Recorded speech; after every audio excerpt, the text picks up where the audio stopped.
Тамара Горіха-Зерня, доця.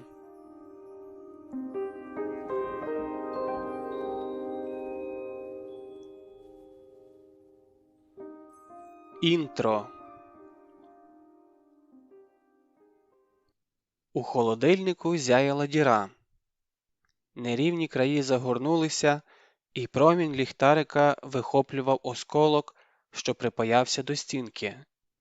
Під ногами рипіло бите скло. Згори лилася вода, а замість кухонного куточка громадилися арматура і шматки бетону. Здається, мені нема де жити. Дякую, Кеп. І нема що їсти, бо наш стратегічний запас згорів із холодильником. Власне, цей епізод міг стати відправною точкою історії, як і будь-яка з низки подій, що йому передували, сплітаючись у бездоганний причинно-наслідковий ланцюг, де жодну ланку неможливо ні викреслити, ні оминути. Але для мене, як і для всіх нас, важливіший не початок, а кінець. А кінець полягає в тому, що я жива. Я б поховала це в собі, правда, якби не думка, що десь в Антверпені, чудова назва, люблю, як вона перекочується на язиці тугеньким яблучком, або у Мадриді, або, скажімо, у Києві чи Вінниці, живе така сама 30-літня жінка. І, може, у неї теж нема ні сім'ї, ні дітей. Вона затримується допізна на роботі, паяє свої вітражі, малює, пече хліб чи розв'язує контрольні з учнями, або геть нічого не робить, а отримує роялті. І ще одне чудесне слово. Вона сьогодні скачала з інтернету рецепт шоколадного торта і стоїть над помадкою, помішує какао з маслом, не знаючи, що її усталений, затишний світ розлетівся на друзки. Це як радіація. Ти її не бачиш, не відчуваєш на смак, тільки в повітрі витає прозоре, і тобі краще випити йоду або тікати, доки не пізно. Я б запитала свою невідому подругу з Антверпена: «Слухай, а тобі є куди тікати? Подивися уважно і подумай, де твої гроші та документи, де сумка з найціннішими речами, яку ти зможеш винести на собі?» Серед найцінніших речей має бути сухпай і 2 банки тушонки, аптечка з налбуфіном, ліхтар із запасом батарейок, хороший ніж і зміна білизни. Запиши контакти людей, у яких ти зможеш пожити, і намалюй стежки, якими будеш виходити.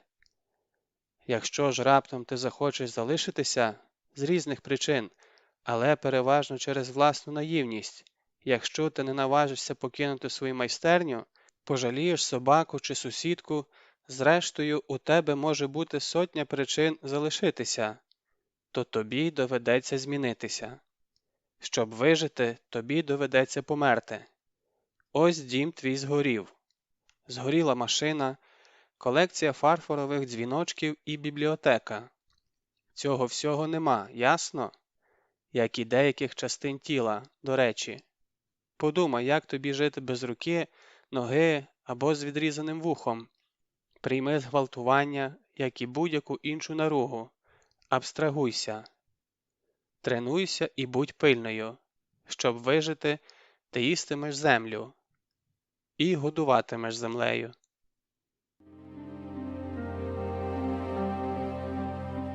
Частина 1. Кришталь. Біле на білому. Я себе пам'ятаю з 9-річного віку.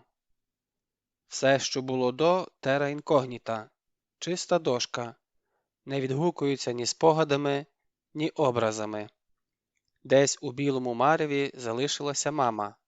Мама ж мусила бути, правда? Але в нашому домі про неї не говорили.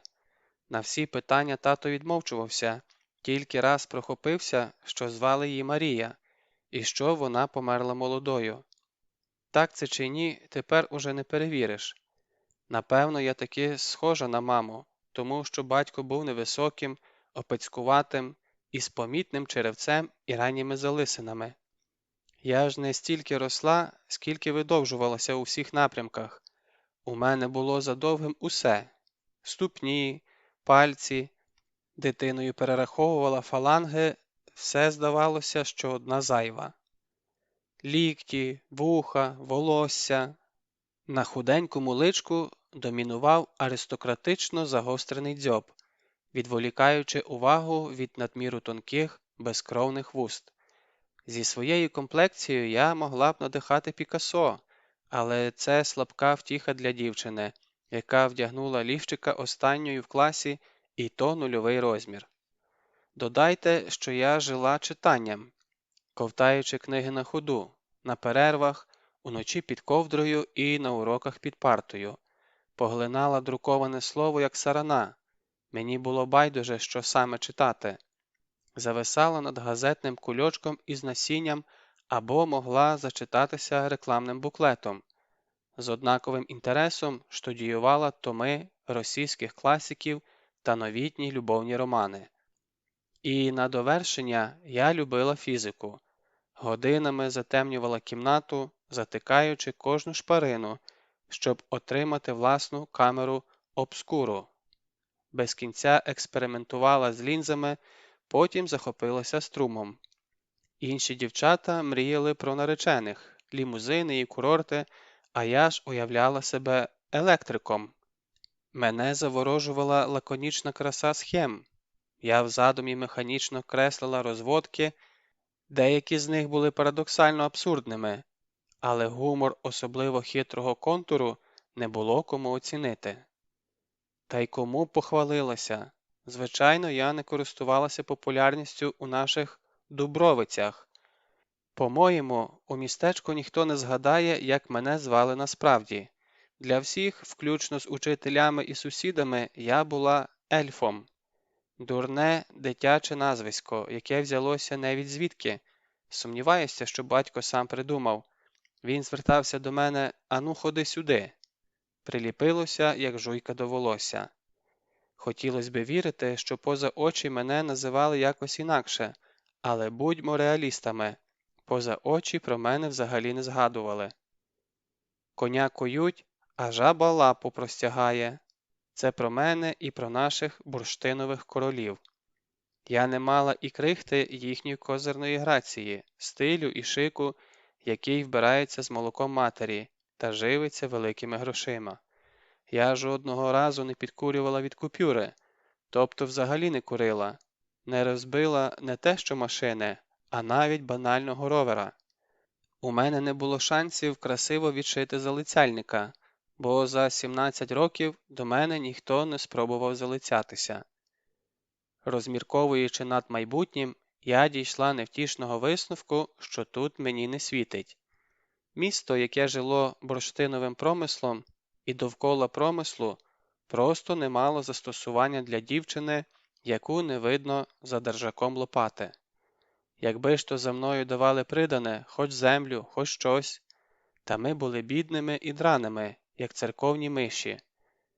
А як інакше, коли старий місько, тобто мій батько, тверезим являвся тільки раз на рік, в Страсну п'ятницю, витримуючи через це воістину пекельні муки.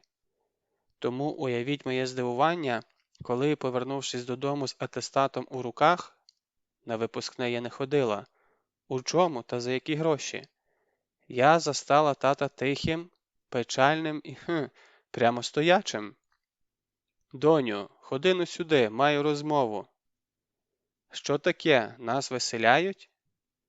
Як виявилося, і так і ні. В одному зі своїх алкогольних снів батько отримав просвітлення. Він уздрів ангела, який зійшов у сяйві білосніжних рис. Божественний голос назвав його лайдаком і гімном. Божественна рука надавала ляпасів, а божественна нога приклалася нижче спини. Так далі жити не можна. Ясно побачив Михайло Павлович і розвинув просто паранормальну активність. За тиждень батько продав нашу квартиру, виправив польську візу та замовив квиток на бусік до Перемишля. Попереду його чекала доля трудового мігранта в Польщі або навіть на німцях, якщо пощастить. І тому, доню, допоможи зібрати сумки. Тату, а як же я? Що ти? Де я житиму? У Донецьку, у баби. Отак на 17-му році життя я дізналася, що в мене є баба. Про існування Донецька я знала з газет. Якщо ти ніколи не їздила залізницею, то фірмовий потяг «Донбас» – не найкращий вибір, щоб почати знайомство із цим видом транспорту. Але варіантів у мене не було, і вже за 2 дні я стояла на пероні, притискаючи до грудей пакет із одягом, валізу книжок та клітку з 2 кролями ангорської породи. Кролів у останній момент принесла сусідка. Кріль не кінь, тварина тиха і сумирна. Я влаштувала клітку на багажній полиці за матрацами і забула за них. Тим більше мені було про що подумати.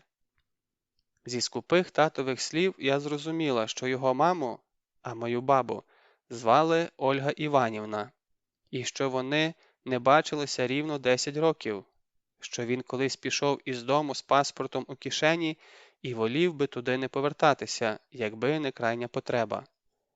Крайня потреба в моїй особі посприяла формальному возз'єднанню родини, і після недовгих переговорів мене погодилися прийняти на тимчасове проживання. Жити ми мали в Київському районі Донецька, на вулиці Благовіщенській. Слово за слово, і я переповіла свою історію попутникам, парі пенсіонерів та стриженому дядькові у шкірянці. На цьому місці старі перезирнулися і перепитали адресу. «Кушай, дєточка», – зітхнула жінка і передала мені помідор та половину курки. А чоловік у шкірянці помовчав і раптом ні з того, ні з сього розказав, як по молодості убив в'єтнамця на базарі. Я з усіх сил намагалася вловити романтику подорожі, про яку так багато читала. Дослухалася до стукоту коліс, які іншим авторам навівали щось зловісне або обнадійливе, а у мене вселяли тільки сумніви щодо надійності конструкції. Вагон скрипів занадто сильно, полиці хилилися занадто круто, підлогою качалася порожня пляшка з-під пива, вологі простирадла смерділи потом і цвіллю. Вранці ми прокинулися від хрумкотіння. На столі сидів кріль і доїдав курячий кістяк. Порожня клітка світила вибитими ґратами, слідів другого кроля не було. Такою і побачила мене баба Оля, брудною, розтріпаною, з подряпаними руками і збитими колінами. Ми з провідником обшукали кожен сантиметр у цьому вагоні, просвітили всі полиці, чемодани, закапелки і туалети. Ми простукали обивку і підняли кожного пасажира. Клята звірина, як у воду канула, і я схиляюся до думки, що її таки спустили в унітаз. «Ну що ж, буває», – зітхнула Ольга Іванівна. «Твій батько мав би знати, тварини в нас не приживаються, крім мишей, звичайно. Ходімо додому». Так у нас і повелося. Новим домом для мене стала хрущовка на 3 під'їзди, пропахла сечею, котами і котлетами. Моя кімната виходила вікнами на училище, і я щоранку спостерігала, як студенти докурюють перед парами. Бабусина спальня дивилася на приватний сектор, хоча це поняття було умовним. Пам'ятаю, як мене вразило, що Донецьк виявився одноповерховим і дуже містечковим. Приватний сектор тут скрізь. Я довго звикала до височенних парканів, до маленьких шиферних дашків, до буйних бур'янів біля кожного подвір'я, до загальної занедбаності. Все, що можна було підв'язати дротиком, тут бовталося на дротику. Все латане-перелатане, на підгнилих стовпах і притрушене чорним пилом. Вугільний пил був повсюди. Цвіт на деревах швидко жух і обсипався. Перший сніг лежав білим і блискучим 1-2 години. Нові черевики лишалися чистими до першого виходу. Та й кожен вихід на вулицю перетворювався на випробування, на боротьбу з пилом, грязюкою і суховієм. У мене виробилася звичка не ходити, а перебігати підтюпцем від стіни до стіни. Не піднімати голову, не дивитися в очі, не привертати уваги. У перший тиждень я влаштувалася на роботу касиром у супермаркет. За кілька місяців мене підвищили до адміністратора, а ще за рік я стала старшим продавцем. Не можу сказати, що ми розкошували, але бабиної пенсії та моєї зарплати вистачало на їжу та комуналку і ще дещо відкласти на чорний день. Жили ми непогано, аби не гірше. День минув і добре. Оглядаючись назад, я вдячна долі за цю кількарічну паузу, яка дозволила підрости і окріпнути, прийняти реалії Донбасу.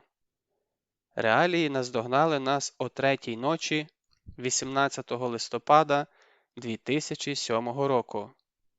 Я пам'ятаю той вечір. Ми з бабунею засиділися, вона за серіалом, я за книгою, тулячись до єдиного справного нагрівача. Уже була глупа ніч, коли тишу за вікном підірвав звук сирени. Гудок був такий сильний, що завібрували стіни. Ми вискочили з ліжок і побігли на вулицю. У світлі ліхтаря я бачила біле, воскове обличчя баби. У неї тремтіли руки. «Доця, біда!» Це була біда. На кілометровій глибині шахти Засядька стався вибух. На той час там працювали понад 400 людей. На поверхню піднялося 300. 100 гірників залишилися в забої, і ми 2 тижні разом з усіма чекали завершення рятувальної операції. 3 грудня, після серії повторних вибухів, було ухвалено рішення затопити лаву. 2 тижні над районом стояло виття. 2 тижні йшли похорони. 2 тижні ми з бабою варили коливо і пекли поминальні пиріжки. У нашому домі загинуло 3. 2 вважалися зниклими безвісти. Весь цей час ми трималися разом з іншими. Разом штурмували шахту управління, доправляючись інформації. Разом бігали по ритуальних конторах, замовляючи труни і вінки. Разом стояли на кладовищі. У нашому домі спали чужі діти, ми самі їли за великим столом у дворі. Як один підхоплювали чутки та новини. Ми пройшли усі стадії від відчаю до надії і знову до відчаю. Я ще довго залишалася чужою для цього міста. Воно мене все ще лякало і насторожувало. Але щось змінилося. Дім, у якому ти плакала, уже ніколи не буде зовсім чужим. З цієї самої аварії, з цієї страшної нічної сирени почалося наше зрощення і взаємне проникнення з Донбасом. Саме з цього моменту я відраховую події, які підштовхнули мене до вирішального вибору. Тієї зими проросло зерно, яке зрештою зробило мене таким, ким я є. Інсургентом, розвідником і диверсантом. Наші з Ольгою Іванівною дні спливали тихо. Час ми міряли походами на базар та недільними голубцями, планували не далі сезонних покупок. За неписаним правилом я не питала про минулі секрети, вона не посідала на мене з планами на майбутнє. Може, сусіди поза очі і говорили про нас, але прямо ніхто не зачіпав. Ну, хіба Степанида Вікторівна з 28-ї, але це не дивно. Є люди, совість епохи, є мозок. А Степа була печінкою двору.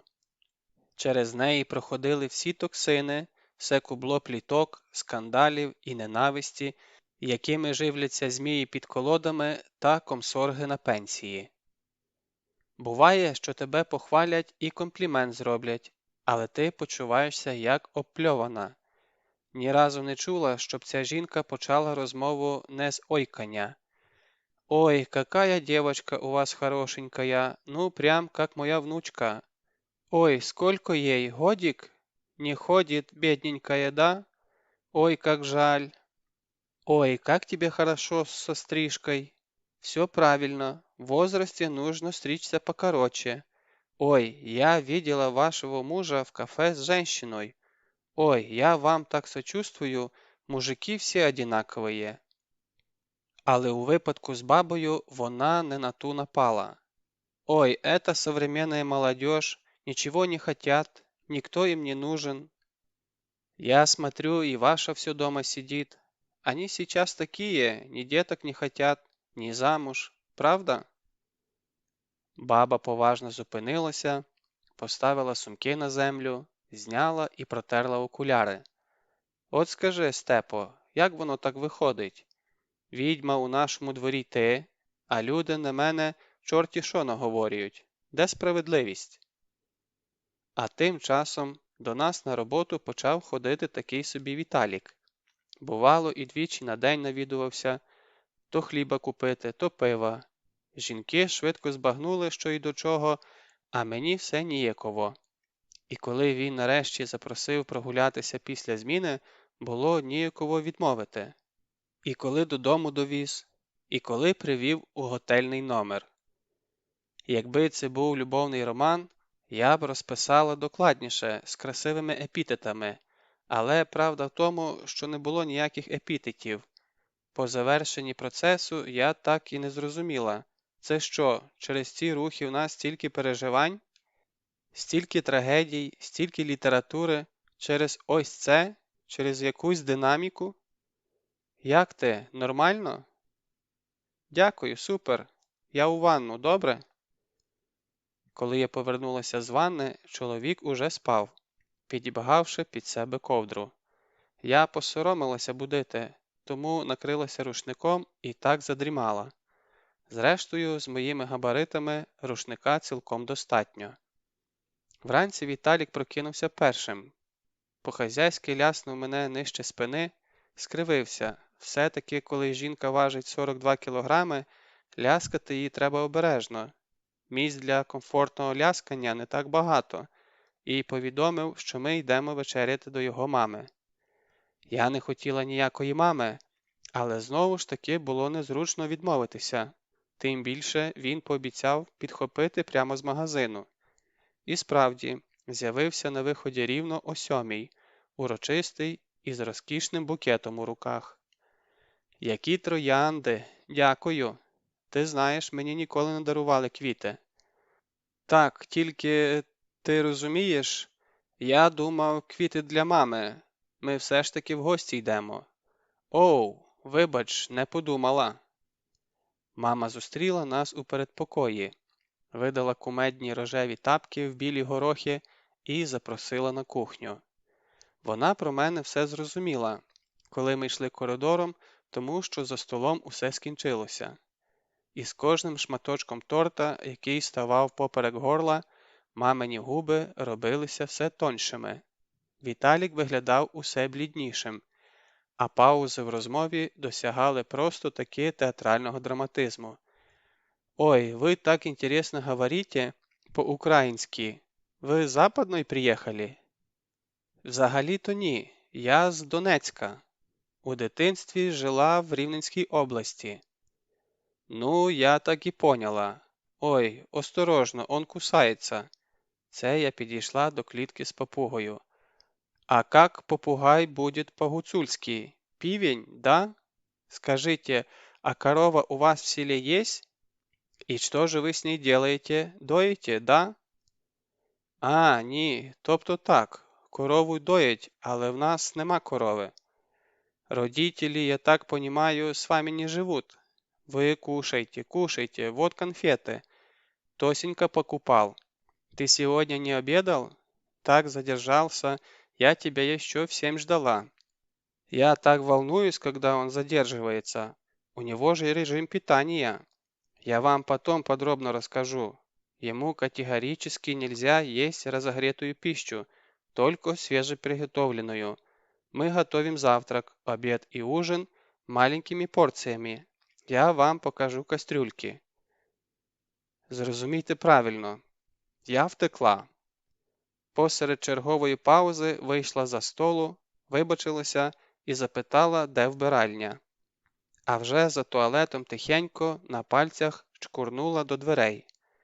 На вулицю вилетіла так, ніби за мною гналися, не чекаючи ліфта, стрибками через 4 сходинки. І тільки за 2 зупинки зауважила, що крокую калюжами в тих таки рожевих капцях. Я стояла посеред проспекту, дивилася на ноги, і мене розбирав сміх. До гикавки, до бульок з носа, до сліз з очей. Я сміялася, як ніколи в житті, реготала, як навіжена, мало не злітаючи до хмар від почуття неймовірного, нелюдського полегшення. Будемо вважати, що в мене був секс і стосунки, так? Хай короткі, хай усього 3 дні, але кого це хвилює? Я не помру старою дівою. Я матиму, що відповісти, коли б хто запитав, так? Мама, я все валитиму на маму. Ми ідеально підходили одне одному, але його мама була проти, і я, все обдумавши, ой, тримайте мене, вирішила. І ще одну річ я зрозуміла на тій такій зупинці. Я більше ніколи не повернуся в супермаркет.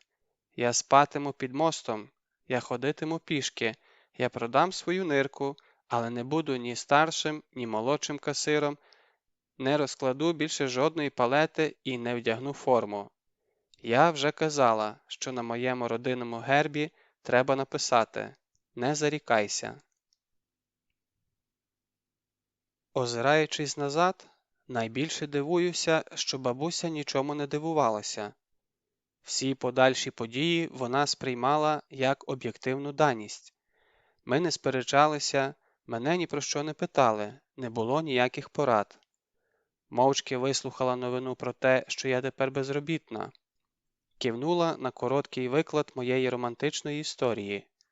Вдома нічого не змінилося, тільки голубці перекочували з недільного обіду на вівторок. А я не мала спокою. Не могла присісти, тут же підривалася йти. Не спала, не їла, прислухаючись до раніше невідомого відчуття, переповненої по зав'язку залитої енергії.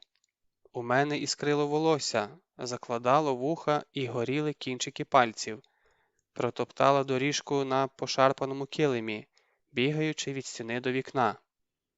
Зрештою настав момент, коли я зрозуміла, що більше не можу. Не можу бачити цю вулицю, ці мокрі паркани, я задихаюся від пилу, не маю сили вдихнути, мені тисне в грудях. Сірі коробки за вікном, сірі перехожі, усе сіре, як прибита порохом стара декорація. Я вийшла з усіма грошима і подалася в єдиний на районі художній магазин. Дивуючись сама собі, купила 10 пензлів і цілий кошик акрилової фарби. Білу, сріблясту, синю, рожеву, все, що було. Потім зайшла в аптеку і взяла флакон медичного спирту. Удома зірвала куртку і на бігу скинула черевики. Я не хотіла і не могла згаяти ні секунди, як наркоман, який допався до дози. Ніколи в житті не відчувала такої одержимості, але зараз не було ні часу, ні бажання аналізувати причину. Я вимила спиртом вікно, заливаючи собі руки і штани. Палітри в мене не було, але яка різниця? Видавила фарбу на тарілку, не жаліючи, відразу по півтюбика, і почала малювати по склу. Я точно знала, що я хочу, не маючи уявлення, як саме цього досягти. Це були хвилини чистого підйому, беззастережного натхнення. Здається, працювала стоячи, потім зробила щось типу рештування із 2 стільців. Я малювала зиму. Малювала мороз, яким його пам'ятала з дитинства. Я малювала наше поліське сонце в йорданській воді. Вікно сяяло тисячами сніжинок. Візерунки накладалися один на одного у складному мережеві невидимих ліній. Мені бракувало фарби.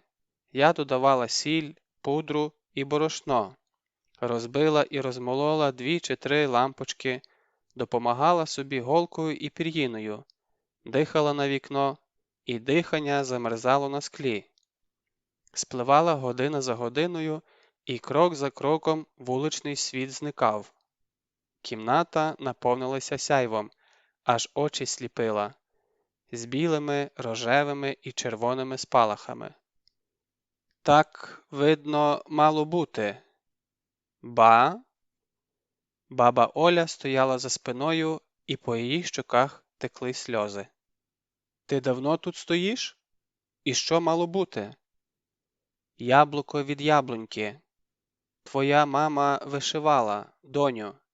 Вона брала голку і все, відключалася. Кричи, говори, та хоч би й пожежа під носом, голови не поверне. А роботи, які виходили, я ніколи таких не бачила ні до, ні після. Дивишся на неї – один малюнок, моргнеш – зовсім інший. Я затамувала подих, боялася поворухнутися. Була впевнена, що баба не знала моєї матері, вона ніколи про неї не згадувала. А тут, виявляється, знала, і то добре. Ба, ти мусиш мені розповісти.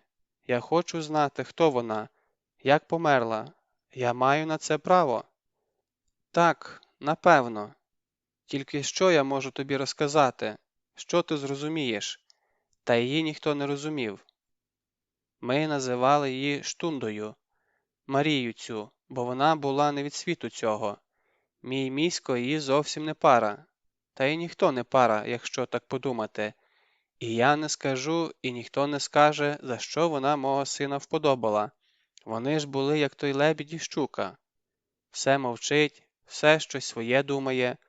Заговориш до неї, воно й відповідає, але дивиться на тебе здалеку, наче в трубу. І так здивовано щораз, ніби вперше бачить. По селі навіть спорили, скільки вони пробудуть разом. Ніхто більше місяця не давав. А воно, бач, 7 років вийшло. Ти вже і величенька була, мала пам'ятати. Батько твій тоді сторожем робив, добу через 3. От якось пішов на чергування, вертається, а матері вашої нема. Спочатку і не кинулася, думав, вийшла кудись.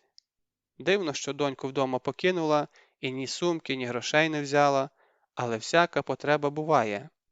А ближче до вечора шукати почали. Тоді вже й у міліцію подзвонили. Міліція з собакою приїхала, і собака добре слід взяла.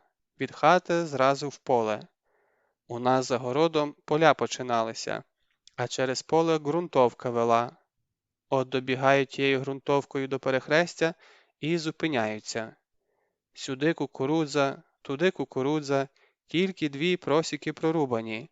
І там, де дороги розходяться, прямо посередині слід від багаття.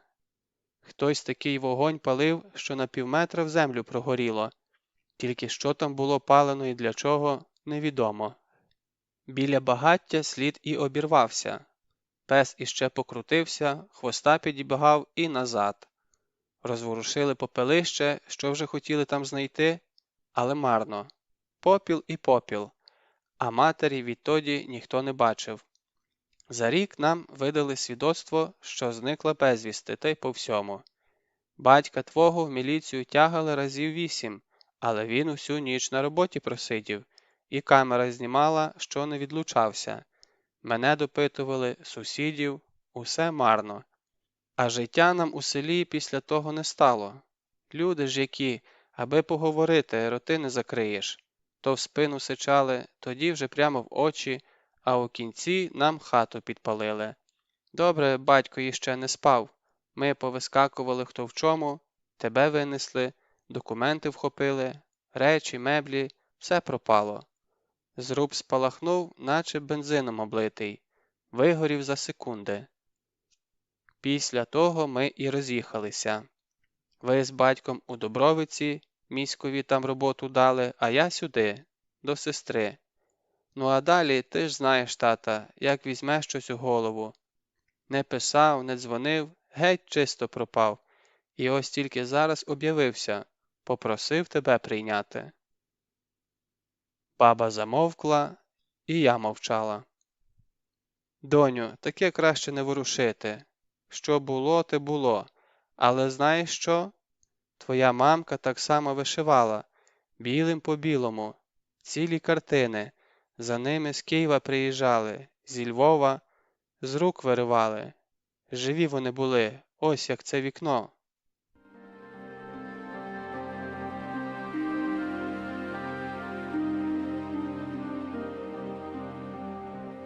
Частина 2. Смальта. Пропозиція на мільйон. Відтоді моє життя змінилося. Не стало більше маленької продавчині, а натомість з'явилася молода, амбітна художниця, сила таланту, якої вразила галеристів і поціновувачів усього світу. Зараз я веду кілька великих проєктів, зокрема декорую подіум до показу колекції Dior на Паризькому тижні моди та відкриваю персональну виставку в Токіо. Ну або ні. Звичайно, серед сусідів ми набули популярності. На наші зимові вікна заходила подивитися і Валентина Степанівна, і Оксана з кумою, і навіть Петро, він же кумпель. Постояв, покурив, потім попросив закусити. Але проблему безгрошів'я це не вирішувало. По грошах у нас був невеликий запас – місяць-два від сили. Тому ідея малювати щось на продаж стала самоочевидною. Спочатку я взялася розмальовувати весільні та чайні сервізи. На біле тло лягали буйні квіти, метелики, звірята, дитячі личка, все миле, солодке і ходове. Потім почався період ангелів. Ангели у нас гніздилися на тарелях, пивних кружках, поличках, ключницях. Оптимістичні пупси зайняли собою всі вільні поверхні в нашій і так малій квартирі. Довелося зайти у витрати і купити книгу з італійськими фресками для натхнення. Приблизно за рік мені замовили перший вітраж. Я довго не могла відірватися від грубих, нерівних шматочків кафедрального скла, зі вскрапленнями і бульбашками повітря. Скляна мозаїка збиралася сама собою, практично без моєї участі. Настільки було очевидним, що ось той фрагмент тягнеться до цього, а ті два, навпаки, антагоністи, потребують посередника між собою. Я не думала ні про смаки замовника, ні про доцільність малюнка. Мені було байдуже, де стоятиме це вікно.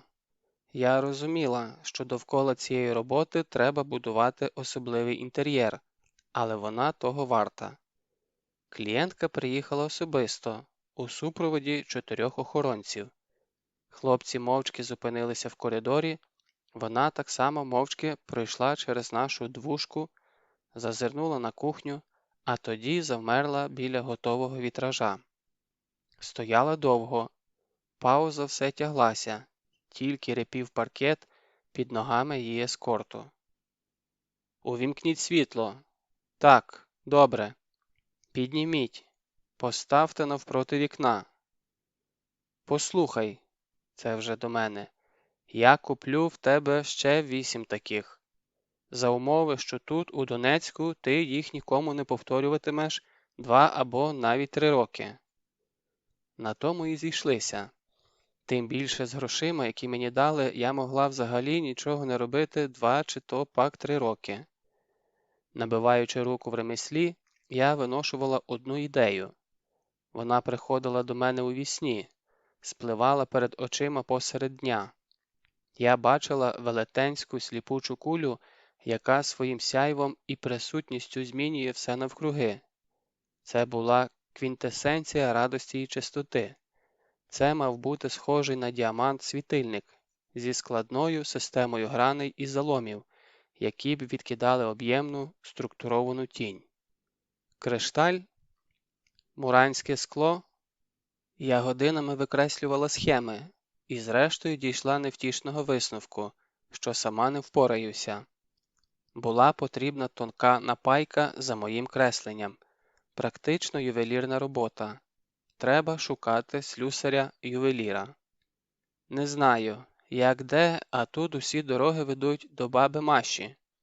Для кого Марчиха, а для кого Марія Павлівна знала все про всіх, як старий мафіозо, тримаючи в руках нитки корисних контактів, знайомств і зв'язків Путилівки. За щасливим збігом обставин вона була бабиною кумою, і раз на місяць виїзне засідання місцевої інквізиції обідало в нас на кухні.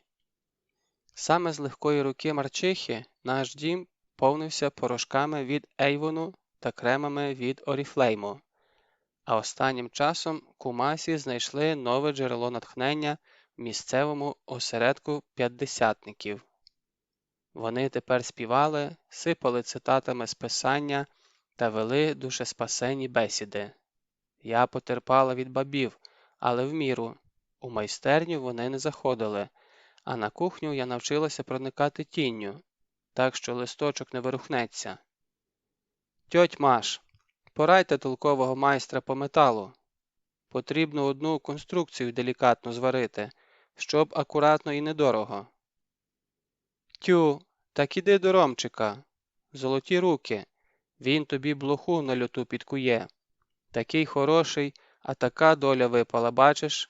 Він у нас майстром робив, потім учився на інженера, а після того случая інвалідом лишився. Спочатку випивав трохи, а тоді взявся за голову, відкрив майстерню, цілими днями щось ремонтує. І ось на візьми, журнальчик передаси, а то я забула віддати». Уже наступного дня я блукала промзоною із журналом «Благовісник» у руках. Десь у цих ангарах і гаражах була потрібна точка, але хоч убийте, я не знала, куди далі. До того ж в останній момент перед виходом я замінила зручні розтоптані кросівки на презентабельніші, але тяжкі чобітки, і зараз невимовно страждала, припадаючи на розтерті п'яти. О, здається, тут. Майстерня займала кілька гаражів із прибудовами і загалом справляла враження закинутого полігона. Всередині між двома столами сидів чоловік в інвалідному візку і зосереджено випилював. «Добрий день! Я від Марії Павлівни. Ось, вона просила передати і...» І окуляри полетіли в один бік, деревина в другий, а на мене понеслось перекошене люттю обличчя. «Ти, засунь собі, і цій корові скажи, прийшле до мене іще одну монашку, по кусках збиратиме». Він і далі кричав, розпинаючись сильніше, але я вже не слухала. З короткої, але повчальної взаємодії з місцевими наркоманами я винесла одне. За першої нагоди тікай. Не пояснюй, не вступай в розмову, просто тікай. Тому я кулею вилетіла з гаража і одним рухом захряснула за собою важкі металеві двері. З вулиці на дверях був простий засув, і я миттю вклала його в пази. Секунду в майстерні стояла тиша, а потім двері здригнулися від таранного удару. Один, другий, третій. У метал влетіло щось скляне і розбилося на друзки, і раптом знизу повалив сірий дим. Обкурений господар перестав матюкатися і закашлявся. Я чкурнула на безпечну відстань, уже не думаючи про натерті ноги, і зупинилася. Чекай, а якщо він там задихнеться? Хоч і наркоман, але ж людина, як-не-як. Довелося повернутися. У гаражі повно диму, але вогню не видно. Ага, загорілося біля столика з каністрами. Мій псих накинув на них якесь шмаття і збиває полум'я курткою. Але на візку тут не розвернутися. Тісний прохід захаращений, і зараз ця вся халабуда вибухне до дідькової мами. Он газовий балон стоїть. «Тікай звідси, чуєш?» Сама репетую і одночасно кидаюся на допомогу. Відкотила балон, хапаю другу куртку і так само атакую джерело загоряння. «Вогнегасник на стіні! Дістань!» – хрипить поряд, і я встигаю здивуватися, що він нормально орієнтується у ситуації, а не бачить рожевих єдинорогів чи кого вони там повинні бачити. Вогнегасник, хоч і незручно закріплений, так що з візка не дістанеш, виявився справним. Пшикнув, засичав і видав струмінь піни, яка моментально вкрила всю підлогу, столи і стіни. За 10 секунд пожежа закінчилася. Ми глянули одне на одного, мій нарік сплюнув, відкашлявся і простягнув долоню. «Роман, так що ти там хотіла?» «Взагалі-то гексаоктаедр, 40 сантиметрів у діаметрі». «Ти що, обкурилась?» «Я ще раз тебе прошу, передягнися, га? Невже це так складно? Подумай сама, не сприймають у нас такий стиль, ці твої вічні кросівки. Давай ми закриємо цю тему раз і назавжди. Ну, або до наступного разу. Я ж знаю, що ти не заспокоїшся. Мені має бути комфортно. Я не повинна відволікатися». «Я не розумію, чому тобі не може бути комфортно в платті. У мене є одне, саме твій розмір. Ти просто поміряй і все. Нічого більше не роби. Тільки поміряй». Наша пісня гарна й нова. Не думаю, що я б терпіла це від когось іншого, але Маринка особлива. Це наша ікона стилю, втілення шику та гламуру. Це ретельно виліплена фігура, підбори, декольте, нігті. Це аскетично підв'язаний хвіст, що підкреслює ідеальні вилиці та тонкий ніс. Це глибоко посаджений голос із добре відпрацьованими грудними модуляціями. Маринка – це золото і діаманти, це сяюча біжутерія і не менш сяюча усмішка. Геніальний переговорник – наша секретна зброя. У її портфелі жодного втраченого контракту, її пояс вгинається від скальпів. Ця жінка завжди в центрі уваги. Коли вона заходить у приміщення, присутні на секунду замовкають, а після паузи тон розмови змінюється. Фактично, Маринка є вітриною нашої фірми, нашою візитівкою і талісманом. І тільки вузьке коло обраних здогадується, що у фірми є мозок, шлунок і ноги. Марина з'явилася у майстерні через 1,5 роки після початку роботи. Ми вже переїхали в ангар до Ромчика та більш-менш поділили обов'язки.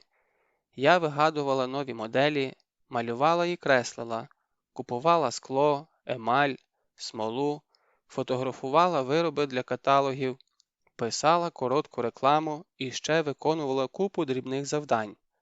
Роман паяв і варив конструкції, викладав мозаїку за схемою, збирав, виточував, охороняв і возив на своєму інвалідному опелі. Потім до нас прибилося 2 хлопців на підсобні роботи і порізку скла.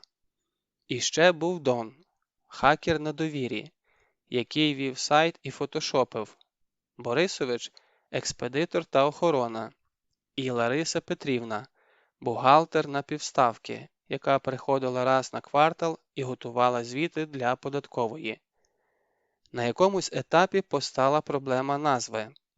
Між собою ми назвали її просто «фірмою», але для широкого загалу цього було замало. «Ти розумієш?» – читав Роман прикладний курс донбасології. «Назва має бути солідною і красивою, такою багатою. Бажано, щоб у назві було слово «золотий» і щось таке екзотичне – ра, редикюль, ревматизм, рапунцель. Та ну тебе, я серйозно, щось таке романтичне і позитивне одночасно». Ось так, після певних дискусій, народилося Golden Rose. Просила ж не сміятися. Той період злився в одну суцільну пляму перевтоми. Іноді я відключалася прямо за столом, а прокидалася вже на старому диванчику, не маючи уявлення, хто і коли мене туди переніс. Моя вага впала нижче від критичних 40 кілограмів, і я на практиці зіткнулася з проблемою, коли маршрут прокладаєш із урахуванням вітру, бо проти вітру зносить. Кілька разів втрачала свідомість біля вітражів, після чого Ромко почав слідкувати за моїми обідами і навчив пацанів ходити на роботу з тормозками. І ще пригадую неймовірну ясність бачення. Здавалося, зі світу зняли паволоку, яка маскувала його красу. Я задихалася від захвату, від всеосяжної та безкінечної краси, яка заполонила все навкруги, яка текла в повітрі, пронизувала руки, очі, груди. Я всотувала ідеальну гармонію лопатої яблуні та дубового листу. Могла годинами роздивлятися власну руку проти лампи, вивчаючи досконале плетиво судин і капілярів. Я брала чорну, як вугілля, основу і оздоблювала тяжкими кришталевими краплями, так, щоб світло, відбиваючись від кожної другої грані, заломлювалося у третій і поверталося до джерела, розсіяне на чисті спектральні складові, знову зібрані через призму. Ідеальна чистота світла, бездоганна чіткість форми. У цьому була магія. Ми обходилися майже без браку, працювали швидко, як одержимі. Я бачила в уяві виріб готовим, довершеним, і доносила ідею до наших майстрів. Хлопці самі тягнулися назустріч, підхоплювали на півслові, і справа горіла в руках. Перебравши кілька варіантів, ми зупинилися на світильниках, як найбільш ліквідних. Кожну одиницю ми випускали малою серією, не більше 5 штук, і супроводжували детальним сертифікатом, де вказували склад, вагу і порядковий номер. Іноді під настрій я бралася за дитячі нічники та вази, а ще майструвала ловців вітру із різноголосими скельцями. Приблизно за рік ми купили першу піч для спікання скла і промислові горілки. Для Романа це означало суттєве зменшення витрат на сировину. Для мене – нові горизонти в плані об'ємного моделювання. Марина прийшла за рекомендацією постійного клієнта і замовила ексклюзивну люстру в спальню. На це я цілком резонно відповіла, що не ексклюзиву ми не даємо.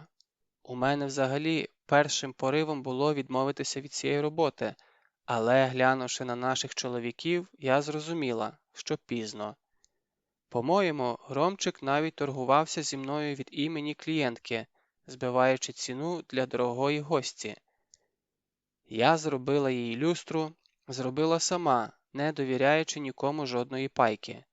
3 тижні не відходила від печі, буквально вишиваючи скляну павутину.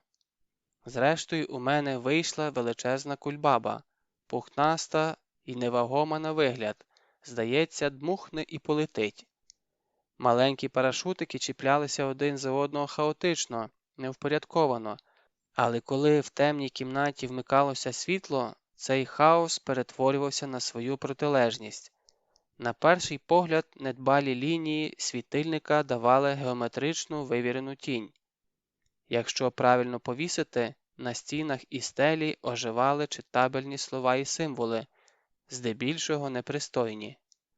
На демонстрації ми бавилися з вимикачем і не могли зупинитися. Замовниця бігла від люстри до стіни, накриваючи руками тіні, і разом із нею гасала вся наша компанія. «Ну як ви це зробили?» «Послухай», – сказала мені Марина, коли всі відсміялися і відхекалися. «Я знаю, що я тобі не подобаюсь. Мовчи. Я нікому жінок не подобаюсь. Мене все життя ненавидять. Але це плата за чоловічу любов. Так от, хоч я тобі і не подобаюсь, я прошу, візьми мене до себе в команду. Я хочу працювати з вами. Я хочу продавати такі речі. Я хочу першою тримати їх у руках. Повір, ти не пошкодуєш». І я не пошкодувала. Звичайно, нас вирахували. Це мало статися рано чи пізно. і нам пощастило, що це трапилося пізно. Як об'єкт для рекету, наша маленька компанія стала цікавою приблизно за рік до того, як напад відбувся, і весь рік я провела в напруженому чеканні. За нами нікого не було, жодного прикриття в органах чи групах впливу, а це означало, що спокійно ми працюємо рівно доти, доки про нас ніхто не знає.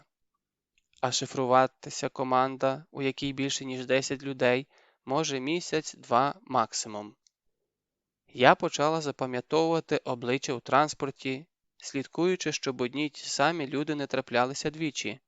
Записувала номери машин у дворі, подружилася із сусідами. Ми не тримали готівку ні вдома, ні на виробництві, не обговорювали важливі питання телефоном, не ходили на зустрічі з чужими і повідомляли одне одному, де і коли буваємо в певний момент. Ми подбали про систему оповіщення для кожного члена команди, натикали шпигунів у телефони, щоб можна було визначити локацію навіть із вимкненим пристроєм. Не всім це подобалося. Дехто відверто саботував, але і тут нам пощастило. Дуже пощастило. У нашій компанії зачаївся не один параноїк, а два. Сама б я їх не переконала, але на мій бік став наш сенсей, гуру безпеки Борисович, а проти Борисовича виступати нема дурних. Минуле нашого старого було настільки багатим, що він сам плутався, які з численних історій є анекдотом, а які правдою. Тим більше деякі легенди Борисович і вигадував, щедро запускаючи у світ. Здається, він відсидів як мінімум двічі, а руки та плечі в нього засмагали латками в місцях, де колись були татуювання. Йому далеко за 60, і для свого віку він надзвичайно жиловий, гнучкий і сильний. Стріляє з усіх видів зброї, у тирі дає фору нашим пацанам із зав'язаними очима. До речі, у тир ми почали ходити з його подачі, а хлопці оформили собі дозволи на зброю. Борисович нам дістався як внесок Ромчика в корпоративний актив разом із гаражем, інструментами і стареньким опелем.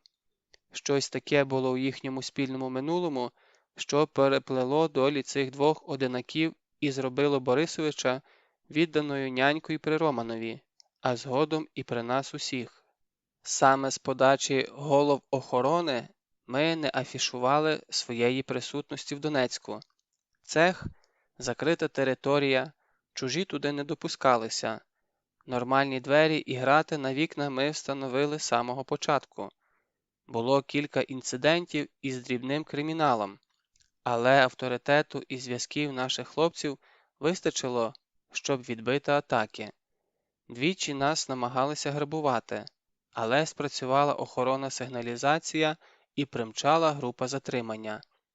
Нас не існувало в публічному просторі міста. Ми не давали реклами, не вішали свої борди. У нас не було вітрини. Ми не терлися біля податкової та міської адміністрації, не контактували з пресою. Замовники знаходили нас через сайт і за рекомендаціями. Останнім часом усе активніше, аж навіть утворилася черга з бажаючих. Непомітно для себе ми стали модними і все частіше клієнти купували, не торгуючись. Я почала відмовлятися від роботи, якщо мені не подобався покупець. Річ абсолютно немислима іще рік тому.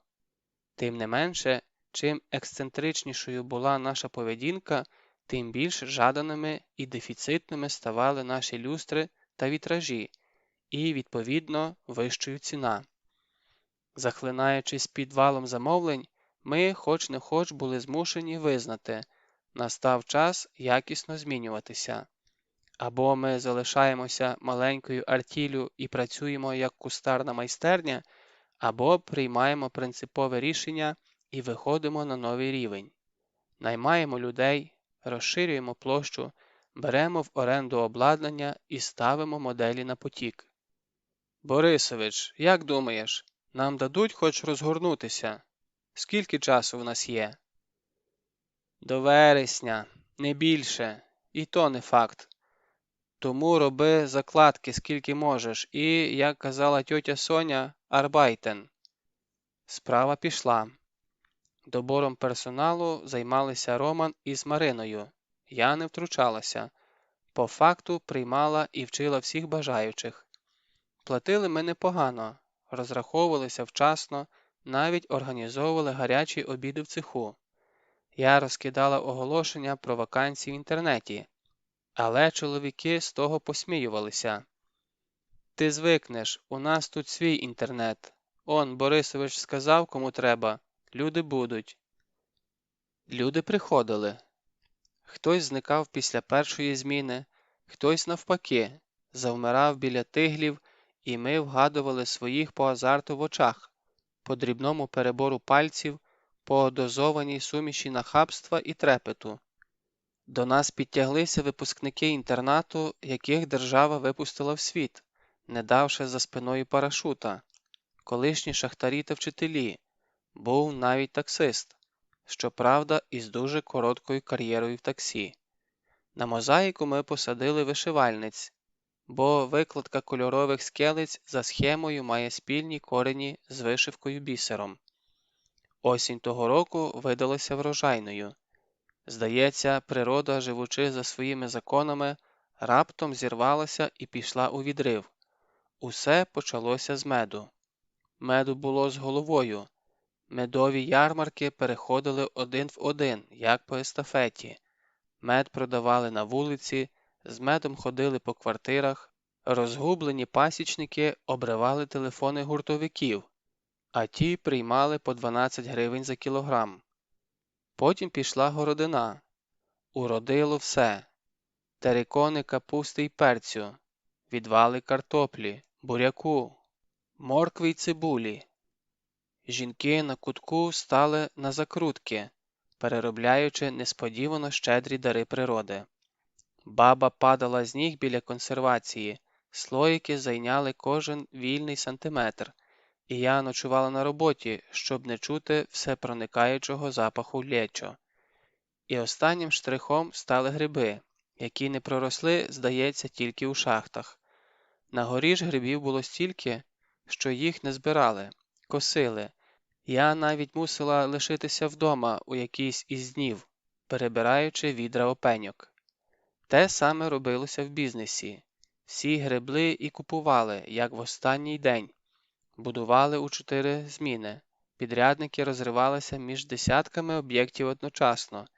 Місто не спало, місто жерло, танцювало і багатіло, і швидкі гроші сяяли на фасадах, відбивались у багажниках лексусів, випиналися шикарними бюстами молодих коханок. Усе це ревище потребувало визнання, блиску, вивершення і домінування, якщо не над світом, то хоча б над сусідами.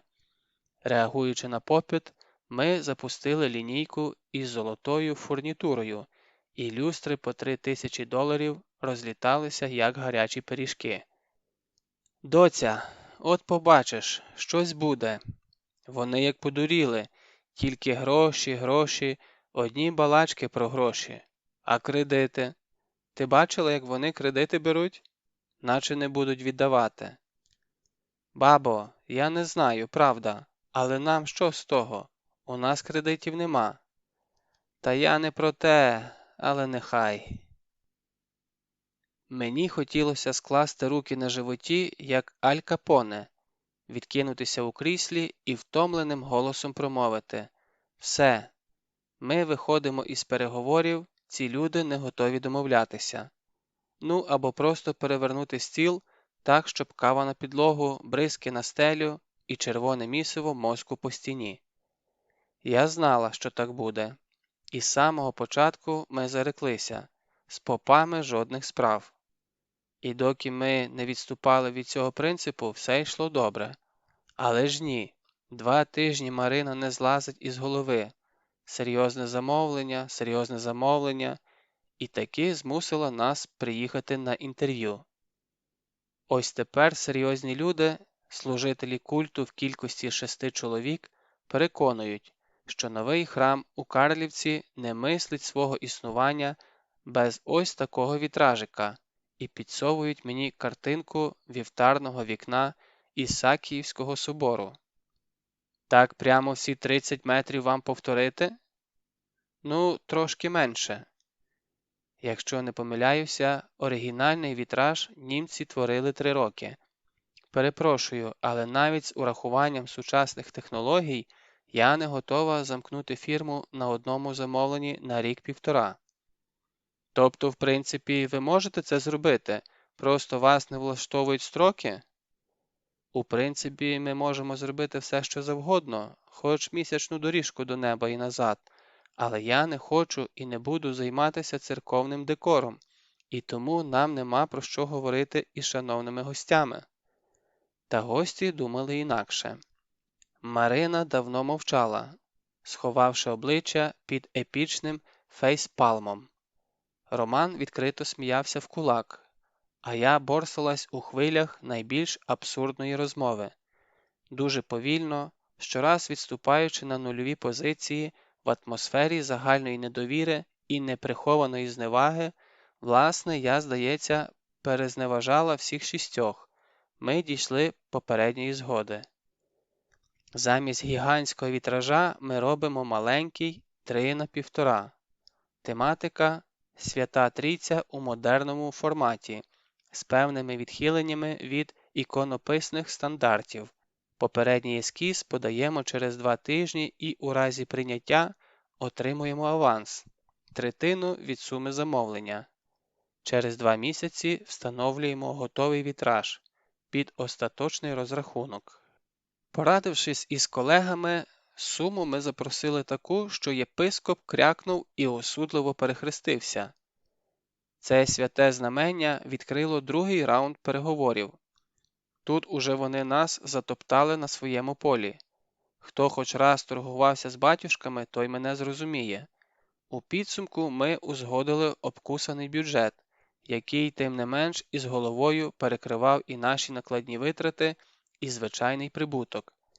Так і вийшло, що до листопада я переїхала в майстерню. Я не бачила людей, не цікавилась новинами, не читала газет. Щось їла, очевидно, бо не могла ж стільки часу не їсти. Але уявлення немає, що саме, і хто приносив тарілки та мив посуд. Усе моє життя, весь світ зосередився довкола Кульмана. Ескізи спочатку промальовувалися на папері, потім Ромчик забирав рулони креслень і з технологами вбивали у спеціальні програми, прораховували технічні нюанси, від кривизни згинів до витрат матеріалу. Далі ми всією командою перекочовували в цех, де йшла ювелірна різка скла і паялися невагомі, але надміцні конструкції каркасу. Саме на цьому вітражі ми випробували ноу-хау – спайку шарів із контрольованим градієнтом. За задумкою вікно орієнтувалося на схід, і перші ранкові промені мали сходитися в центрі фігури у вигляді червоної сяючої зорі. День виносу з цеху запам'ятається не тільки нам. 3 основні елементи в сукупності важили понад тонну. Крім того, жоден із них не проходив у двері, і нам довелося розібрати стіну ангара. Викотили ми їх, як давні єгиптяни свої піраміди, на колодках, а вже на вулиці завантажили спеціальним підйомником. Благо, до церкви їхати недалеко, кілометрів 20, але кожну колію і ямку на цих 20 кілометрах я відчула спинним мозком. Коли ми нарешті дісталися Карлівки і розпочали фінальний монтаж, я була на 7-му небі від щастя. Хлопці потім сміялися, що я в ейфорії наново представилася господарям, так ніби не з ними 100 разів узгоджувала нюанси проекту. Установка вітража зайняла 14 годин, усю ніч до світання. На ранок до храму підтяглися цікаві віряни, непримітні чоловіки, притрушені вугільним пилом, жінки в скорбних спідницях, церковне і світське начальство. Ви знаєте, як сходить сонце на Донбасі? Без напівтонів, практично без переходу між темрявою і світлом.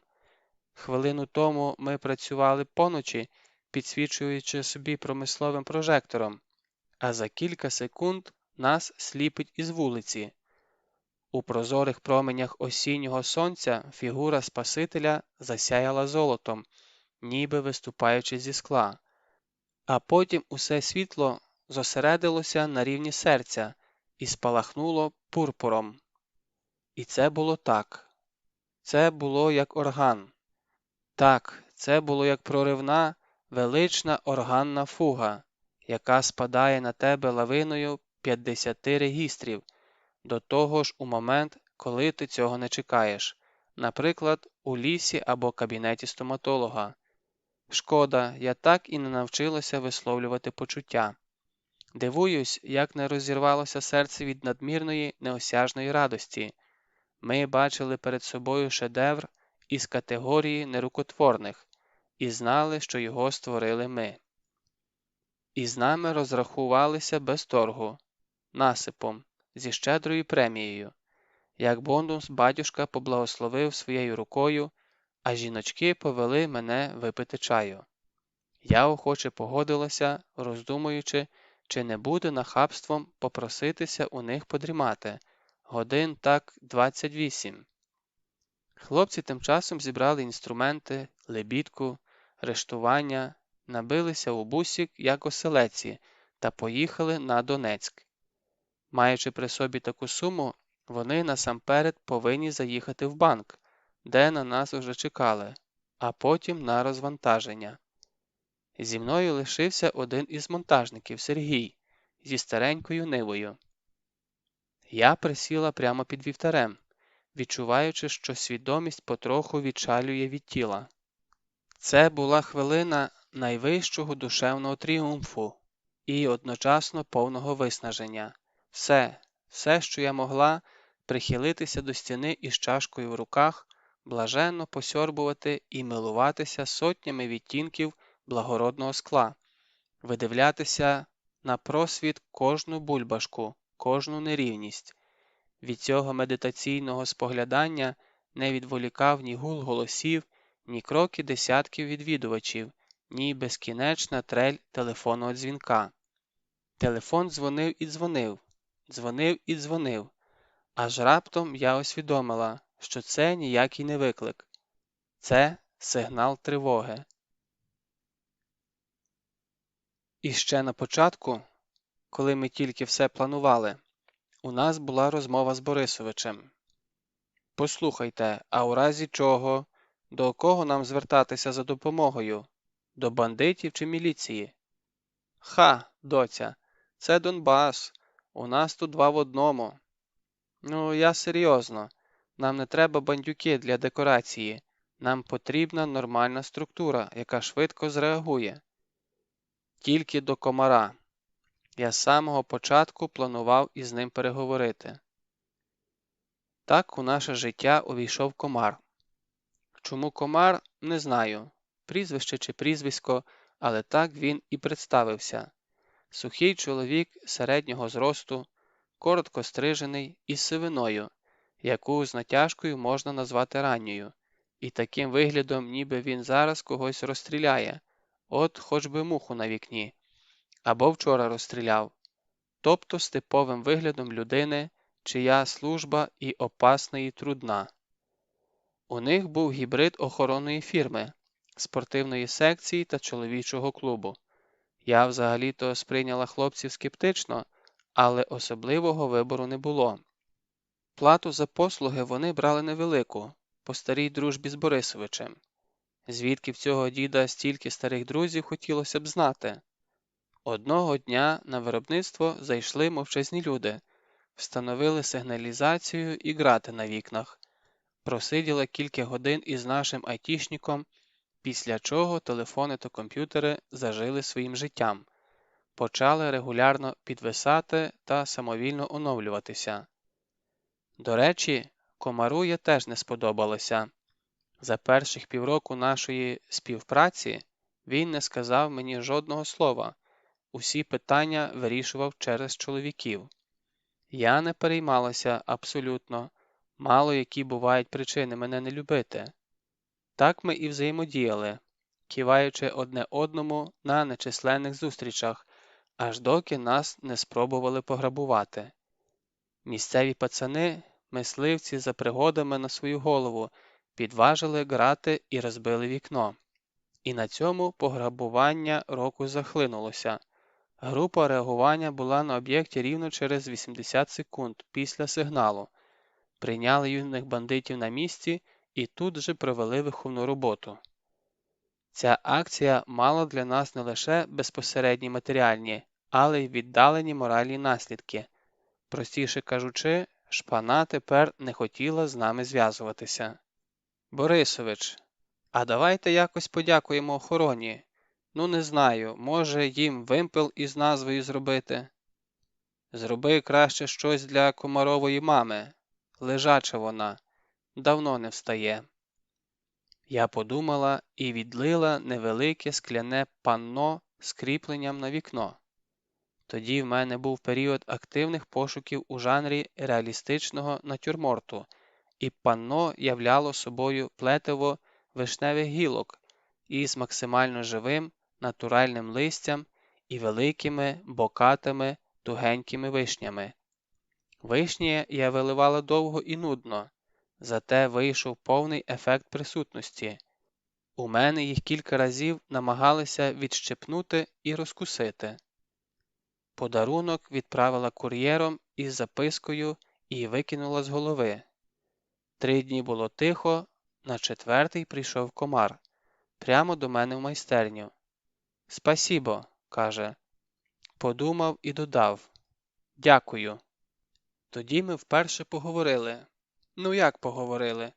Українською він не вмів ані слова, тому більше кивав, але просив не переходити на російську.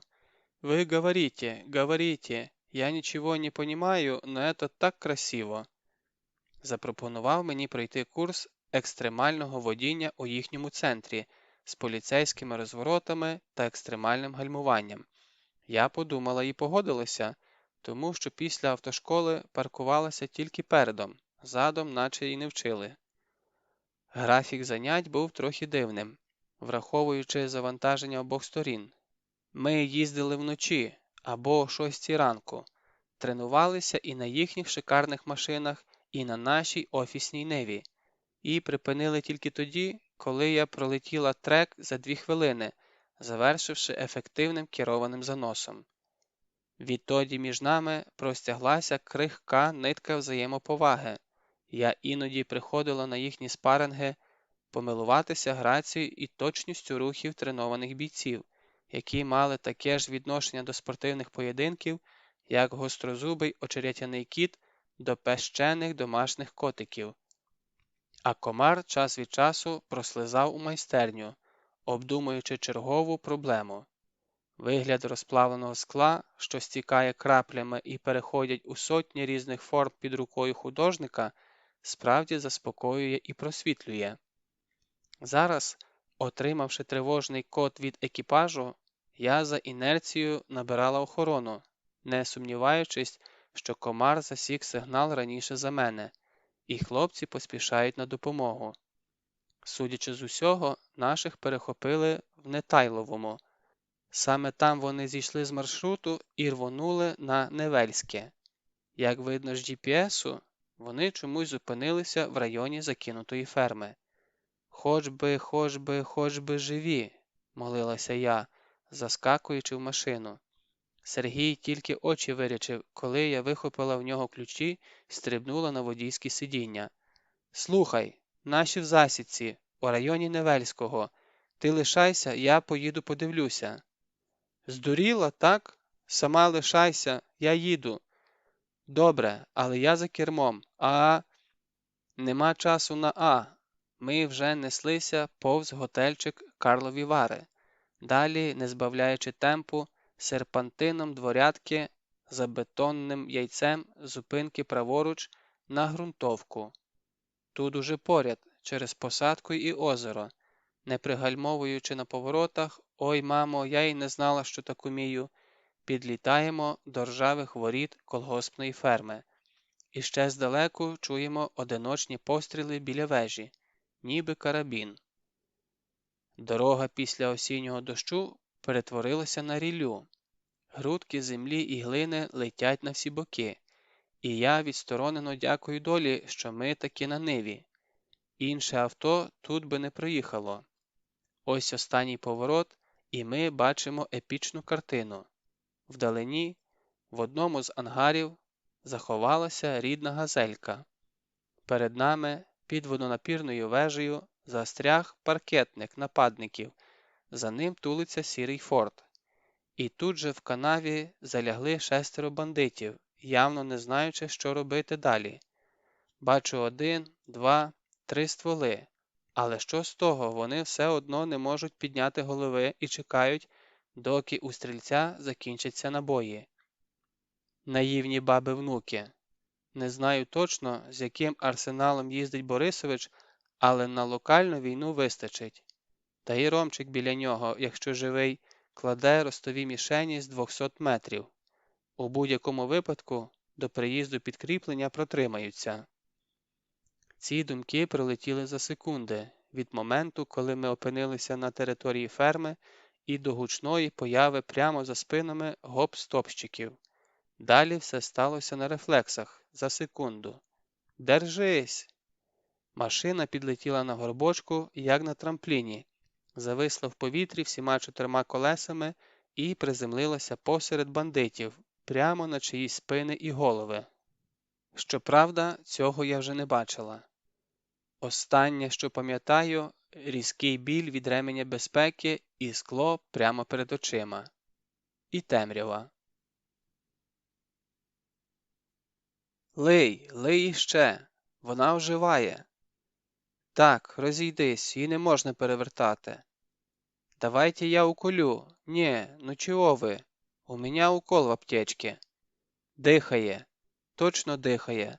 Треба язик виковиряти, щоб не задихнулося!» «Ножом! Сначала ножом зуби розщепіть!» «Умп!» «Що вона сказала?» «Тихо! Щось каже!» «Уб'ю!» Ніколи в житті мені не було так зле. Зір і слух поверталися повільно, уривками, і перше, що я побачила, коли очі нарешті розкрилися – ліс рук. Кожен із присутніх вважав за потрібне тицнути під носа розчепірену п'ятірню. Скільки пальців? Та я рахувала не пальці. Дон, Олег, Ромчик, Борисович, Сергій, Юрка з Толіком. Здається, всі тут. Сергій світить розсіченим чолом, інші ніби в порядку. Тут же комар, гріє руки під пахвами. От що за чоловік? Він навіть стоїть несхвально. Розказуйте. Як ми і думали, їх технічно заблокували на в'їзді у Нетайлове.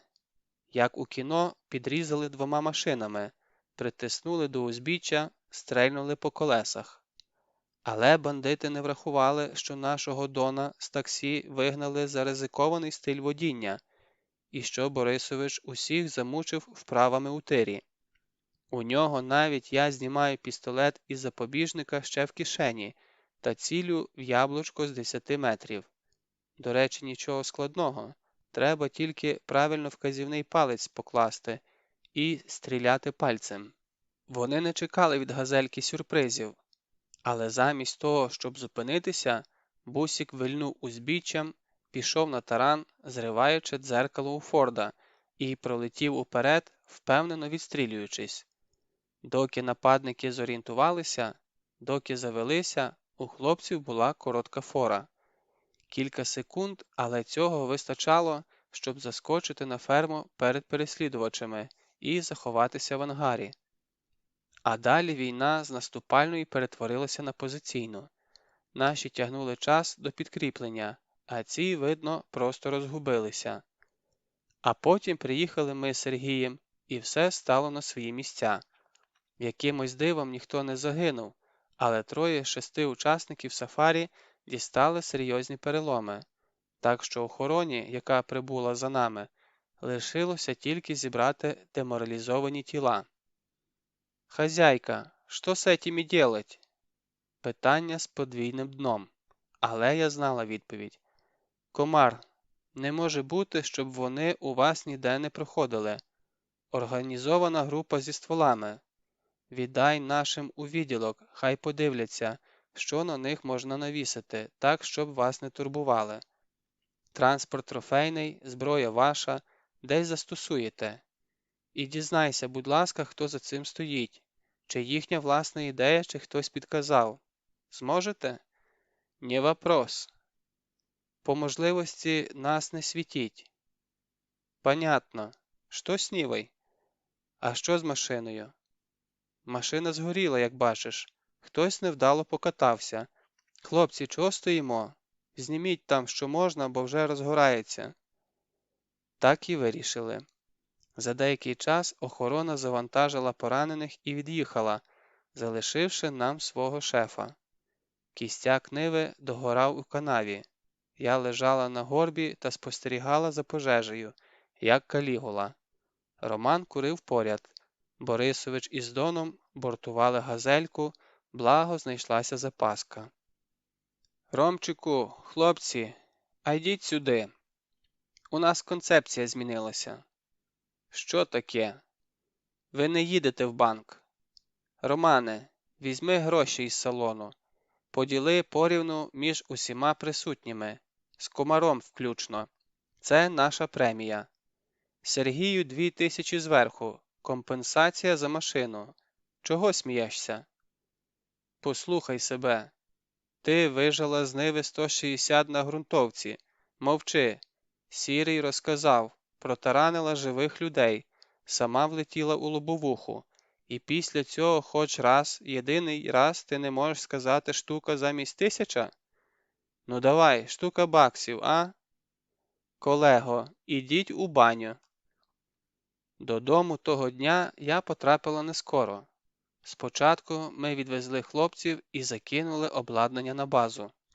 Домовилися, що всі беремо по 3 дні вихідних. Пацанам саме вистачить відгуляти поминки за полеглою машиною. Далі змусили Романа заїхати на мийку і відчистити коляску, яка більше нагадувала танк-амфібію. Потім хлопцям урвався терпець, і вони силою потягли мене у травматологію, не слухаючи заперечень. Черговий лікар діагностував струс мозку і виписав мазь від гематоми. Удар прийшовся у точку, від якої синець розійшовся на все обличчя, як у панди. Повіки набрякли і посиніли, ніс розпух і перестав дихати. А найгірше, я так і не придумала, що сказати бабусі. «Тьотя Оля, ви не хвилюйтесь, вона просто об одвірок вдарилась», – почав з порогу Ромчик, коли ми врешті дісталися до квартири, і осікся. Баба сиділа перед телевізором і плакала. Плакала давно, мокрим було і обличчя, і шия, і хустинка в руках. А по телевізорі показували бойовик. Група поліцейських у чорних шоломах била лежачого. Потім камера вихопила дівчинку, яку тягли сходами. Скривавлене обличчя крупним планом. Когось скинули з пам'ятника. Знову кійки, кров. Це що, у Києві знімали? Ніби Майдан. Але темно, не розбереш. Та що тут відбувається?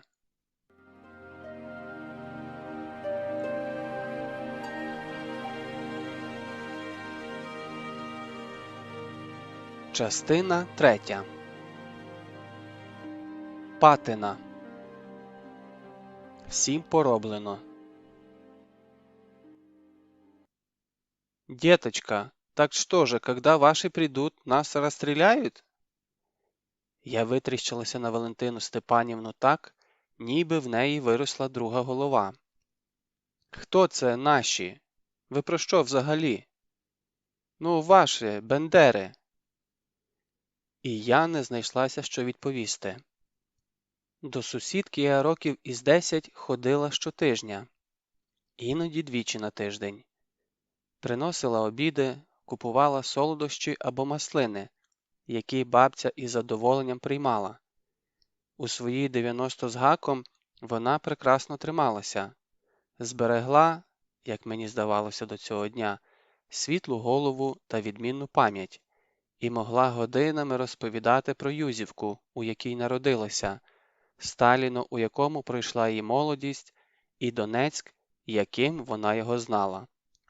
Я любила її квартиру зі стосами газет і журналів, любила бібліотеку, де повне зібрання Джейн Остін підпирало життєпис Босха та тритомну енциклопедію авіамоделювання. Давно не фарбовані стіни прикрашали картини шістдесятників із дарчими написами на звороті, а в одному з полотен я впізнала колаж Параджанова.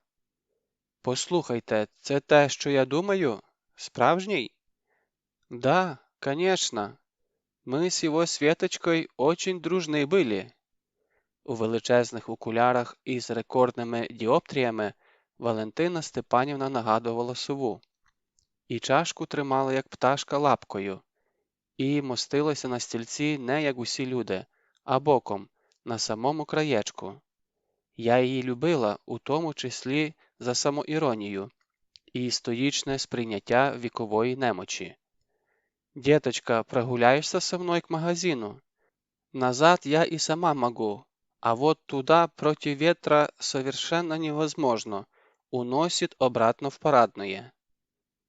Поза очі її кликали фрау, настільки вона вирізнялася серед нас своїми брючними костюмами та малиновими капелюшками. І от тепер. Цілу зиму я мріяла поставити світ на паузу та спокійно подумати. Колись мені трапилося оповідання, у якому герой жив із відставанням на 2 секунди від реального часу, і цієї малесенької затримки вистачило, щоб вибити його з колії і зрештою довести до самогубства.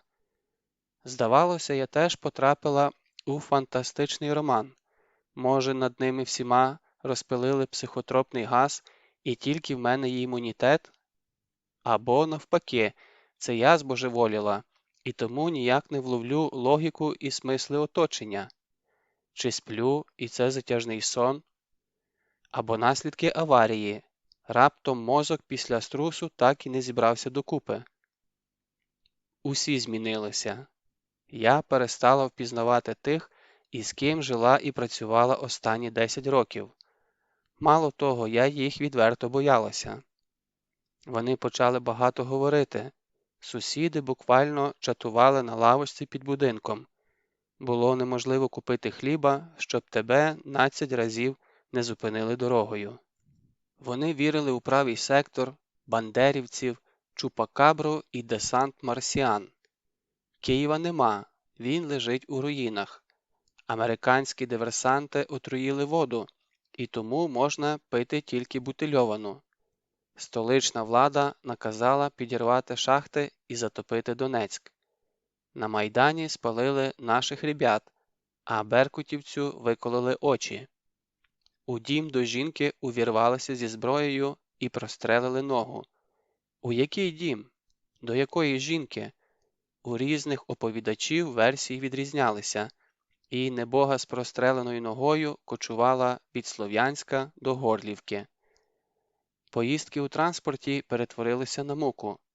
Щоразу, куди б ти не їхала, у салон заходила людина з телефоном у руках і дуже голосно розмовляла, втягуючи в розмову всіх присутніх. Історії повторювалися, і я навіть виділила кілька сценаріїв. Це був дідок Віщун і невістка з Києва дзвонила, або у дочки на роботі сказали.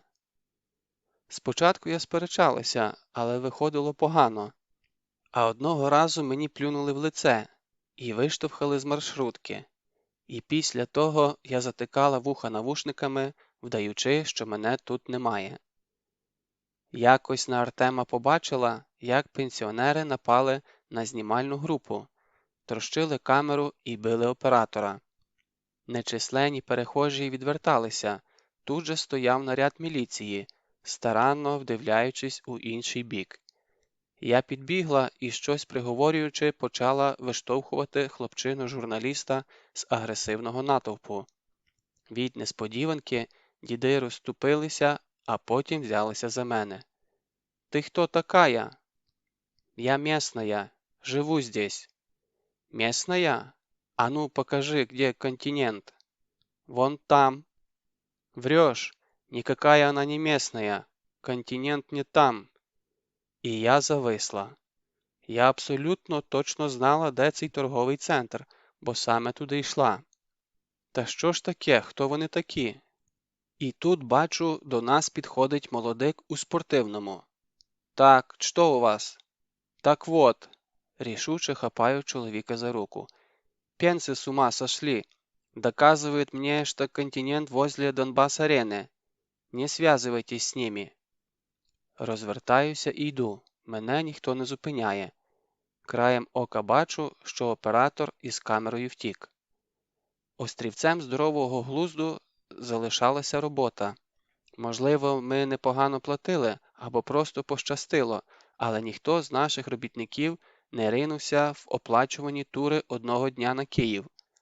Ми закрили рік на новорічних замовленнях, але в середині лютого настав повний штиль.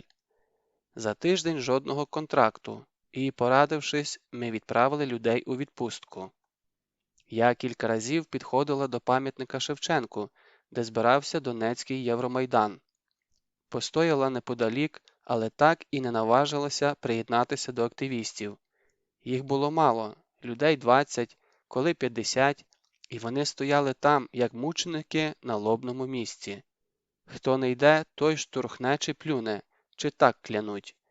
Темніло в очах від однієї думки, що я буду в тому ж становищі, що всі витріщатимуться, і я тікала, зневажаючи себе за боягузтво. В інтернеті було легше. Я додалася в патріотичні групи на Фейсбуці та у ВКонтакті і хоробро лайкала тематичні пости. Загалом життя змістилося у віртуальну реальність, тому що у справжньому все було незрозумілим і страшним. Я тиждень набиралася духу, щоб запитати Ромчика і Борисовича, що вони думають про Майдан, і прямо при них розревілася від полегшення, коли почула «Надіюся, зека сковернуть». А потім настав день, коли я припинила боятися, коли страх пішов, залишивши по собі гаму інших почуттів. Напевно, так не боїться повітряний гімнаст, коли летить назустріч своїй трапеції, або мисливець, піднімаючись із ножем проти вовка. За іронією долі, День Незалежності нової мене почався з візиту тієї таки сусідки. Валентина Степанівна піднялася до нас, чого не робила з самого Різдва. Потопталася на порозі, обережно примостилася на дивані. Було помітно, що вона готувалася до візиту. Сіру кофту прикрашав фетровий букет. На сухих артритних пальцях виблискувала пара перснів. Прийшла вона не з порожніми руками, а принесла 3-літрову банку з медузою, тобто з чайним грибом. Це було мудро. Неможливо ображатися на людину, яка виростила для тебе чайний гриб. «Ты знаешь, деточка, я сьогодні літала. Во сне». «І куди ж ви летіли?» «В холл. По коридору направо. Невысоко, где-то полметра от земли». «І як саме? Руками махали чи так, на помелі?» «Ты не поверишь, но совершенно естественно, лежа лицом вниз. Я всю пыль на паркете рассмотрела, пока долетела». І тут ми глянули одна на одну і забулькали сміхом. Я згиналась від реготу, вона ж дрібно трусилася, притримуючи рукою вставну щелепу. І в той момент усе було як раніше, ніби чужий вийшов із захопленого тіла, і маріонетка стала вільною. А потім ми включили телевізор і побачили стрім з Інститутської. І тіла на Майдані, чорний хрещатик, оголошення про кількість жертв, яких прибувало з кожною годиною. Я просиділа перед екраном до вечора, а коли піднялася, страху вже не було. Ми провалюємося у кролячу нору. Усе, на що можна було опертися, розсипається під руками на порох. Тут реальність розходиться зі здоровим глуздом. Я заплющую очі і вдаю, що мене немає. Ущипніть мене хто-небудь. Я равлик, я пасочка, я декорація, я скіфська баба. Проста українська скіфська баба. 300 бомжів захоплюють обласну адміністрацію. Прориваються в кабінети, виносять телевізори, кондиціонери і недопиті чайні пакетики. Епічна сила, озброєна палками, газовими балончиками та тижневим перегаром, раптом валить владу. І власть відступає, піднявши лапки. Ви серйозно? Вони скидають прапори України так легко, ніби в паперових декораціях. І я не можу зрозуміти, то що, цей прапор, ця держава, виявляється, були не справжніми? Чому міліція начепила колорадки і стоїть, склавши руки? Чому з мене сміються вголос, коли я запитую про присягу і честь мундира? І чому тут, удома, всі такі спокійні, ніхто не б'є в набат, не голосить, не вибігає простоволосим на вулицю і не кличе на допомогу? Місто заполонили автобуси з російськими номерами. Акаючи і штокаючи, туристи вигрібають спиртне в супермаркетах, п'ють і їдять на газонах, тут же мочаться у дворах, а наші проходять, не піднімаючи очей. Ніколи в житті я не почувалася такою самотньою і безпорадною. Біля нас із бабусею утворилася порожнеча. Сусіди, друзі, які забігали мало не щодня на пироги, раптом забули до нас дорогу. Баба Оля затихла. Я йду з дому, вона ще спить. Приходжу, вже спить. А з відра все частіше вигрібаю порожні пляшки з-під вина. І в мене немає духу поговорити з нею про це, а вона не питає, куди і з ким я ходжу. Ромчику, що будемо робити? А що робити? Тікати тобі треба. Ти що, не бачиш? Тут зараз усе піде по пизді. Тікай і бабу вивозь. А ти? А ми тут повоюємо. Вони нас не дістануть, суки. Взагалі-то це була правильна тема. Спакувати обладнання, взяти старих та їхати звідси, доки стане бензину в баку і грошей на карті, чим далі, тим краще. Допускаю, у наступному житті я оберу логічний шлях і втечу на хутори за перших ознак руського міра. А тут я вийшла у двір, глянула на березневі калюжі, на чорні відморожені дерева, на ще чорніші паркани і гаражі, на целофановий пакет, який заплутався у гіллі, на сонце над териконом, на масний дим із ТЕЦ. Потерла свіжий опік на руці від розплавленого скла, пройшлася очима по розчахнутих каркасах недороблених вітражів. Дурак ти! Нікуди я не тікатиму. Де Борисович? Борисович із хлопцями пропадають у воєнкома. Формують списки територіальної самооборони. Буде батальйон Донбас, чи якось так. Романе, знаєш що? А пішли з тобою сядемо на телефони. Давай обдзвонимо наших клієнтів у Києві та по областях. Хай скажуть, що там у них відбувається. Не може ж бути, що України ніде нема. Десь то вона є. Повинна бути десь тверда земля. Давай подивимося, на чому ми стоїмо. І ще, у мене на Фейсбуці є група. Я закидаю інформацію про Донецький Майдан. Треба прочесати учасників і зробити закритий час для координації. Слухаюсь, мій фюрер. І це не жарт, до речі. Я колись піддивилася, він мене і в телефоні записав як фюрер. На початку березня наші провели кілька акцій, які виявилися досить успішними. 4 числа зійшлося до 5000 людей. Виступали, співали гімн, машини, проїжджаючи, сигналили, водії махали руками. Я тримала свою вудочку з прапором і на мить повірила, що все буде добре. що ми таки переломимо ситуацію. Страшний сон закінчиться. Ми були окрилені і трохи розслаблені, довго не розходилися, обдумуючи деталі наступного виступу. Назавтра ми запланували сюрприз – розгортання гігантського прапора України. Його пошила Марія Олексіївна, шахтарська вдова, у своїй мікроскопічній квартирі на звичайній побутовій машинці. Не уявляю, як вона не потонула під кілометрами шовку і нічого не переплутала. Коли полотнище склали на ковдрі, виявилося, що воно не проходить у двері, і його ледве винесли з під'їзду. На рекордний прапор збиралися сім'ями, з дітьми. Начальник міліції, такий собі Романов, особисто гарантував, що мітинг пройде спокійно, патріоти будуть під охороною. У новинах потім передавали, що нас зійшлося до 10 тисяч. Може і так, я тоді не вміла рахувати кількість демонстрантів. Знаю, що це було людське море, що ми обнімалися, тиснули руки, що голова паморочилася від полегшення.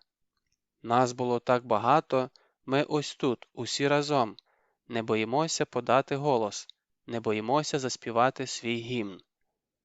Молоді мами і пенсіонери, студенти, глави сімейств, футбольні фанати і школярі, дядьки з села і модні донецькі штучки стали раптом рідними і своїми, хоча ніколи не перетиналися у минулому житті. Ми всі зробилися українцями і несли свою Україну, як атлет несе олімпійський вогонь вище неба. Не можу сказати, що ми розслабилися, ні. Правильніше буде, ми ще не напрягалися як слід.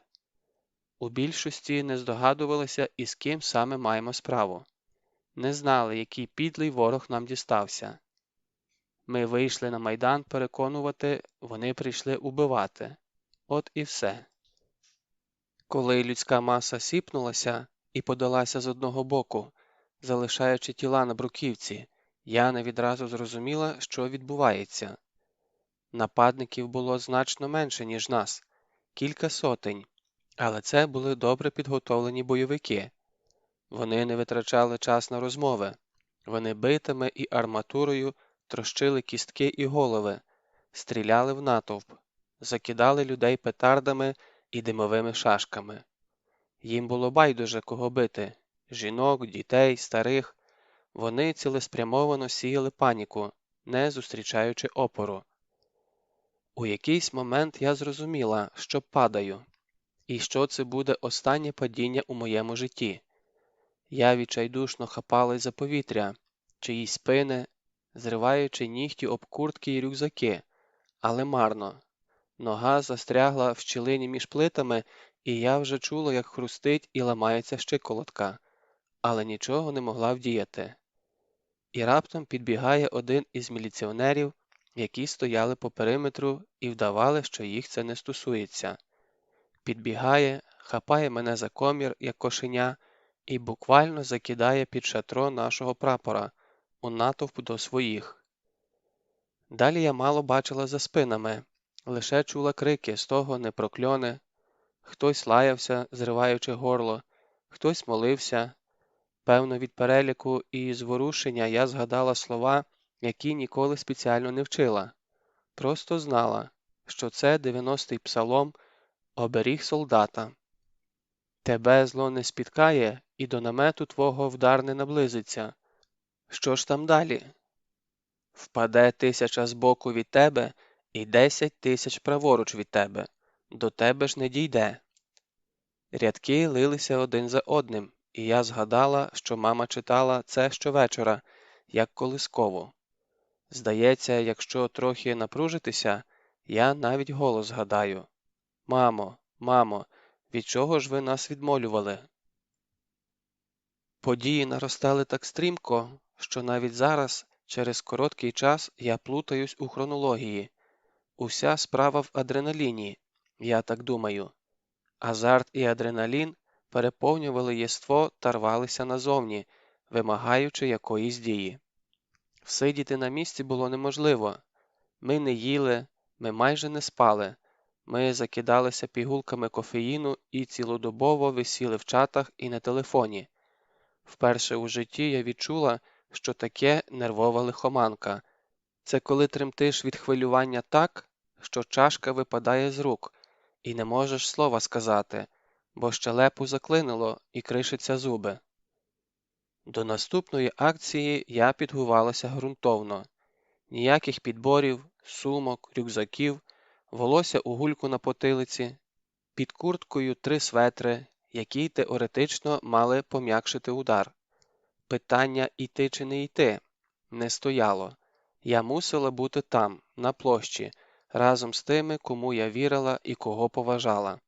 Нехай я крапля в океані, і нехай той океан безмірно далекий від нас, ми все одно повинні вичавити з себе все до останнього, вдихнути сили в цей кволий рівчак, який донесе наші води до великої України. Ми бачили гниль повсюди. Дуже швидко зрозуміли, що ні в адміністрації, ні в прокуратурі ми не отримаємо допомоги. Мало того, будь-який контакт із чиновником чи силовиком крив у собі загрозу. У нас зникали люди. Після кожного мітингу міліція затримувала активістів, і лише невелика частина виринала в судах із штрафами за адмінпорушення. Багатьох не знаходили, і наші спільноти в соцмережах переповнювалися фотографіями зниклих безвісті. Я з дівчатами взяла на себе пошуки в лікарнях. Довелося завести знайомства та підігрівати медсестер і санітарок, які зливали інформацію про пацієнтів із кримінальними травмами. Почастішили напади на друзів із нашого кола. Били, підрізали не тільки причетних до організації виступів, але й журналістів, які писали про наші акції, лікарів, які надавали допомогу пораненим, дівчат, які варили їсти і поселяли іногородніх. У гаражах та на стоянках горіли машини. Дуже страждали діти. Якщо у школі дізнавалися, що тато або мама ходять на українські демонстрації, дитину починали травити найгіршими і найбільш садистськими способами. Окремим випробуванням стала їзда з патріотичною символікою. Коли машина з прапорцем пригальмовувала на перехресті, на неї налітала зграя тітушок чи скажених пенсіонерів, або збірна команда і тих. Виламували двері, розбивали вікна, дзеркала, у салон летіли бомби з борошном, зеленкою або калом.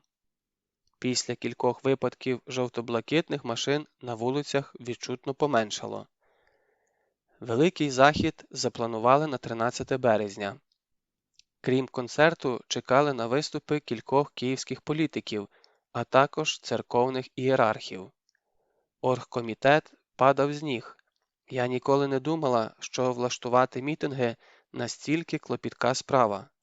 Купити тканину на прапори, домовитися про вудочки, привезти апаратуру на сцену, знайти саму сцену. Жодна з місцевих компаній не хоче зв'язуватися, організовувати транспорт для активістів із району, розмістити і погодувати приїжджих, намалювати плакати, подбати про зв'язок, написати релізи до акції, дати інтерв'ю, налагодити стрім, підтягнути учасників для живого включення, продумати порядок виступів. Голова йшла обертом, але ми були щасливі в цій колотнечі. Здавалося, ось трошки, зараз дотиснемо, і ще кілька акцій і все налагодиться. Подивіться лишень на ополченців, які через день штурмували то ОДА, то міську адміністрацію, на цю вбогу алкоголічну неміч, на наркоманів та бомжів із усього міста, які сповзлися туди за своїми грішними трудоднями, і порівняйте з нашими людьми, світлими, розумними, сильними. Ми підбадьорювали одне одного в сподіванні того самого світанку, який обов'язково настане. Добро перемагає зло, так? А ми були на світлій стороні, я вам гарантую. Вранці напередодні мітингу хтось мені дзвонить з незнайомого номера. Відповідаю і раптом чую нашого колишнього начальника охорони. Сказати, що я здивувалася, нічого не сказати. Я комара не бачила з осені і спеціально про нього не розпитувала. Серед наших активістів його не було. А що це означає? Правильно, тому і не розпитувала. А тут він сам телефонує і просить зустрітися. Та на зустріч я не прийшла. Уже зібралася і навіть очі підфарбувала, а потім взяла і не поїхала. В останній момент передумала. Попросила Борисовича сходити замість мене, дізнатися, що органи від нас хочуть. Борисович віддзвонився за якусь годину із неймовірною новиною. Виявляється, комар привіз для наших хлопців цілу машину кійків, щитів та балончиків із сльозогінним газом. Просто буркнув, щоб голої не стояли, і наказав швидко перевантажити. Борисович на радощах смикнув першого, хто був неподалік на колесах, такого собі Костіка, напакував повний салон скарбів і рвонув у штаб-квартиру. Нашому несподіваному благодійнику не встигли подякувати. Він розвернувся і пішов, не прощаючись. Про мене, до речі, не згадав жодним словом. Я подзвонила сама, хотіла вибачитися за свою відсутність, але ранковий номер уже не обслуговувався. На площу Леніна ми прийшли завчасно, і тут нас чекало два неприємні сюрпризи. По-перше, частину території окупували прибічники Рускава міра. Їх було небагато, але вони зайняли стратегічну висоту біля пам'ятника. На передньому плані стояли вже звичні шалені пенсіонерки і тітки з плакатами «Путін помоги», а за спинами жінок кучкувалися тітушки. І друга новина, від якої я просто заніміла. Кійків і щитів не було. До оргкомітету підійшов Костік, руки в боки, і повідомив, що машину з вантажем лишив за пару кварталів, мовляв, нема можливості проїхати далі. Але ви не хвилюйтесь, з міліцією все домовлено, мітинг виключно мирний, ніяких ексцесів не допустять. Доки чоловіки між собою розбиралися, я вирішила сама подивитися, де та машина, і навіть проштовхалася через натовп до виходу. Наших зійшлося чимало, у багатьох в руках парасольки. Навчені гірким досвідом, дівчата планували захищатися парасольками від яєць та іншого непотребу, який летітиме в голови мітингувальникам. Маневрування через площу забрало чимало часу, і я вже була майже на виході, коли знову задзвонив телефон. З Оксанкою ми не дружили.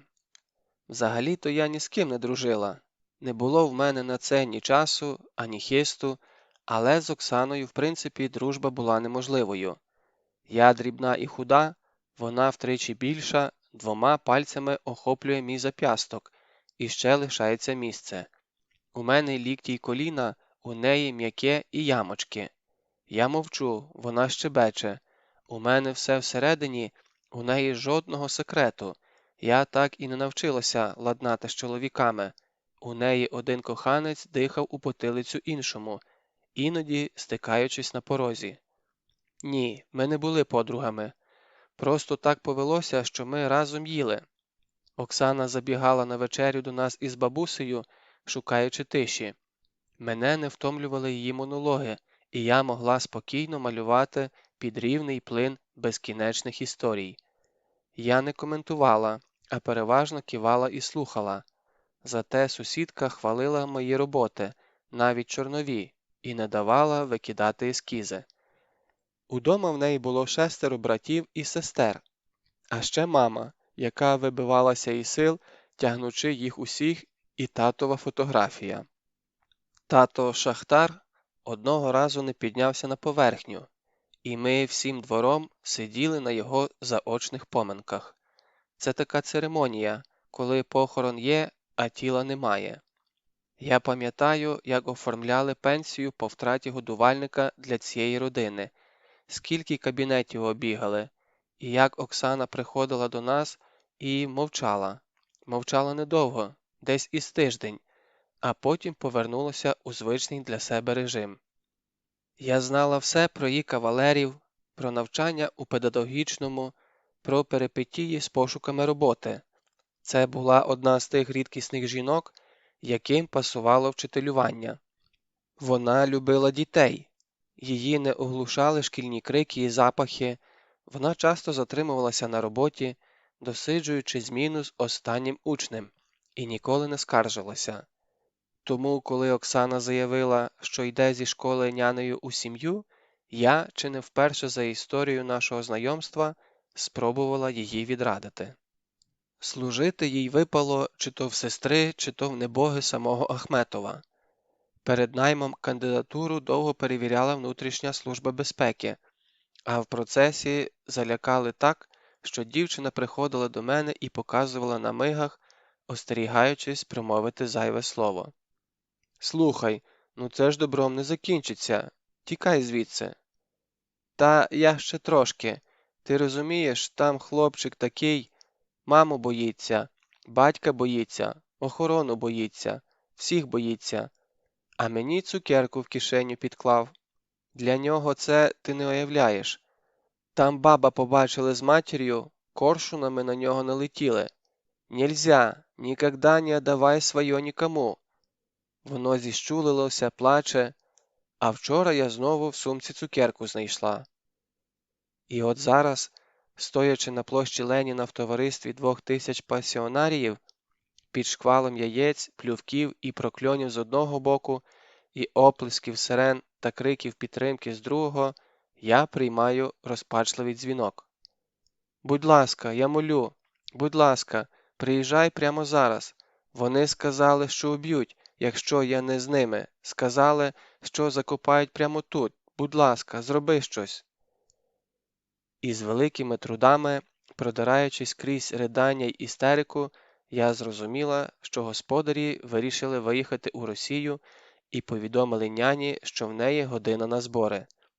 Малюк полюбив няню, значить, вона їде в Ростов. Це не обговорюється. Коли Оксана заперечила, що в Ростов вона не поїде, їй показали, куди можна запхати свої бажання. Я задумалася. Звичайно, момент більш ніж невдалий. Але коли хтось із клану Ахметових обіцяє тебе убити, то краще виходити з припущення, що тебе таки уб'ють. Тобто в Оксанки була година часу, а потім доведеться шукати її по всій Росії. Так, без паніки. Речі зібрала? Через 10 хвилин передай охороні, хай вантажать, а сама спокійно йди за ворота. Я чекатиму під двором. Тебе підберу. Телефон тримай при собі. Вибираюся з майдану, хапаю першу попутку та лечу до їхнього котеджу. Ми під'їхали саме вчасно. Перед нами відчинилася хвіртка, і на вулицю вислизнула перелякана тінь у халаті та домашніх капцях. Пригальмовуємо біля дівчини. «Давай, заскакуй!» І ходу звідти. І ще таксист делікатний трапився, їхав швидко і без зайвих запитань. Оксана виглядала погано, запухла від сліз і з помітною плямою від ляпаса на щоці, практично роздягнена. От куди її таку? «Гроші маєш якісь, документи?» «Ні, все там лишилося, і паспорт у них, у мене тільки карточки». Не знаю, чи правильно я вчинила, але не придумала нічого іншого. Ми приїхали на вокзал, я вигребла готівку, віддала свою куртку і кросівки та посадила дівчину на автобус до Дніпра. У Дніпропетровську в мене є знайома директорка дитбудинку, нормальна жінка. Кілька років тому їй, як сліпій курці просо, трапився спонсор, який по-багатому відремонтував спальний корпус. Наша фірма ставила світло, і всі робочі моменти узгоджували саме з директоркою. Потім, за місяць чи два, я заїхала провідати сиріт і помітила, що весь декор на своїх місцях, жодного бра не вкрадено. Після того ми тримали контакт із Степанівною. Я іноді малювала з її вихованцями, збиралася взяти кількох випускників на стажування, але не встигла. Тому зараз подзвонила саме до неї. «Вам потрібна класна вчителька, яка любить дітей?» Домовились ми швидко. Дівчину мали зустріти на місці, оформити втрату документів та поселити в інтернаті. Наскільки я знала Оксану, сьогодні вона поплаче, завтра втішиться, а післязавтра сама повірить, що була народжена для роботи в цьому закладі. Ми обнялися на прощання. Я ткнулася носом у сонячне сплетіння дівчини, вона цьомнула мене в потилицю. «Послухай, я навіть не знаю. Ти розумієш, я так дякую, якби не… Так, давай без цього, стрибай на місце. Приїдеш, подзвониш. Я теж за тобою скучатиму». Я дочекалася, доки автобус від'їхав. Довго махала у спину, а потім у чужих капцях побігла назад на майдан. Було вже темно, коли я дісталася площі. І ще на підході зрозуміла, що все погано. Натовп не наш, люди не наші. Крики, лемент, під ногами бите скло і пластик. Усі верещать, і я спочатку не можу розібрати, що вони скандують. «На колені! На колені!» Та що ж це таке? Когось б'ють, я бачу, як десяток молодиків накинулися на чоловіка, повалили, стрибають по голові. На мене летять бризки, кров. Господи, вони його убивають. Нема чим дихати. У повітрі сморід від газових балончиків. Тут і там піднімаються стовпи димових шашок. Прямо переді мною у натовп в'їжджає швидка, і мені вдається прилаштуватися за нею. Людська маса неохоче розступається, і ми рухаємося на захід, до епіцентру подій. Краєм ока бачу ряди міліції. Вони прикриваються щитами і просто стоять. Куди ж ми йдемо? Попереду видніють контури розгромленого автобуса. Вікна і двері горять, все в диму. До стінки притиснута група хлопців. Хтось пригнувся, хтось упав на коліна. У них летить каміння, арматура. Хлопці в крові, кругом море крові. Залізний запах накладається на сморід газу. Нарешті міліція пробиває коридор між автобусом і швидкою, і до машини несуть чоловіка. На светрі розпливається чорна пляма, і на тлі цієї плями повне обличчя відділяється абсолютною білизною. Хлопець без свідомості, а може і мертвий. Я відсторонено дивлюся, яким боком ноші заносять у швидку, вперед ногами чи головою. І не можу згадати, як же правильно, коли людина жива. Я давно вже боса. Капці загубилися, під ногами мокро і слизько. Розумію, що потрібно вибиратися, але не знаю, у який бік мені йти. Ця площа здається безкінечною. Куди ни кинь, скрізь крики, вереск, лють, скрізь бійня. Одна частина мене знає, що це все не справжнє, що це сон, страшний сон, і ми зараз прокинемося. Інша фіксує події, як на кіноплівку, і в голові стукотить нав'язливою думкою. Я свідок, я свідок, я свідок. Кому і для чого я свідок, якщо я зараз упаду? У цьому місиві навіть кісток не залишиться. «Чего встала? Быстро внутрь залізай, слышиш? Бля, ти глухая?» кричить фельдшер швидкої, і раптом виявляється, що кричить мені. Недовго думаючи, стрибаю в салон, і машина зривається з місця, перекриваючи сиреною ревище натовпу. Хлопця не довезли. Він помер у швидкій. Звичайно, на той момент я не знала, що йому 22 роки, і це єдиний син у батьків. У кареті я бачила лише руки лікаря, руки в крові. Кров заливала ноші, підлогу, спочатку майже чорні, а потім усе світліші рівчаки підбиралися до мого сидіння. «Безполезно, не довезем». Але навіть після цього «безполезно» вони не здавалися, і це було схоже на греблю. Так, на спортивну греблю, коли спини поперемінно розгинаються і капітан відраховує ритм. Раз, два, три, раз, два, три. Але я вже знала, що труд цей марний, що перегони програно, і тіло, над яким вони так тяжко працюють, здригалося порожньою оболонкою. Ніколи раніше я не стикалася зі смертю, тим більше ось так, віч-навіч, але впізнала її. А потім вони зупинилися. Медсестра відкинулася до стіни, тяжко дихаючи. Лікар витяг із кишені пачку цигарок і закурив прямо в машині. Водій простягнув руку і виключив сирену. І рація, яка до того шипіла щось нерозбірливе, заполонила голосами весь салон.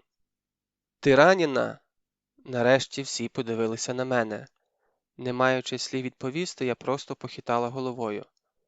«Знаєш його?» «Не знаю. Можливо. Куди ми їдемо?» «Калініна. У нейрохірургію. Прошу висадити мене прямо тут, не маючи уявлення, де ми насправді, і як я доберуся додому через усе місто в такому вигляді. Але байдуже, я просто не витримаю більше в цій швидкій». «Хорошо, только оставь свои данные, может, вопросы будут. Все-таки свидетель».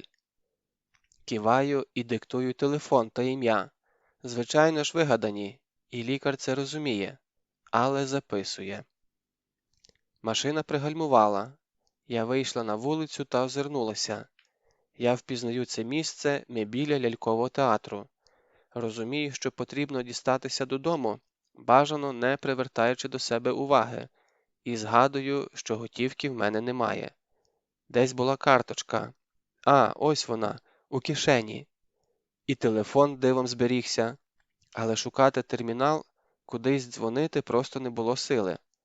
Якщо я правильно зорієнтувалася, мені краще перейти дорогу і дочекатися маршрутки в протилежний бік. Та натомість я довго бреду прямо і зрештою заходжу в бар. У барі людно, майже всі столики зайняті, але мені щастить і я сідаю у куточку за дверима. У залі тепло, на кожній стіні працює телевізор, транслюють футбольний матч. Я підтягую під стіл багатостраждальні ноги в бахілах, сестричка зі швидкої видала, свята людина, і замовляю гарячий шоколад. Потім подумала і додала до замовлення картоплю фрі, реберця, салат і сирну тарілку. Ступні потихеньку відмерзають. Пробую поворушити пальцями, ніби ворушаться. Їм, не розбираючи смаку, і дивлюся футбол. 1/8 Ліги Європи. Іспанія проти Португалії. Я вболіваю за іспанців і одночасно спостерігаю за відвідувачами. Біля мене веселиться студентська компанія. Столик заставлений бокалами так, що тарілку з кальмарами ніде приткнути, і її пускають по руках, як на сільському весіллі. Далі молода парочка, обоє вечеряють зосереджено, не дивлячись одне на одного. І ще через стіл у когось день народження. Іменинниця робить селфі з гостями. Мені трошки дивно, я чекала від себе іншої реакції, та хоч якоїсь реакції, але не знаходжу жодного емоційного відгуку. Я стала свідком величезної трагедії. Те, що сьогодні відбулося, зачепить усіх нас, кожного жителя міста. Донецьк лежав перед нами, як величезний неповороткий звір. Йому щойно впорснули отруту прямо у спинний мозок, і тіло звіра вже відмирає. Зовсім скоро він не зможе поворухнутися, і тільки бачитиме, як дрібніший, але більш вправний хижак шматує його плоть. Попереду чекає довга агонія, але захмеліла голова не вловлює тривожних сигналів від периферійної нервової системи. У голови поки що все добре. Я примружилася і крізь напівзаплющені повіки подивилася навкруги. Так навіть краще, бо від тьмяного світла свербіли очі. Колись мені баба розповідала про маску смерті. Мовляв, знаюча людина може помітити ознаки смерті за 3 дні до самої загибелі, тому що у приреченого невловимо змінюються риси обличчя. Ніколи не вірила в містику, а зараз раптом згадалося. Увесь бар, і відвідувачі, і офіціанти були мертвими. Фігури витончилися, ніби на пласкому екрані, а темні та порожні місця поряд із ними більше не були порожніми. Це тривало секунду, не більше, але ця секунда була. Ось дівчина, Бариста з ретельно промальованими бровами тягне через міст клітчасту сумку. Сумка більша за неї, а на руках дитина, хлоп'я десь 2 років. Вони доходять до краю мосту, дорога обривається, і далі потрібно лізти по крутому схилу, тримаючись за мотузку, і дівчина прив'язує малого шарфом до грудей, щоб не впав. Вони роблять кілька кроків, не випускаючи сумку з рук, але раптом земля піднімається, і на тому місці, де вони стояли, лишається глибока вирва. Ось студент, який так смішно заграє із сусідкою, раптом завмер і хитнувся вперед, а на спині вибухнули 3 акуратні дірочки. Ось солідний чоловік із бокалом темного. Він роздягнений до пояса, руки скуті за спиною і пристебнуті до іржавої труби. Він напівстоїть, напіввисить під цією трубою, і все тіло – суцільна рана. Хтось тягне його за волосся, але голова не тримається і падає на груди. Я потерла обличчя руками. Все, досить. Видно, дочекалася своєї реакції на стрес, але зараз не час і на місце розклеюватися. Можна поплакати, але було б добре це зробити в ліжку чи під гарячим душем, але ніяк не тут, у ресторані. У них є термінал, приймають карти? Бо якщо ні, мої пригоди на сьогодні не закінчилися. Треба подзвонити своїм. Я витягла телефон і побачила, що він розрядився. Віднесла на зарядку, радіючи маленькій затримці. Поки що всі мої живі. Хай навіть тільки в моїй голові. Поки що я можу вдавати, ніби цього вечора не було, ніби все привиділося у страшному сні. А щойно увімкнеться телефон, я дізнаюся імена. Хтось загинув, крім того хлопчини з ножовим у швидкій. Напевно, що так, їх же били смертним боєм. А дядько, який стояв перед натовпом із прапором у руках. Здавалося, він відгородився прапором як щитом, але від чого може захистити шматок тканини? Не від кулі, не від каменюки. Я сходила в вбиральню, ретельно вмилася і вимила руки. Потім замовила ще каву, смакуючи кожен ковток.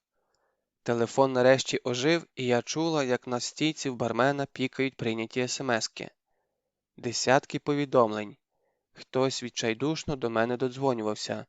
І насправді це дуже безвідповідально – сидіти ось так і напиватися кавою.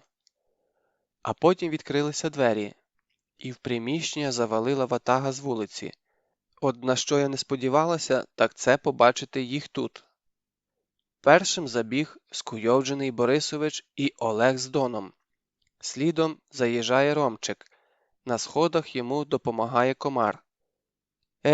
А що ви тут робите? За секунду я смикалася у повітрі, буквально розпластана по чиїхось грудях. І нарешті плакала, і знову могла вдихнути і видихнути, і відчула відразу і холод, і зашпори у відмороженій ступні, і щеміло розбите коліно, і навіть смак їжі, якою я напихалася останню годину, проявився на язиці. Боже мій, вони живі, але як мене знайшли?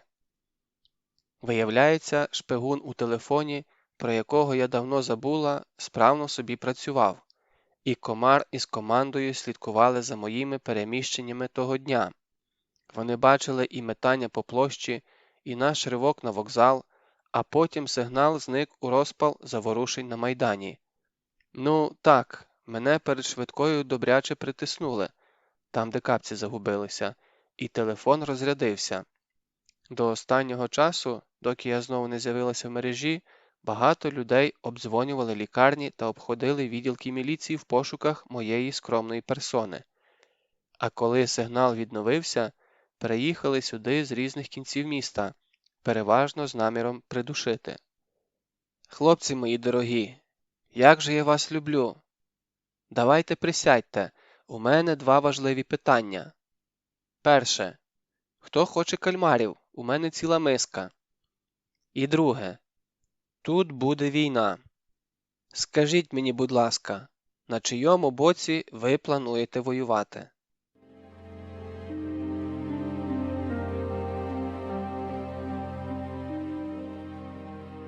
Частина 4. Антрацит. Танго Донбас. Є така техніка примирення з реальністю. У кожній ситуації моделюєш найгірший варіант із максимальною деталізацією. Кажуть, допомагає взяти себе в руки під час тяжкої хвороби. Я кілька днів витратила на роздуми. Для натхнення відкрила на моніторі краєвиди розбомбленого Грозного, перечитала спогади про Першу Чеченську. Я не сумнівалася, що Донецьк стане ареною воєнних дій. До того все йшло, незважаючи на кримський сценарій, про який тут кричали мало не з кожного чайника. По-перше, чому вони вважають, що в Криму не буде війни? І ще як буде? Півострів переорють і затоплять, згадайте моє слово. По-друге, Донбас іде своїм окремим шляхом, але ж не настільки окремим. Якщо хтось плаває, як качка, кряче, як качка, і пірнає, як качка, перед вами, скоріше за все, качка. Якщо хтось кличе війну, погрожує війною, тренується для війни та заводить солдат на вашу територію, у вас, скоріше за все, буде війна. Найбільш розумним і логічним кроком була б евакуація. Моїх грошей вистачило на квартиру в райцентрі. Я підібрала кілька варіантів у Чигирині, планувала перевезти туди бабу з цінними речами, і вона прожила б зі своєю пенсією, доки тут усе не владнається. Якісний план був. Але Ольга Іванівна навідріз відмовилася рушати з місця. «Мені 76 років, нікуди не поїду». «Ба, але подумай, коли почнеться, тут же рознесуть усе в пух і прах». «От і мене хай розносять, не поїду». «Послухай, я не жартую. Кому стане легше, якщо ти загинеш? Подумай про своє серце, про свій цукор. Давай поїдемо.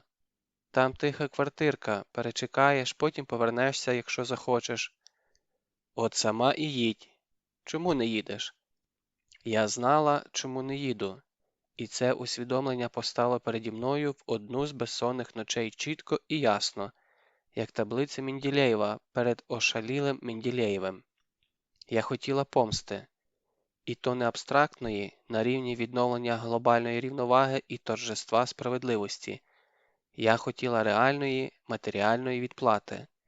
Я хотіла бачити когось із тих, що зі зрізаними шевронами заполонили наші вулиці, із тих, що заїхали і заселилися в санаторіях та базах відпочинку під Донецьком, із тих, що зараз у цей самий момент тренували ополченців із вологодським говорком, відпрацьовуючи з ними бій в умовах мого міста.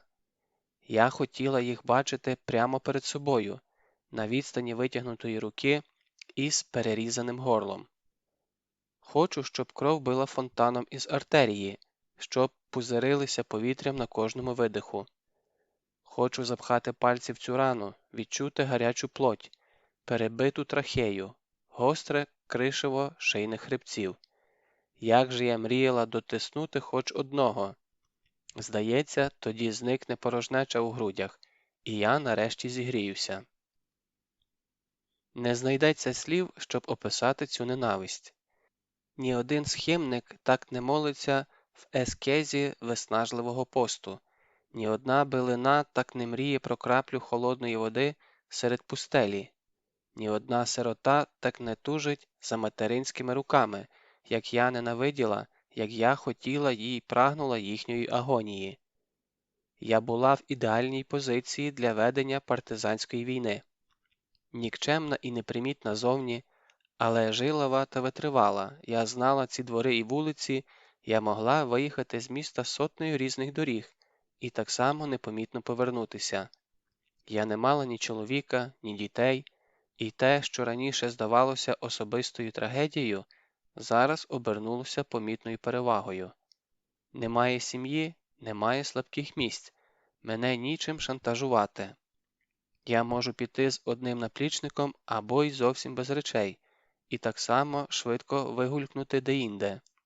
Я не боюся техніки, люблю механізми і схеми, то невже мені не знайдеться застосування? Нічого цього я не змогла сказати ні бабусі, ні будь-кому іншому. Це не ті емоції, якими можна похвалитися. Тому я промовчала. Знаєш що? Тоді поїхали робити запаси. Ти знаєш, чим потрібно запастися на випадок війни? Баба знала. Ми широкою сапою пройшлися базарами, накупили борошна, цукру, солі, макаронів, олії. Ми кілька днів топили смалець та закривали тушонку, а ще обнесли аптеки, формуючи запас ліків від усього. Ми скупили свічки, і звичайні парафінові, і воскові в церкві, і цілий ящик круглих ароматичних для ванної. Мило, свічки, сіль, сірники, мило, свічки, сіль, сірники крутилося в голові, як заїжджена платівка. Шампунь від вошей. Керосин і примус не тільки для приготування їжі. Керосин також добре від паразитів, а ще собаку збиває зі сліду. Антибіотики широкого спектра дії. Амоксицилін, аугментин, фуразидин від циститу. Прокладки, жіноча гігієна, марля і перев'язочні. Золото, ще потрібно золото, шепотів внутрішній голос. Підший у пояс, поклади в кишеньку, носи з собою. Але золота в мене не було. У місті тим часом відбувалося дивне. Захоплення будівель усе більш нагадувало клоунаду. Алкооборону інакше як бомжами і клоунами не називали. На їхні щотижневі віче приходило все менше людей, а барикади і намети довкола адміністрації стояли порожніми і швидко руйнувалися. На початках учасникам пікетів платили до 200 гривень на день, а потім у спонсорів чи то концепція змінилася, чи закінчилися гроші, і стояти доводилося вже за ідею. Та ідейних там бракувало. Мавпуючи столичний майдан, вони обклалися шинами та каністрами, і чим більше шин височило довкола адміністрації, тим менше людей залишалося на території. Жителі центру потерпали від такого сусідства, враховуючи, що контингент спав, їв, мочився в них у під'їздах та покрав сміттєві баки. Ми так само збиралися на короткі мітинги, двічі проводили великі акції. Але, сказати чесно, я туди ходила скоріше з відчуття обов'язку, як на роботу, аніж за покликанням. Хай пробачать мене друзі, та в цьому був елемент театральності, шаманства. Що ми могли протиставити озброєним бойовикам? Свої прапорці? Праву щоку? Як ті протестанти. На набережній біля дерев'яного хреста щодня молилася група вірян. Вони вклякали біля пастора, співали псалми і потерпали, як перші християни. На них налітала обкурена школота, і пенсіонери в усіх градаціях маразму. Підходили з погрозами типи в цивільному, а ці божі люди не реагували на провокації. Може, я чогось не розумію, але якби хоч раз скооперувалися з нашою самообороною та ввалили нападникам, то, може, молитву було б почуто. Згадалося, як після одного мітингу ми згортаємо прапори, і раптом на нас вискакує кілька тіл, які жили на барикадах біля адміністрації. Страшні, пропиті, із замашками дикої зграї. Підбігти і вкусити, натовпом на одного. Ах ти ж курва! Як була з вудочкою в руках, я так і кинулася їм навпереймі, з одним єдиним бажанням – дістати хоч когось і зламати цю вудку об дурну голову. Побачивши мій порив, мавпи зупинилися, повагалися і раптом кинулися тікати. Я аж плечі розправила. Це ж треба, яка я страшна у гніві.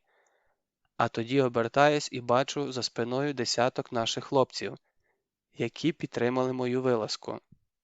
Ну що ж, йдемо вперед, а босота біжить, розштовхуючи перехожих. Чую, один кричить у слухавку: «Лядь!» Они идут штурмовать. Сейчас будет штурм. Ми погнали їх кількасот метрів, а тоді зупинилися. Справді, не штурмувати ж будівлю? Нас тут 10 всього. Досі шкодую. А якби ми тоді зайшли всередину? Весняний Донецьк завис у повітрі, як мильна бульбашка в епіцентрі смерчу. Або, якщо вдатися до менш поетичного порівняння, розчепірився, як корова на льоду. Факт той, що основні події відбувалися в Києві та Криму, в Одесі та Харкові, у Слов'янську та Маріуполі, на кільцевій дорозі та в передмістях, але саме місто щосили вдавало, що його це не стосується. Працювали кафе та магазини, гастролювали артисти, курсували міжміські автобуси. На травневі свята рушили переповнені літаки в Дубай та Стамбул, на Київ та Москву. На Донбас-арені грав Шахтар у матчах Прем'єр-ліги. Нічні клуби і ресторани готували програми до випускного. У кінотеатрах проходила ретроспектива британських фільмів. У парках неспішно прогулювалися мами з колясками. Активізувалися замовники, і ми відновили роботу. Дріб'язок не порівняти з колишніми обсягами, але люди почали купувати світильники і відклали розмови про евакуацію. Щоправда, колектив скоротився на 2/3. Лишилися ми з Романом, дівчата і кілька стажерів. Чоловіки зникли з виробництва, але я не питала, куди вони поділися. Це була одна з прикмет нового часу. Ми навчилися не ставити запитань. Ці кілька тижнів умовного затища проходять у мене під кодовим словом «цирк». У кожній розмові, де б не зійшлося 2-3 людей, обов'язково почуєш, «Когда же этот блядський цирк закончится?» Видно, не тільки в мене були проблеми із адаптацією до реальності, але ж і сприймати маргіналів у центрі як носіїв якоїсь потуги було неможливо. Це ж треба, маргінали. Але повірте, навіть у нас на районі, навіть у бараках, де жило дно з дна, де з настанням темряви двері не відчинялися взагалі, а вранці під ногами хрустів шар свіжих шприців, так от, навіть тут дивилися на ополченців як на гімно. І загальна думка була такою, що цирк скоро прикриють, на горі вже домовлено і, найголовніше, Ахметов не допустить війни у своїй вотчині. Саме він був царем і богом Донбасу, саме він призначав кишенькових президентів, тримав у руках надра, землю і повітря, його волею і хотінням добувалося вугілля, текла вода в трубах, струм у мережі та бензин у баках, він піднімав літаки та наповнював ріки. І якщо хазяїн із якихось причин організував цей бардак, він так само його припинить, коли вважатиме за потрібне. Чи, може, віддасть Донбас-арену чужим? Як ви думаєте? Донбас-арена – це аргумент. Про одержимість Ахметова стадіоном знали, але навряд чи хтось наважиться пожартувати з цього приводу. Ми до крові з очей передивлялися новини і ролики на Ютубі. У Слов'янську озброєні люди в камуфляжі захопили міськвідділ міліції. Число потерпілих при штурмі облпрокуратури в Донецьку зросло до 26.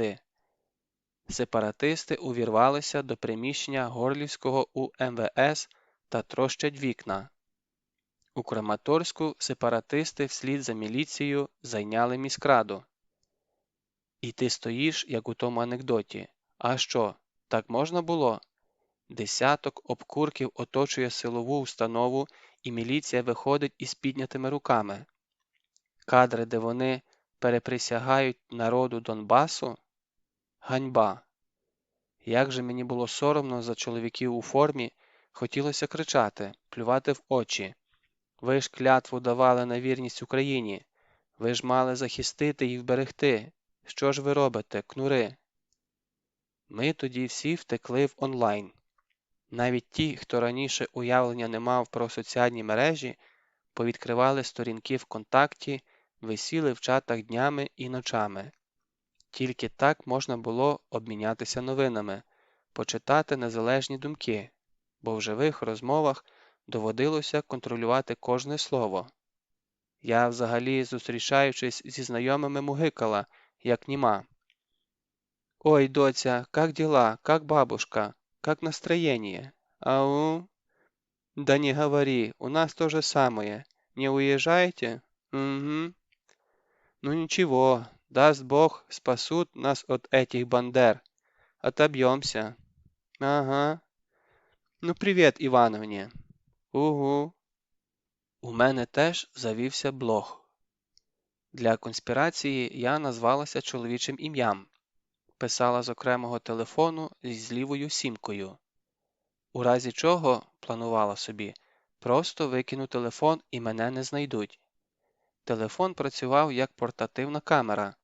Я з ним 3 чи 4 дільниці обійшла на референдумі, скільки змогла залила на Фейсбук. І охорону з автоматами, і черги, і урни, і бюлетені. Того ж дня це відео показало громадське. Воно розлетілося тисячами репостів. І я стала популярним блогером. Можна сказати, мій персонаж прокинувся знаменитим, і якби існував насправді, то був би втішений.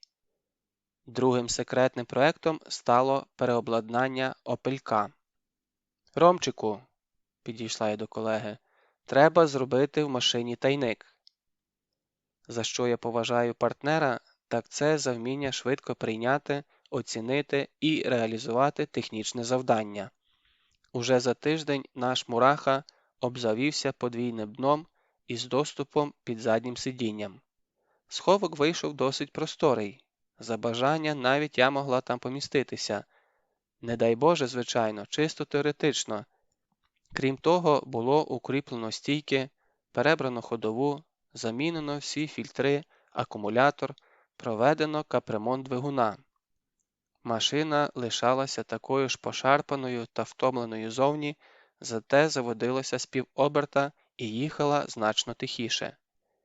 Більшу частину робіт Роман виконав сам, прямо в нашій майстерні, з моєю посильною допомогою. Усе-таки в хлопця золоті руки.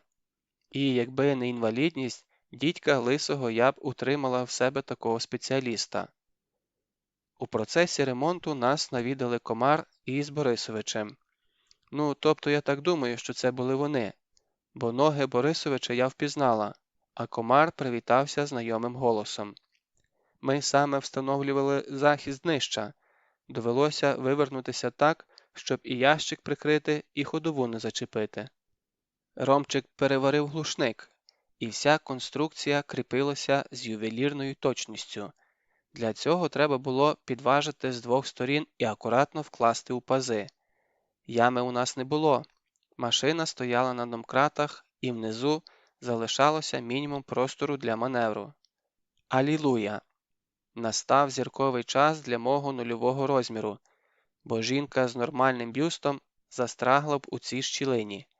А ми, Петінданон, маємо свої переваги, особливо коли крутимо гайки в замкнутому просторі.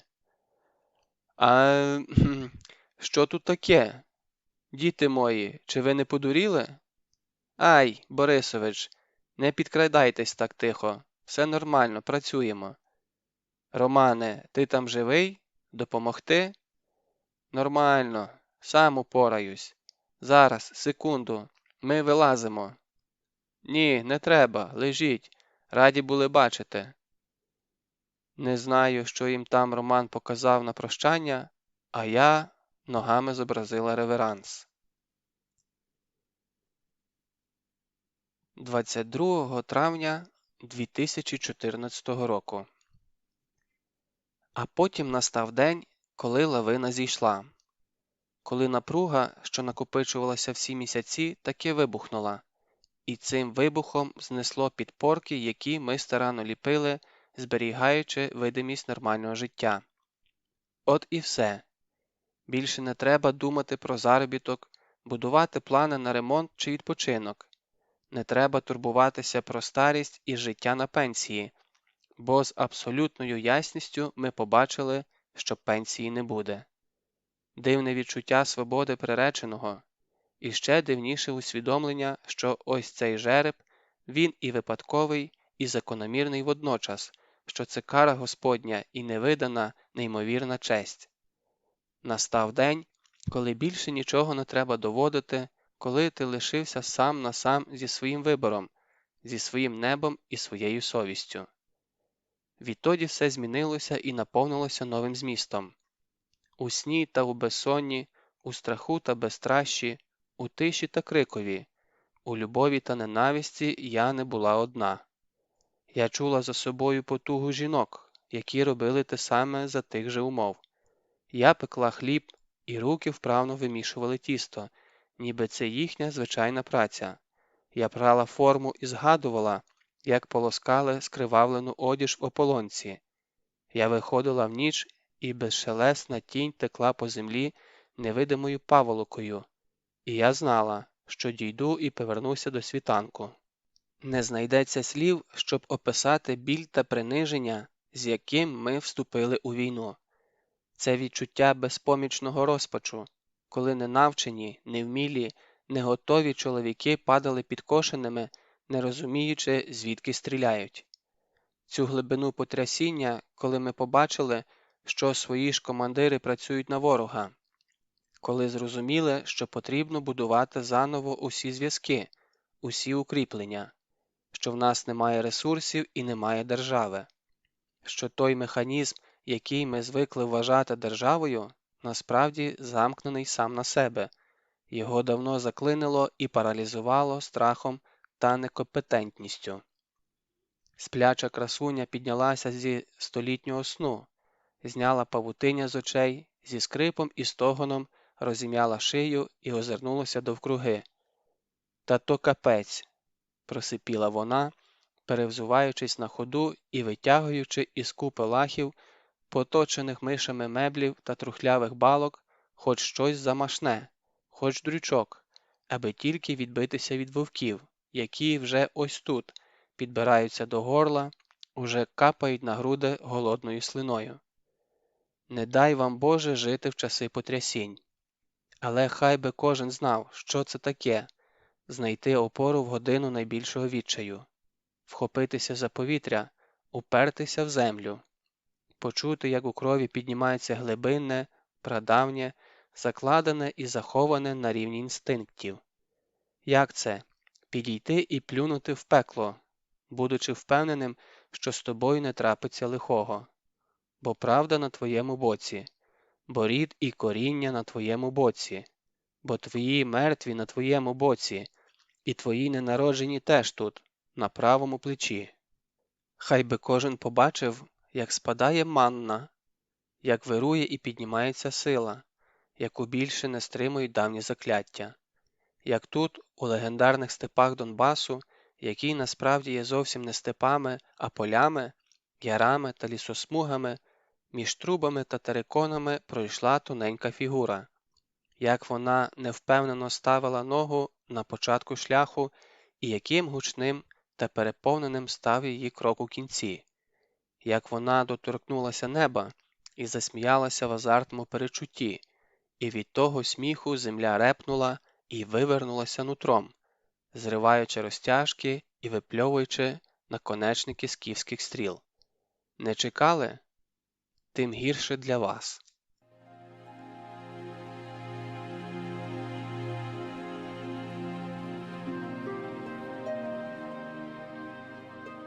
Частина 5. Тигрове око. Ах, лента за лентою.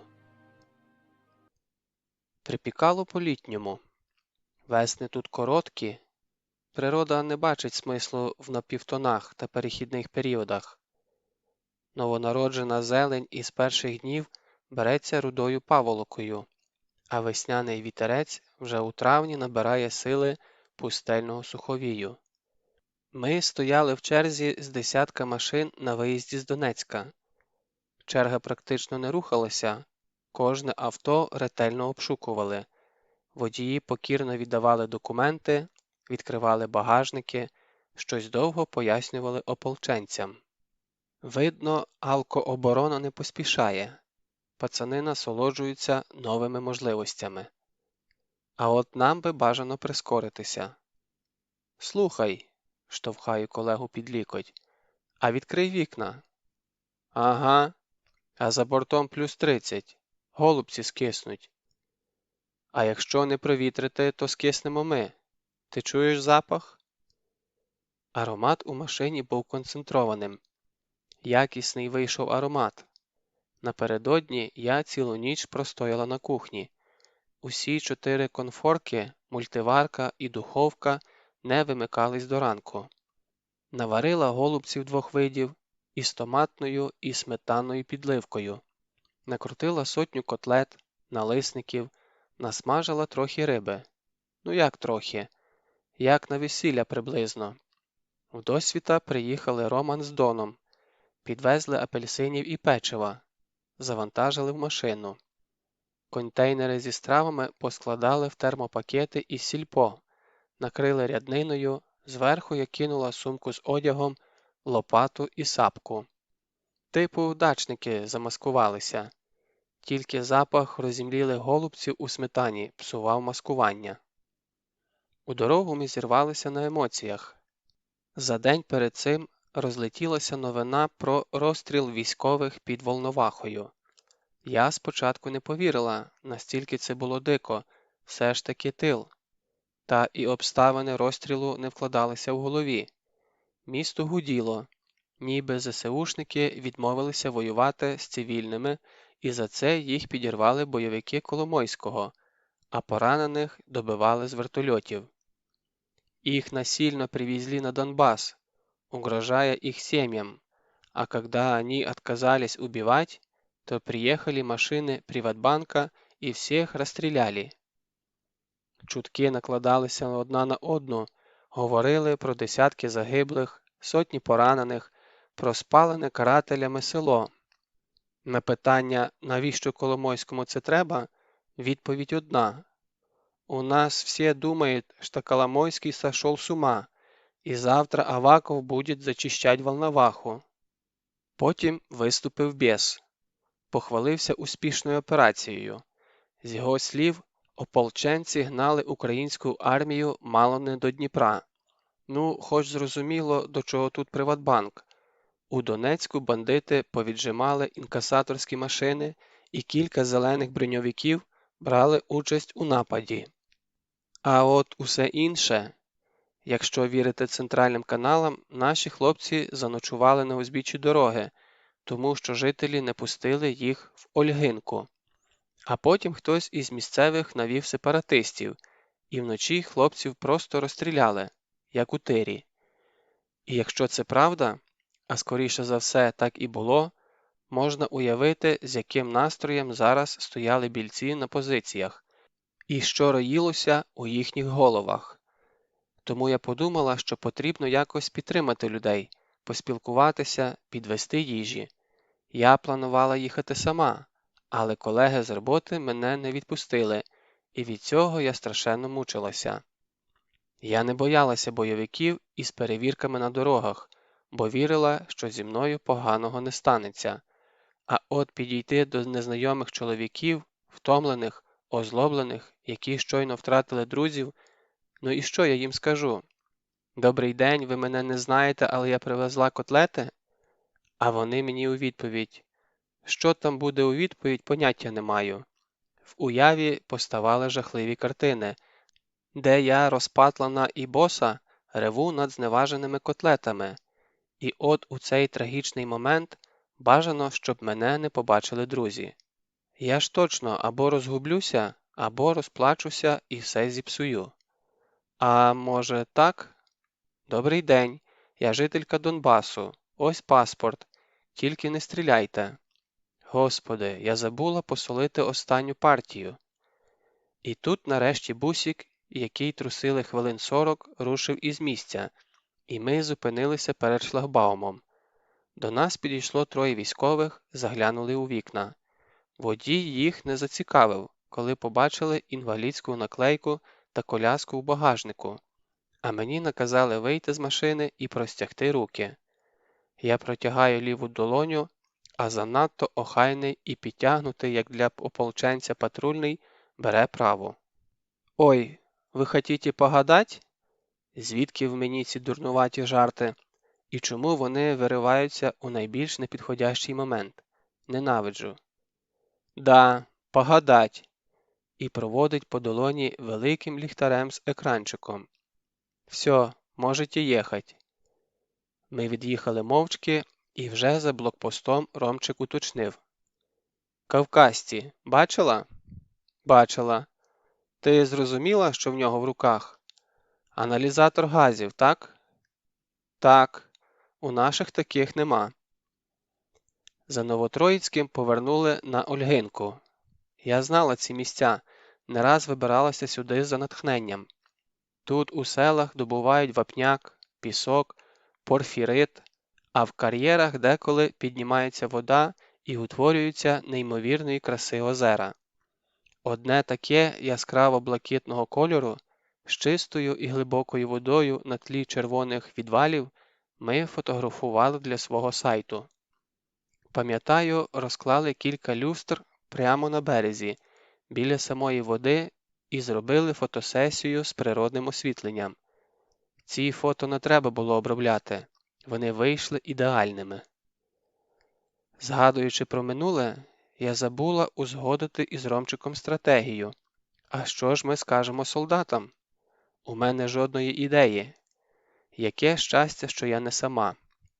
Доки збиралася з думками, партнер уже простягає патрульним наші паспорти, розкриті на сторінці з пропискою, і подає руку. «Бажаю здоров'я». Ніколи не любила цей ритуал. Сама, по можливості, уникала рукостискань, бо від самої перспективи доторкнутися до чужого холоділи і покривалися липким потом долоні. Але зараз визнаю, у цьому щось є. Кілька секунд, і настороженість змінюється позитивною увагою, а наведені на нас автомати потрохи опускаються носами в землю. Просимо дозволу зупинитися на узбіччі і розвантажити продукти, а також поспілкуватися з бійцями. Бачу, командир вагається, але відходить із нами вбік і підкликає кількох чоловіків. Я поспішаю, доки вони не передумали, витягаю і притримую коляску. Потім виставляю з машини сумки і ящики, розкриваю судочки і просто шкірою відчуваю, які хлопці голодні, як давно вони не бачили нормальної їжі. Але ж вони не зовсім нас знають. Ми не місцеві. Приїхали на донецьких номерах. Ну як же можна нам довіряти? Та це нічого. Це поправимо, це зараз. Послухайте, ви не думайте нічого поганого. Тут і продукти свіжі. Я своїми руками варила вночі. Ми миттю доїхали, от тільки в орків на посту постояли.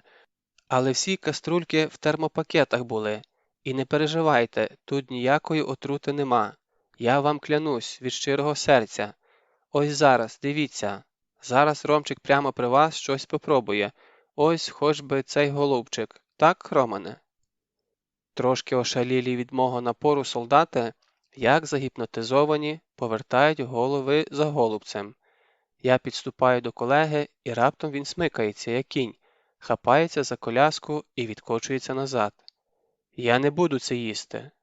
А? Ти що, здурів? Вибач, будь ласка, але я не їм м'яса. Як це не їси? А так, я вегетаріанець. Давно? Все життя. Біля нас збирається насторожений натовп. Усі мовчать, я так само мовчки обертаюся і без жодного слова заковтую нещасний голубець, який уже потік у руці. Дожовую під пильними поглядами десятків очей. Перефовила, а так нормально. Ви хоч не вегетаріанці? У задніх рядах лунає придушений сміх. За секунду реготали всі, крім мене і ротного. Я не знаю, про що думав ротний, а я думала про минулий День Незалежності, коли ми всією командою виїхали на шашлик, а Роман готував свій фірмовий маринад з олією та цибулею і жодним словом не заікнувся про неприйняття м'яса. На позиції ми просиділи годину. Доки перевантажили продукти, доки забрали каструлі, поговорили, я витягла планшета і показувала наші відео з акцій, рекордний прапор та зимові колядки, гімн біля Шевченка, розказувала про автобуси з Ростова, про туристів і кізяків, які заполонили місто, про сліпу і глуху міліцію, про наркооборону, про гудок і, головне, про людей, які стояли з нами, про живих нормальних людей. У хлопців було 100 запитань, у мене 100 відповідей. Я б могла лишитися з ними до ранку, тільки пояснити, щось довести. Мені здавалося, я говорю не за себе, а за всіх і з єдиним бажанням. Хоч би нас не покинули, хоч би вони не відступили. Роз'їхалися з обіцянкою повернутися післязавтра. Я набрала замовлень, бійці навіть грошей дали на покупки, кому цигарки, кому ліки, кому сім-карту поповнити, і було так втішно вірити, що післязавтра настане. На прощання витягла з машини сапку і під схвальним поглядом ротного прополола пару метрів. Раптом кому із ополченців спаде на думку перевірити дачників, а у нас і лопата чистісінька, і сапа як нова. Хоча це не діло, кажу напарнику, давай продумаємо інший маршрут. Нема смислу їздити через сєпарські клапани, так ми багато не навозимо. Було б добре, якби хлопці виїхали назустріч і забрали вантаж, але тут ми зіткнулися з першим із 1000 нема, які зовсім скоро почнуть мені ввижатися у вісні і наяву. У солдатів не було карти місцевості, вони не орієнтувалися на території, а також не було зв'язку, даних розвідки, контакту із місцевими. Це може і на краще. Не було аптечок, вогнегасників, лопат, касок, жодного броніка на весь підрозділ, ніякої оптики. Не було води, з каністрами і флягами ходили в Ольгинку, щоразу вислуховуючи істерики і крики біснуватої бабноти. Але це не біда. У сусідів іще гірше, сміються. Сусіди закопалися за пару кілометрів у полях, там ні села, ні магазину. Ми їх зайцями називаємо. Чого це зайцями? А вони на фермі бурт з капустою знайшли, і ще торішньою. От і живуть на тій капусті. Я тобі кажу, як ті зайці. Того дня в моєму телефоні з'явилися перші армійські контакти. Дядя Коля, Іван Петрович, Володя. А тебе як записати, дитино? Проковтнувши дитину, я вперше в житті сказала вголос: пишіть ельфом. І це було як хрестини. Коли ми нарешті вирушили на трасу, я притримала Романа за рукав. Чекай, зупинися на хвилину. У тебе з часом як узагалі? Пару днів знайдеш? А що таке? Ромчику, розумієш, нам не треба у Донецьк. Нам треба у Дніпро. Навіщо? Не гальмуй, подумай сам. А, ну так, погнали. Потрібна їжа. І не мої кухонні вправи, а тонни нормальних продуктів. Хліб, м'ясо, ковбаса, тушонка, кава. Потрібна вода, хоч палета питної і бак для технічної води. Хоча де вони технічно братимуть? Тоді вологі серветки. І сигарети, багато цигарок. Звичайно, із Донецька нас із таким вантажем ніхто не випустить. Там і купити складно, ціни відчутно поповзли вгору. Треба шукати більший транспорт, вантажівку. Ну і гроші. Своїх не вистачить, я так думаю. Доведеться позичати чи брати кредит. Але хай, щось придумаю. Доця, іди до людей. Завжди, коли важко, іди до людей. Люди поможуть, казала мама. А у Дніпрі я знала людей. Там була моя біженка Оксана. Там була Степанівна. Там була Юлька Тищенко, з якою ми проводили ярмарки для сиротинців. Там була родина Корнійчуків і колеги з художнього форуму. Там не страшно. Стоп, а звідки взялося це «мама казала»? Не лишилося в мене таких спогадів, видно, з фільму якогось підтягнулося або з книги. Тим не менше, іншого вибору не було. Довелося ввалитися до людей без попередження. Дорогою я обдзвонила дівчат і попросила підійти до Степанівни. Саму хазяйку кабінету ми поставили до відома. І щось таке було в моєму проханні, що вона і не подумала заперечувати. Всього прийшло 7. Я стала перед ними і розповіла про побачене. Це була й найкоротша і найбільш безтолкова презентація у світі, але Роман додав пару слів від себе, а потім я зачитала список потреб, який ми накидали. Якби хтось запитав, а навіщо ви це робите? У них же є служба забезпечення, от і нехай її забезпечують. Я б, напевно, плюнула в очі, або розплакалась, або розвернулась і пішла, викинувши з голови і це місто, і цих людей. Але натомість Степанівна забрала мої листочки і схилилася над ними з олівцем, розписуючи виконавців по кожному пункту. А Юлька дзвонить чоловікові. «Котя, мені нужен грузовичок». І ап, у нас уже є вантажна газелька. А Оксанка обняла і каже: «Пиши, пиши в інтернеті і вкажи мою карту для збору, тобі свою не можна світити». І простягає свою новеньку зарплатну карточку. «Ти здуріла? Для якого збору? Хто мені грошей дасть? Я навіть імені відкрити не можу. Як це виглядатиме? Збираємо гроші під картинку у Фейсбуці? А ти не думай, ти пиши.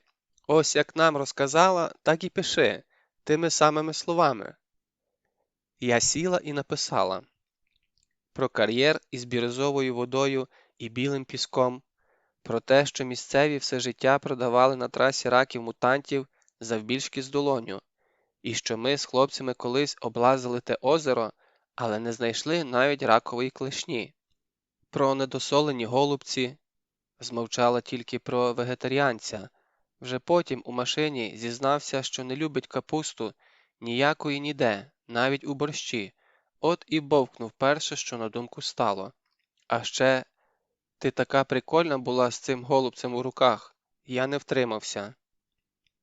Про зайців, яких ми не побачили і, може статися, ніколи не побачимо. І в кінці чесно додала, що ім'я в інтернеті вигадане, і фото взяте з мережі, і я не дам свого телефону і не вийду на зв'язок. Що я прошу відправити гроші в нікуди, повіривши на слово фейсбучному персонажу. Що з малою долею ймовірності мені вдасться зробити фото допомоги.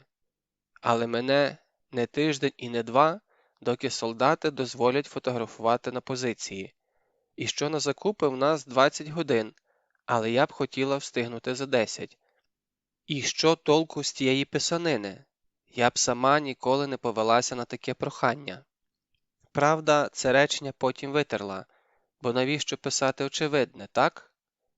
І, як то кажуть, ви не повірите, але за кілька хвилин після публікації в Оксанки дзенькнув телефон. Перше поповнення карти на 100 гривень. І з коментарем у примітках: «Їбаште!». Потім іще, на різні суми, від 10 гривень до сотень. І ми погнали в Ашан. «Набої подавай! Вкраїнський повстанче, в бою не відступай! Ти уявляєш, я в дитинстві думала, там співають «Напої подавай». Я в дитинстві цієї пісні не чув, і в дорослому віці не чув, і взагалі припини співати, у мене вже око сіпається. Тоді давай ти співай, а я слухатиму. Мені мовчати не можна, я засну і впиляюся тобі взад. Потерпи, вже майже на місці. У мене по навігатору 3 кілометри. На твоєму скільки? А в газелях навігаторів нема, ми по сонцю їдемо. Телефон захрюкав приглушеним сміхом і затих. Я відключилася і вкотре відчинила вікно. Наш маленький караван третю добу на колесах. Коли ми вперше завантажилися, постало очевидне для всіх, крім мене, запитання: а хто сяде за кермо? Для керування газельним корчем потрібні ноги. Зрештою, домовилися їхати двома машинами, так більше влізе. Роман попереду на своїй прокладає маршрут, веде переговори і вирішує питання, а я у фарватері. У теорії нічого складного, як у тому анекдоті про Гуцула і ведмедя. Головне не боятися, ну і тримати дистанцію. А на практиці я підважувала кермо двома руками, як штангу. Щоб гальмувати, треба було стрибнути на педаль. Передачі в мене переключалися згори, а під гору ми глохли і стартували з третьої спроби. Але найгірше – фари. Я так і не навчилася перемикати з ближнього світла на дальнє. Після кожної спроби гасло все, навіть габарити, і машина переходила в режим повного світломаскування. Вже під час другої ходки я забула про колишні душевні метання. Усі ці страхи, з якої ноги встати, як підійти, як звернутися, що сказати, втратили сенс. Зручно, незручно, до біса. Нічого не кажіть, просто дайте мені полежати у траві.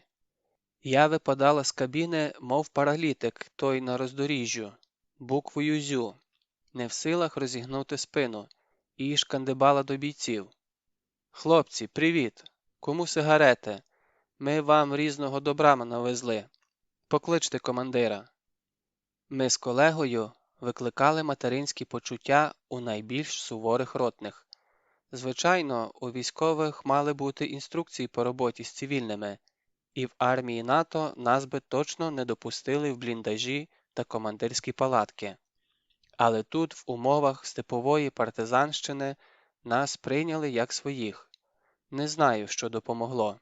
Чи те, що ми були такими, як вони, брудними, смердючими, сірими від пилу, у наскрізь просякнутих потом футболках, чи природний дар Романа домовлятися, чи 42 кілограми живої ваги за кермом вантажівки.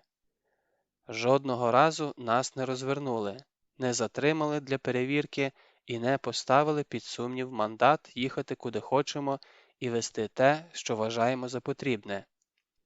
Після видачі тюків, палет, піддонів із водою, інструментів та будівельних мішків Роман із солдатами схилявся над картою, промальовуючи маршрут, а я дрімала на кермі. Маршрут складали, як сміявся напарник, від жопи до жопи. Бо в кожному підрозділі, відібравши трохи води та їжі, нас просили: ви проїдьте до тих-то, бо тут ще нічого, жити можна, а там повна жопа. Повноцінно поспати не вдавалося. Тільки заплющиш очі, як провалюєшся у лабіринти вуличок з одностороннім рухом і рахуєш безкінечні коробки. У Дніпрі всі дороги ведуть на продуктові склади. Я знала жінку, яка мала звичку носити в сумці порожній судочок. А що? Приходжу до Галі, а в неї перець фарширований. Каже, я б вам дала з собою, але судочка не маю. А я така, та нічого, у мене є. А вона, або ні, все-таки краще баночку. А я їй, а у мене і баночка є. Ось і ми раптом зробилися баночкою. Поголос про те, що ми збираємо допомогу військовим, розійшовся на диво швидко. Як тільки дівчата сіли на телефон, до Степанівни почали нести продукти. Моїм улюбленим запитанням на наступні дні стало «треба?», а улюбленою відповіддю «давайте, розберемося». Тут жіночки консервацію зібрали, закрутки, варення. Треба? Є бочка для води, багато, тільки треба відмити від молока. Треба? На оптовці можна тушонку замовити армійську. Треба? Не впевнена, чи люди розуміли, що відбувається насправді. Усі трохи ошаліли і розгубилися, але суміш шоку, страху і злості надала додаткового прискорення. Просто в нас, місцевих, була додаткова перевага. Ми вийшли зі ступору раніше за інших, іще в березні, і зараз щосили бігли вгору сходами, які рухалися вниз. Як? Дивувалися друзі у Фейсбуці. Як це солдати голодні? А де зампотилу? Як це продає вам армійські палатки? А чому? Ну от так, відповідали ми, тому що гладіолус. Ми обганяли колони з технікою 2 тижні на сухому пайку і запечені, мокрі від поту ешелони піхоти. Ми підбирали автостопщиків у формі та тягнули на буксирі армійську швидку. Ми перестроювалися за мигалкою ДАІ, а потім звертали на польові ґрунтовки. Ми бачили, як сунув суцільний потік живої сили і техніки, щоразу ночуючи на новому місці, ламаючись та не маючи уявлення про пункт призначення. Звичайно ж, тилові служби лишилися в тилу. Десь відстали польові кухні, цистерни з пальним і ремонтні бригади. Людей викидали на голодному місці, на руїнах колгоспних корівників чи покинутих базах відпочинку, у відверто ворожому оточенні, із завданням протриматися на підножному кормі до особливого розпорядження. Ця маса в чеканні й розпорядження ні секунди не лишалася спокійною. Усередині все вирувало, формувалися зв'язки і команди, виникали ядерні групи, хтось прямо в розташуванні вчився стріляти, хтось рвався у наступ, а хтось крутив головою, шукаючи спокійну місцину перечекати. Саме тоді ми вперше почули слово «війна». Про війну іще мовчали в телевізорі. Цього слова не було в лексиконі політиків, але його хтось вивів пальцем на пильному бампері моєї газельки. Сука війна. Волею випадку ми потрапили не у вир, у зародок подій. Ми застали момент не народження, а зачаття нового війська. Це був не бій, а психологічна атака перед боєм. Це була не лінія фронту і не сіра зона, а величезне гуляй-поле, де тисячі зірвалися з місця і понеслися в хаотичному танку, втрачаючи зв'язки з минулим. Мирне населення іще чіплялося за ритуали і звички. Так краби вовтузяться у піску, будують нірки і схованки, не помічаючи, що вода відійшла на багато кілометрів, і що там, за горизонтом, уже стоїть стіна води, яка скоро знесе і берег, і острів. Назад ми їхали козячими стежками. Довго, зате спокійно. Жодного блокпосту. Бо ніякий ополченець не повірить, що ми прості дачники. Таких брудних і смердючих дачників не існує. У капсулі кабіни все було сірим від пилу. Тіла, одяг, ковдра на задньому сидінні, Романова коляска і забута картонка з-під печива. Ми мовчали, навіть музику вимкнули, бо думати тяжко, не те що говорити. Хоча лишилася одна тема, яка мені таки муляла. «Слухай», – нарешті наважилася я, – «а як ти покалічився?» «Тобто? Ну чому ти не ходиш?» «Ти серйозно? Хочеш сказати, ти не знаєш?» «Та ні, такого не буває. Я аж прокинувся». «Так і не повинен спати, ти за кермом». «А що такого? Я ж ніколи не питала». «Не цікаво було?» «100 разів могла в людей взнати». «Ну як я буду за спиною випитувати? Мені незручно. Розкажеш?» «Нема що розказувати. Дурний був. Чисто по дурості». «Аварія? Чи пірнув невдало?» Напарник помовчав кілька секунд, а тоді коротко і ясно виклав ситуацію. І він таки правий. Усе вийшло по-дурному. Молодий випускник Донецького НТУ, без 5 хвилин інженер з техніки безпеки, потрапив на переддипломну практику на Скочинського. Але замість того, щоб зробити як усі, занести конвертик у дирекцію, а далі спокійно відпочивати, він захотів спуститися під землю. На шахті не зрозуміли, довго відговорювали, але зрештою махнули рукою «ну, лізь». Поліз. І вперше, що побачив у лаві за своїм профілем, відключені датчики метану. Матюкаючись і панікуючи, увімкнув газоаналізатори, і тут же спрацювала сирена, тому що показники зашкалювали.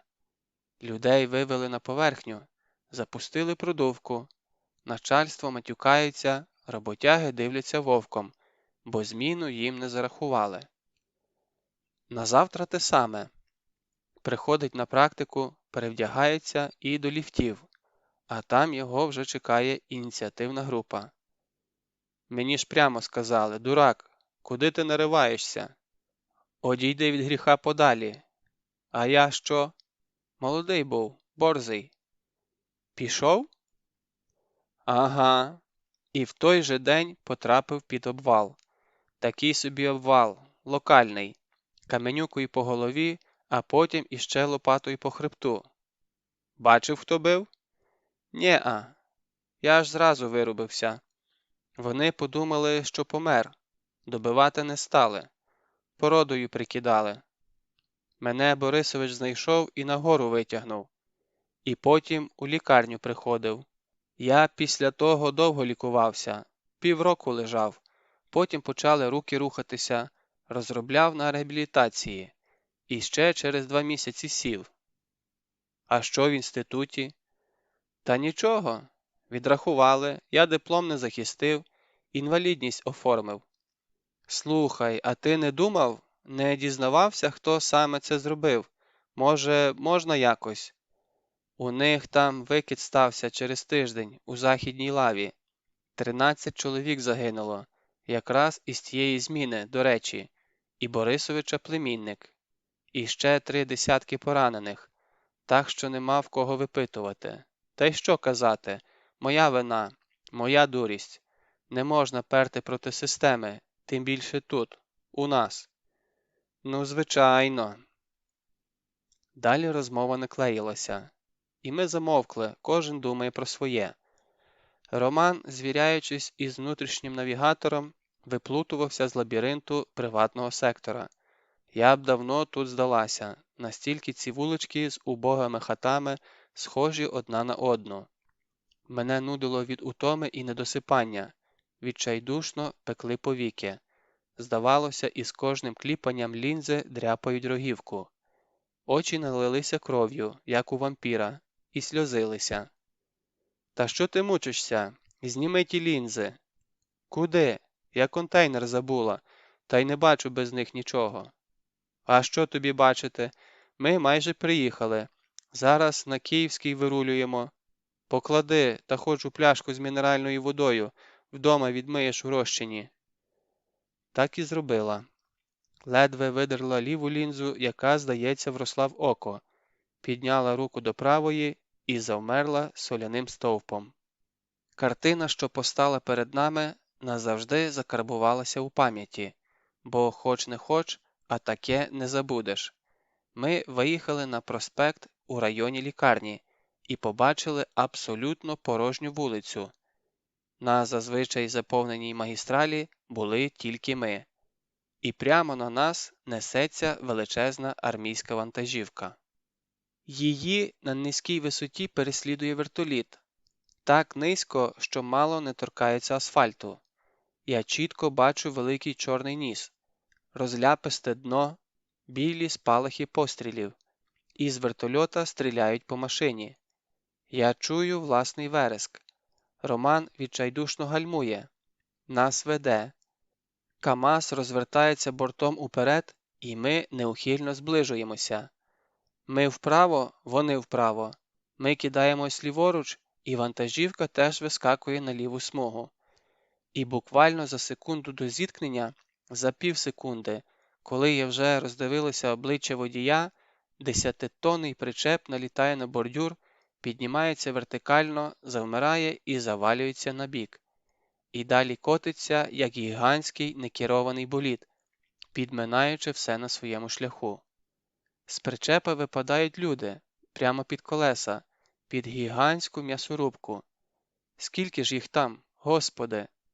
Це російські військові, не наші. Бачу зелену форму, а далі місиво, просто місиво зі шматків тіл. На капот до нас приземляється відірвана рука із годинником на зап'ястку. Все довкола у крові. Почавлені трупи розкидало на 100 метрів. Куди не кинь оком, скрізь шматки плоті. Шматки такі маленькі, як на гуляш. От саме цим словом я подумала. Саме про гуляш. Раптом усвідомлюю, що не можу дихати. Ніби забула, як це робиться. Груди не здіймаються. Пробую жувати повітря, ковтати як воду, а воно не проходить. Застріє в горлі. Відсторонено розумію, що зараз задихнуся. Смикаю напарника за рукав, він з усіх сил гатить по спині, і я нарешті роблю судомний вдих. Далі довго кашляю. Сидіння піді мною мокре. Я не можу зрозуміти, що це таке. Хоч би то вода розлилася. На мигах показую Роману: «Не зупиняйся, поїхали, тікаймо звідси». Ми стартуємо заднім ходом, не дивлячись, що там за спиною. Потім розвертаємося, промиваємо скло, двірники розмазують кров, і у ніс б'є ягідний аромат омивача та сморід крові. Не хочу думати, що там під колесами, як виглядає сама машина. Женемо подалі звідси, щоб нас не зупинили, щоб ніхто не побачив. Не повертаючи голови, Роман бере пляшку в мене з рук, робить великий ковток і тут же спльовує на підлогу. «Вибач, я випив твою лінзу».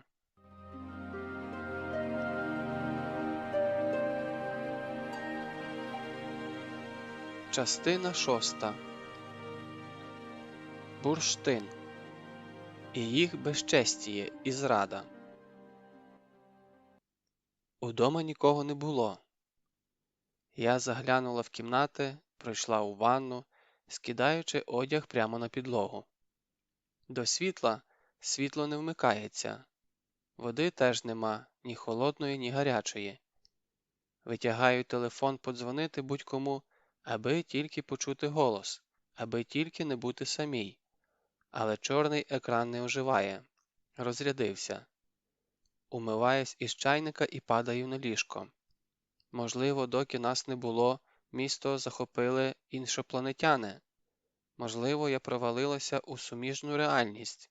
Або сплю і бачу всього лише сон. Щоб там не було, у мене немає сил про це подумати. Буде день, буде піца. А поки що спати.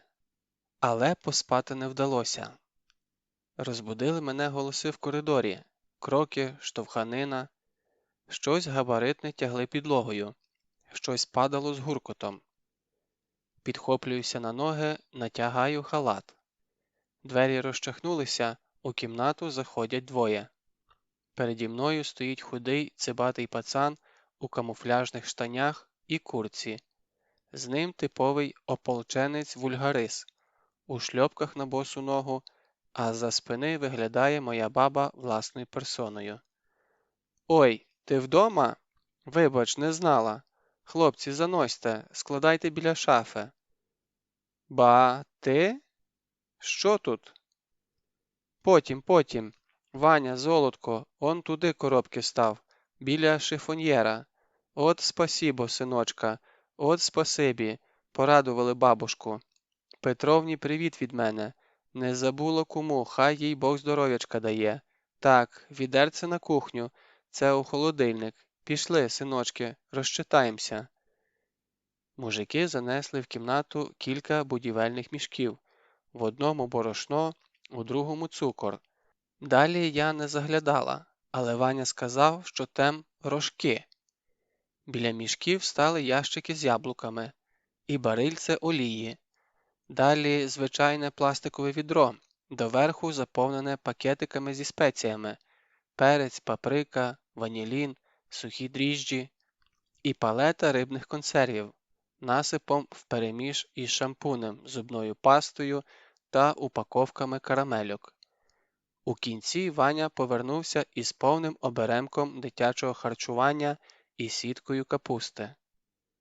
Нарешті вся компанія закрилася з бабою на кухні на пару хвилин, після чого гості пішли. «Ба, поясни, що відбувається? Що це було? І я рада тебе бачити, з приїздом. Так, але... Доця, послухай. Ольга Іванівна якось відразу поменшала, згорбилася і сіла на край ліжка. Тут у нас багато чого було, а ось це, киває у бік продуктового складу, це ополченці метро пограбували, геть рознесли, вже другий день товар вивозять.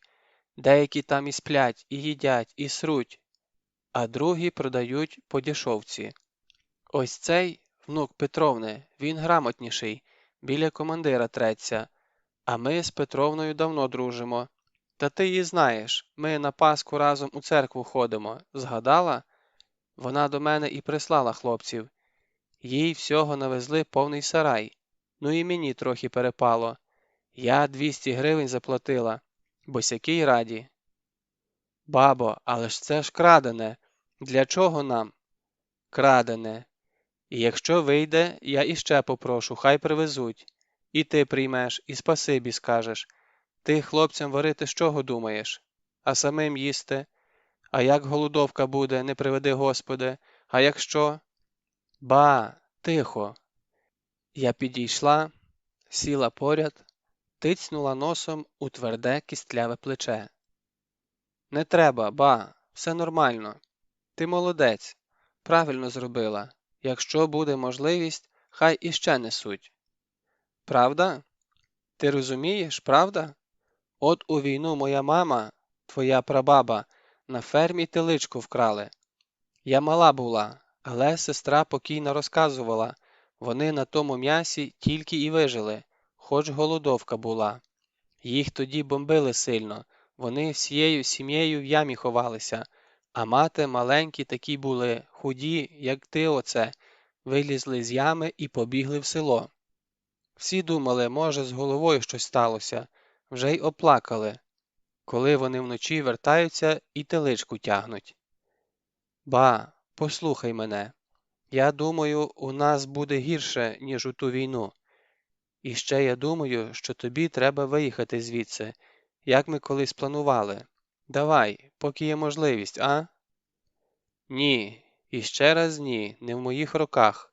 Мені вже мало лишилося, скільки Бог дасть, але я помру у своєму домі. Нема мені за чим гнатися на чужині. І не проси, і не вмовляй. Сама, якщо хочеш, їдь, а мене, коли ляжу і ходити не зможу, от тоді вивозьте, куди хочете, хоч вперед ногами, хоч назад, а поки я на своїх двох, нікуди не піду.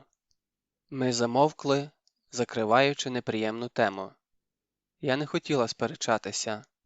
Кожен із нас робить свій вибір, і іноді все, що від нас залежить, це прийняти і поважати рішення іншого. Моїм вибором у цей момент було заснути. Чи не вперше у житті я не відчувала ні рук, ні ніг, тіло буквально заніміло. Я натискала на литку, бачила ямку на шкірі, бачила червону смужку від нігтів, але не чула дотику. Краєм вуха дослухалася до канонади за вікном, щось гуркотіло біля аеропорту, але мені було байдуже. Усе байдуже, я хотіла тільки спати чи вмерти, або лишень лягти.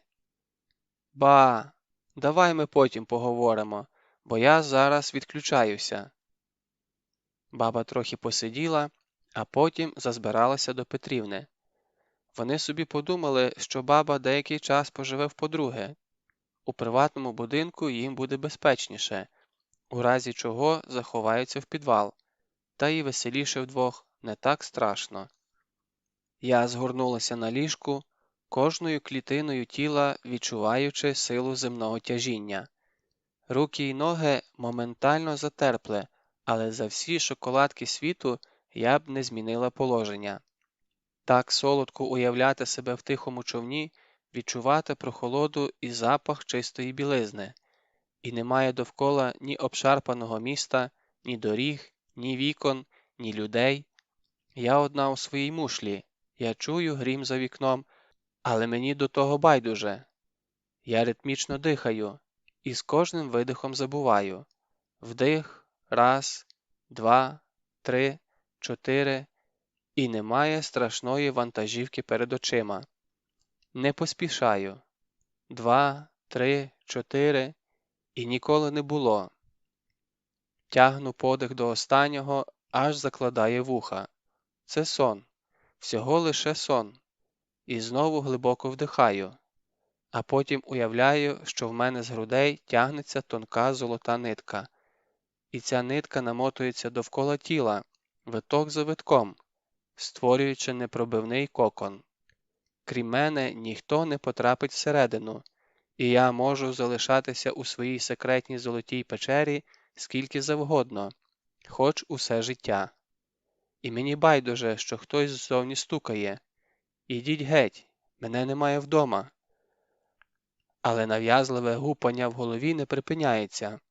Я розплющую очі, дослухаюся. Так і є. Хтось відчайдушно гатить у двері. Завмираю в марній надії, що непроханий гість втомиться і зникне. Та де там? Ритмічні удари на хвилину припинилися, а далі почалася атака на двері та одвірок. Палицю якусь знайшов, чи що? Головою своєю постукай, придурошне, іду вже. Тяжко підвожуся і шкандибаю у коридор. Прочиняю двері на ланцюжку і в темряві сходів бачу знайоме обличчя. «Привіт! Ти що, здурів?» «О, привіт! А чо не відкриваєш?» Шкіриться на всі 32 Кльоцик, легенда і кара господня нашого району. Тьоть Маша каже, що це дідько, якого малим підкинули у людську колиску. Щоб не трапилося, який би гвалт на вулиці не щинився, чи то бійка, чи то люки покрали, чи то смітник підпалили, без Кльоцика не обійшлося. А скільки разів його ловили, скільки разів били на винне яблуко, так що місяцями відлежувався. І нічого. Зникне на якийсь час, а потім знову, як ні в чому не бувало, то таксує на машині без номерів, то телефони в ломбард здає. От тільки тебе не вистачало. Що хотів? Та що від тебе можна хотіть? Слухай, баба твоя дома? Спускайтеся вниз. Сьогодні ваш район накриють і сюди прилетить. Люди просили передать, щоб ви у підвалі пересиділи, а ще лучше кудись упиздували на 2 дня. Хто просив передати?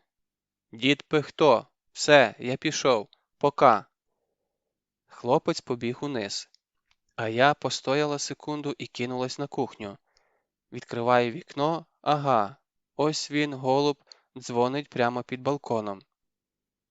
Та все нормально, на месте она. Да. Та в порядке, только грязная, как бомжичка. И с глазами что-то, кровь из глаз. Та я тебе говорю, глаза красные, а так нормально. Да, передал, да. Кльоцик, гукаю з балкона. Ану стій, де стоїш. Я тобі зараз помийницю на голову вилю. Я тобі дам бомжичку. Ге-ге.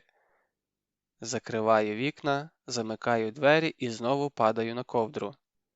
На секунду згадую про попередження.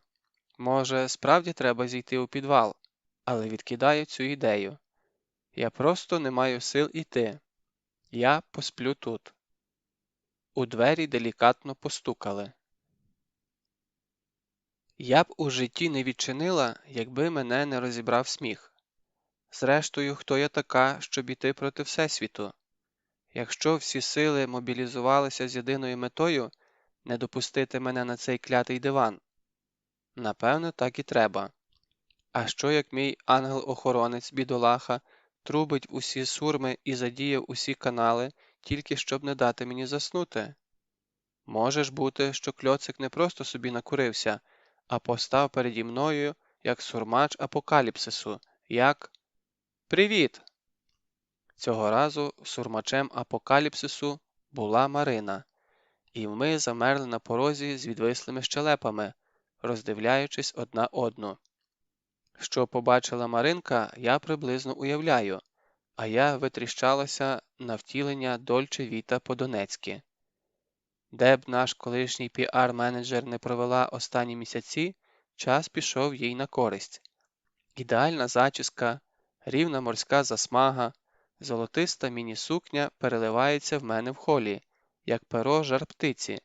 На пальчиках виблискують діаманти, і навіть мініатюрні золоті босоніжки сяють кришталевими стразами.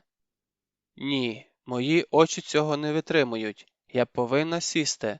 Давай я накину на голову якусь хустку, щоб не осліпнути від захвату. Давай ми краще накинемо на тебе ціле покривало, тому що в такому вигляді виходити до людей заборонено. Що за повстання зомбі? Ага, і я рада тебе бачити. Ну, привіт, дорогенька. Маринка завагалася. Тут би доречно обійнятися і розцілуватися, але я її розумію, тому завбачливо виставляю руку. Навіть не думай мене торкатися. Я 4 дні в дорозі, щойно повернулася, а тут вода відключена. Справді? Гостя розвернулася і пішла у ванну. От дивно, чому вона ніколи не вірить мені на слово? І чому я майже не здивувалася, коли кран під її рукою чхнув, засичав і видав струмінь нормальної чистої води. Здається, навіть гаряча пішла. Іди, приводь себе в порядок, а я почекаю. Ти дозволиш, я на кухні посиджу? У мене дійсно важлива справа. Добре, бо ми з тобою як інь і янь. Доки я й відмокала під душем, Марина встигла зварити каву, запарити мюслі і наробити маленьких канапок з паштетом. Каша мене не дивує. У нас із бабцею могла завалятися коробка, але де вона взяла паштет? Вражає здатність цієї жінки скрізь влаштуватися, як удома, з максимальним комфортом. Здається, викинь її на північний полюс в самому купальнику, і за кілька хвилин вона попиватиме каву під хутряною ковдрою, а пінгвіни чухатимуть їй п'яти. Справа, що привела її до мене, виявилася курйозною, якщо ви любитель чорного гумору. Маринка злітала в Єгипет із черговим чи то Едіком, чи то Вадіком. Не суть, до калейдоскопу і кавалерів ми звикли, бо кожна нормальна дівчина в моєму віці повинна мати Вадіка, як би його там не назвали. Полетіли вони разом із іншими туристами, які навіть у Донецьку жили поза політикою і не зважали на тимчасові незручності. Тільки от поверталися вже через Київ, бо в Донецькому аеропорту почалася війна. Так буває. Проблема в тому, що на стоянці біля Донецького аеропорту лишилася її Мазда, і Марині дуже хотілося отримати свою лялечку назад. «Ти серйозно? Ви лишили машину в аеропорту? Там же гривень 300 за добу парковка коштує». 600. Ні, ну красиво жити не заборониш. І що тепер? Можеш зі мною туди сходити? Мені пообіцяли, що допоможуть вивезти машину, тільки я сама боюся. Я навіть не запитала, чому цим питанням не займеться її чи то Алік, чи то Павлік. І так ясно. Ти хочеш зараз іти? Ну, сказали, після 7:00. Ти здуріла? Хто зараз на вечір із дому виходить? Але близько 7:00 я переодяглася, накинула кофту, начепила окуляри, ніяких лінз, і ми пішли. Я не виправдовуюсь і не розписуюсь у власній наївності. Зараз би не повелася, але тоді, на останньому марафонському ривку весни 14-го, ми ще не сприймали війну всерйоз. Мені, наприклад, було цікаво, що там робиться в аеропорту. Так незвично бачити місто порожнім.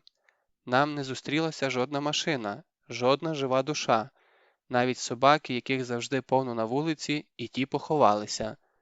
За день по-літньому розпечений асфальт поплив і пружинив під ногами. Ми могли йти посеред дороги, але все одно трималися на узбіччі, біля кущів, переважно мовчали.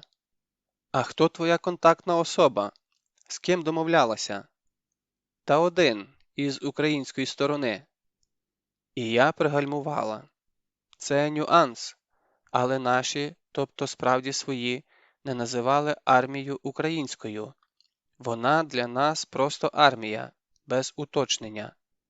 Так повелося, що в нас бійці та солдати, у сепаратистів ребята, мальчики і ще добрий десяток епітетів.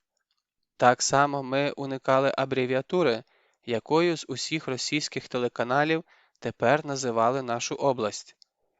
Здавалося, вимов вголос оте «ДР», і феномен, якого раніше не було, стане менш примарним, набуде сили так, ніби кожне згадування виявляє і закріплює його на нашому боці реальності. А з другою стороною зв'язувалась? Із ДНР? Там складніше, та сьогодні вони порозбігалися, нема нікого. Вранці їх потріпали, тепер відступають. Кажуть, в обласній адміністрації вже нікого нема. Марино, а присядьмо на хвилинку. Ми всілися на лавочку під парканом, зручно приховану від проїжджої частини буском. Послухай, а я тебе так і не запитала. А як ти ставишся до останніх подій? Тобто, до того, що відбувається у місті, ти яку сторону підтримуєш? Ніяку. Я думаю, одні й другі загналися, накосячили. Хай політики між собою розбираються, а до нас не лізуть. Я не хочу вникати, це все не моє. Ти не думаєш, що це війна? Що на нас напали? Та яка там війна? З ким? Проти кого? Україна буде воювати? Проти Росії? Це ж слон і моська. Там тільки плюнь, від нас мокрого місця не залишиться. І потім, якщо чесно, мені все одно. Що один паспорт, що другий, що зразу два, мені без різниці. Росіяни хороші люди. І що, я маю на них кидатися, якщо там на горі щось не поділили? Якби я палила, зараз було б доречно підкурити. А так просто зламала гірку і розтерла в пальцях молодий листочок. Я так і не звикла до думки, що абревіатура ДНР увійшла в наше життя. І ще вчора ніхто не чув про ці літери, не було ніякої республіки, а сьогодні про неї говорять як про рівноправного учасника процесів. Знову те саме відчуття, коли простір і час зміщуються, коли в знайомих з'явилися паралельні спогади, і ти розумієш, що їхня реальність і твоя реальність – це тепер дві різні реальності. Добре, хай буде. Тільки ти не ображайся, я з тобою далі не піду. Не мій день, напевно. Перехотілося. Вибач, подзвони все-таки своєму Віталіку. Чекай, стій! Марина ухопила мене за руку, і я зауважила, які в неї сильні пальці. Тепер точно ходитиму з відбитком її п'ятірні, бо на моїй шкірі синці вискакують миттєво. Ти що? Відпусти зараз же. Ти думаєш, я нічого не знаю?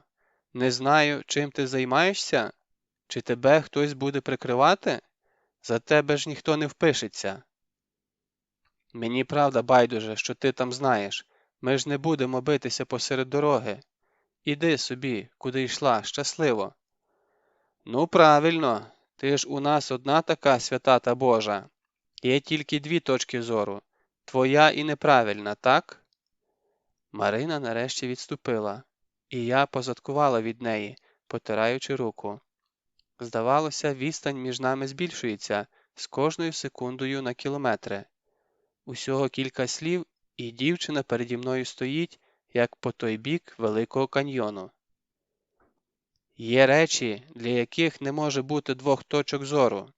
Як не старайся, а чорне білим не зробиш. І не треба мені розказувати, що ти не відрізниш гімно від цукерки. Уже хто-хто, а ти бандитів усіх сортів з людьми не переплутаєш. Так? Ну тоді свого комара теж до бандитів запиши. Ти знала, що він з ополченцями? Тобто? Я розгубилася. І мить моєї розгубленості стала миттю тріумфу для Марини. Ось тепер вона задоволена. А нічого, сама шукай, не буду розповідати. Ти ж у нас найрозумніша, і так усе знаєш. От скажи, чому так? Що вони всі в тобі знайшли, що сидять біля тебе, як медом намазано? Чи сліпі мужики, чи дурні? Ти ж ніщо, нуль, у тобі нічого немає, ні циці, ні пісі, а вони все чекають, наче святий Грааль розкриється. Чи й правда приворожила? Угу, приворожила. Марино, закінчуємо дурну розмову, бо я тебе зараз і приворожу, і прокляну. 7 років з прищами ходитимеш. Бувай. До речі, я тебе звільняю. Я розвернулася і пішла, не озираючись, хоча була спокуса. Цікаво, вона все-таки прямує до аеропорту? Тут же зовсім поряд, ми майже до кладовища дійшли. Через 3 місяці після цієї розмови Марина здала мою адресу в розстрільні списки ДНР, а ще через півроку виїхала в Рівне, де успішно торгує взуттям і дитячим одягом. Більше ми не бачилися. Ноги самі понесли на роботу. Мені треба було подумати у спокійній атмосфері, а я не знаю більш заспокійливого видовища, ніж крапля розплавленого до 600 градусів скла у молді. Не так складно просікти, що незаміжній статус для жінки мого віку – болюче місце. От Маринка і вдарила по болючому, наскільки вистачило фантазії. Щоправда, не влучила. Подивіться на мене. Мені скоро 30, і я одиначка. У мене немає ні хлопця, ні кавалера, ні навіть кандидата в кавалери. Всі короткі та нечисленні романи можна порахувати на пальцях руки, і тільки з одним чоловіком секс був більше як 2 рази. Решта стосунків розпадалися після першої спроби. Я жодного разу не готувала сніданок чоловікові, мені ніколи не подавали каву ні в ліжко, ні на стіл. Я не була на побаченні, щоб як у кіно, із квітами і походом у ресторан. Та, власне, і квітів мені ніхто не дарував, не рахуючи щорічні букети на 8 березня, які вручали на роботі. Я не знаю, що таке сімейний скандал, що таке планувати спільну відпустку і мати спільний бюджет. У моєму житті немає жодного епізоду, який можна назвати романтичним. На тому місці, де в інших людей панує пристрасть, ревнощі, ніжність, хрестоматійні метелики в животі, у мене що? Здається, робота. Вітражі, світильники, гострий, як лезо, край щойно спеченого і правильно розкроєного крафтового скла, 50 відтінків не сірого, а кобальту і темпери, із поправкою на кут падіння світла. Напевно, цього дуже мало, і ніяка робота не заповнить порожнечу неповноцінності і не зігріє стару діву. Давайте називати своїми іменами, так? Холодними зимовими вечорами. Напевно, я мала б страждати в глибині душі, але річ у тому, що не страждаю. Я існую, як бачите, щаслива стара діва. Можливо, справа в тому, що я не знала жодної люблячої родини, у якій би мені хотілося опинитися на місці дружини. Дитячі спогади відкидаємо, і з ними не склалося, а вже після переїзду сюди, у Донецьк, я спостерігала десятки сімейних драм, від тихої подружньої зради до гучних бійок, із викиданням телевізора у вікно, із залитою кров'ю сходовою кліткою, і ту кров, зрештою, замивала я, тому що безпосереднім учасникам на думку не спадало прибрати за собою. Багато горілки, багато ненависті, багато крику на очах у дітей і зовсім мало любові. У нашому домі жінок били. На тижні ще тихо, а тільки п'ятниця і починається. То за стіною кричать, то під нами, летить посуд, гупає важке об підлогу, чоловічий крик із бабськими істеричними нотами, так що слів не розібрати, перекриває жіночий вереск. Потім на кілька годин затища, а вночі починається друга дія – відчайдушно риплять ліжка. Я з молоду наївна кидалася розбороняти. Дуже вже відчайдушно голосила сусідка, нелюдським криком. Я до баби, а баба кашу варить і вухом не веде, ніби не чує. Я на сходи до Толіка тарабаню у двері. За якусь хвилину крики стихли. Відкриває глава сімейства. «Чо надо? Що у вас відбувається? Я зараз міліцію викличу. Де Наташка?» І тут Наталя виходить з кімнати, тримаючись за стіну. У неї розбиті губи. Кров тече по підборіддю і крапає на підлогу. «У нас все в порядке, уходи». «Як це в порядку? Я ж бачу». «Ти тупая? Вали отсюда, корова, нахрен». «Ясно». Десь із тиждень я жінку не бачила, а потім зустрілися у дворі, як ні в чому не бувало. Привіталася, бабі вітання переказала. Забігала до нас після того то кави випити, то новою вишивкою похвалитися, то серіал обговорити. Я більше не згадувала про міліцію. Це з буйних. А скільки тихих трагедій, можна з ліку збитися. Скільки разів я позичала 20-ку до зарплати, тому що чоловік пропив останнє, нема на що дитині молока купити. А скорбне жіноче паломництво на шахту в день авансу, коли жінки поспішали хоч щось урвати для сім'ї, доки живі гроші не потрапили благовірному до рук. А самогубства? Самогубства в нас навіть за подію не вважаються. Так, коротка новина. Уродили огірки, подорожчала свинина, Вася повісився. У кожній третій хаті повішеник, і їх, до речі, спокійно відспівують і ховають на загальному кладовищі. Бо якщо відділяти, то цвинтар самогубців переросте за розмірами освячену територію. Я чесно намагалася уявити, яким би мав бути мій чоловік. Зараз це модно, візуалізація називається. Малюєш або скачуєш фото з інтернету, чіпляєш на стіну перед очима, у моєму випадку, напевно, треба в майстерні почепити, і чекаєш, доки такий самий зустрінеться в реальному житті. Так от, я чесно малювала, коротше. Але далі загальної концепції це має бути чоловік із руками, ногами і головою, справа не пішла. Ну не вірю я в другу половину. У самій ідеї половини є щось неповноцінне, так ніби ти надщерблена. Можливо, тільки можливо, на світі існує чоловік, якому я потрібна, який би хотів займатися своїми справами, доки я роблю свої, а потім разом повечеряти. Який би приніс на ліжко 2 ковдри, тому що я не ділюся ковдрою, і щоб гроші в кожного були свої, але одночасно спільні. І щоб хотів від мене дітей, саме від мене, із моїм характером і кольором волосся. І вагітність почалася не з «ой, 2 смужечки», а з чесної розмови. І щоб він хвилювався і не знав, як розпочати, а потім сказав «а давай народимо». І щоб ніколи в житті, ні за яких обставин не обізвав мене, бо я ж себе знаю, я ж піду, у чому стояла, від одного поганого слова. Розумію, що я дивачка, тобто моя половина теж має бути диваком, а я не хочу. Не люблю дивних чоловіків. Я, навпаки, хотіла б мати простого і прямолінійного, у якого так – це так, а ні – це ні. І якщо ні сьогодні, то воно буде таким і завтра. Я б хотіла передбачуваності. І взагалі, я долі не довіряю.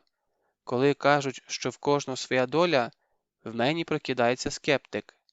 По-перше, кількість людей на землі непарна, і навіть якщо всі стануть по двоє, у кінці черги залишиться самотня невдаха, якою цілком можу бути я.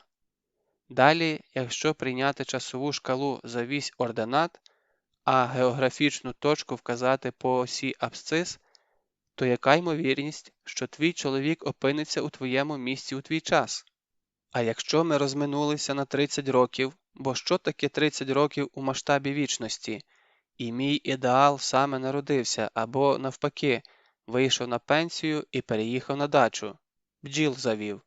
Ось так, розмірковуючи, я дійшла до складу і дуже здивувалася, коли застала всередині людей. У підсобці вирувало життя. На перевернутому кульмані вишикувалася батарея пивних пляшок і гора тараньки насипом, дрібненька плотвичка із вичищеними і просоленими животиками.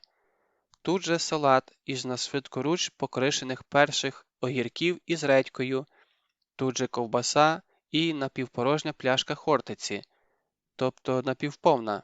Оптиміст завжди має казати напівповна. За столом із огірочком у зубах завмер Борисович. Поряд із ним сидить ошалілий Роман із виглядом «я щойно побачив привида». Дон тримає чарку біля рота і вагається, що краще – непомітно допити чи непомітно поставити назад. «Привіт, хлопці! Не звертайте на мене уваги. Сьогодні день такий». Привіт. Що ти тут робиш?»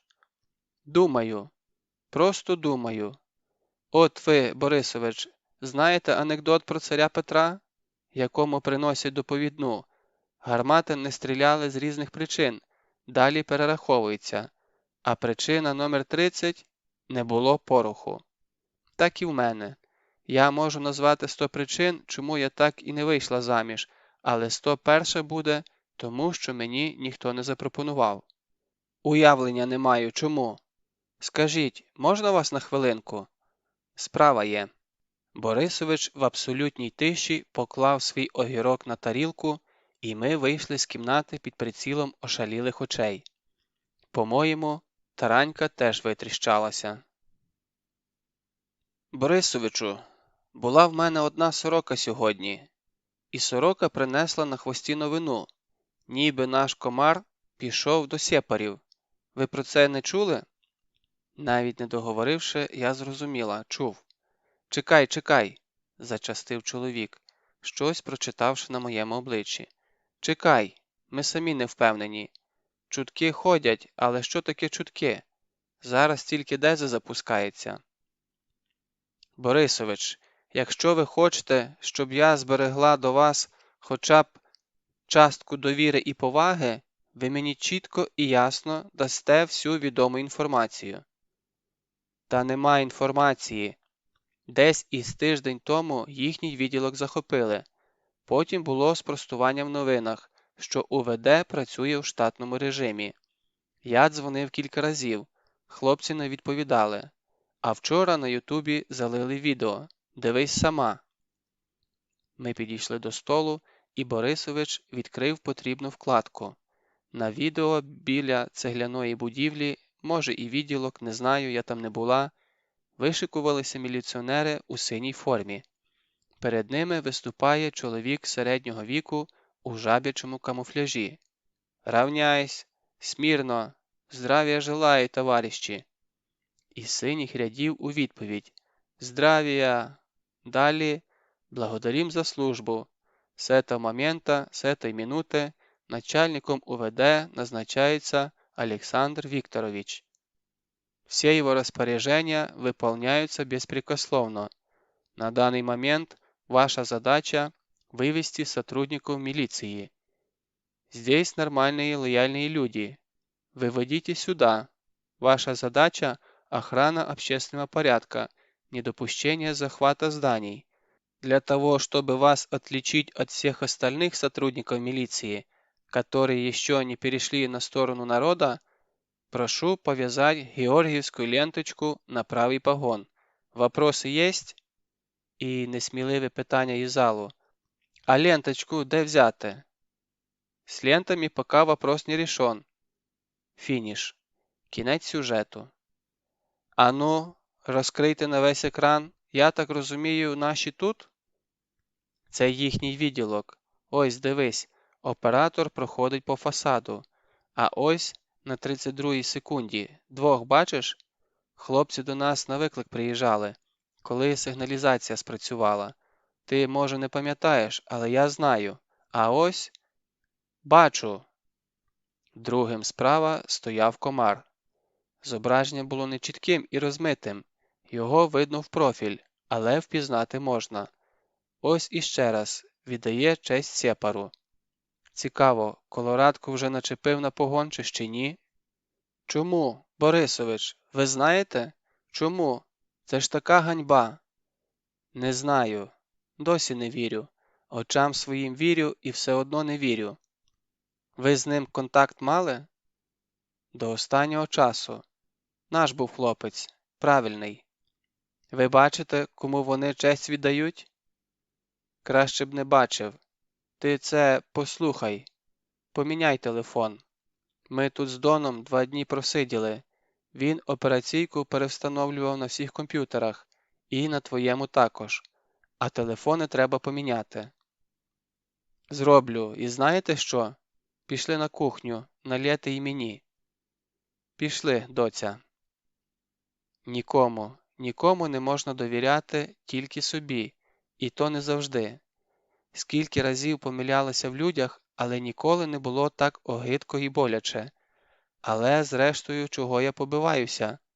Комар нічого мені не обіцяв, договір крові ми не підписували, те, що сама собі вигадала, чекаючи від нього іншої поведінки. Та хто ж мені винен?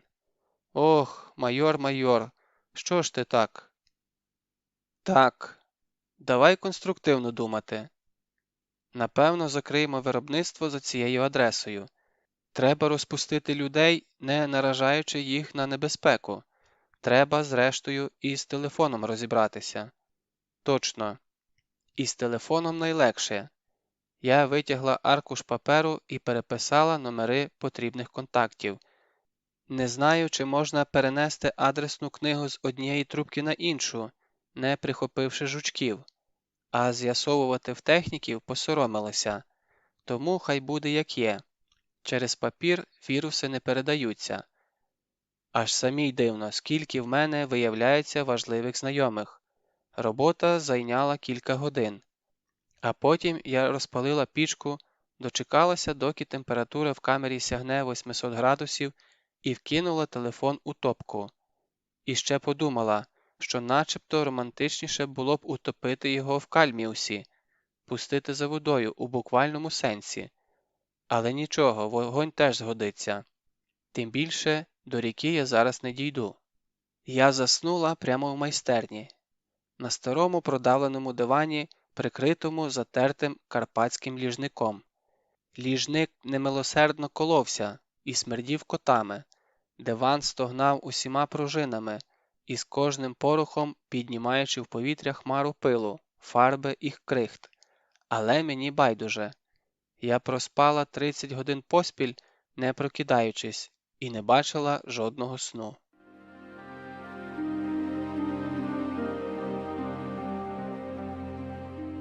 Частина 7.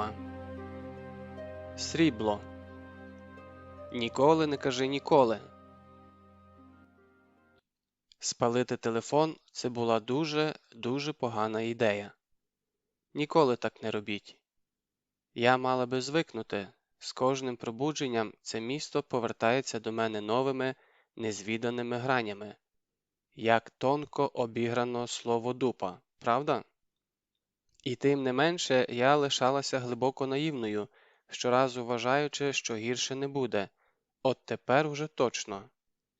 Я стояла біля форуму на Артема, як шпигун із парашутом за спиною, тобто з банківською карточкою в руках, і осмислювала побачене. Колись заповнена людьми площа була абсолютно порожньою. Ні машин на стоянці, ні пенсіонерів із кравчучками на зупинці, нікого. За всіма ознаками торговельний центр зачинено. Зате справа, під сліпучою червоною вивіскою у стилі диснеївських тачок, вирувало життя. І лилася кров. Близько сотні людей скупчилося біля приватівського банкомата. Спочатку це була впорядкована черга, але щось пішло не так, і вона розпалася на агресивно налаштовані партії. Посередині, в епіцентрі, билися 2 чи 3. Билися тяжко, ламаючи ребра і щелепи так, що бризки крові летіли на глядачів.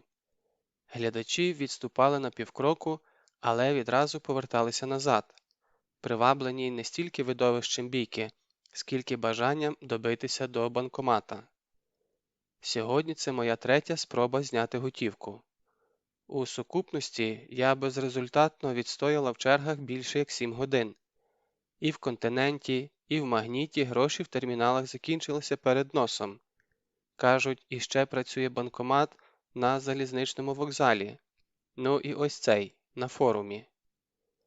Поки я спала, Донецьк лишився без мобільного зв'язку і без банківських послуг. «Приват», «Ощадбанк», а також дрібніші банки закрили відділення. Вкладників і клієнтів зустрічали опущені жалюзі та ролети. Повідомляли, що це заходи безпеки на кілька днів, і з понеділка система повернеться до нормального режиму. Вірилося слабо. Ті, хто звик тримати гроші на картці, як от я, наприклад, опинилися в дурній ситуації. Поки що карткою можна розрахуватися в АТБ, і там вишикувалися кілометрові черги, вигрібаючи крупи, сіль і консерви. Мені продукти не потрібні, мені потрібен телефон. Телефони продавали за готівку, а от сім-карти не продавали взагалі. У місті почергово відключався то МТС, то Київстар, і люди геть втратили орієнтацію. У результаті виник ажіотажний попит на карти обох операторів, а карточки поповнення перепродували з потрійною націнкою. Тобто, щоб закинути на телефон 30 гривень, перекупникові треба віддати 100. Але черга до салону зв'язку буде наступним кроком у цьому квесті. Зараз будь-що потрібно роздобути готівку. На руках лишилося 50 гривень. Із них я мінімум 30 віддам за таксі, щоб доїхати додому. І то сумніваюся, що в наш район хтось поїде. Щоб вибратися в центр, я прийшла пішки 8 кілометрів. Не знаю, з чого почалася штовханина, напевно, хтось підрізав гаманець, але хаос спрацював мені на руку. Доки всі відволіклися, я прослизнула поза спинами майже до стіни. А там вчепилася в кремезного хлопця, який буром прокладав шлях у натовпі. Я трималася за ним, як прив'язана, і потихеньку ми з моїм тараном проштовхалися до заповітного віконечка. Кожен знімав по 1000 гривень з однієї спроби і швидко відходив. Навіть з такою сумою треба знайти безпечний вихід з натовпу, не привертаючи до себе уваги. Моєї 1000 не вистачало на телефон, але я змирилася з цим. Зараз спробую на вокзал заскочити, може там вийде добрати решту. А якщо ні, ляжу спати ще раз, а там, дивись, усе налагодиться. Я присіла на зупинці. Сьогодні не було жодного тролейбуса, але ж вони існують. Рано чи пізно має приїхати.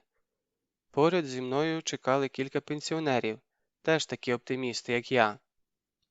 У будь-якому разі, посидіти і подумати ніколи не завадить. А як швидко змінилася поведінка людей у транспорті. Якщо раніше я стояла німим острівцем серед безкінечного моря розмов, суперечок, сварок, то зараз оніміли майже всі. Пасажири почали говорити дуже тихо, майже на вухо співрозмовнику, понижуючи голос в особливих місцях. Навіть банальні теми набували драматичного звучання, як у театрі. І на тлі багатозначного перешіптування особливо виділялися крикуни чи провокатори, яких тепер добре видно. Окремим шкрябаючим дисонансом до тролейбусного рівноголосся додався виразний російський акцент. Я його впізнавала з півзвуку, з першого слова, з першого екання. Чужа говірка різала вухо тягучою претензійністю. Найпростіше запитання в них звучало як початок істерики, ніби людина одночасно скаржилася і погрожувала. Але не треба затримуватися. Уже 7 вечора і або я прямо зараз піду, або заночую тут, під парканом. Додому 10 кілометрів, транспорт не ходить, сісти в попутку нема дурних. Звичайно, найкраще було б подзвонити своїм і попросити допомоги, але що ж тепер? Дзвонив рельсу, Мата Харі. І жалем піднялася і подріботіла на північ, тримаючись подалі від дороги, якою все одно ніхто не їхав. Десь за годину, коли за відчуттями подолала кілометрів 20, але насправді щонайбільше 3, Я наздогнала парочку. Він і вона. Він у зеленому камуфляжі та сірих кросівках, збоку притримує автомат. Видно руку в чорній рукавичці з обрізаними пальцями на прикладі. Приклад обмотано рожевою гумкою. Друга рука лежить на шиї у дівчини. Він на ходу лоскоче їй шию, як ми іноді чухаємо загривки щенят чи кошенят. Дівчина від цих рухів щулиться, безпомічно перебирає плечима і пригальмовує. Але важка долоня не дає їй зупинитися. Ривок і, мало не падаючи, вона біжить поряд зі супутником, плутаючись у спідниці. У якийсь момент мала озирнулася, і я побачила, що їй не більше як 14, школярка, і ми втрьох на безкінечній вулиці. Я, перелякана до смерті дитина і її озброєний конвоїр.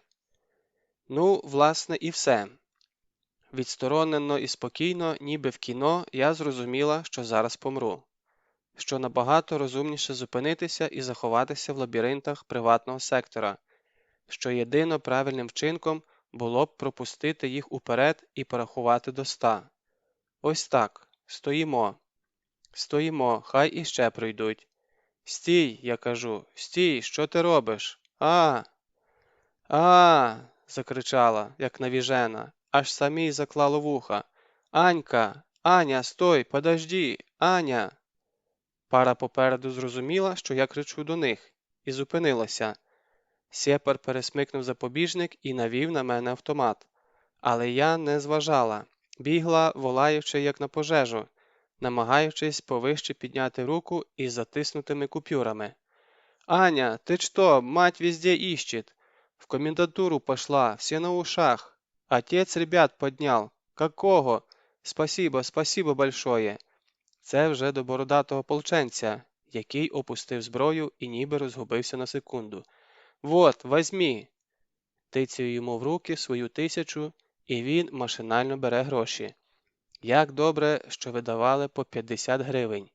Вийшов непоганий жмут банкнот. «Держи, как хорошо, что ты ее нашел. Спасибо, спасибо, я дальше сама отведу, тут недалеко».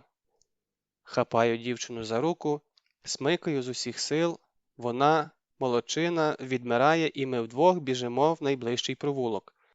До повороту всього пару метрів, потім іще 10, ліворуч, праворуч, ліворуч, ось дірка в паркані. Хоч би не собака у дворі, давай, падай. Ми гепаємося у кущах чужого саду і завмираємо, як миші. Здається, не стріляє. Женеться? Ні, не женеться. Тут нема ліхтарів, у сутінках погано видно, але вулиця виглядала порожньою і тихою. Дівчина біля мене раптом почала тремтіти і скавуліти, ну точно як щеня. Обіймаю з усіх сил, притискаю до грудей, тобто до грудної клітки. Тільки зараз зауважила, яка вона худа і брудна, і як від неї тхне.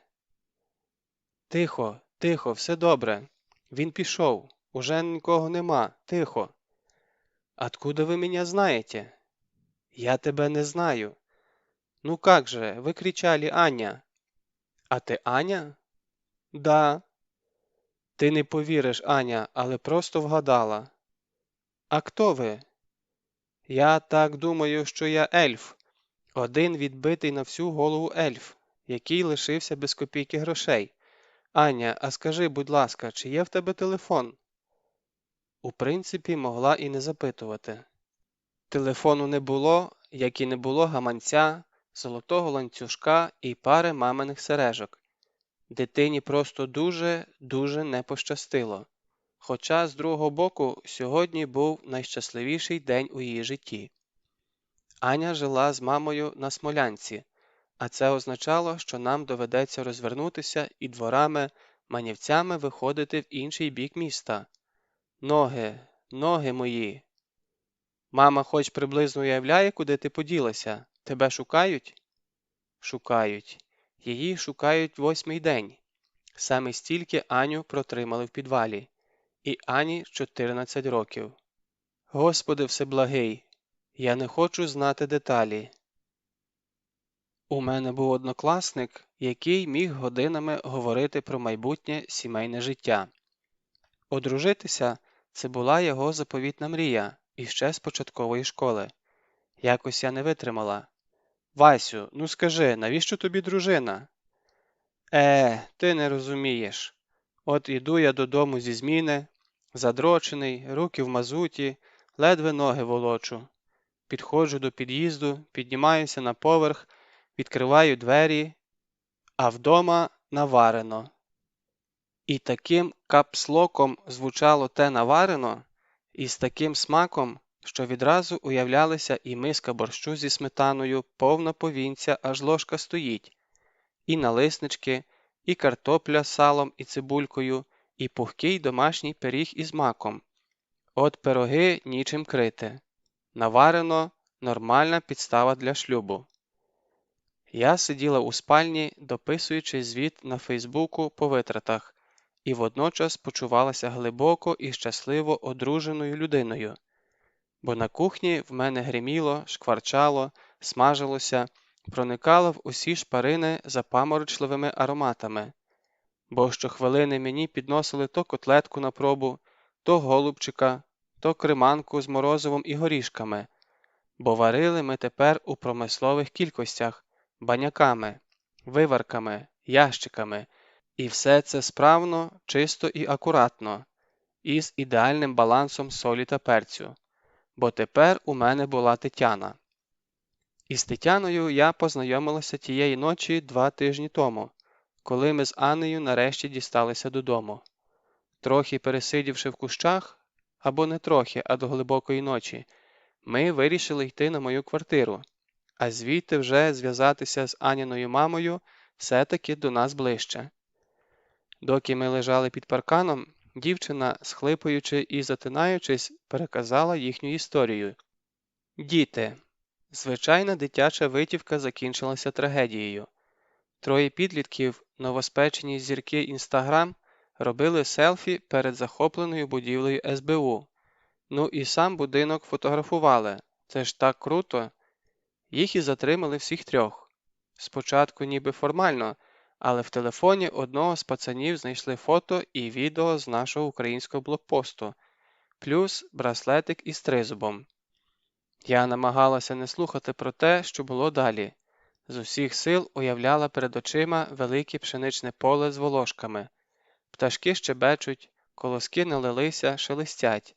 І я серед поля дивлюся на хмари. Шш, шш, все добре. Я не тут, мене немає на цій вулиці, я нічого не чую. Шш. Сережку больше всех били. Ногами. У него кровь пошла из ушей, носа.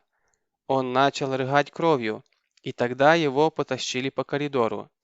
А мне сказали ползти на животе за ним и вытирать кровь на полу одеждой. Я не хотела, но следователь ударил несколько раз. Я упала. Говорил, что хохлов нужно к чистоте приучать. Смеялся. И ты? Я ползла. Там люди были в кабинетах. Одна женщина шла в туалет с чайником. Она поздоровалась с этим, ну, вы понимаете. А потом переступила через меня и пошла дальше.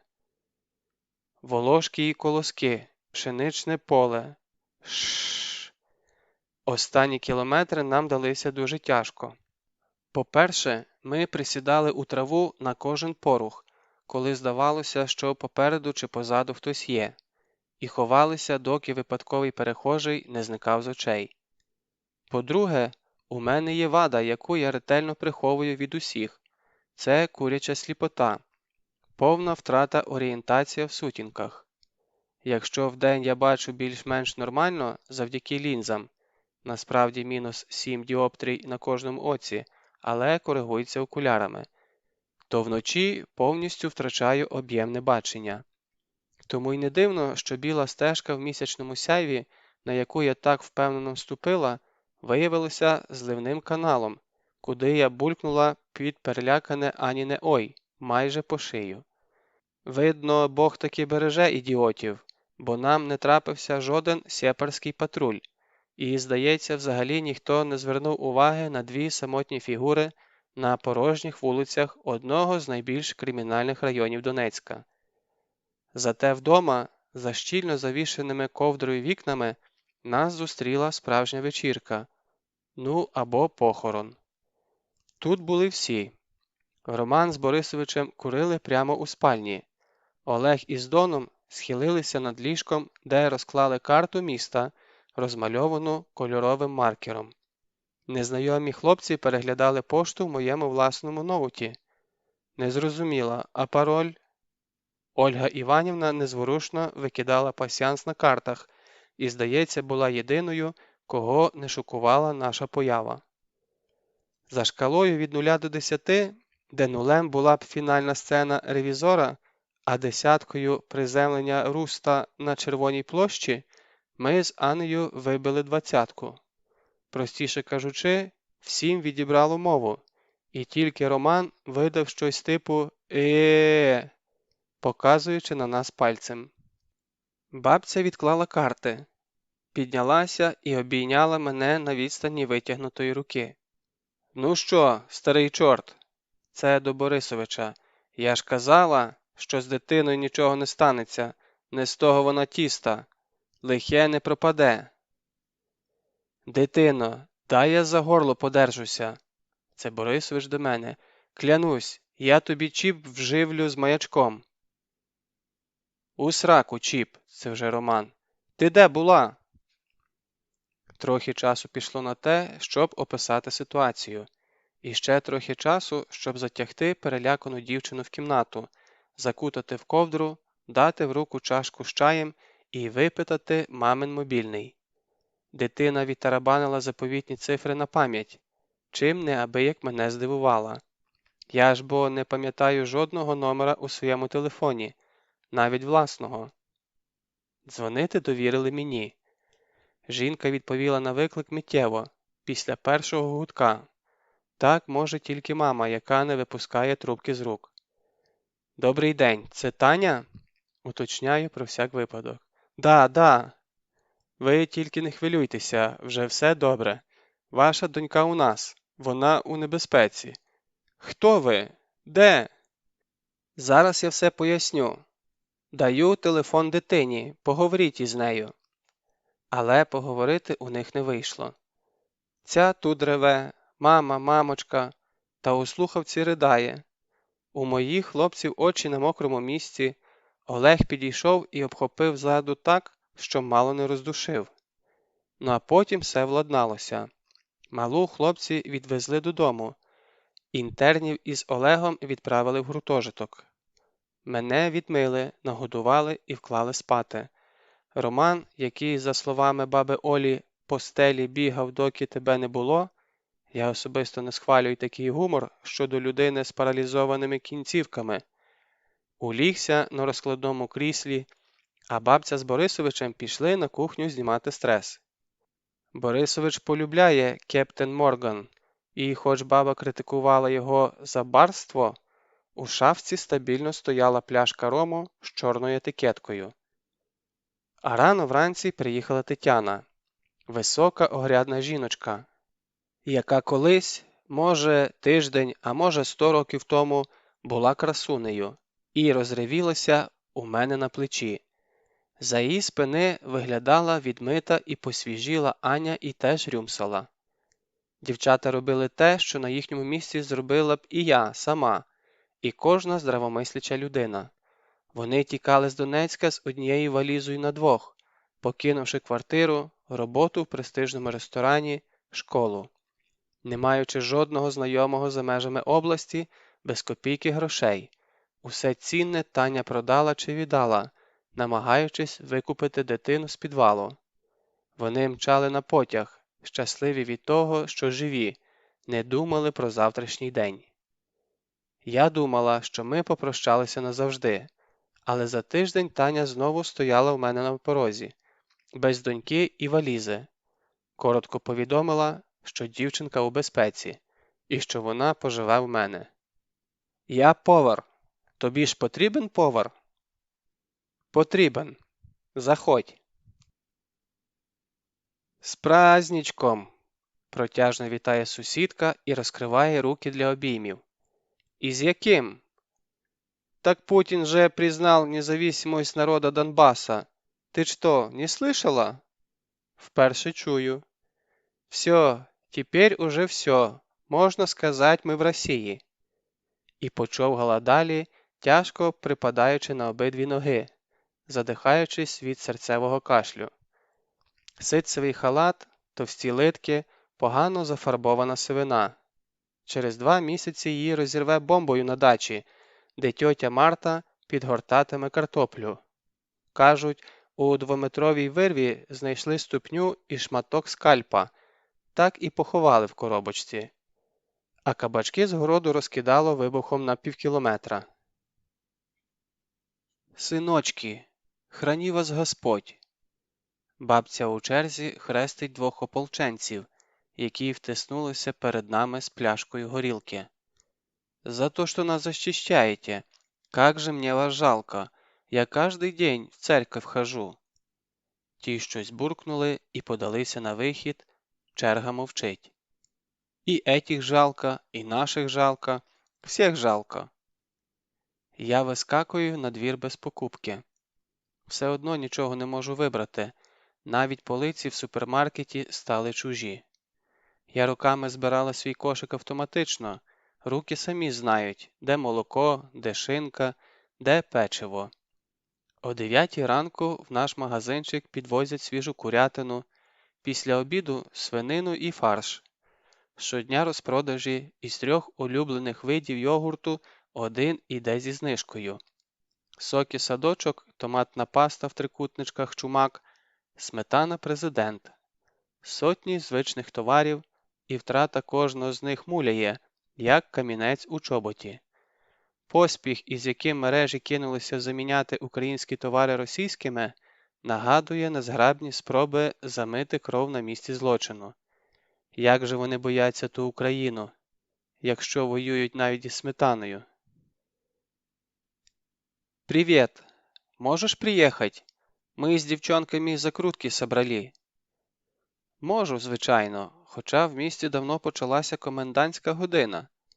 Кажуть, людей уже затримують за пізній вихід на вулицю, і треба стерегтися, але я ніяк не можу змусити себе коритися їхнім правилам. Тому під'їжджаю до старої хрущовки майже вночі, по-темному. На мене чекають незнайомі дівчата. Ледве привітавшись, поспіхом виносять із під'їзду пакети з банками. Я беруся допомагати, проходжу в під'їзд і бачу цілу батарею консервації, видно, знесеної з усього дому. Варення, лечо, компоти, тушонка, заготовки для борщу, 3-літрові слоїки і маленькі баночки від дитячого харчування. Сотні баночок. Ми вчотирьох носимо їх більше як годину, забиваємо багажник, викладаємо доверху в салоні, перекладаючи газетами і целофаном. Запихаю банки під сидіння, замотую в ганчір'я, виставляю ярусами від підлоги до стелі. Підсуваю до упору водійське сидіння, щоб тільки колінами втиснутися, і вкладаємо ззаду додаткову партію варення. Уже сіла, уже вирулюю, а дівчата просять узяти іще сумочку на коліна. У сумці домашнє сало і вузлик із грошима. Майже 2000 гривень на потреби армії. «Слухай, знайома дзвонила.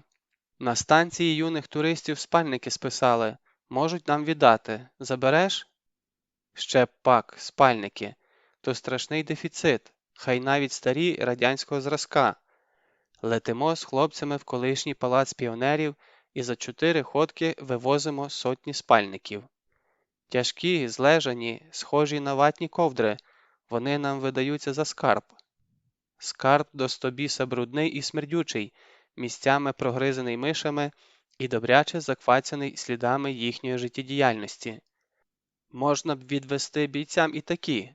Усе ж краще, ніж на голій землі спати, але в мене рука не піднімається. Беруся перепрати. Але в одну закладку влазить лише пару штук. Такими темпами прання затягнеться на роки.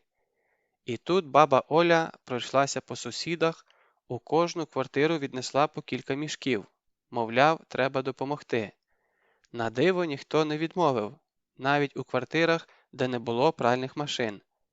До кінця тижня позносили нам спальники назад сухі і чисті під розпис, а одна активістка навіть вишивку зробила на своїх екземплярах. Триколор, православні хрести і напис «С нами Бог, с нами Росія». Так мене й застала баба у вигляді соляного стовпа над цією вишивкою. «Ба, ти можеш це пояснити?» «Ну, подумаєш, розпори акуратненько, ніхто й не побачить». «Бабо!» Виявляється, Ольга Іванівна всім сказала, що ми перемо спальники для ребят із ополчення. Ні, ну а що такого? Тобі їхати чи шашечки? Я завжди купувала сировину в першого виробника, максимум у першого оптовика. Якщо запастися терпінням, можна знайти джерело поставки з чесною ціною, від якої дорогою відпадає 0 або навіть 2. Коли почали купувати для армії, спробували піти тим же шляхом. Дівчата понеслися у найближчі воєнторги, я сілася за комп'ютер. Так у наше життя увійшли Government Liquidation – військові склади, на яких розпродавалося списане майно в Німеччині, Штатах, Польщі, Чехії та Англії. «Дівчата», – кажу, – «може почнемо для проби з чогось маленького і корисного, такого, що в нас нема?» «Ге-ге, а в нас нічого нема.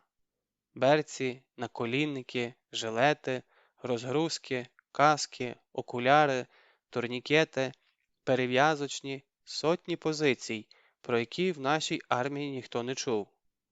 «Слухай», – перекидає Оксанка посилання на Харківський форум. «Дивись, тут люди захисні маски купують у США.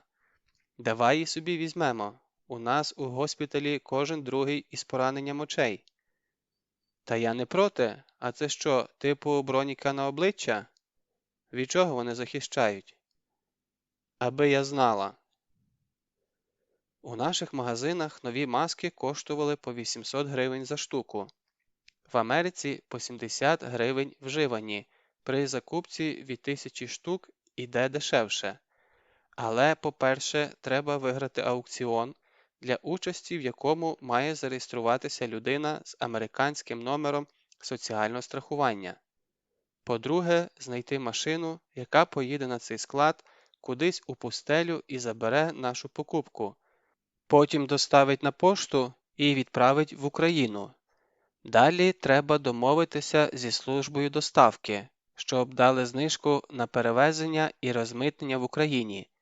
Після чого зовсім дрібниця – привезти зі Львова у Дніпро і роздати на місці. На кожному з цих етапів світилася велика вивіска неоновими літерами. «Ви що, здуріли? Куди ти пхаєшся із грязі у князі? Такі речі так не робляться, без знайомств, без досвіду, без нічого. Без грошей, урешті-решт. Де взяти ці 70 тисяч?» Знаєш, що ми придумали? Ми на мамських форумах написали. На яких іще форумах? Ну, там, де дітей обговорюють. Вагітність, годування груддю, токсикоз. Боже мій, що ви написали? А ми там гроші збираємо на маски. Так, як ти казала, по 70 гривень за штуку. Ми акцію придумали. Купи одну собі, а другу солдату. Круто, так? Так і вийшло, що першу 1000 масок нам оплатили мамашки і овуляшки, ті самі блондинки з анекдотів, жительки найбільш ванільних форумів, де на аватарках котики, зайчики і ангелочки. Нашому пузожителю уже 6 недель. Поздравляю любимого мужа с годовщиной знакомства. Что за зверь, посмотрите, пожалуйста. Сел на ребенка. Как бы вы отнеслись к письму от бывшего? Тактические очки для наших мужчин, срочный сбор. І от обвішана переказами по 50-100 гривень, я кинулася обдзвонювати українські церкви в діаспорі. Ну а куди ще дзвонити? Церковні громади мали свої сторінки на Фейсбуці, які контактні дані. Дзвонила, писала і просила, як ніколи в житті. Та що там, я ніколи у житті й не просила. Копійки не отримала просто так, тільки зароблене. А тут благала і переконувала незнайомих людей, не добираючи слів. І люди раптом повірили. Знайшлися і машини, і руки, і добровольці, які пішли, перевантажили, відправили і навіть від себе доклали. Наші маски приїхали пересипані цукерками, кавою, вітамінами, перекладені медичними халатами і масками, і навіть памперсами для дорослих. Нічого не розумію. А памперси куди? Снайперам чи що? Ну ти смішна. У госпіталь. У процесі закупок ми обросли контактами серед іноземців і практично кожен, із ким мала справу, приходив за політінформацією. А що у вас відбувається? А чому? А хто з ким воює? Тань, це капець. Вони нас не розрізняють, розумієш? Росію та Україну. Вони думають, що це внутрішній конфлікт, що ми самі з собою б'ємося. Пофіг. Танька не слухала. Вони з Борисовичем штовхалися над борщем, і в нашій і так маленькій кухні не було куди ногу поставити. Ну як це пофіг? Та кинь ти той буряк. Тань, нам ніхто не допоможе. Нас тут тупо затопчуть, і ніхто не впишеться. Ми для них як мухи. От тобі цікаво, чого мухи між собою б'ються? Пофіг, не ний. Це щось змінить для тебе, для нас. Та ні. Ну от, що буде, те буде. Он ваші 20 років по лісах ховалися, і землянки рили, і нічого. В смислі ваші? Хто? Так бандерівці. Тю, а чого не наші? Тетяна зітхнула, зняла фартух і сіла навпроти, відсунувши ліктем дошку з цибулею і картопляне лушпиння. Тому що ваші. Ми тут завжди були ніби і при Україні, а ніби в чужі вікна заглядаємо. От у вас що там водиться? Куття, колядки, вертеп, так? І вишиванка, і мова, і традиції. А в нас це все як зелений виноград. І хочеться, і колеться. Якби хтось той самий вертеп зробив, його б заклювали. Ми завжди думали, що це не для нас. Пам'ятаєш, як колись нас сорти ділили при Ющенку? Чого наші люди так повірили в ті сорти? Та тому, що так тут велося. Якщо скажеш, що ти українець, усі пальцем тикають. Хохли ми були, не українці. От і все, що могли собі дозволити. Ну, як же так, чекай. От ти українка. Борисович, хлопці. Ніякі не хохли. І українською ж говорите.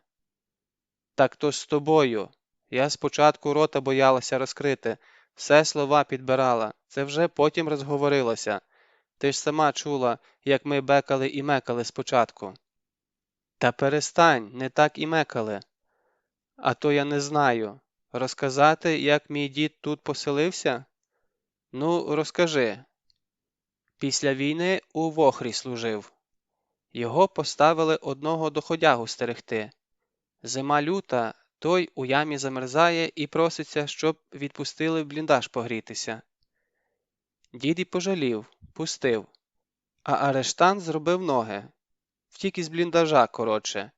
Дід глянув на таке діло і сам тікати, бо на ранок когось мали розстріляти. Хоч того пацана, хоч діда замість нього. А куди тоді всі тікали? Сюди, на шахти.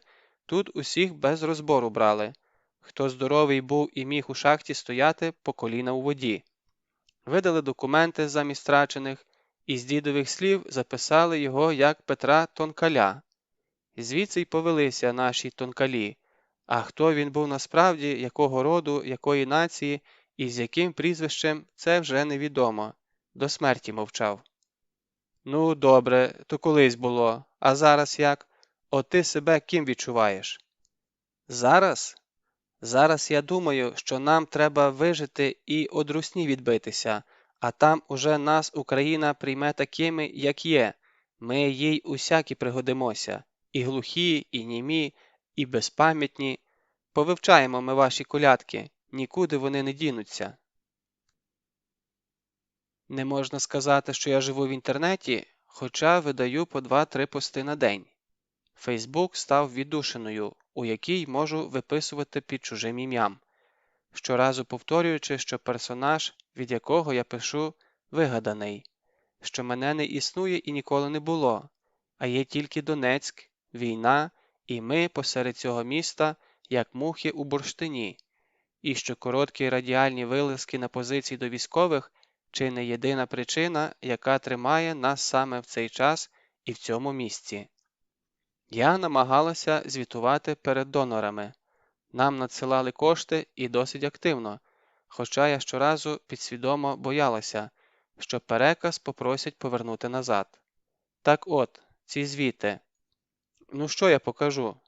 Піддони фаршированих перців і котлет на кухні, фото баняків у траві посеред поля, штабелі форми, український дубок, німецький бундесвер і британський піксель, чеські сподні і футболки по 4 гривні за штуку, на польському складі брали насипом. Трохи дірявих, трохи БУ, трохи цвілих, але яке це має значення? Відкинули на ганчірки, а решта тільки так розлетілася. Передавали нам ці футболки баулами з Польщі, у величезних смугастих сумках, таких, що я спокійно влазила всередину, і ще місце залишалося. От і замкнулось іще одне коло. Колись зарікалася, що ніколи в житті не носитимусь і базарними сумками, як наші човники, а он воно як повернулося. Приїхали перші броніки. Спочатку це були чорні поліцейські жилети класу «Психологічний захист», а потім італійська, німецька, ізраїльська броня. Першу партію наша діаспора купила в Італії і пригнала фурою у ЧОП. Привезти привезли, але через кордон переправити не можуть. На митниці пропускають лише як комерційний вантаж. Вперлися і все, нічого не знаємо. Обриваю телефони. Прошу, хлопці, це ж для наших у зону АТО. Невже не розумієте? Глуха стіна. Ні вперед не випускають, ні назад, тільки на штрафну стоянку. Добре, поряд Ромчик був. Не тим дзвониш, каже. Ну добре, а кому? Я не знаю кому. А от Борисович знає тих, хто знає, кому подзвонити. Чекай. Що чекай? Нам зараз штраф випишуть, або взагалі вантаж зникне. Де ми його знайдемо потім? Чекай. Хлопці подзвонили, потім покурили, потім іще раз подзвонили. А за годину на пропускний пункт приїхали 3 десятки чоловіків із відкритими візами в паспортах, 3 десятки контрабандистів і рішал, 3 десятки закарпатських мільйонерів, і на собі перенесли жилети через пішохідний перехід. І кожен із митників відвів очі. І старий циган, дядя Жора, своїми ногами зробив 2 ходки і мало не вмер від давлення, про що й повідомив, щасливий і захеканий, коли каміон завантажили з нашого боку. Того вечора ми летіли в Дніпро на зустріч безцінному вантажу і потім до ранку розвозили по точках, по 5 одиниць на підрозділ, тільки для бойових виходів. Ми знімали на телефон ці броніки, ховаючи обличчя бійців, а останню партію хлопці вдягли прямо при нас, заскочили в машину і поїхали в заміс. Я тоді вперше закурила, і Ромчик наробив смішних фото, коли я повзала по землі від кашлю. Ці фото досі в мене, але вони не годяться для звіту. Узагалі для звіту мало що годилося. За великим рахунком, ми й армії як такої не бачили. Найстарший командир серед наших контактів – 30-річний Вовчик з Очакова, чорний від сонця, втоми і недосипу майор, із яким ми на бігу ділили перев'язочні пакети. Решта були, сказати б, ополчення, якби це слово не змішали з лайном. Хай будуть гайдамаки, партизани, козаки, але ніяк не армія. Іноді мені сниться, що я стою посеред поля в густому тумані. Білі пасма течуть під ногами, забивають рот і очі. Я одна і водночас не сама. Зліва і справа проходять чоловіки і жінки, мовчки й зосереджено. По одному, групами, з карабінами, з автоматами. Вони не зупиняються, тільки пригальмовують. Їх щораз більше, і я дуже поспішаю. Кожному щось складає в руки. Кому цигарки, кому бутерброд, кому глушник чи магазин. Вони беруть, не оглядаючись, і розчиняються в темряві. І я не смію затримувати, бо часу обмаль. Я не бачу облич, тільки руки і спини, руки і спини. Ось такою була моя армія. Такою я її запам'ятала. Руки і спини. І магазини, хай їм грець. І з цими магазинами історія вийшла. Зараз розкажу. Коли мене запитають, яким був Донецьк на початку літа 14-го, єдина аналогія, яка спадає на думку, це та сама дружина, яку б'є і гвалтує чоловік, але вона не відкриває двері поліції. «У нас все хорошо, уходіть». На перший погляд, у нас все добре. Бандити захопили пару будівель. Перекрили кілька вулиць. Так, це тимчасові труднощі. Он у Києві барикади 3 місяці стояли, і нічого.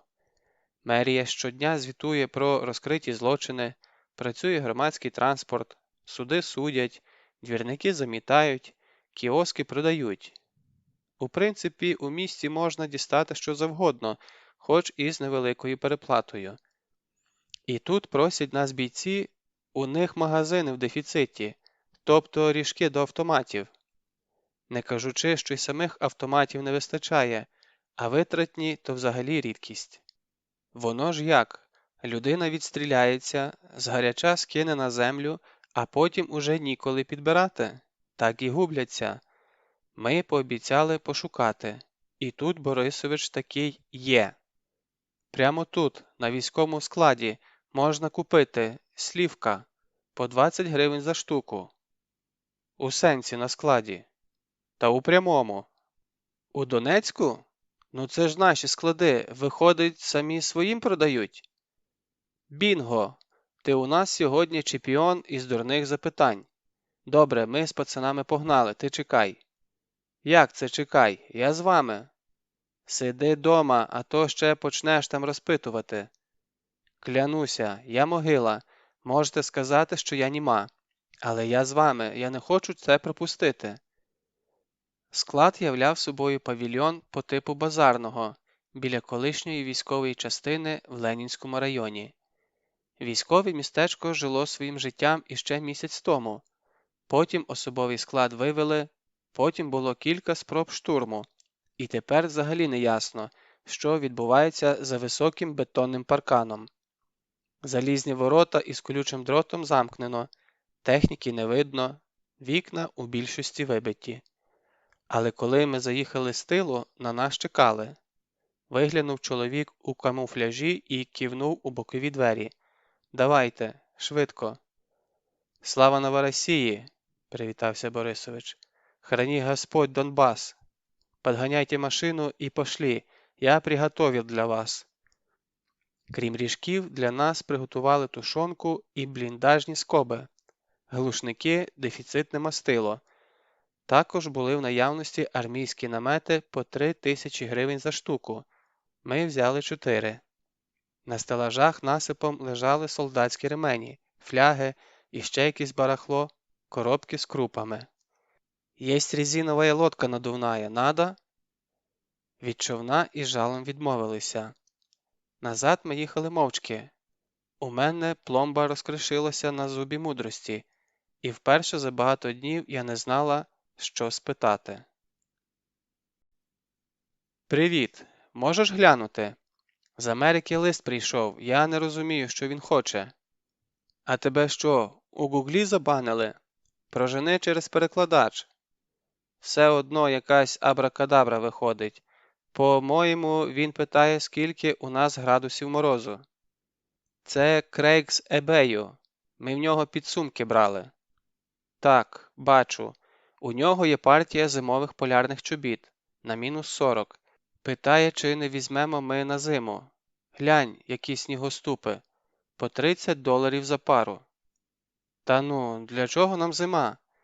Напиши, що в нас зараз +30. Які чоботи? Думаєш, не знадобляться? З якої радості? До зими тут усе чисто буде.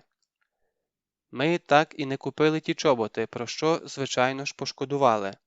А з Крейгом іще довго працювали, доки він мені замість розгрузок не прислав партію саперських лопаток. Уявляєте вартість доставки в Україну? «My dear Freund», – писав Крейг, – «у мене є одне питання». «Давай».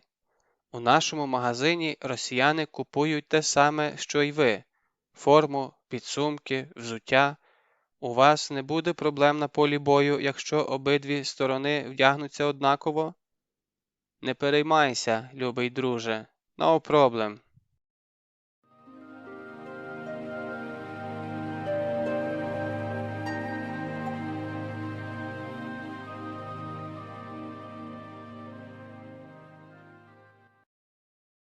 Частина 8.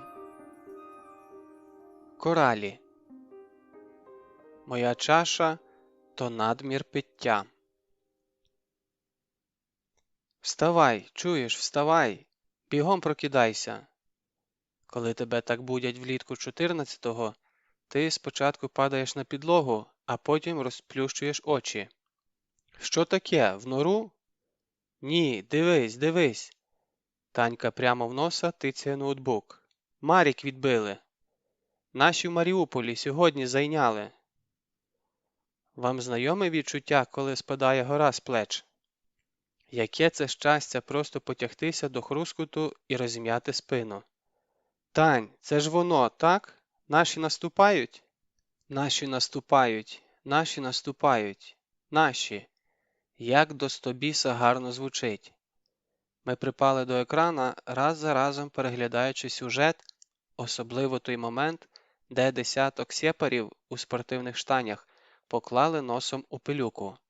Боженьку, цей тутешніх скоро запакують. Не може ж бути, щоб наші зупинилися в Маріуполі. Скоро місцеві генерали так само позуватимуть у кайданках, якби ж у березні так змогли. Тань, а поїхали до хлопців, до розвідки. Давай шашлик забабахаєм. Такий день. А давай. І з Танею мені не просто пощастило. Ми доповнили одна одну, як інь і янь, як сапка і буряк.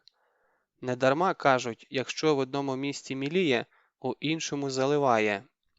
От те, що свого часу не додали мені, чудесним чином втілилося в Тетяні. Розкішні форми, декольте, у якому хотілося звити гніздо, абсолютна впевненість у собі та своєму праві. Те, що в розумних книжках називають сексапільністю, а моя баба називає ляцькими очима. І попри те вона була циніком. У принципі, не чекала від світу хорошого і з підозрою сприймала кожне слово, була прихильницею твердої руки і вірила, що найкраща політика в ставленні до місцевих – це політика батога і батога. Там, де я соромилася, пояснювала і відступала, їй вистачало 3 слів, щоб розставити крапки над «і». У перший же день вона скупо розповіла свою історію, щоб потім не виникало питань. Народилася в селі під Волновахою, рано вийшла заміж, відразу після школи. Трапився нормальний чоловік, який ставав ненормальним, коли вип'є. Одного разу кинувся її душити, уже вагітною. Танька вивернулася і приклала сковорідкою так, що ніс зайшов в обличчя. Після удару чоловік упав і не піднявся. Таню судили за вбивство, дали мінімум, відсиділа 4 роки. Вийшла, продала мамину хату і викупила доньку, яка на той час жила із свекрами. Спочатку дитина маму не впізнала, але поступово притерлися, переїхали в Донецьк і почали життя з чистого аркуша. Тетяну всі поважали, і трибунал нашого двору, і районна шпана, продавці, охорона на стоянці. До нас зачастили хлопці зі складу, а якось я на власні очі бачила, як Борисович підкрався ззаду і залоскотав її попід боки, одночасно піднімаючи над землею. Тут же отримав ліктем по чолу, а потім пакет пельменів із морозилки, щоб прикласти до гулі. За всі роки нашого знайомства нікому не спало на думку полоскотати мене.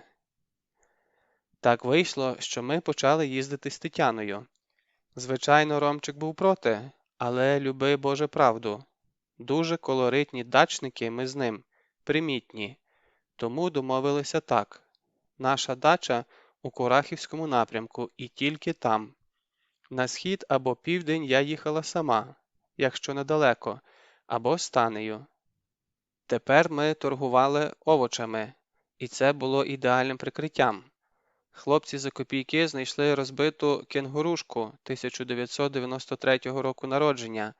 Ми її завантажували ящиками з цибулею, морквою, зеленню, сезонною ягодою, яку, до речі, вигідно купували в переляканих фермерів, і везли на Авдіївку, Харцизьк, Горлівку, Макіївку і Ясинувату, залежно від легенди. У ящиках із овочами і під ними можна було сховати слона, але навіть коли проїжджали блокпости, нас не обшукували. Танчені леопардові лосіни, циганське золото на всіх пальцях, білі кучері з кокетливими атласними бантиком і той самий ляцький погляд подавали сигнал. Харе, свої, ваша плоть від плоті, несеться по бездоріжжю, не обіжайте дівочок. Ми набили руку, об'їжджаючи проблемні місця. На Фейсбуці була група, у якій у реальному часі публікували координати сєпарських блокпостів і точок. 278. Взорваний мост в Галіциновці. 271. Новый пост в Донецке, на повороте на Хорошево, на улице Приморская появился. 273. Донецк. Под электроопорой в кустах как минимум один гранатометчик. Інформація вірна на час назад. І так щогодини. Я сама, хоч як падала з ніг, заливала туди свіжі дані. Крім того, корисну інформацію давав Яндекс Пробки. На блокпостах, побудованих змійкою, гальмується рух, якщо оглядають кожну машину. Із простим навігатором і картою заторів ми успішно об'їжджали небезпеку. А якщо й потрапляли на обшук, не було в нас нічого страшного. Ну, продукти, ну, пиріжки, голубці. Мало з чим дівки на базар їдуть. Телефони були чистими, за цим я пильно стежила. Вхідні відразу видаляла, основні номери тримала в голові, а адресна книга заповнилася контактами типу 2 літри молока на вторник і капуста дяді Гріші. Фото і відео відразу зливала на домашній ноут, а якщо і лишався компромат на телефоні, то тільки в хитрій папочці, яку, не знаючи назви, можна виявити тільки апаратною діагностикою. Дяка комп'ютерному генію Дона. Ядро нашої волонтерської групи так і лишилося у Дніпрі. Щоправда, дівчата переїхали. Одного дня до них у інтернат навідалась делегація поважних чоловіків і запропонувала приміщення в центрі міста, у єврейському культурному центрі. Недовго думаючи, ми погодилися. І тепер Оксанка сиділа на телефоні і сортувала амуніцію під цікавими поглядами дітлахів із симпатичними руденькими пейсами. Люди, які забігали в гості по 100 разів на день, спершу дивувалися такому сусідству, а потім усі звикли. Часи такі. Крим і Рим перевернувся, все змішалося.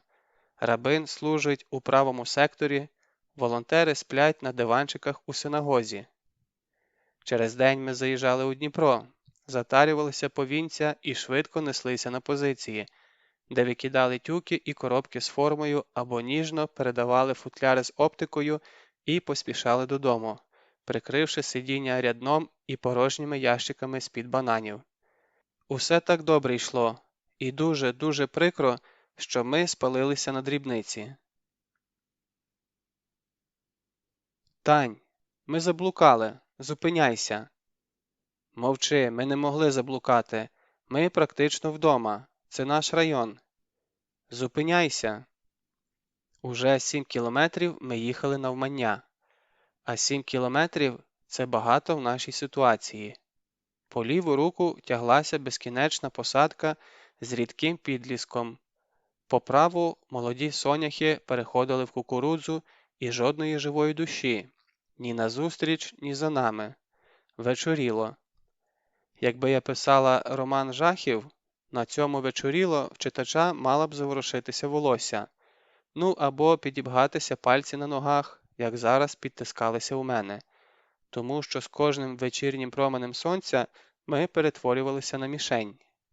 А в темряві станемо легкою здобиччю, найнижчою ланкою харчового ланцюжка, приємним бонусом для кожного, хто має автомат і накине оком на нічию машинку, яку Бог послав у руки потребуючим. Я раз по раз перевантажувала навігатор і поглядала на телефон. Марно, покриття не було. На екрані блимала самотня точка посеред поля. Він не бачив ні дороги, ні напрямку. Таня вкотре розклала карту, намагаючись визначити нашу локацію, але краєвид, який простягався перед нами, ніяк не співвідносився з позначками на папері. За розрахунками, ми повинні були проїхати Межове і вискочити на трасу за Макіївкою.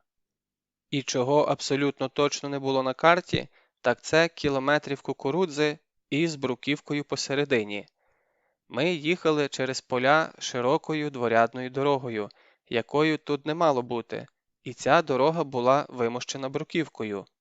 У першу мить, коли колеса замість ґрунтового шурхоту видали тверде брунь, ми загальмували так, що мало не вилетіли через лобове. Бруківка стара, стесана від часу, але на диво акуратна. Таку я бачила у Львові і ще в Києві, куди нас від школи возили на екскурсію.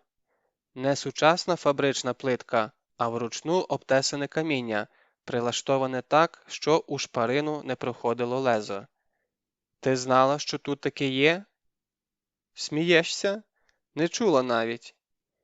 Я не могла всидіти на місці, раз по раз обертаючись, а потім просто розвернулася задом наперед. Здавалося, що дорога розтане прямо за нами, що її поглине густий туман, який опустився не суцільною стіною, а тонкими горизонтальними пасмами. Вони розходилися в повітрі, як білок у молоці. Під такий туман добре мріяти про єдинорогів. Ми пливли в молочній тиші, як летючий голландець, і навіть якби я зовсім не мала художньої уяви, все одно сказала б, що це добром не закінчиться. Я думала про крайній клапан, на якому ми віддали хлопцям цигарки, відро домашньої ковбаси у смальці та ящик мінеральної води. І що нас там прийняли неуважно, навіть прагматично. «Ну що там у вас? Давайте!» Мені здалося, ніби на рукаві в одного бійця був шеврон із беркутом. І от тепер я думаю, а раптом не здалося. І що на виїзді лаявся місцевий таксист, якого далі не пустили, а нам дозволили проїхати, і навіть накидали приблизний маршрут. От тільки в реальності з'їзду вліво через 2 кілометри не було. «Стій! О, чорт, стій! Блін, пізно! Нас засікли! Ну, молись тепер!» Бруківка зробила несподіваний поворот, і ми вилетіли, як Пилип із Конопель, на сєпарський блокпост. На кілька секунд спалахнула надія, що то наші. Але навіть у сутінках видно, що прапор має не 2, а 3 смужки. Приїхали. Спокійно, не панікуй. Автоматично скидаємо швидкість, вимикаємо фари і вмикаємо світло в салоні. Я тримаю паспорти на видноті, зручно розгорнувши свій на донецькій прописці. Говоритиме Танька. Я боюся. «Ребята, не стреляйте, мы заблудились. Мы товар отвозили на рынок и заблудились». заголосила Тетяна, як тільки ми зупинилися перед саморобним шлагбаумом. На нас настовбурчилось відразу 3, ні, 4 стволи. Яке щастя, що не розстріляли на під'їзді. «Вийти із машини! Руки за голову!» Колись давно, іще у травні, я запитала Борисовича, а що робити, якщо ми потрапимо у полон? Сама чи з кимось? Ну, хай буде сама. Якщо сама, тоді плач. Реви з самого початку до сопель, до бульок із носа, щоб усе лице розпухло. Коли битимуть, спробуй відразу обмочитися і плач. Легко сказати, реви. Сльози не йшли, видно від переліку, тому що це не рядовий пост. На дорозі, якої не було, нас перестріло 4 чеченців. Допит вів Шаміль чи Джаміль, я не розчула. Ламаною російською він питав, хто ми є і чому нас пропустили із українського боку, а нікого більше цією дорогу не пускають. Таня, від хвилювання плутаючи слова, пояснювала, що ми взагалі ні до чого, що ми з Донецька сьогодні відвезли овочі по 3 точках і заблукали, повертаючись назад. Ми не знаємо, чого нас пропустили, може, приколотися хотіли. Ми дорогу запитали і нам сказали «Єжайте прямо». На підтвердження нашої легенди в нас була пачка накладних. Я ж параноїк, серйозно ставлюся до таких речей. І перед кожним рейсом роздруковую маршрутний лист і акти прийомки. З печатками, підписами, на бланках. Мені хлопці зробили штук 20 різних, переважно від супермаркетів АТБ. Що ще? Мобільні в нас чисті, планшетів ми не возимо. Нічого тактичного в машині немає. Є 2 брудні каструлі, але цьому є пояснення. Є ящики з-під огірків, пластикова тара від ягід. «Га? Що?» Задумалася і не почула, що мене запитують. «Еще раз спрашиваю, куда вы повернули после Зуевки?» «Какой Зуевки? Мы не проезжали Зуевку». «А вот она говорит, что проезжали», пальцем на Таню. «Ну, не знаю, ей виднее, она за рулем. Мы в другую сторону должны были выехать, к Донецку. Я же говорю, мы заблудились, навигатор сломался». «Дай сюда навігатор». Протягую, не вагаючись, там відключена функція запису, маршрут не відстежується. Вмикаємо, і Соломон Самсонович не підвів. От дідько. «Срань господня», загундосив він голосом Озі Осборна. «Святі кошаки, я не бачу супутника, ми поза грёбаною зоною». «Что за нах?» «Простите, это случайно. Там программа специально стоит. Он разными голосами разговаривает. Он сигнал потерял, давно уже. Там что-то заклинило». «Да?» І Шаміль повільно витягнув ножа. Він взагалі все робив підкреслено повільно. І говорив, і рухався, ніби в запасі була ціла вічність. Ніж величезний, як мачете, і чечен одним рухом розтрощив нашого Соломона. А потім повернувся до Тані. «Я сейчас этим ножом отрежу тебе правую грудь и буду играть ею в футбол по всему Донбасу. Поняла?» У цьому місці я заревіла по-справжньому і кинулася Тані на шию, бо в неї настав стан, коли падає клямка, або, простіше кажучи, плювати, з якого боку тюбітейка. «Ах ти ж скотина черножопая! Пиздуй в урюк, своїх баб резать!» Це Танька. «Не слушайте ее, она не хотела!» Це я. «Уб'ю, суку!» Це бойовик. І тут задзвонив телефон. Від цього звуку завмерло все живе в радіусі 100 метрів і витріщилося на мене, бо напередодні я попросила Дона записати різкий і противний сигнал, щоб бадьорив і щоб ні в кого такого не було. Дон заржав, сказав «здєлаєм» і забрав телефон на півгодини. Як виявилося, апарат тепер підвивав голосом муедзина, що скликає на перший намаз о 5 ранку. Я, коли вперше почула, сіла, де стояла. Трубка надривалась голосом муедзина. «Етот що?» – питає дещо дезорієнтований «Їх там нет». Здається, він почав повторюватися. «Это мне, база звонит». «Ответь!» – і показує ножем, щоб включила голосний зв'язок.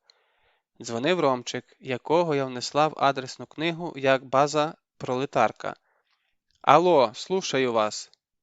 Крихітна півсекундна пауза. Якось до війни хлопці запитали, чому я не переходжу на російську, коли до мене звертаються на язики. І я жартома відповіла, що це для конспірації.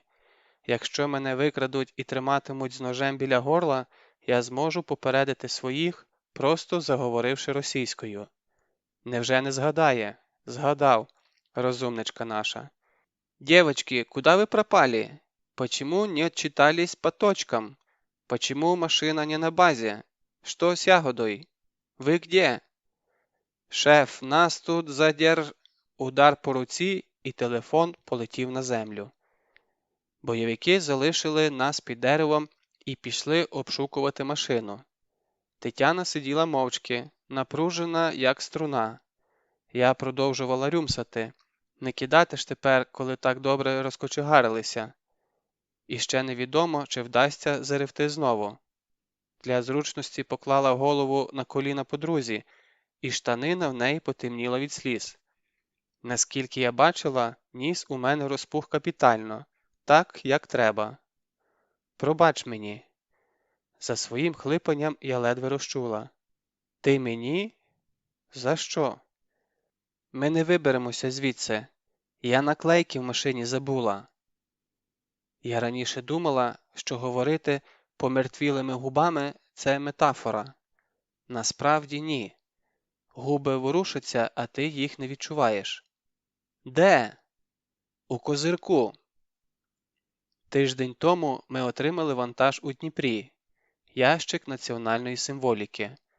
Жовто-блакитні браслети, прапори, стрічки, червоно-чорні хустки, бафи, наліпки на машину. І рулон наклейок у формі сердечок із написом «Я допомагаю українській армії». Ми ще жартували. Це комплект для харакірі. Тетяна хотіла взяти кілька штук у Донецьк, щоб ліпити пенсіонерам на сумки в транспорті, але я категорично заборонила. Прапори ми роздали на позиціях, їх відривали з руками. Часто техніка йшла без розпізнавальних знаків, навіть на командирській машині прапора не було, і після кількох випадків, коли свої відкривали вогонь по своїх, хлопці благали «дайте прапор» або хоч що-небудь жовто-синє. Браслети та інші сувеніри теж розліталися на ура, а от наклейки довелося викинути. Ну не самогубці ж ми, справді. Хоча тепер я не впевнена. Я сіла прямо і витерла обличчя. Сльози моментально висохли. Не думала, що це буде так. Цікаво, скільки мільйонів людей сказали це перед смертю? Напевно, найпопулярніший фінальний акорд. Тань. Боже, Боже, Боже, пробач мені. Таня. А. У мене граната в кофті.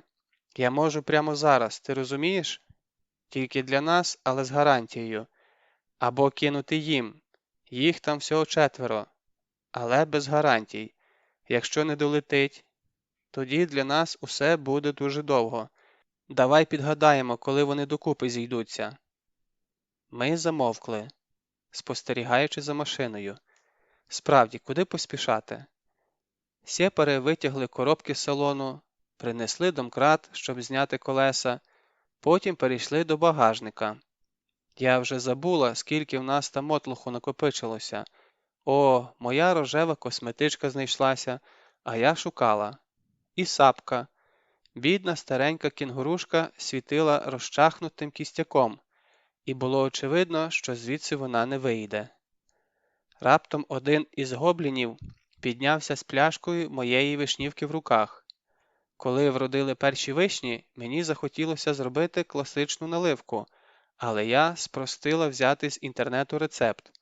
Я набила ягоди у 2-літрову пластикову пляшку, засипала цукру, долила трохи води, але замість того, щоб лишити в тихому темному місці, обмотала фольгою для терморегуляції, потім скотчем для міцності і закріпила в нішу від запаски. Був розрахунок, що від постійного рівномірного руху в теплі вишня швидше і більш якісно забродить. По ідеї, пляшку треба було витягти через 3 дні, але я про неї забула. Скільки ж вона з нами їздила? Там же тепер не наливка, а ядерна бомба всередині. І зараз мавпа цю бомбу підірве. «Стій!» – скрикнула я, не думаючи про наслідки. «Стій, не чіпай! Вона зараз вибухне! Сейчас взорвется!» Раз – і всі лежать, крім нас із Танею. 2 – і ми під прицілами 4 автоматів падаємо на землю. 3 – та що ж мені так не щастить, га? Там віно!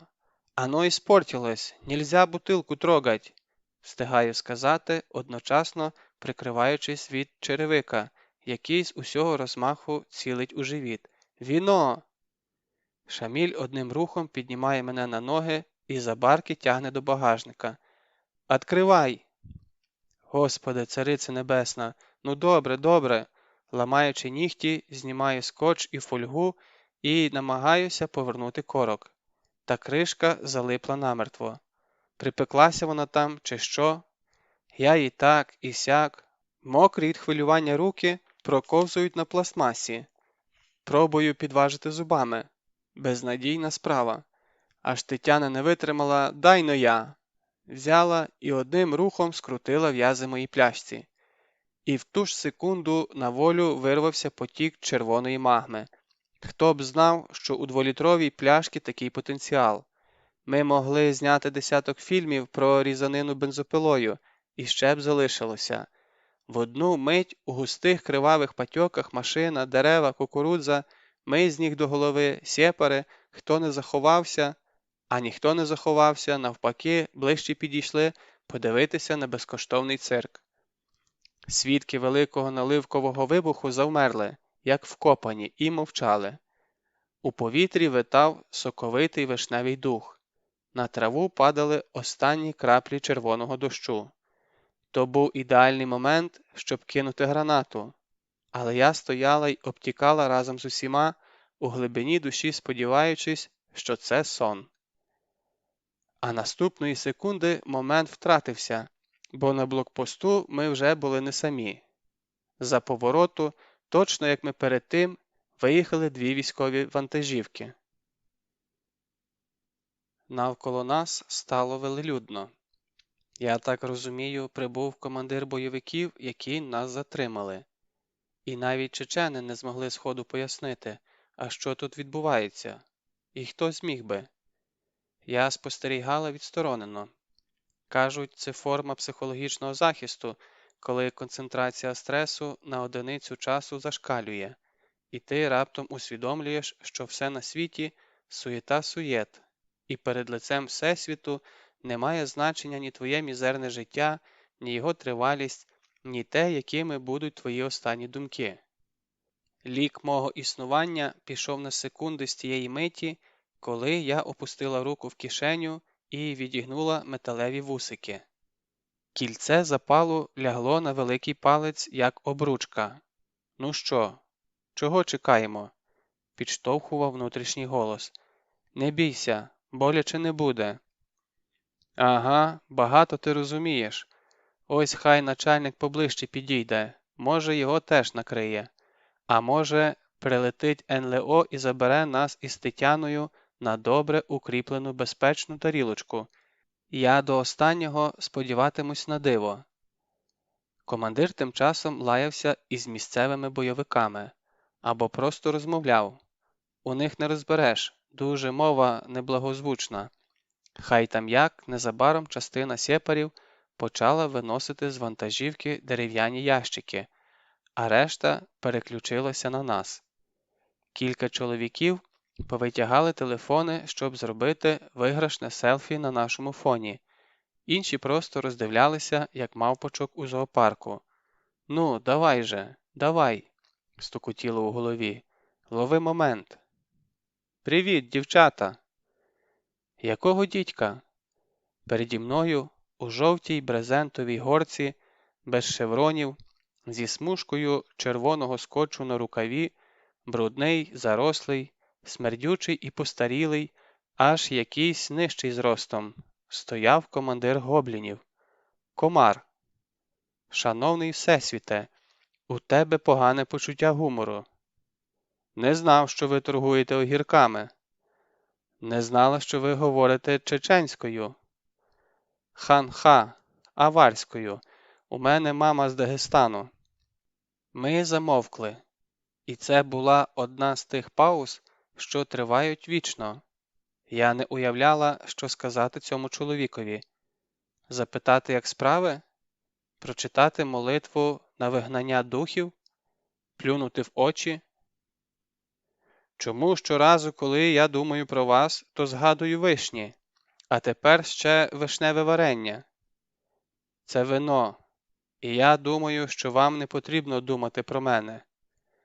Так, ви праві, але я не бачу підстав вас затримувати. Забирайтеся негайно, від вас забагато клопоту, і витягніть руку з кишені. З вашого дозволу я побуду з рукою в кишені. Таня! Тетяні не треба повторювати двічі. Вона вмить заскочила в машину, навіть не глянувши на коробки, які лишилися при дорозі. Я схопила телефон і паспорти, які нам простягнув комар. Усе, ходу звідси. Я подумаю про це завтра, у понеділок, після Різдва. Напевно, богам теж сумно, і вони беруться жартувати. Хто я така, щоб не сміятися над їхніми жартами? Таня мовчала. Їхала, зціпивши зуби на одних габаритах, зосереджено вдивляючись у дорогу, і тільки смикалося праве плече, ніби весь час відганяло невидиму муху. Більше нас ніхто не зупиняв, і ми вискочили на трасу хвилин за 20. Перед поворотом, доки ніхто не бачив, ми пригальмували і викинули той самий рулончик із наліпками. Потім влилися у потік машин, пристроїлися за фурою, обігнали маршрутку. Звичайну цивільну маршрутку з брудними вікнами і вимпелом шахтаря на Лобовому, яка везла робочу зміну вечірнім рейсом. Тільки тут я відкинулася на сидіння і відчула, що в мене є спина. Подруга теж видихнула. «Як ти думаєш, у цьому є сенс? У тому, що ми робимо?» «Так. Не знаю. Скоріше за все, у цьому немає сенсу. Але ж ми не зупинимося?» «Я точно ні. Не всі шляхи ми вибираємо». «Деякі вибирають нас, так?» «Так, але, Тань, я одна, а в тебе донька. Тому подумай добре, чи воно тобі треба». Далі ми їхали в тиші. Я вже думала, подруга не відповість. Малу гвалтували на підвалі. По троє за раз. Я її у психіатрію поклала. У Вінниці. Ми там іще півроку пробудемо, як мінімум. У неї панічні атаки. Я не знала. Ніхто не знав. І не кажи нікому, добре?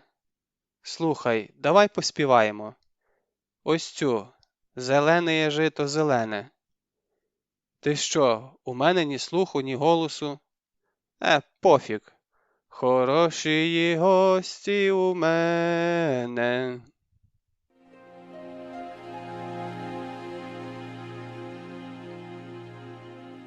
Частина 9. Сердолік. Любов і голубці. Колись у Донецьку в першій інфекційній була ворожка, яка працювала санітаркою, або скоріше санітарка, яка підробляла ворожбою. Тьотя Зіна належала до сердечного кола бабиних подруг і справно ходила на суботні посиденьки, де вони довго і зі смаком розбирали до полірованих кісток кожного жителя нашого району. Якось під настрій тітка поділилася секретом екстрасенсорного успіху – історії хвороби. Перед сеансом вона читає карточки пацієнтів, де вказується вік, сімейний стан, діагноз, і це в рази підвищує прицільність її передбачень. Так що, гадання не існує? Це все обман? Ну, як сказати, обман і не обман. Просто ти бачиш одне і говориш інше. Як це? Ну, найпростіше зі смертю. Тих, хто скоро помре, зразу видно. Ти ж їм цього не казатимеш. Або мертвяки на фото, подивись, портрети мертвих наче вицвітають. Тільки одні карточки світлом заливає. Вони світяться отут, біля голови, а другі чорніють. Видно, у тих і тих дороги різні, але в нашому світі їх уже нема. Або ось руки і ноги наче тлен роз'їдає, вони розчиняються, бачиш? Ні. Нічого, навчишся. Мертвих легко розрізнити, а от із живими важче. Буває, прийде до тебе зі своїми бідами, а ти точно знаєш, що там ніхто не винен. Сама людина винна, як постелила, так і спить тепер. Але хіба до мене йдуть, щоб це почути? От і видумаю, що прийдеться. Жаль мені їх, особливо бабів. Нещасні всі. Ломляться в закриті двері, а їм не треба туди. Прийде така заміж хочу, і от щоб саме за цього чоловіка. А я гляну, ну не пара він тобі, не хоче тебе. Навіщо рватися туди, де тебе не хочуть? Не буде у вас добра, тільки плакатимеш за ним, бита ходитимеш, дітки хворі народяться. Та хіба вони чують? Ніколи не слухають. Скільки років відтоді минуло? 10? Зінаїди давно нема. Загинула в пожежі. У їхньому домі вигоріло кілька квартир. Чадним газом отруїлося 2 родини. Офіційна експертиза визначила причиною пожежі несправність котла, хоча в місті говорили, що то спалили відьму. Зараз її вже забули, а я досі не вірю ворожкам, шукаючи в кожному передбаченні приховану історію хвороби, і не довіряю фото. А фотографій у Донецьку тепер багато. Я ходжу на зупинку, щоб почитати свіжі оголошення. Кожен стовп на Панфілова заклеєний листівками про розшук, і дорогою додому ти їх минаєш, як лаву шпіцрутів, під пильним поглядом десятків очей. Старі й молоді, чоловіки і жінки. Одні листочки наклеєні поверх інших. У кожному «Помогите найти, вийшов із дому, не вернувся». Ось цей дядько ніби знайомий. І дівчинку я бачила. Стоси оголошень щодня, деякі роздруковані на ксероксі, деякі писані від руки, деякі взагалі кольорові, наче афіші. Лики на стовпах біліють і розчиняються за день. І ще вранці видно обличчя, а на вечір від людини залишається контур і шапка волосся. Тьотя Зіна, я знаю, що це означає, але я вам не вірю. Місто повниться чутками про розстрільні списки, за якими виловлюють патріотів, але, поклавши руку на серце, я сумніваюся в їхньому існуванні. Я так думаю, людей викрадають і вбивають не за списками, а від заздрощів, через криве слово. Хтось стає мимовільним свідком небажаних подій, у когось нова машина або привернув до себе увагу новий телефон. Бо ми з хлопцями виїжджаємо з Донецька двічі на тиждень, і я не бачу ніякої блокади, ніяких червоних чи білих фронтів. Українська влада пішла, російська не прийшла, а те, що утворилося в Межичассі, не дотягує до статусу республіки, навіть кримінальної. А бандюкам навіщо списки? Міліція і до війни в нас не вирізнялася ефективністю, а зараз її не стало. Формально заяви про злочин тепер подають у Маріуполі, але який сенс? Ніхто нікого не шукає, ні офіційними каналами, ні через старі зв'язки. Та й зв'язки зламалися, бо той намул, який піднявся з дна, затопив і перекрив усі схеми. Крута, знайдена тачка – це тепер наша реальність. Знайшов машину в посадці, відмив від крові і катаюсь на радість мамі та сусідам. Буквально вчора подзвонила знайома з Київської страхової розвідати ситуацію і поплакати. У них у сірій зоні застрягло понад 100 автомобілів, які не можуть вивезти на вільну територію. І що робити? Нічого, приховайте. Хай постоять у гаражах, це скоро скінчиться. Ти думаєш, скоро? Не сумніваюсь. О, як би я хотіла не сумніватися. Тільки активи з пасивами не сходяться.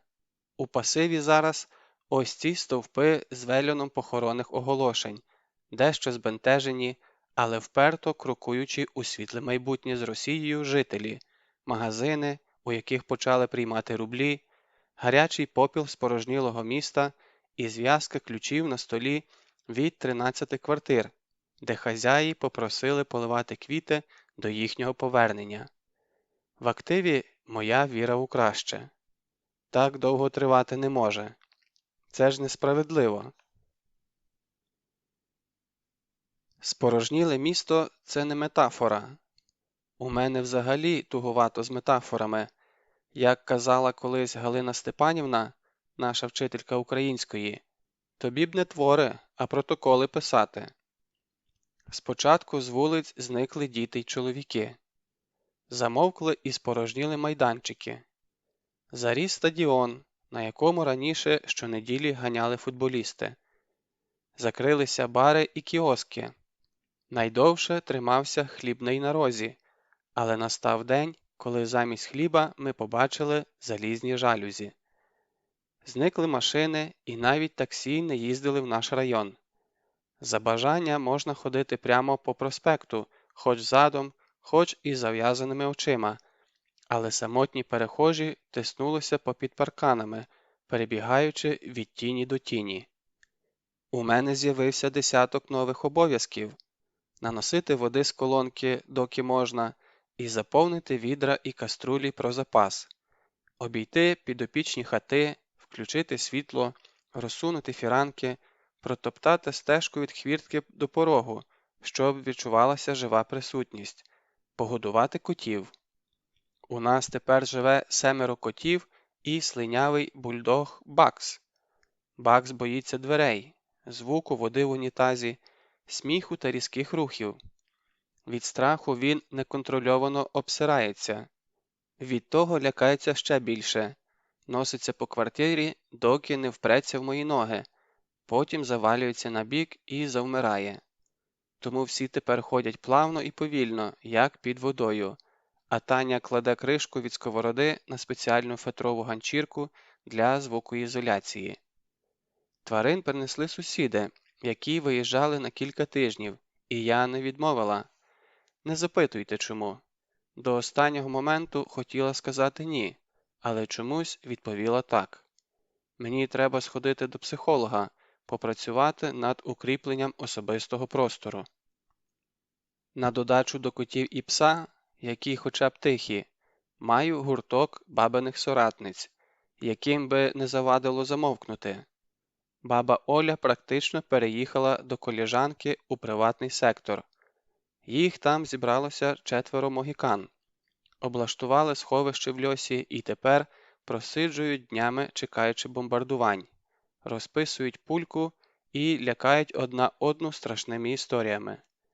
Хтось по секрету доніс, що донецьким тепер не платитимуть українські пенсії, і скільки я не переконую, що такого не може бути, що їхня пенсія стоятиме вічно, як золотий пам'ятник Мао. Мене не чують і не сприймають. Паніка наростає.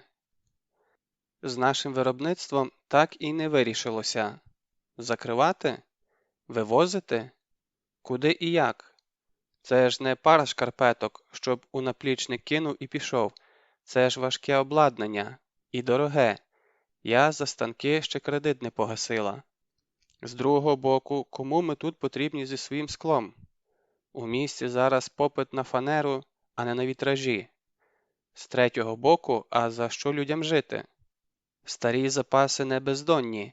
Ну, хай місяць ми протримаємося. А далі що? «Тікай звідси!» – криком кричала свідомість і підсвідомість. «Почекай іще!» – шепотіло за лівого плеча. Тим часом ми поділили цех на дві частини. В одну знесли станки, тиглі та кульмани і замкнули. У другій хлопці обладнали СТО, де займалися всім підряд. Від перебивки номерів до капремонтів, не ставлячи запитань. Навіть коли до нас спочатку несміливо, а потім впевнено пішли машини з характерними бойовими травмами, навіть коли за запчастини платили ящиками віскі з аеропортового дюті-фрі, навіть коли роботу привозили вночі і забирали до світанку. Роман буквально злився з токарним станком. Точив хвости, глушники, кріплення, кронштейни, і все це йшло, як вода в пісок. Частково знайомим бійцям, частково людям, яких я ніколи не бачила і від яких приносили гроші на залізо, а потім навідувалися мовчазні кур'єри за пакунками. На перший та на другий погляд це все нагадувало броунівський рух. Кожен метушився, розриваючись між панікою й апатією, між надією та відчаєм, вперто тримаючись за звичні ритуали. Ось ти прийшов на роботу, випив кави, покурив, ось обідня перерва.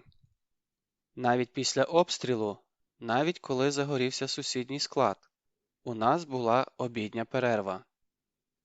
Є стара японська приказка «Швидко – це повільно, але без зупинок». У мене не виходило повільно. У мене виходило на люту, коли заносить на поворотах і ззаду підгорає. Улюблена фраза липня 14-го. «Вибач, я поспішаю». Хотілося вірити, що ми наближаємося до фінішу, але іноді закрадалися сумніви. А що, як це біг по колу? Безглузда і виснажлива гонитва хом'ячка в колесі. А що, як це не на тижні, а на місяці? Або на роки? Тьху, вкусився за язик. Іноді Борисович вихоплював мене посеред дзвінків, відбирав телефон і саджав над мискою борщу, який я доїдала до останньої ложки під гіпнотичними поглядами старого самодура і Тетяни руки в боки. Ці двоє знайшли одне одного в кулінарному плані. У них вдавалися смачні борщі. Скрипіння старої гойдалки я почула здалеку.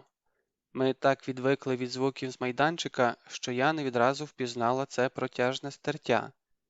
Хто там вжикає, чи піти подивитися? На гойдалці примостилася жіноча фігура, і навіть здаля було видно, як їй тісно в дитячому сидінні. Вона буквально розтеклася боками над залізною рамою, яка нещадно разила тіло. Але жінка не зважала на незручну позу. Вона меланхолійно відштовхувалася від землі, злітала на метр, потім гальмувала ногою об паркан і знову впиралася підборами в землю. Бум, шкряп, вжик. Бум, шкряп, вжик. Здається, її не бентежило, що гойдалка розбудила весь район. «Чекайте, це ж Ліда, молочниця. Ми в неї молоко і сир беремо щосуботи. Ліда, яка відрізнялася від інших продавців, як чайка від голубів. Ліда, у якої завжди білосніжна скатертина, чистий фартух і одноразові рукавички. Вона розпродавала своє молоко за півгодини, тому що до її приходу збиралася черга постійних покупців. Кілограмові кульочки з сиром у неї були акуратно пронумеровані та підписані ініціалами клієнтів, а на кожній банці сметани вона викладала масляну троянду. Наш сир позначався як ОІ, себто Ольга Іванівна, хоча під грайливий настрій Ліда малювала трилисник, натякаючи на моє ельфійське походження. Ми довго просто віталися і перекидалися кількома словами про погоду, аж поки я не спізнилася на цілу годину, а Ліда мене дочекалася. Тоді я допомогла їй донести до машини порожню тару. Ми присіли з кавою і розговорилися. Виявляється, наша молочниця все життя провела в Донецьку і була далекою від села. Як може бути далеким від ферми хороший дипломований синхроніст-перекладач? Вона мала престижну професію, статусну квартиру і беззаперечний авторитет у перекладацькому середовищі. У плані кар'єри все було чітко, а от в особистому плані складно. Якщо тим статусом позначати порожнє ліжко, вихідні перед телевізором і новий рік у компанії друзів, де всі парами, а ти одна. І не те, щоб їй чогось бракувало, просто не щастило. То жонаті траплялися, то любителі гостьових шлюбів, то прихильники чесних партнерських відносин, коли кожен платить за себе в ресторані і оплачує свою половину відпустки. Краще б я тоді кота завела. Або дитинку всиновила. Та що тепер? Із Петром у них закрутилося швидко, практично на моїх очах. Сьогодні познайомилися на семінарі, де вона працювала з кабінки, а Петя налаштовував техніку, тому що постійно зникав звук у навушниках, і їй доводилося перериватися і повторювати переклад. Завтра він уже чекав на неї під офісом із букетом. За 3 дні зробив пропозицію і повів познайомитися з мамою, де сказав, що ніколи в житті не зустрічав такої дівчини. Мама була дуже привітною. Ти розумієш, я була як під гіпнозом. Настільки швидко все відбувалося. Ми відгуляли весілля. Петро сам усе оплатив, і гості переважно були з його боку.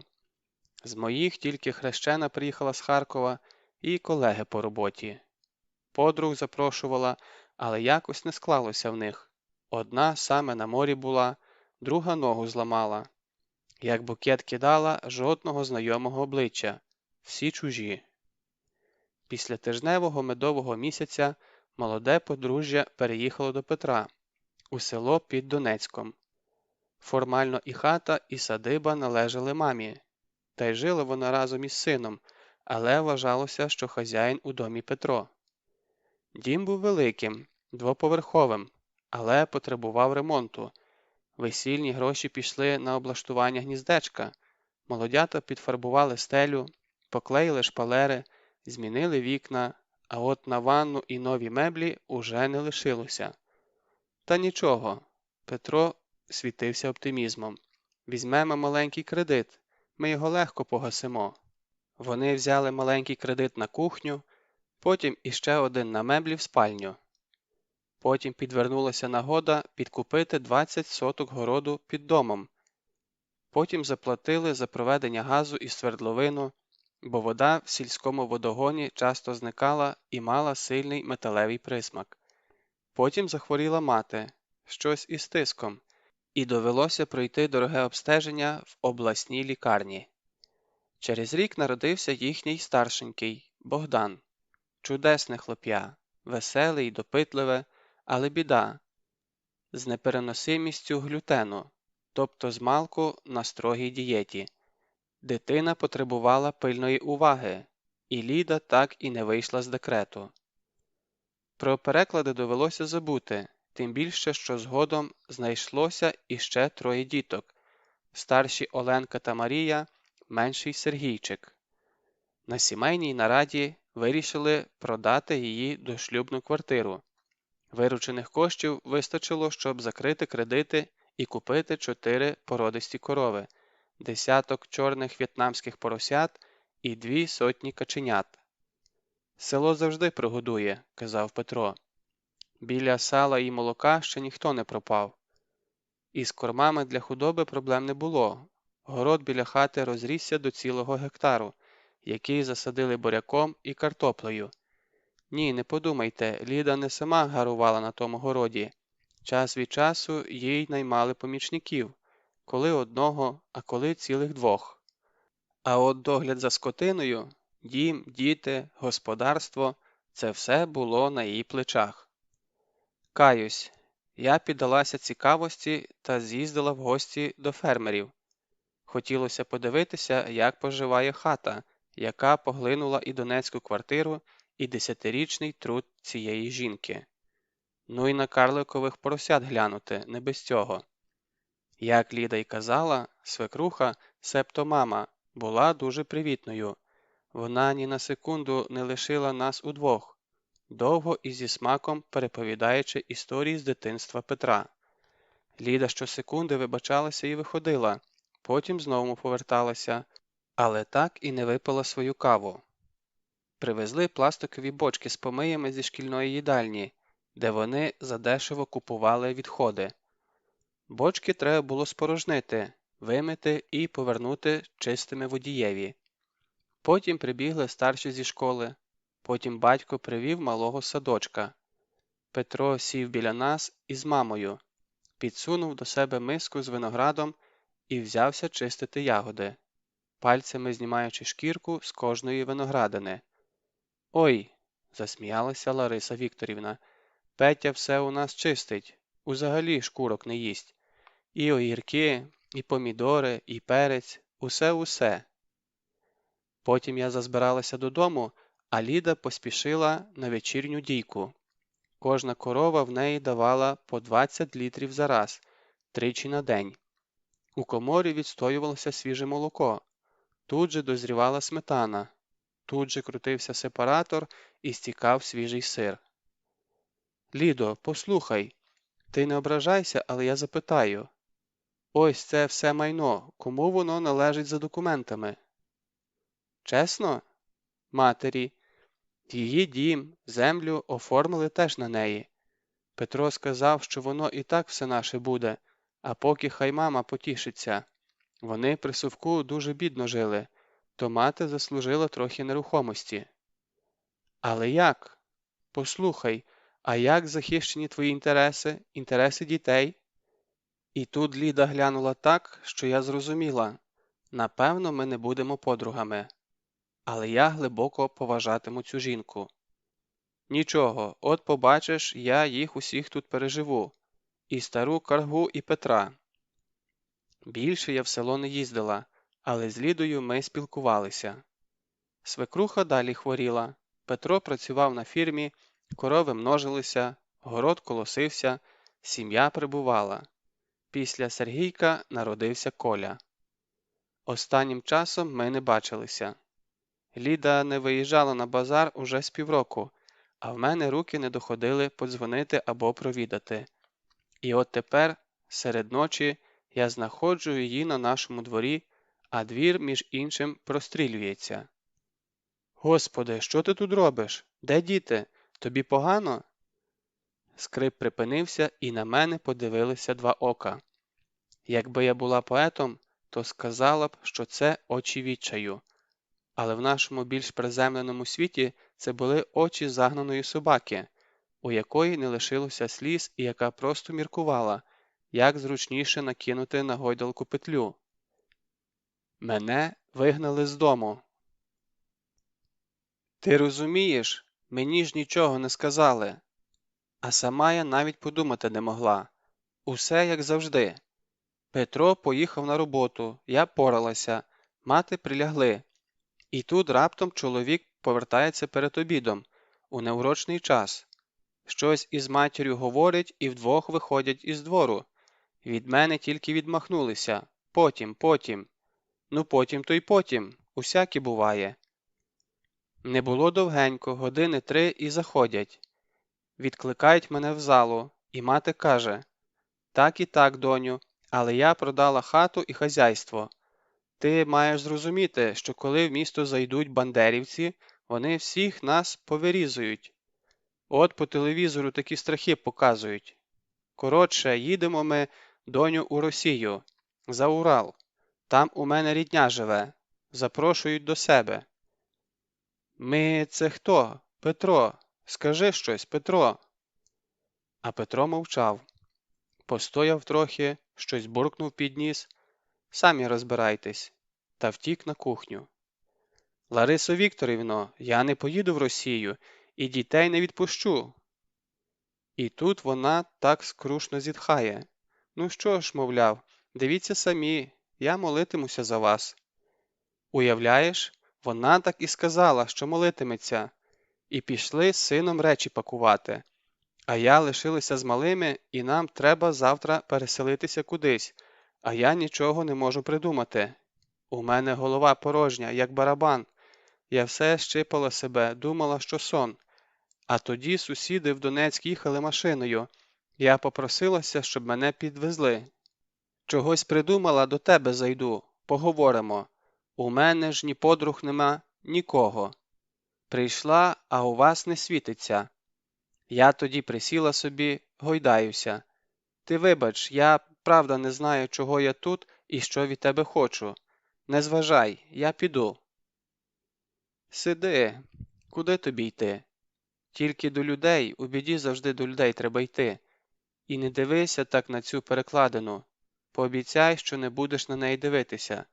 Сказати чому? Чому? Бо якщо ти щось собі зробиш, твоя душа навіки застряне в цьому місці. Ти будеш невидима для всіх, а сама все бачитимеш. Тільки заговорити не зможеш.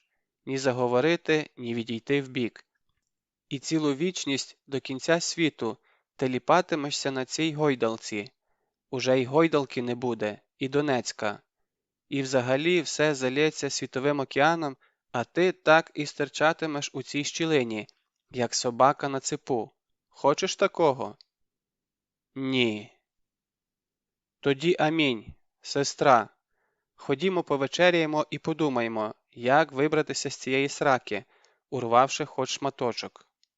Гімна? Некультурна ти істота, Лідо. Треба казати не гімна, а життєвого досвіду. Давай, піднімайся, а то скрипиш, як немазаний віз. У мене там Наполеон у холодильнику був. Побігли скоріше, бо з'їдять. Ми зайшли тихо, щоб нікого не розбудити, і відразу прошмигнули до холодильника. Перше, що я зробила, це дістала відро свіжих домашніх яєць. Нам пощастило, ми купували яйця за півціни, хоча Таня бурчала, що за такі гроші дешевше курей завести. «Бери», – поставила перед Лідою, – «бери по одному і з усіх сил розчавлюй, щоб відразу в місиво». «Навіщо?» «Лідусю, так треба. І в кожне яйце вкладай стільки злості, скільки зможеш. От прямо думай, що ти не яйце чавиш, а очі. Постарайся». Ліда важко сіла на табуретку і завмерла. Потім повільно простягла руку, взяла одне яйце і довго тримала, роздумуючи. І раптом бризнуло на всі боки, рикошетом на шафі й баняки. І ще раз, знову і знову. Вона не зупинялася, тиснула з усіх сил, розривала нігтями жовток, розмазувала до ліктів. Яйця вибухали в руках, шкарлупа розліталася, як паперова. Жінка добивала залишки ногами, без жалю витоптуючи зародки курячого життя.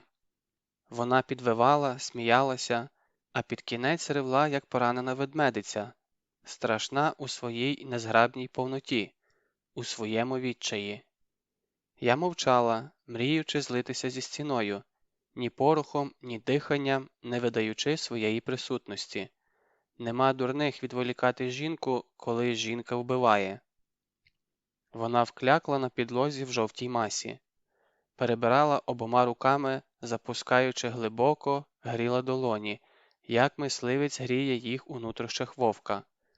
Зрештою підвелася і, здається, тільки зараз мене помітила. «Дякую».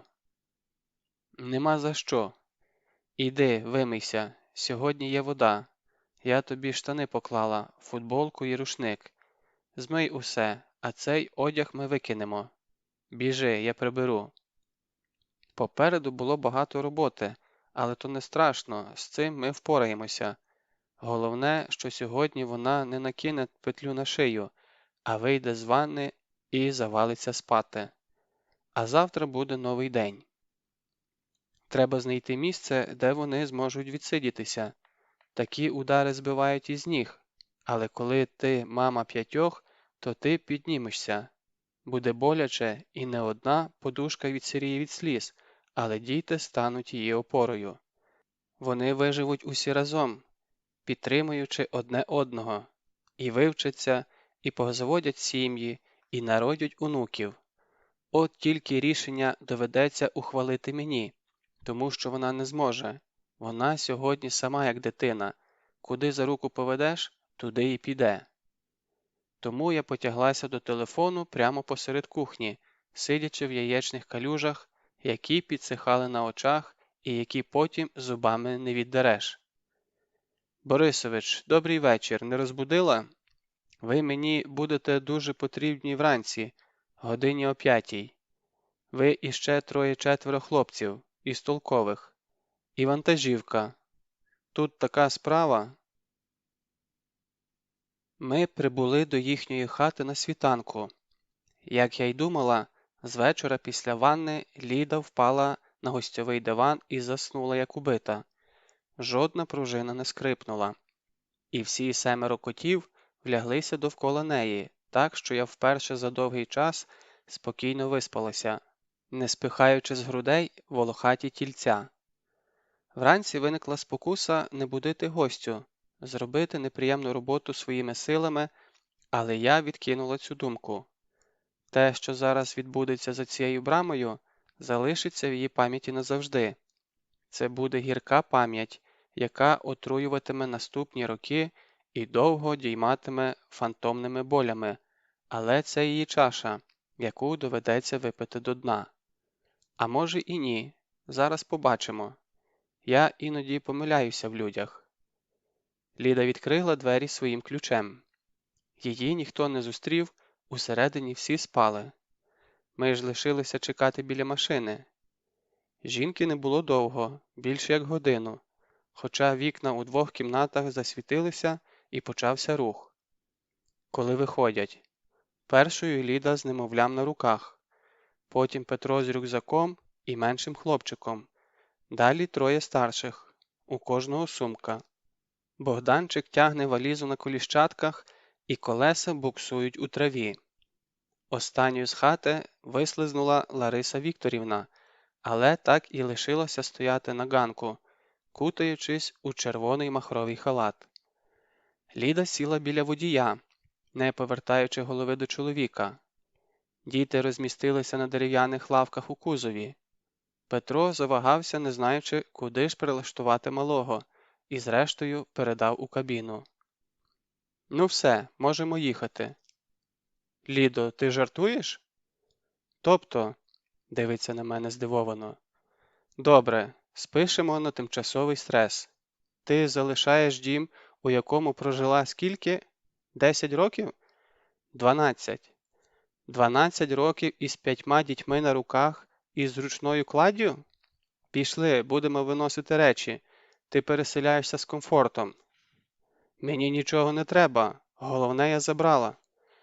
«Може, і не треба на даний момент, але повір мені, ліжко чи телевізор іще нікому не завадили. Так, Петро?»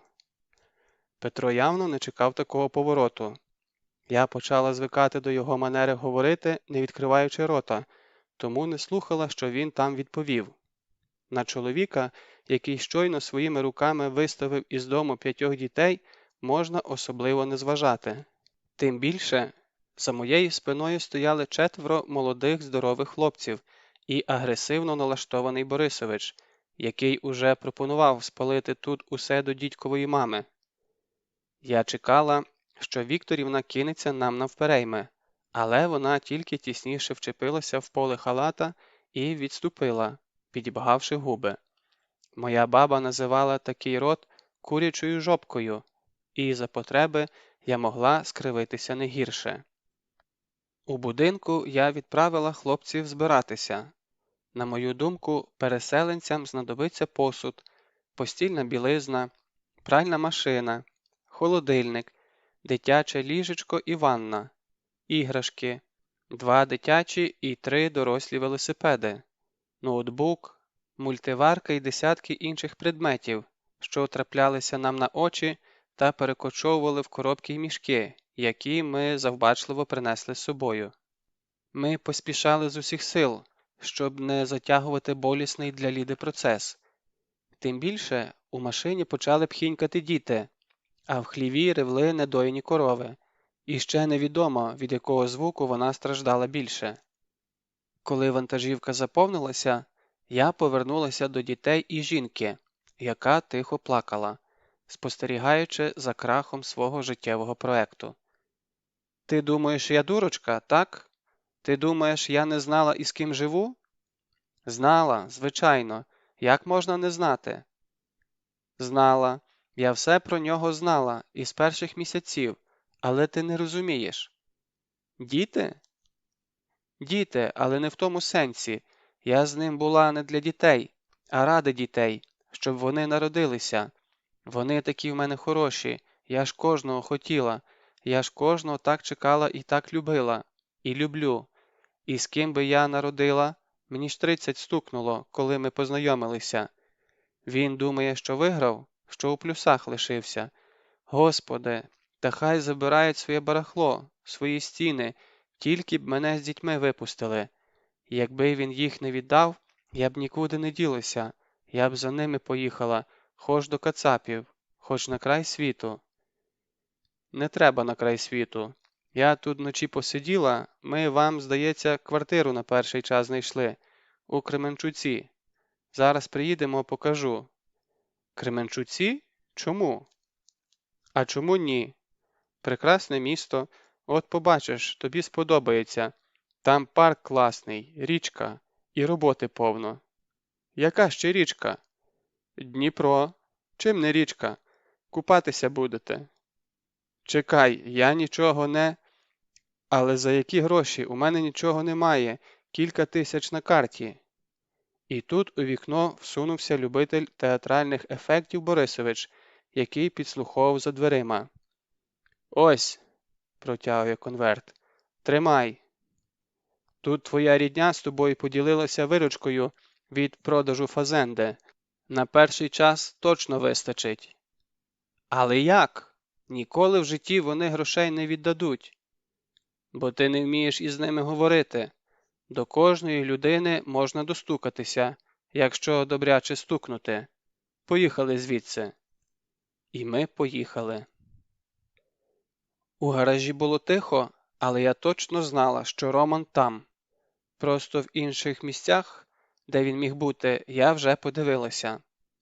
«Ромчику, чуєш мене? Відкривай, я заходжу». Зайти було складно, тому що двері причинилися сантиметрів на 20, не більше. Я протиснулася, вкотре дякуючи долі за відсутність габаритів, і застала нашого генія із залізякою в руках. Він знехотя кивнув мені, розглядаючи пластину наскрізь прошиту кулями. «Привіт! Дивися, знаєш, що це?» «Із бронежилета?» «Ага. А знаєш, чим я її пробив?» «Виделкою?» «Майже. Ось це Макаров із 20 метрів, а ось це з 10. Бачиш? Тут твій кулак пролізе». «Кулак не пролізе, хіба на 2 пальці. Давай ти ще впритул стрільнеш, а потім віддаси мені. Я зроблю з неї основу для лампи». «Якщо я впритул стрільну, ти з неї зробиш абажур для лампи». «Слухай, а де взяв?» «А це броніки такі в наших. Я у хлопців позичив для відстрілу. Їх видають як 3-го класу, а по факту навіть не перший. Нульовий. Типу психологічний захист. Так і ще ось, глянь». Роман перевернув пластину і з силою грюкнув об станок. Від удару на столі лишилися десятки дрібних уламків, як від скла. «Вона кришиться. І це разом із кулею в тіло влітає. Тобто ти на собі носиш заряд осколків. Рикошет іде в усі боки». «Пацанам сказав?» «Сказав, а толку? Крапля в морі». Ми помовчали. «Ти щось хотіла?» «Ага. Переночувати в тебе на дивані. Якщо можна, я подрімаю, бо в мене дурдом». Роман коротко засміявся, підкурюючи. «Я в курсі. Чекав, що раніше прибіжиш. Ми з пацанами навіть спорили, скільки ти витримаєш. Якщо що, я в тебе вірив, поставив на 5 днів. Ти мені 3 пива програла. Ідіть в дупу, я з вівторка не сплю, у малого зуби ріжуться. Я тут ляжу, добре?» та лягай уже. Я б заснула навіть на підлозі, аби було тихо і за стіною ніхто не плакав. Не можна сказати, що я не співчувала Ліді з її бідами, але думка про те, що одного дня всі гості з'їдуть, забравши з собою котів і Бакса, і я залишуся вдома сама і ходитиму з кімнати в кімнату, або ляжу з книжкою на підлозі, або візьму маленьку порцелянову чашку, обсмажу каву на спеціальній натертій часником пательні, заварю одну порцію, додаючи в турочку карамелі, і все це мовчки, не сказавши за день жодного слова. Картина омріяної самоти манила, як святий Грааль Пілігрима, і надавала крила. Я не можу зробити так, щоб у житті цієї родини все стало як було, але можу допомогти їм із облаштуванням майбутнього.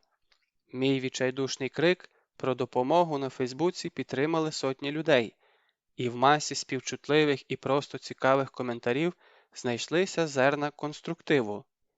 Ліді запропонували кілька варіантів житла. Ми відхилили далекі депресивні села та пропозиції «заїжджай і живи без документів». І, зрештою, зупинилися на будиночку, який я вподобала з самого початку. У подруги померла мама. І це дуже прикро, звичайно. Але подруга подруги погодилася віддати мамину хату із садом за півціни, якщо ми до кінця тижня оплатимо готівкою, і чекає нас для оформлення документів. Залишилася, по суті, дрібниця – перевезти весь скарб, включно з дітьми, ліжками і велосипедами, у Кременчук. І від самої думки про переїзд у мене смикалося око. Але й тягти далі не можна. Завтра починаємо пакувати речі. А поки що дай Боже здоров'я Романові та його дивану. Я висплюся в майстерні, і мене тут ніхто не знайде до самого ранку. Спочатку мені наснилася ріка. Чорна і глибока, не схожа на наші потічки, із чорним сосновим лісом на обох берегах. Рікою сплавлялися плоти, ціла флотилія, і на кожному стояли люди. Вони проминали мене як порожнє місце, не повертаючи голови, зосереджені на чомусь важливому попереду, що магнітом тягнуло до себе. А потім я билася з драконом. Великий і неповороткий, він заступив півнеба, і я атакувала його коротким мечем, розуміючи, що ми в патовій ситуації. Він мене не зловить, але і я не проштрикну залізне черво. Ми стикалися і з гуркотом відскакували один від одного, і я відчайдушно намагалася втримати в голові дві думки. Перша – для вбивства дракона потрібні двоє, одному не впоратися. І друга – чим же його протравити? Має бути каталізатор хімічної корозії. Соляна кислота.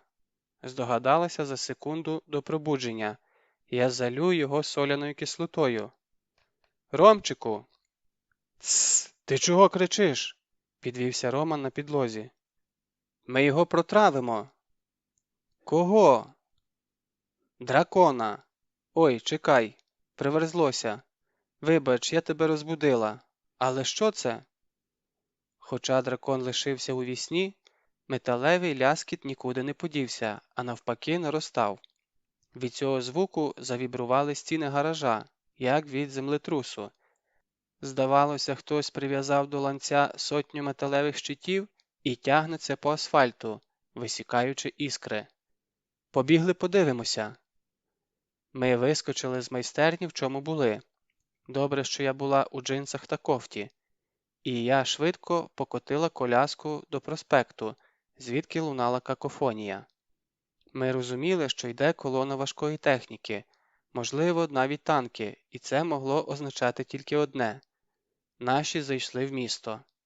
Нарешті наступ, нарешті закінчиться затяжний кошмар.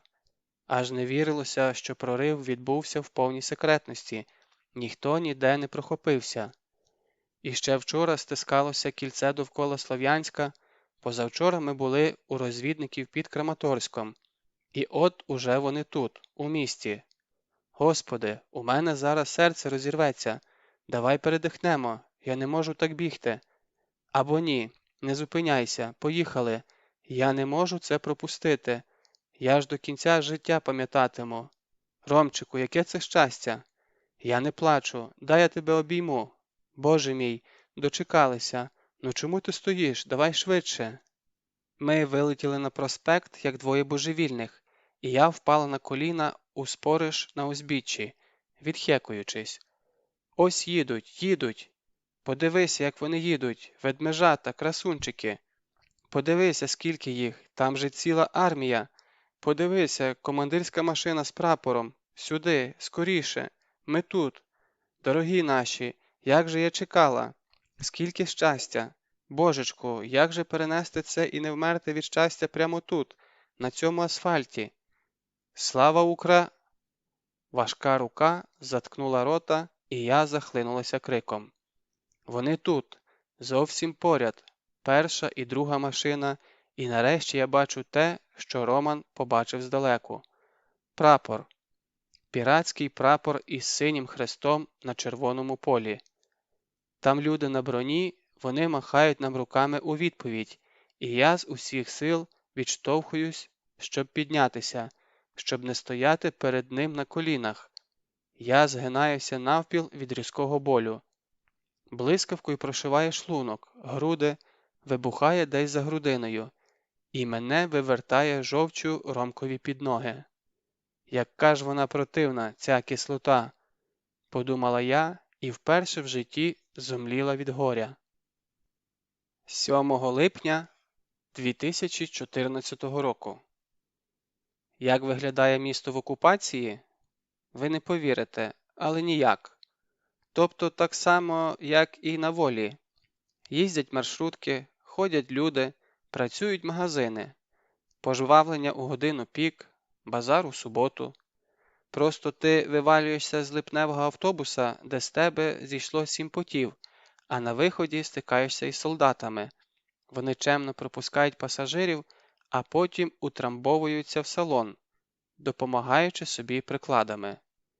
Ти звикаєш ходити з опущеною головою, щоб бачити асфальт під ногами, або навпаки, задираєш підборіддя догори і дивишся на дахи, тому що посередині, між небом і землею, ти весь час чіпляєшся поглядом за автомати.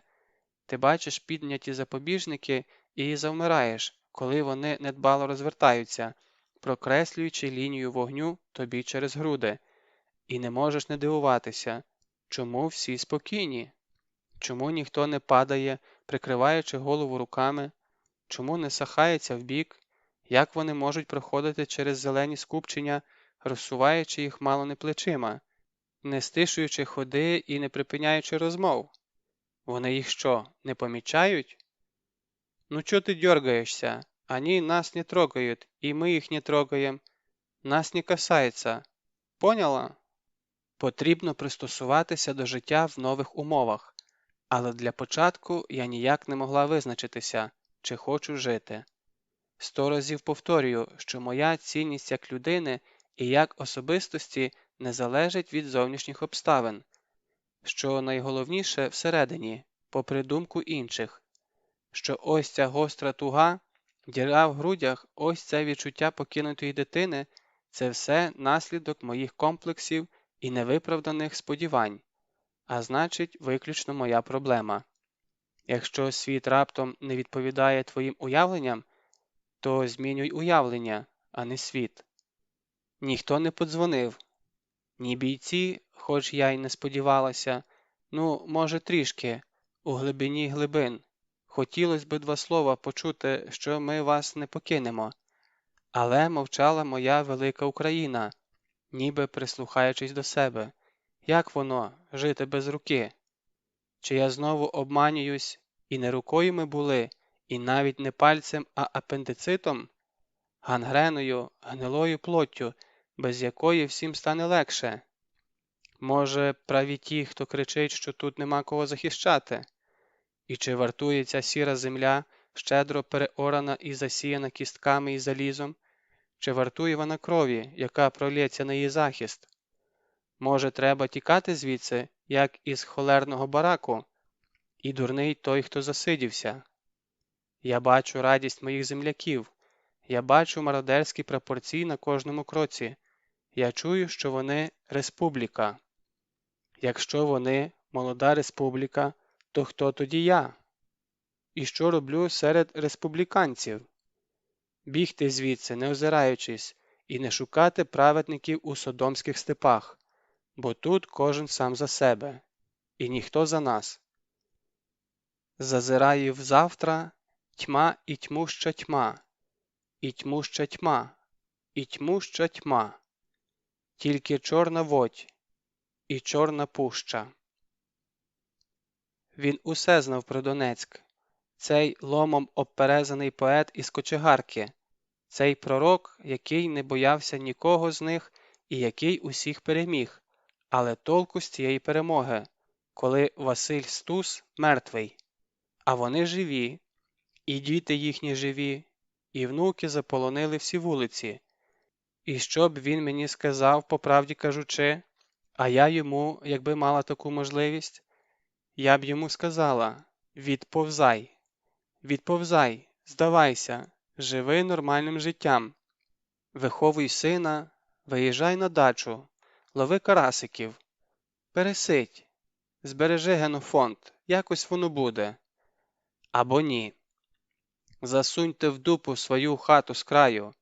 Якби я побачила Стуса, я б йому сказала: убивай, вирви очі, викуси кадик, умри в бою, умри так, щоб вони тебе розтерзали 20 на одного, але до скону віку стялися б у ліжко від самої згадки про тебе, щоб нікому, ні одній скотині не повернувся язик назвати тебе самогубцем.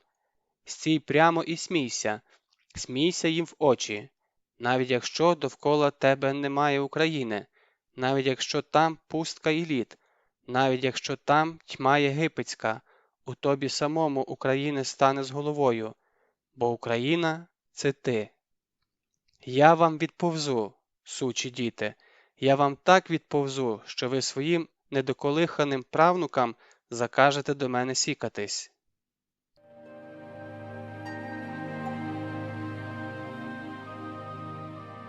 Частина 10. Окалина. Ми обрубаємо кінці.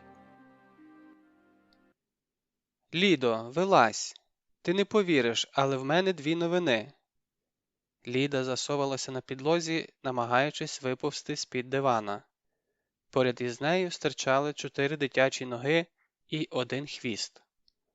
Зараз, секунду, у нас Бакс застряг, не хоче виходити.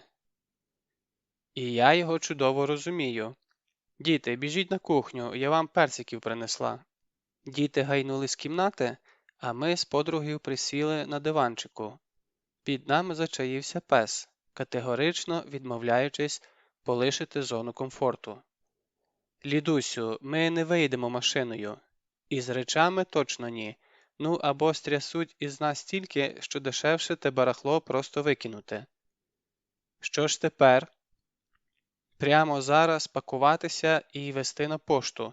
У мене там директор відділення знайомий. Сказав по секрету, що сьогодні останній день працюють. Коротше, треба зараз відправити, а самі потім потягом чи автобусом доберемося, як вийде. Добре, давай. Я щоразу дивуюся, як швидко і покірно мене слухаються дорослі люди, і з яким полегшенням перекладають на мене відповідальність за ухвалене рішення. Але я поміркую над цим феноменом завтра, а поки що жінка кинулася збирати найменших, а ми з бабою, Танею і дітьми збираємо коробки. Не знаю, скільки одиниць багажу в нас приймуть, у яких умовах його вестимуть і що Ліда робитиме, якщо відправлене майно не доїде. З іншого боку, може не доїхати сама Ліда, і про це теж краще не думати. Ми впоралися за годину. Хтось чужий подумав би, що нас пограбували зі зламом, і Борисович аж крякнув, заглядаючи в розгромлену хату через гори одягу, розпарованих шкарпеток і пошматованих ящиків. Але я не дозволила йому роззирнутися.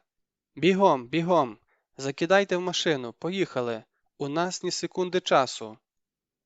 Те, що ми побачили в перевізника, не піддається осмисленню. Склад штурмував тисячний натовп. Черга починалася метрів за 300 до входу. Кого тут тільки не було. Пенсіонери з тюками і оберемками, дядьки з дитячими візочками і колесами від машин. Он заплакана жінка трамбує у будівельні мішки норкові шуби, а її супутник перетягує пакети коричневим скотчем. Ось несуть оргтехніку і величезний 1,5-метровий телевізор. На узбіччі валяються в'язанки книг і подушки. Хтось викинув антикварний торшер. Дівчина заламує руки над палетою дитячих комбінезонів. «Пожалуйста, пропустите. Я же все деньги сюда вложила. Тут кредиты. Куда же я без них? Пожалуйста!» «Вова!» – заверещала я, угледівши за рогом того самого знайомого директора. Вова присів із цигаркою, вочевидь, мріючи провалитися крізь землю, але я не здавалася. Вова винен мені, як земля колгоспу, а саме $500 іще з довоєнних часів, і мить розплати настала. «Я тебя очень хорошо вижу и понимаю. Но и ты пойми, вот она, мать 5 детей. Вовчик, у нее 5, и у них никого нет на той стороне. Они должны уехать с вещами. Дети не могут спать на земле». «Как? Ты мне скажи, как? У меня фура загруженная стоит полдня и выехать не может. Как я ее поведу, если водителя нет? Мне самому за руль садиться? Там все простреливается, слышишь? У меня крайняя машина пришла на дисках с простреленным кузовом». «Давай без паніки, Борисович!» Борисович кивнув. «Я дам тобі Борисовича, він вас виведе, а ти за це наші коробки підбереш». Добре». Не знаю, чому більше здивувався чоловік, чи моєму переходу на українську, чи своїй українській відповіді, але несподівано для мене і навіть для себе кивнув. Ми від'їхали за 3 квартали і дочекалися фури. Спільними зусиллями утрамбували майно переселенців, причому частина пішла в кабіну, прямо на коліна директору, так що Вовці лишився мінімальний простір для дихання і ще 20 сантиметрів, щоб ворушити рукою. Кілька чужих ящиків викинули прямо в канаву. І за це мені досі невимовно соромно. Борисович стрибнув за кермо, поправив на животі барсетку з грошима і погнав без зайвих слів. За кілька годин у новинах повідомили, що бойовики захопили склад крупного перевізника в Донецьку, а о 9 ранку наша посилка трекнулася в Дніпрі. І тоді ж Борисович вийшов на зв'язок. «Борисович, знаєте що? Вертайтеся додому, Таня плаче». «Точно плаче?» – замуркотіло у слухавці. «Ви старий, драний, безсовісний кіт, але вона плакала». «Це добре, це дуже, дуже добре. Передай, хай плаче далі, я ввечері буду. Тільки десь цього дятла здам, увесь рейс мені пересрав». «У сенсі?» «У прямому, не питай». «Марійко, ти все зрозуміла? Повтори». «Та зрозуміла вона, все ясно». «Ні, давай іще раз. Якщо загубишся, який у мами номер телефону?» 0, 5, 0, 4, 4, 3, 0, 7, 0, 8. «Так, Оленко, тепер ти». «Та знаю я, знаю», – мала закочує очі. «Ні, не знаєш. Що ти повинна зараз робити?» «Тримати вас за руку і нікуди не відпускати». «Молодець, Богдан?» «Ор». «Ліда?»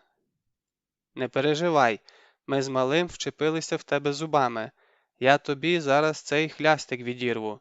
Ти тільки не панікуй, бо ти панікуєш більше за мене». «Тому що в тебе 5 дітей завжди було, а я вас щойно всиновила». Я в сотий, ні, в тисячний раз пошкодувала, що ми не взяли з собою чоловіків, тому що зараз нам доведеться битися.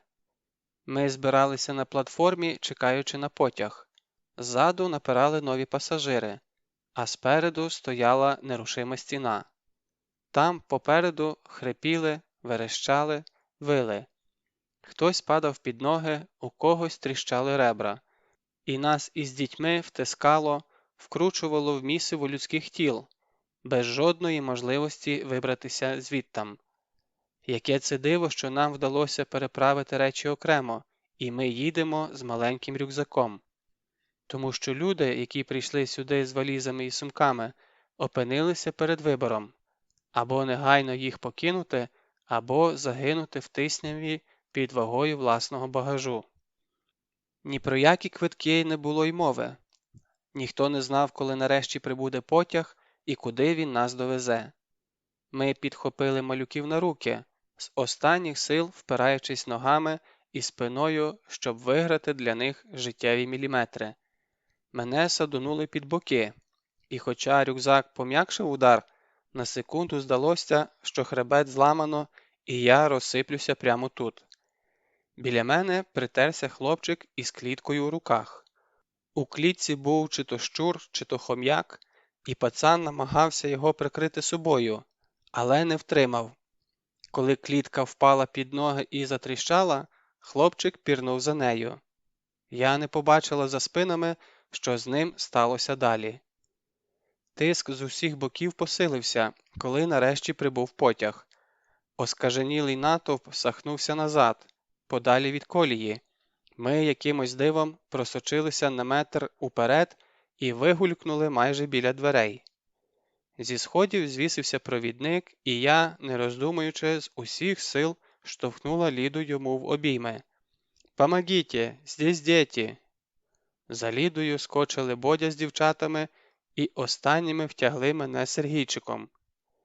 За ноги, за поли вже чіплялися інші пасажири, і якби не провідник, я б не втрималася на підніжці і полетіла з дитиною вниз. За мить ми бігли темним коридором, займаючи лавку біля вікна. Руки і плечі в мене наливалися саднами, по потилиці текла кров, бо хтось рвонув за косу, видираючи волосся з м'ясом. Діти вже не плакали, а тихо підвивали від страху, як кошенята. Я поспіхом обмацувала ручки і ніжки, найбільше боячись натрапити на провал зламаної кістки. «Лізь на другу полицю! Швидше!» На другій полиці був шанс врятуватися, тому що знизу все прибували пасажири. Я з другої перебралася на третю і вклала біля себе обох дівчаток, так-сяк, підмостивши їм під спину кофту з наплічника. Принаймні на нас ніхто не впаде. І ще сюди доходило повітря зі щілини.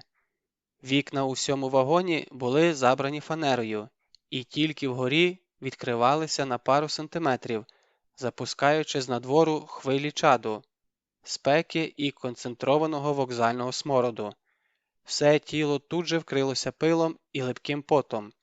Піт збирався в калюжі під ногами і животом, і кожен рух супроводжувався чавканням пластику, який прилипав до мокрої шкіри.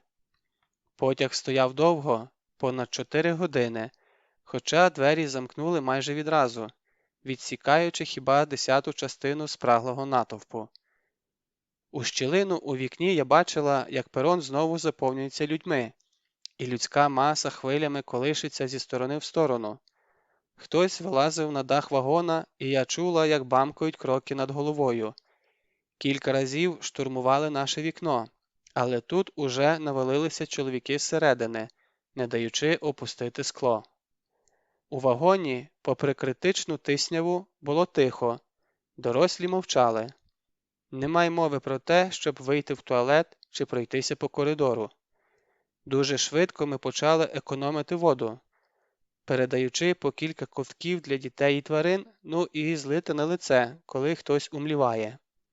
Майже під кожною лавкою сиділи коти і собаки, і їхнє виття, сплітаючись із дитячим плачем, було чи не єдиним подразником, який розбавив гнітючу мовчанку. І ще час від часу на нижній полиці хрестилася жінка. Нарешті рушили. Ні до, ні після я так не їздила. Ми то ледве повзли зі швидкістю п'яної черепахи, то раптом зривалися в шаленому галопі так, що розмірене колісне тук-тук перетворювалося на надсадне безперервне тра-та-та, а потім різко гальмували, збиваючи до крові лікті й коліна, з єдиною думкою тільки б не впасти на дітей. Ніяких проміжних зупинок, ніхто не перевіряв квитки чи документи. Ба більше, я уявлення не мала, куди нас везуть. З однаковою ймовірністю це міг бути і Харків, і Сімферополь. Судячи із сонця, ми все-таки прямували на захід, хоча кілька разів потяг зупинявся, смикався і здавав задом, так що я взагалі втратила орієнтацію. Ми всі були у великій братській могилі на колесах. У разі обстрілу ніхто звідси не вибереться, а пожежа бодай в одному вагоні означатиме смерть для всіх. Матір Божа, Матір Божа, Матір Божа, безперестанку повторювала тітка внизу, і щоб хоч якось перебити те монотонне шепотіння, я розвернулася головою до дівчат і почала їм розповідати казку за мотивами манга. Жила-була дівчинка Юдзуко, миле і прекрасне створіння, яка мала тільки одну особливість. Вона завжди говорила те, що думала, і через це постійно потрапляла в халепу. І от одного разу Юдзуко, моя дитяча любов, переходила від пригоди до пригоди, і скоро я зауважила, що нашу казочку слухають не тільки дівчата, а й сусідня полиця, і та, що навпроти, і навіть знизу попросили читати голосніше. Іцукі-сан, я б з радістю вийшла за вас заміж і розділила б із вами почесний титул володарки цього прекрасного замку і безкраїх рисових плантацій, які простягаються аж до сходу сонця, і цих казкових корів, які рогами підпирають небо, а ратицями щоранку пробуджують тисячі джерел син-дзю. Але я не можу збагнути, як ви з голим задом утікали від однієї єдиної бджоли. «Приехали! Пассажиры! Выходим организованно! Не толпимся! Приехали!» Отут усі одночасно заплакали. Заголосили, заговорили, почали штовхатися і закурили прямо у вагоні. Я спустила дівчат на землю, потім скочила сама. І мене легко вловив якийсь дядько, обдавши запахом ядерного поту, тютюну і перегару. «Молодець, мала!» Яка радість! Ми у Дніпрі. Здається, я сплю навпаки. Іноді сниться, що ти голою ходиш на вулиці й усі на тебе звертають увагу. А зараз у мене відчуття, ніби роздяглися всі інші, і хочеться в кожного тицнути пальцем. Бідні діти тільки встигали крутити головами. Дивіться, дивіться, прапор. А от іще, український. А он вишиванка. А от тризуб на будинку, величезний. Від жовто-блакитної та червоно-чорної символіки мерехтіло в очах.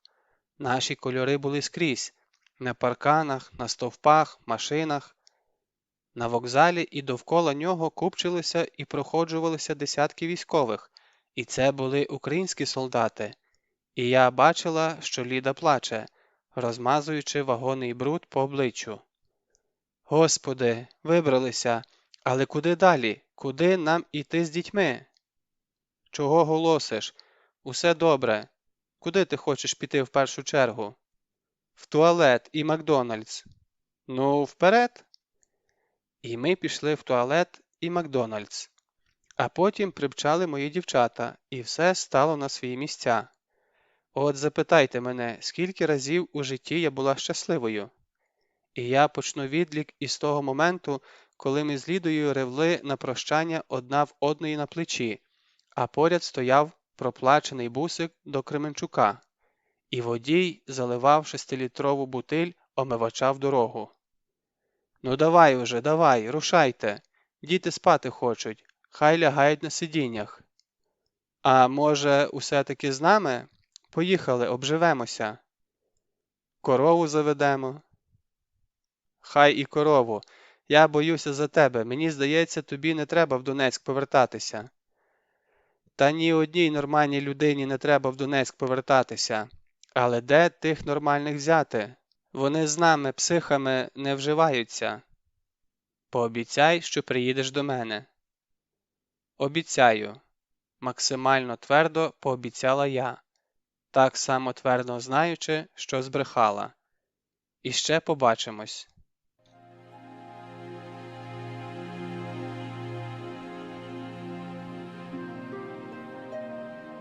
Частина 11. Золото. Не закопали, а посіяли.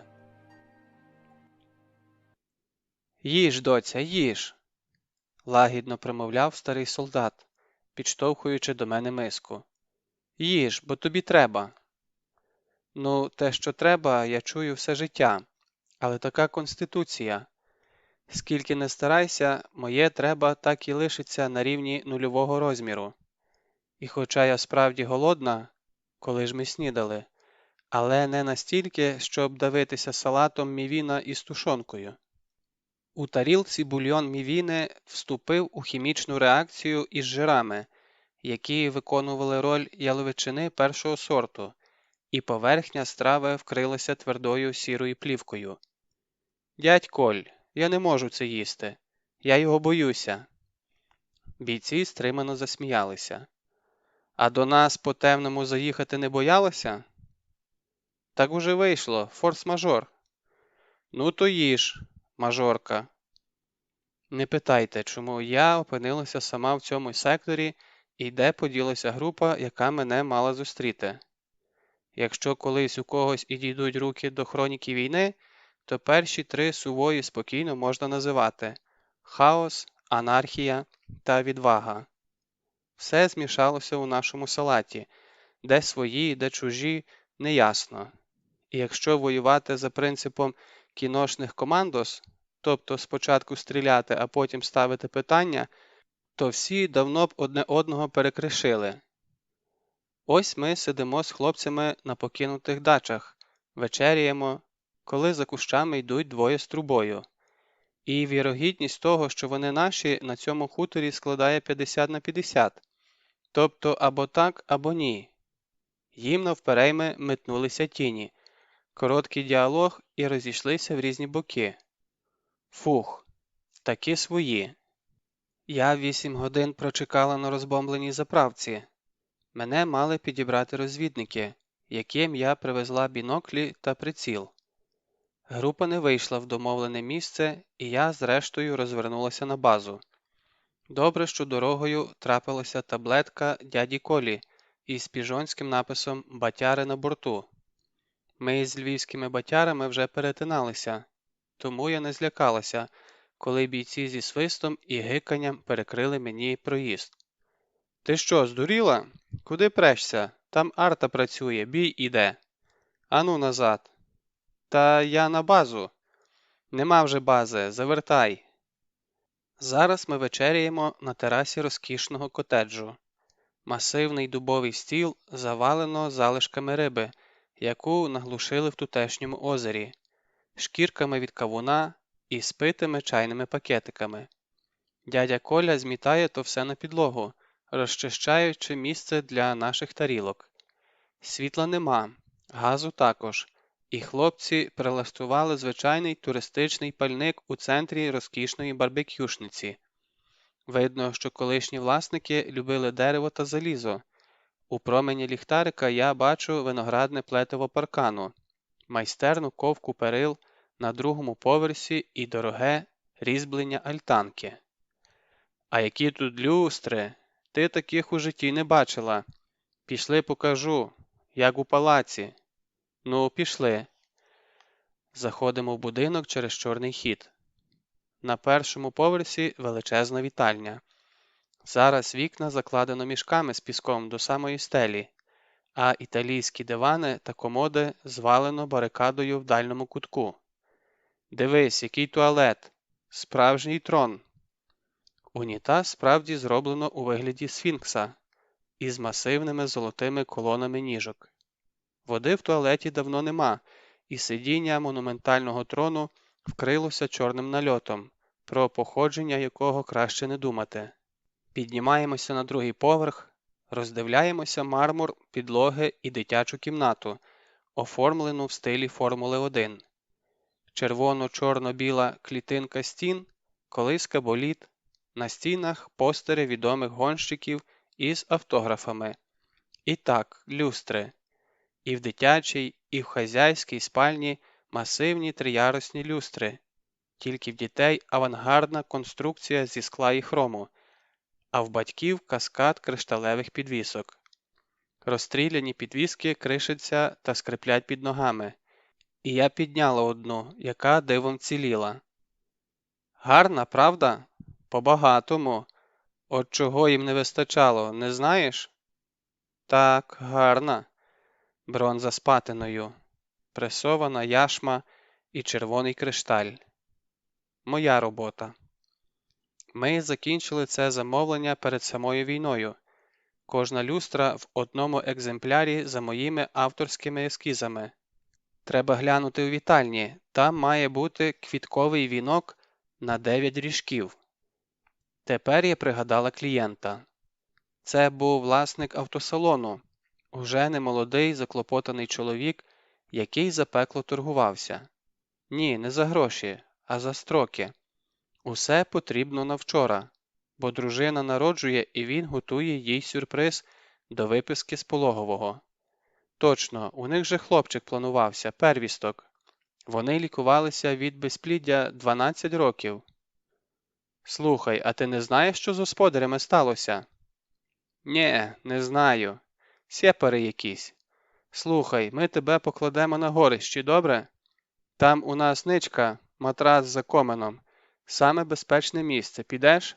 Бо внизу все прострілюється. Добре, дякую. Я посоромилася запитати, де в них туалет, і вирішила потерпіти до ранку. За коменом було тихо, цегла глушила звуки бою, і я майже не дослухалася до автоматних черг, які спалахували тут і там по всьому селі. У разі чого мене тут не знайдуть. Принаймні, я на це сподіваюся. Не щулася, як задрімала, стискаючи в руці кришталеву крапельку. І яким же неприємним було пробудження. Мене буквально висмикнули зі сну за ногу. Я розплющила очі і побачила над матрацом дві постаті. Високий худий солдат стояв віддалік, а менший з усіх сил тряс мене за щиколотку. «Та що ж ви робите? Ай, зараз встаю!» Я потерла повіки, розправляючи лінзи, і піднялася на ноги. Дивовижно, але біля мене вже нікого не було. А куди ви втекли так швидко? Ну, добре, спускаюся вниз. І в будинку, і на подвір'ї тихо. Тільки боєць з автоматом куняє на стільці при вході. Ти куди? Я не знаю, мене ваші розбудили. Що трапилося? Хто наші? Тут нікого нема, всі на позиції, молодих підміняють. Як це? Ну, двоє ваших. Один високий такий, другий менший. Мало не за ногу сюди стягнув. Пацан підскочив, і навіть у темряві я побачила, як збіліло обличчя. Ти це, вчора у нас тут двоє загинули. Вітька і батя. Батя десь такий був мені по плече, а Вітька довгий, тобто високий, не довгий. Він завжди виправляв, коли його довгим називали. Високий. Ясно. Знаєш що? Давай у друге місце перейдемо. Є куди? Так, у сусідів. Там гараж із ямою. Пішли в яму. Боєць кивнув. Ні йому, ні мені не хотілося говорити. Ми по-тихому перебралися у сусідній гараж і просиділи там до ранку. А вранці, коли розвиднілося, хлопці провели мене на трасу. Біноклі я залишила їм. Я їх нюхом чую. У мене 20 років стажу. Чуйка знаєш яка? От у маршрутку загляну і вже бачу, кого треба трясти. Знаєш, скількох я снайперів піймав? Тю, снайпера і я вам упіймаю, їх же зразу видно. Що видно? Ану спорим. Давай, покажи, хто з наших снайпер. Хлопці, не підказувати. Хлопці відклали ложки, легко відгукуючись на нехитру розвагу. За спинами танцювали хімерні тіні, і ми, як метелики, сповзлися до єдиної світлої плями, гріючи руки до окопної свічі. Намет притулився на закинутій фермі, і це було найбезпечніше місце в околиці.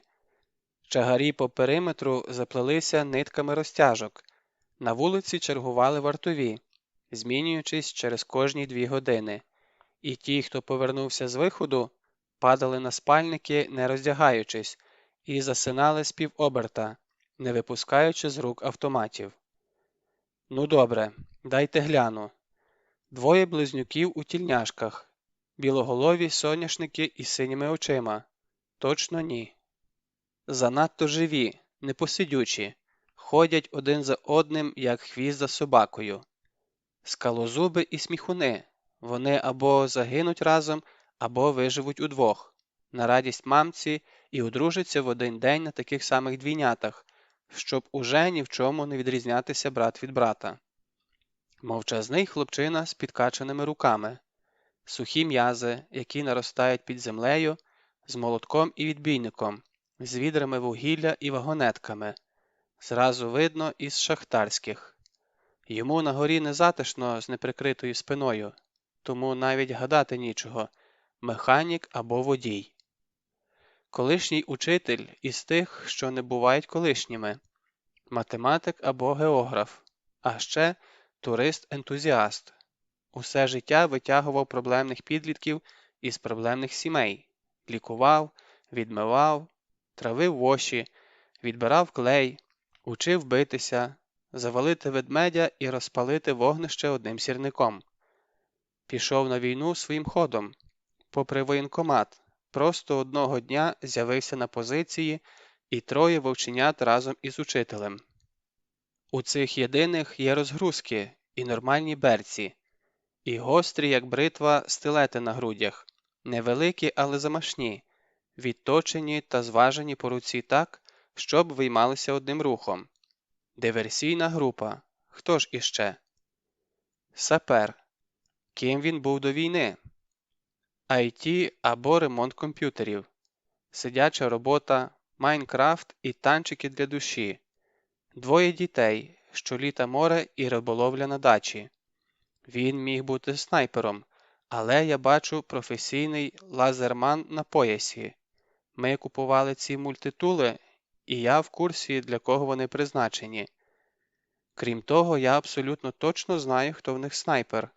Я його вирізнила з самого початку, за характерним поглядом, яким він змалював і мене, і Романа. Так дивляться тільки профі, одночасно і на тебе, і на горизонт за спиною, вираховуючи можливі ворожі засідки і обираючи місце для своєї позиції. І вік відповідний, бо не буває кращих стрілків, ніж пенсіонери трошки за 60. Тому я мовчки підняла кружку і відсалютувала флегматичному дядькові, а він у відповідь чокнувся стопочкою, виточеною з гільзи. Не здивуюся, якщо сам точив на дозвіллі. «Нє, так нечесно. Ти знала, да?» «Ну ти даєш», – коментує Ромчик. «Знайшов із ким зв'язуватися з відьмою». «Що, правда?» «А що, не бачиш? Ми, коли до вас не приїжджаємо, тут усе стихає, як на курорті. Тільки їдемо, знову обстріли, і так кругом, на всіх позиціях». «І правда, клас. Так давай ви в нас поживете. Нам би, знаєте, як така жіночка тут підійшла? Тиха і небоязка, і щоб їсти вміла варить». «От молодці, без мене женили, тобто заміж видали. А приз мій питаю де? За вгадування». Ротний на секунду розгубився. О, хочеш, я тобі гранат насиплю? Ні, дякую. Тоді штани. Ми тебе нагородимо музейними штаньми. Все одно ні на кого не налазять. Що за штани? Пацани за столом вже підвивали від реготу. І ось під барабанний дріб мені урочисто виносять ватяні штани жовто-поносного кольору з високою талією і застіпкою на 4 гудзики. Трухлява вата репить від старості, а на причинному місці красується штамп 1937. Це що, їхній рік народження? Ти глянь, як на тебе шиті. Нам коли видали, ми думали на дитину яку, чи що. У нас таких бійців зроду не було. Ні за зростом, ні по талії. Я вже приміряла обновку, і тому не зразу вловила зміст сказаного. А коли дійшло, завмерла однією ногою у ватнику. У смислі видали, навіщо? А це нам форму таку виписали. По документах проходять як формені штани. Прийміть і розпишіться. Ну добре, розмір, а сезон? Вони ж зимові. А скільки там того літа? Не вспієш оглянуться, як зима. У нас тепер шрот матеріально ответственний за них. Розписався за всю роту. Другі бека возитимуть, а ти в мене зі штанами їздити будеш, чув? Стоп, не пресуй малого. Напишеш рапорт, що згоріли. У всіх? Ну, буває. А скажіть, це вже до мене. Волонтьори, а можна у вас форму попросити? А ще краще горку, хоч для цих 3. А то вони вчора 2 кілометри повзли, всі лікті драні. Взагалі-то можна.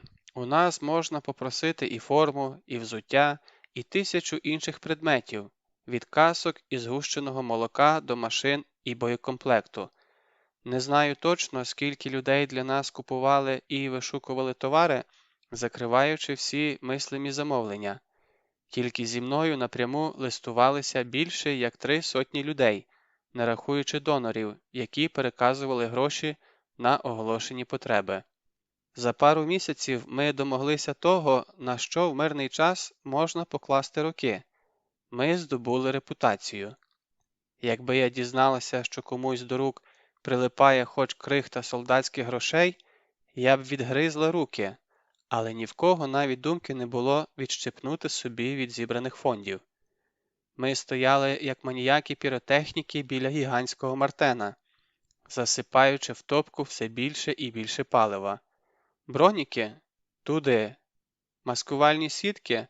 Плетемо. Шини, ножі і медицина? Все туди. Продукти? Веземо. Треба вода, дошки, скоби. Треба землерийна техніка, кабелі, генератори. Подавай, не гальмуй. Ми не задумувалися, що це робота тилових служб, що ні одна армія світу не воюватиме без забезпечення, відмахуючись від градів штанами 1937 року випуску. Ми знали, що ворог скрізь, що нікому не можна вірити, тільки ось цим хлопцям, які передрімують пару годин, встануть, закинуться холодними макаронами і водою, порозпихають ріжки і гранати прямо в кишені і підуть у рейд у розтоптаних кросівках.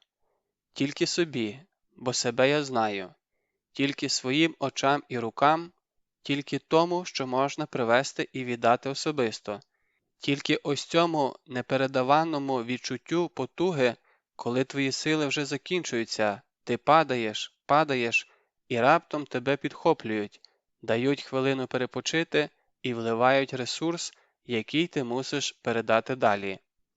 Якщо це не вітчизняна війна, то я навіть не знаю. Давай так. Їдемо тільки по плану, туди й назад. Нікуди не звертаємо, ніде не зупиняємося.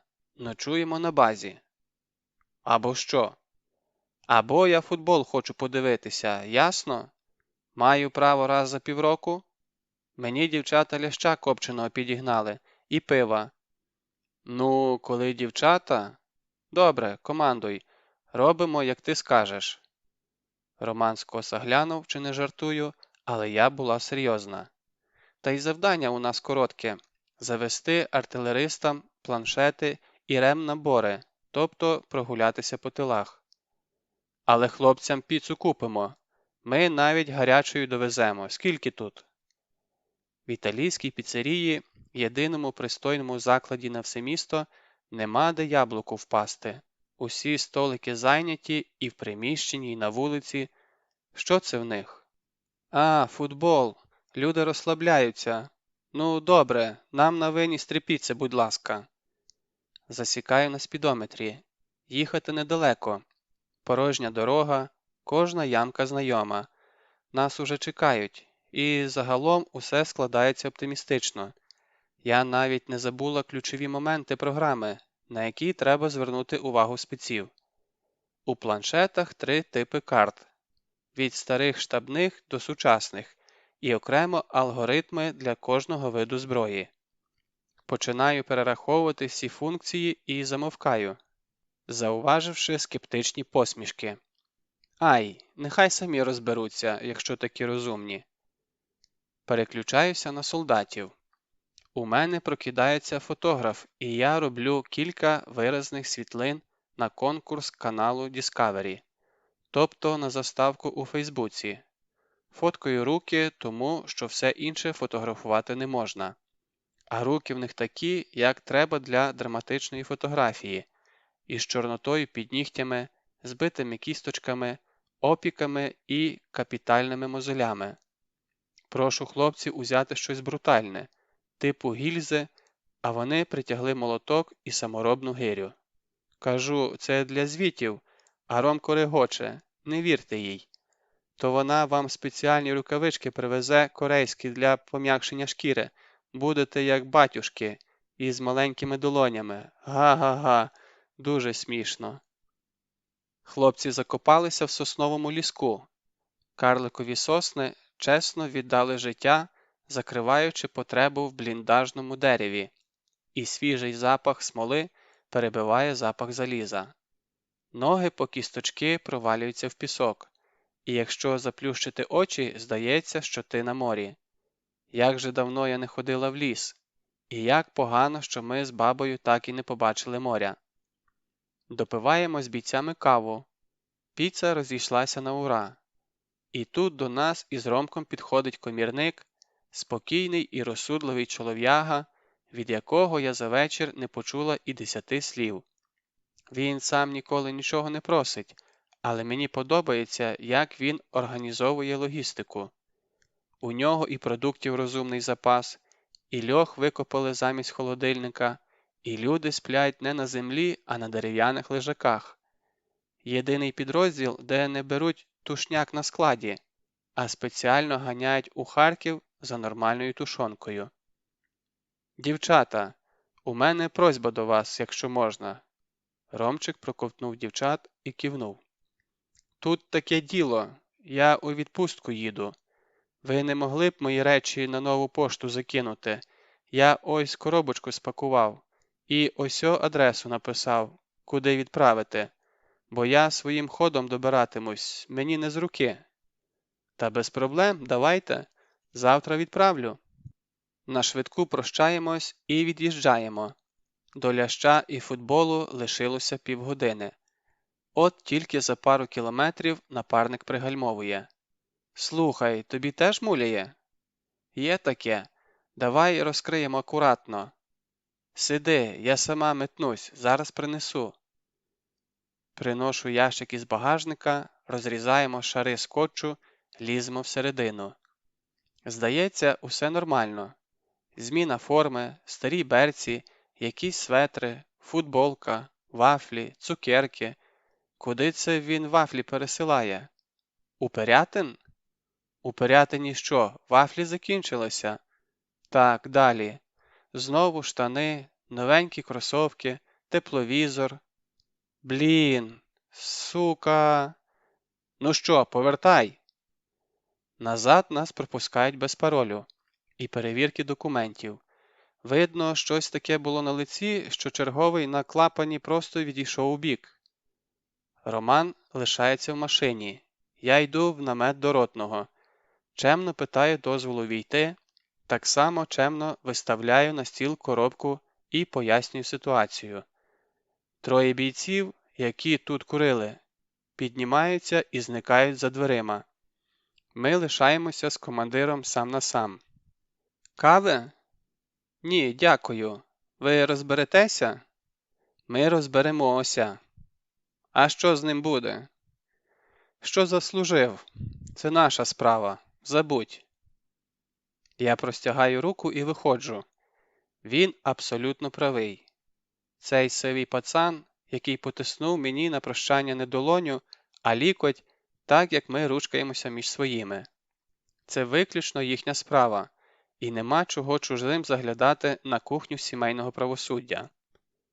Ромчик мовчав, і я їхала тихо, віддаючи належне його глибоким внутрішнім переживанням, але зрештою не витримала. «Ну що, ти бачив? Бачив? Що вони з ним зробили?» «Боже, я думав, щось у лісі здохло, і ти ніколи не запитаєш». «Бачив». «І що?» «Не скажу». «Ну і носися зі своїм секретом. Я потім у Борисовича випитаю. Ти йому 100% розкажеш. Добре, куди зараз? На футбол? Уже другий тайм почався». Та щось перехотілося. І тут я вдарила по гальмах. Ми різко зупинилися на порожній дорозі і завмерли, задираючи голови в небо, як діти, які вперше побачили салют. Ліворуч від нас працювали гради. Шеренги червоних і жовтих комет описували яскраву дугу над головою і зникали за горизонтом. Ми опинилися під гігантською світловою аркою, і це була найкрасивіша ілюмінація в моєму житті. «Погнали звідси!» Вдавлюю педаль у підлогу, і ми долітаємо до міста за рекордних 13 хвилин. Паркуємося біля тієї самої піцерії, де так і не звільнився столик. Так само падають із ніг офіціанти, так само компанія в кутку підносить тости за іменинника, так само закохані окупували червоні диванчики в малому залі. Ловлю за полу офіціантку. «Скажіть, да.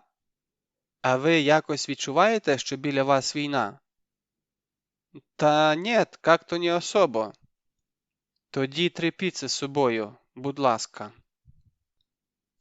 Більше за все не люблю нічні дзвінки. І ненавиджу, коли серед ночі дзвонить Оксана, ридає в слухавку і не може зв'язати 2 слів. «У нас, ой, мамочка, у нас...» «Що? Ти тільки не хвилюйся, все добре». «Та говори. У нас радіо, подзвонило радіо і...» «Я тебе приб'ю, яке радіо?» «Я не запам'ятала. Русскоє чи шансон, чи якесь таке. І... Вони хочуть купити нам, тобто не нам, а тобі, тобто не тобі, а щоб ти бійцям відвезла». «Дихай глибше. У тебе остання спроба, і я відключаюсь. 30 тепловізорів». І це не жарт. Одна радіостанція за свої кошти придбала партію нічників і тепловізорів та розподілила між волонтерськими фондами. Не знаю, якими критеріями вони керувалися, але частина скарбів дісталася нам. Точніше, як влучно зауважила Оксана, персонально мені. Вірніше, не мені, а моєму герою у Фейсбуці. Ну і як ми їм тепер доведемо, що я – це я? На диво вони знали, що за моїм профілем ховається жінка, просто, здається, трошки інакше мене уявляли. Ми зустрілися в кукурудзі під Дніпром. Мені зручніше підскочити польовими дорогами, а їм звернути кілометр із траси, щоб не світитися на блокпостах. Від радіостанції прибуло 2 джипи із купою люду. Від нас були ми з Опельком. Добре подумавши, я нікого не взяла з собою, навіть напарника. Для конспірації щільно підв'язала голову хусткою і начепила чорні черепахові окуляри. Перед виїздом глянула в дзеркало і окуляри все-таки зняла. Ніяковіючи, молоді люди з радіо попросили мене прямо зараз набрати кілька слів у Фейсбук-профілі, суто для авторизації. «Та без проблем», – сказала я, і написала «Путін хуйло». До речі, той пост отримав понад 3000 лайків. Але остаточно їх добила, коли загнала машину задом у кукурудзу і пірнула під днище відкривати тайник. Не могла ж я цінний вантаж тримати на виду. 30 заповітних коробочок акуратно лягли у сховку, і тільки кукурудза бачила, де я їх розмістила. «Послухайте, а з вами можна якось напряму контактувати?» «Пишіть у приватні повідомлення. Я обов'язково відповім, якщо буде можливість. Щодо звітності, я не викладатиму публічно ні даних, ні фотографій, але вам надішлю фото по кожному доставленому приладу. Ви зробили велике діло. Це наша спільна справа. А це правда, що ви в Донецьку живете?» «Правда». «А як ви виїжджаєте? Нам потрібно одну людину вивезти, але вона не може звичайним шляхом. Вона в розстрільних списках». Я набрала повітря, готуючись поговорити про розстрільні списки та інші міські легенди, і тут же видихнула. «Ні, не варто. Якщо я чесно скажу, що в більшості випадків просто виїжджаю рейсовим автобусом до Дніпра, а не галопую нічним вершником через мінні поля, то ще теплаки заберуть від розчарування. Хай зв'яжеться зі мною, щось придумаємо». «Дякую, удачі вам». «Хороші хлопці, душевні. Один мене перехрестив у спину. Ну а те, що працюють на російській радіостанції, я б не працювала. Але я давно не міряю людей по собі, приблизно з того часу, як перестала їм довіряти. Тому що ми зараз зробимо? Правильно, одноразовий телефон зі зламаною сімкою полетів у кущі. Зрештою, мені завжди можна написати. Що ще? До машини ніхто не підходив, я простежила. Але все одно заїду до Ромчика, хай подивиться, чи нічого до дна не приліпилося. Маячок може бути в самому тепловізорі, але тут не гріх і Дона розбудити. Якщо він скаже, що все чисто, я повірю в дива. «Усе гаразд, можеш забирати. Техніка чиста». «Точно? Точно-приточно?» Відповіді не дочекалася, та Дон і не став би відповідати. Усі думки зайняті розподілом приладів. Ось ці підуть в аеропорт. І ще 2 сюди ж. Ні, 5. Із бійцями з аеропорту ми познайомилися на початку липня. Ну, тобто як познайомилися? Вони мене впіймали в ангарі, куди я прийшла, відчайдушно сподіваючись, що хлопці не стрілятимуть без попередження. Ми далеко не зразу зрозуміли, що бойові дії в аеропорту надовго. Ніхто не думав, що це триватиме тижні. Звичайно, ми постійно прислухалися до стрілянини, але не неслися туди ні з продуктами, ні з водою. «Та ну нафіг», – казала Таня, – «там такі коні, вони тебе з'їдять разом із каструлею. Дуже їм треба наші голубці». Це правда. Голубці їм не потрібні. Їм потрібна інформація. Неможливо воювати в місті, не маючи очей і вух серед місцевих.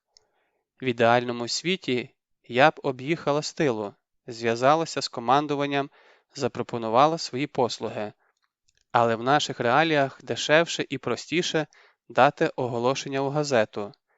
Я така-то, зливаю дані про ополченців Украм, проживаю за адресою. Тому одного ранку я взула пластикові капці, загорнулася в ситцевий халат, натягнула панамку на брови і злилася з асфальтом. Я зараз мала вигляд типової пенсіонерки, як крем де ла крем пенсійного племені. Єдиною особливою прикметою була сапка в руках. У другу руку годилося б узяти кравчучку, але я не вмію з ними нормально ходити. Всі ноги в синцях. У такому вигляді я могла проникнути куди завгодно. На мене ніхто не звертав уваги, ні сєпарські патрулі, які прочісували околиці, ні торговки біля хлібного. Тому я спокійно проминула гаражі і пірнула у дірку в паркані, який прилягав до автостанції за аеропортом. Іти до самого аеропорту я побоялася і вмостилася на лавку в колишньому залі чекання. Була думка населити хустку на сапку і помахати нею з вікна як прапором, але я відкинула ідею. І ще застрелять сапконосця ненароком. Чекала я недовго, хвилин 20, коли це заходять троє бійців. «Добрий день! Чого сидім? Кого ждем?» «Добрий. Мені потрібен ваш командир». «Жіночко, і більше нічого?» «Ти диви». Півгодини пішло на те, щоб викликати командира, бо бійці всерйоз намірялися повернути мене в діру, з якої я з'явилася. Але зрештою дочекалися офіцера, якому просто набридло слухати шум в ефірі. Я знаю, яке враження справляю і на перший, і на другий погляд. Що за хрінь? Це нормальна реакція. Інша справа, що в мирному житті я б не подумала нав'язуватися і зникла б з очей. А тут навіть не подумала відступити.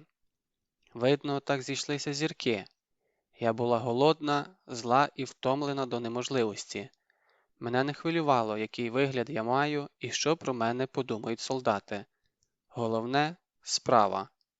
Тому я перескочила через ритуали знайомства, налагодження контактів і відразу перейшла до суті. Хрінь так хрінь. Ми можемо допомагати вам з оптикою, медициною, засобами зв'язку, амуніцією, забезпечити ремонт техніки в розумних межах і повідомляти про переміщення живої сили і техніки противника у прилеглих районах. Та ти що? У яких же районах? Секунду. Планшет із картою в мене примотаний до живота. Ну, справді, не в руках же його нести. В руках у мене сапка. Я затисла її між ногами і розстебнула гудзики. Бійці витріщилися так, ніби живота в житті не бачили. «Що ви робите? Припиніть негайно!» «Тобто, планшет дістаю. Дивіться сюди. Ми ось тут. Ось ці і ці вулиці ми можемо контролювати постійно. Ось цей квадрат глухий. Там нема проїзду для важкої техніки. Ось тут і збоку кладовища ви самі все бачите. Тут і тут у вас хороший огляд із вишки. А це двори на Спартаку. Тут орки техніку загнали, я позначила координати по кожному. На вчорашній день у них було 3 БМП, 2 БРДМ і 1 танк. Походу, там же вони ховають свою мобільну нону. Командир закурив, розглядаючи мене з цікавістю ентомолога. «Давай присядемо, і ти мені ще раз повториш, але по порядку. Перше. Хто ви такі?» «Люди ми, українці. Я думаю, вам потрібна наша інформація. Беріть, користуйтеся, перевіряйте, робіть, що хочете. Я вам лишу цей планшет, усе одно для вас принесла. Ось зарядка, там же мій контактний номер і позивний. Ви можете пробити зі свого боку. Крім того, у нас є невелика СТО і майстерня. Якщо треба по ремонту чи залізу, звертайтесь». «Слухай, ти звідки?» «І не втирай, що місцева. Тут ніхто так не говорить». Я мовчки витягла паспорт і показала прописку. Тоді ретельно застебнулася, знову натягнула панамку і згорбилася. Коли я так опускаю плечі та згинаю ноги в колінах, на базарі до мене звертається бабушка. «Дякую за розмову. Чекатиму на дзвінок». Вони не подзвонили. Але десь за тиждень біля мене пригальмувало таксі з великим пластиковим літачком на даху. Я перелякалася, тому що незнайома машина не несе нічого хорошого. Якщо в тебе швидка реакція, можна рвонути від дороги і втекти, але з високим ризиком схопити кулю у спину. «Привіт, не впізнаєш?» «Нет, извините. А чого ти сьогодні без сапки?» Приглядаюся, не може бути. Як ви тут опинилися? Ти ще спитай, як ми тебе знайшли. Сідай, поїхали, покажеш вашу майстерню. Ось так ми й почали працювати. Спеці налагодили контакт із Ромчиком і Борисовичем, іноді передаючи через мене списки потреб на вчора. Я не заперечувала проти такого посередництва, розуміючи, що в нашому світі чоловік у 10 випадках із 10 обере для взаємодії чоловіка.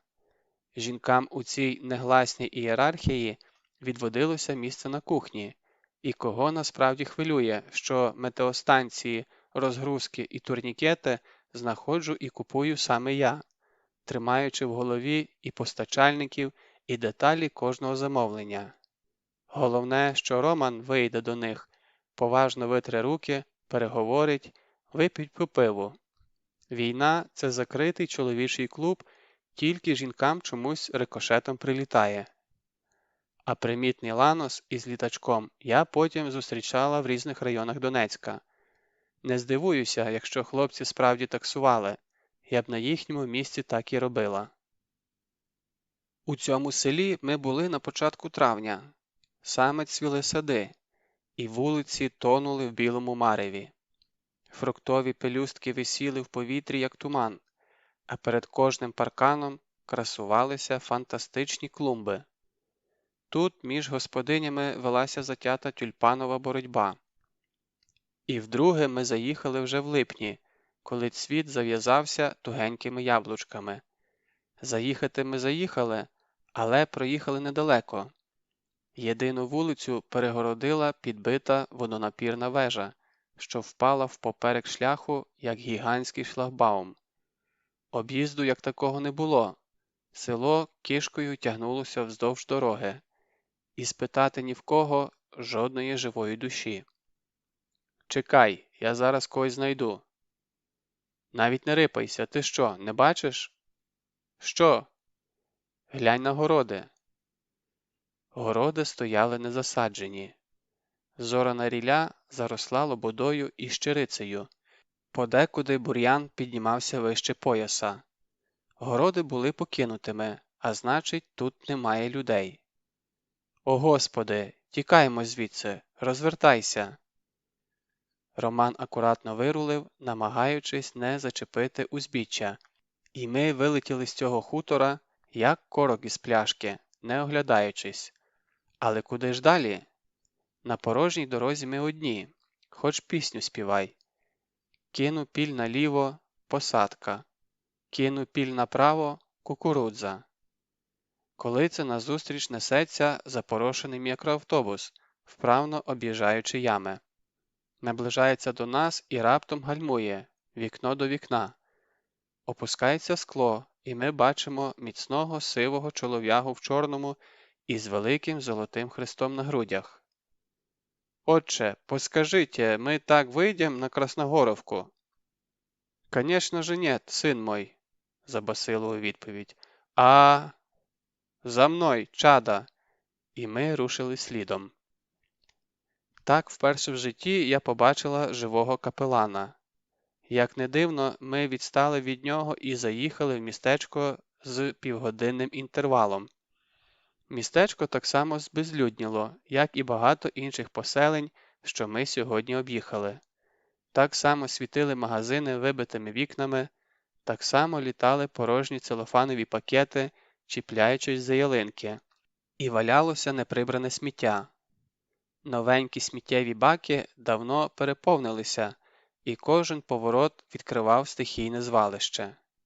Але в центрі, тобто біля пам'ятника Леніну, несподівано знайшлася оаза життя. Тут стояв уже знайомий нам бусік, а біля нього вишикувалася черга людей 100, не менше. Стояли дисципліновано, ніхто не штовхався, не бився.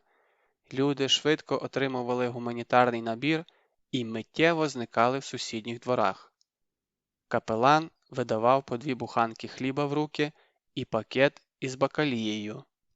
«Ромчик, дивись!» – штовхаю напарника під лікоть, але він не реагує.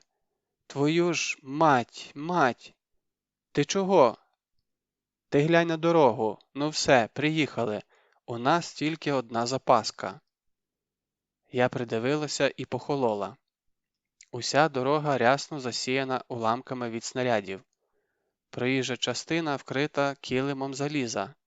Дрібні шматки, менші від нігтя і крупні, як долоня, прямі та покручені, не давали нам жодного шансу виїхати звідси з цілими колесами. Кожен уламок мав гострі, як лезо, краї, що легко прошиють автомобільну гуму. «Слухай, а як же він?» – киваю на капелана. «А я знаю». «Добре, почекай секунду, я швидко». Обережно вибираюся з машини, пильнуючи, щоб не наступити на залізяку, що проткне підошву до кістки. Стаю в кінець черги. На мене косяться, але мовчать. «Внємлю, доч моя!» «Рятуйте мене! Ну яка я доч?» Він заледве старший за мене, тільки з мішками під очима. «Благословіть, отче! Благословіть на продовження дороги! І якщо можна, щоб ми цілими доїхали». Він поклав руку на голову і простягнув хрест для поцілунку. Я тицнула носом у хрест, потім поклонилася і побігла до машини. Чи слід було перехреститися? Та нехай уже. Ми вибралися з Красногорівки, не пробивши жодного колеса.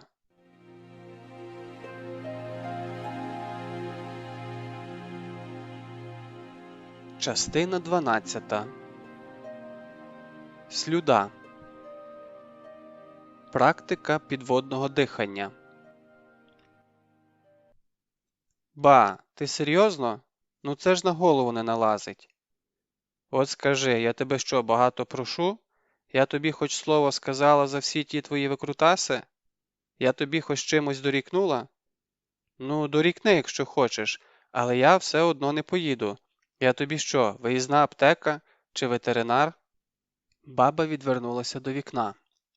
Ми сварилися годину. Це була перша сварка за багато років, і я до неї не готова. Іванівна всього-навсього хотіла, щоб я метнулася у село, якесь чи то засипне, чи то насипне, одну з тих точок у степовому бездоріжжі, куди можна потрапити тільки конем, і тільки по сухому. Там жила її подруга з доісторичних часів, яку я в очі не бачила, і якій терміново знадобився цілий список ліків від колін і голови, а також БАДи впереміжку з гомеопатією, копійчаний фуросемід і каптопрес. Але це ще не все. Жіночка з Розсипного попросила купити для неї каченят. Небагато, штук 100. І моя ба примудрилася їх дістати. От ви знали, що в Донецьку продають каченят? І я не знала, доки не відчинилися двері і ошалілий таксист не заніс 3 ящики, заповнені жовтими грудочками. Каченята пищали, баба сопіла. Таня реготала вголос. «Ну добре, давай заспокоїмося. Я з'їжджу, тільки домовимося, що це вперше і востаннє. Наступного разу я дам тобі машину і рулюй сама, куди захочеш. Є якісь інструкції?» «Які інструкції?» – діловито перепитала баба, у якої миттю висохли сльози на щоці. «Ну, як з ними поводитися? Чим годувати, поїти?» «Нічого не треба. Там Петровна сама розбереться. Дивись тільки, щоб вони не перегрілися і не змерзли. Кондиціонер не включай і вікна теж не відкривай». «Прекрасно. Це практично джекпот». От так і вийшло, що вечір я зустріла на польових дорогах Жданівки, Хрестівки, Петропавлівки і Степового. Їхати трасою не можна, бо в районі Шахтарська рух перекритий.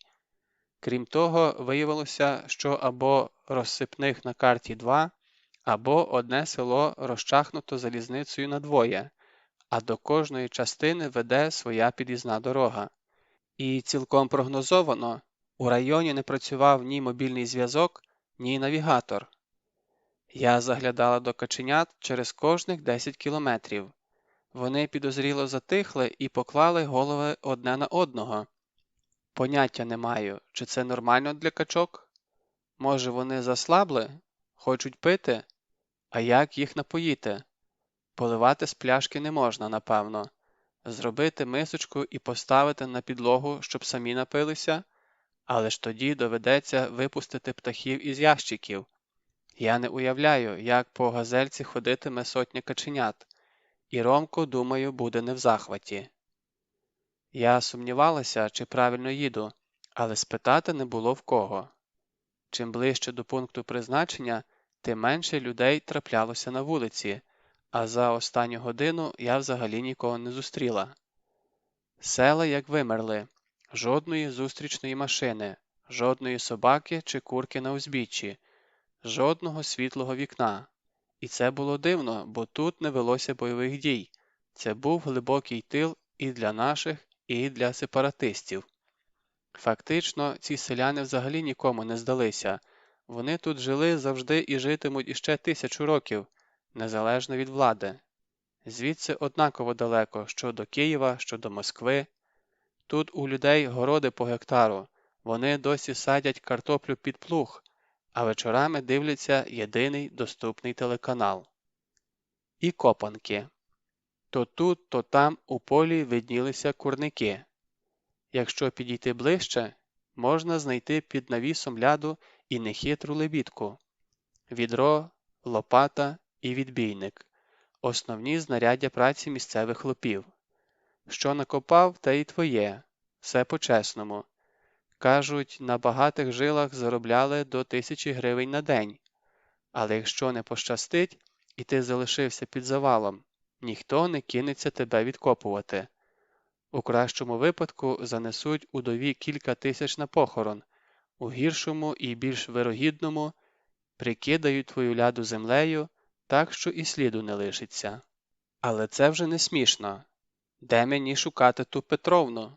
Хоч би кого розпитати. Якщо я правильно зорієнтувалася, то ми з качатами заїхали в потрібне село. Тільки нас ніхто не зустрів. «Женщина, подождите, пожалуйста, можна спросить?» Жінка біля колодязя завмерла і знехотя повернулася у мій бік. Я вискочила з машини і побігла до неї, щоб тільки не прогавити єдину живу душу за останніх 40 кілометрів. «Скажите, это же розсипное? Как мне... Ой, мама!» У неї щось із обличчям. Абсолютно білі безкровні губи, жодного натяку на рум'янець. Суцільне біле полотно, на якому чорніли бездонні очі. Зіниці розширені, як у наркомана, але жінка не схожа на наркоманку. Звичайна сільська молодиця з товстими литками у трикотажному запраному халаті. На грудях блищить хрестик на ланцюжку. Мертві. Хто мертві? Мертві. Вона глянула на мене так, ніби щойно помітила, і раптом вхопила за плече.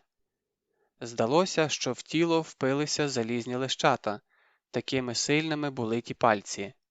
Якби вона взялася за шию, я б у житті не вирвалася. «Пустіть! Що ви робите? Пустіть негайно!» Я пручалася з усіх сил.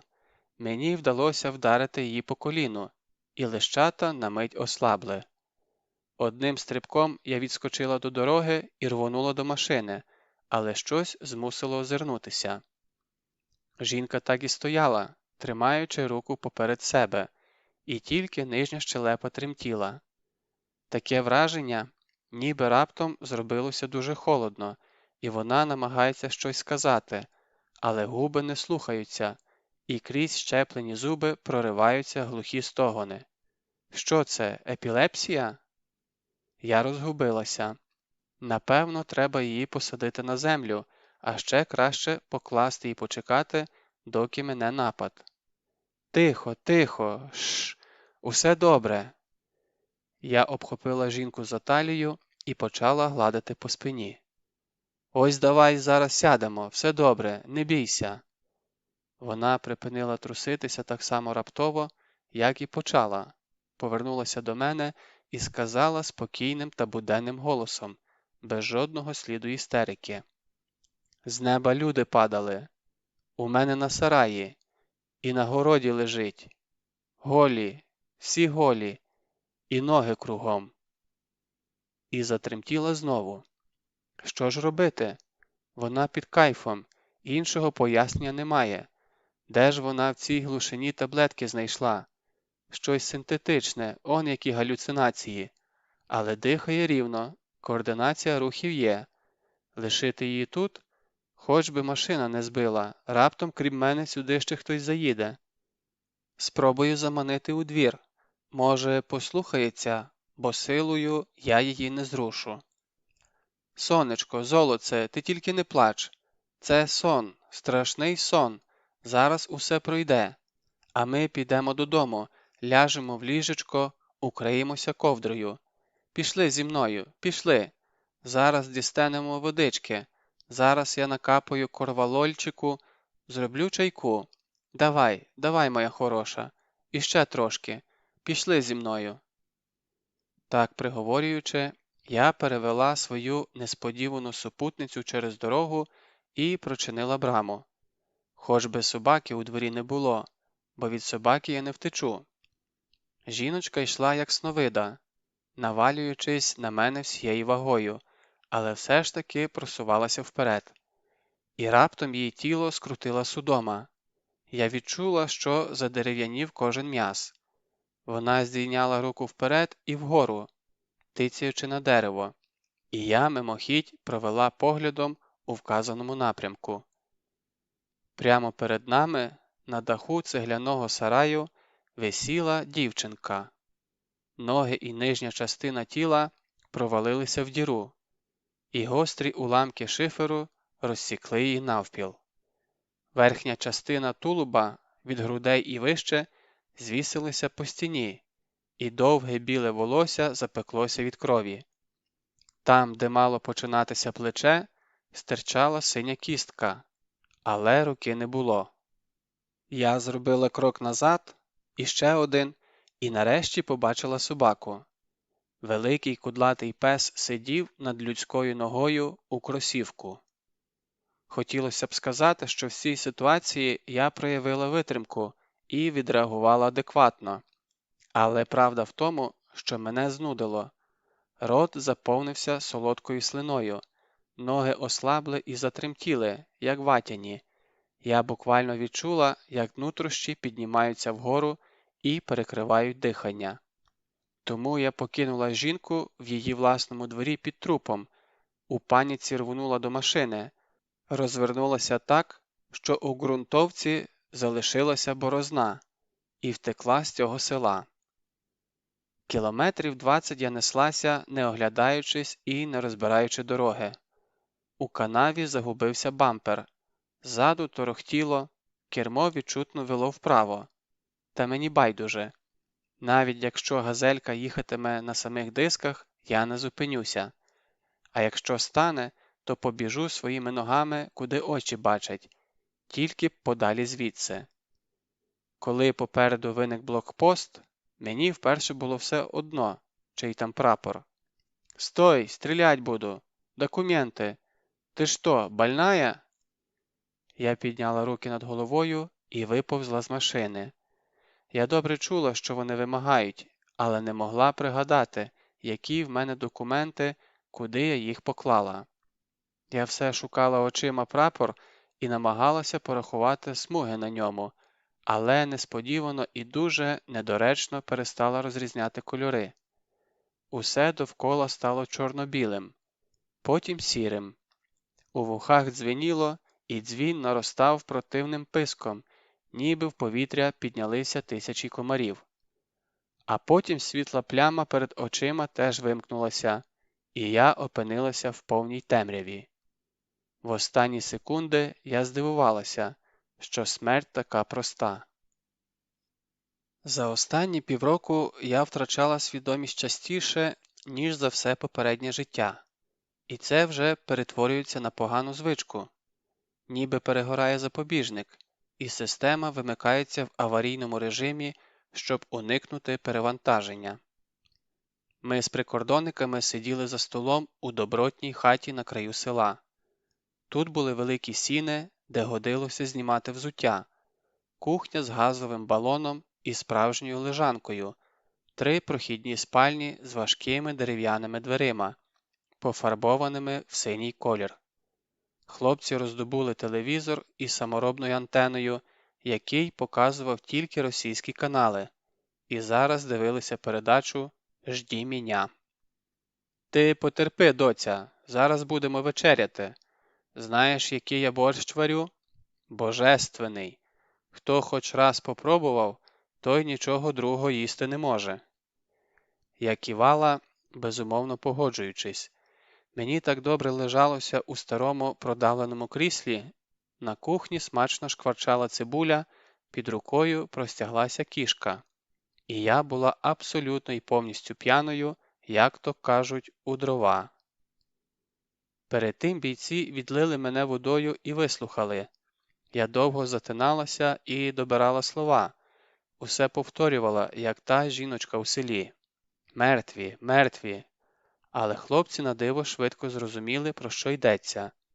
Мене обійняв найстарший солдат із позивним «Дід» і всунув у руку металеву кружку із самогонкою.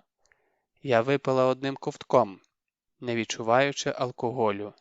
Тільки тепла хвиля пройшла від грудей до низу живота. «Дайте ще!»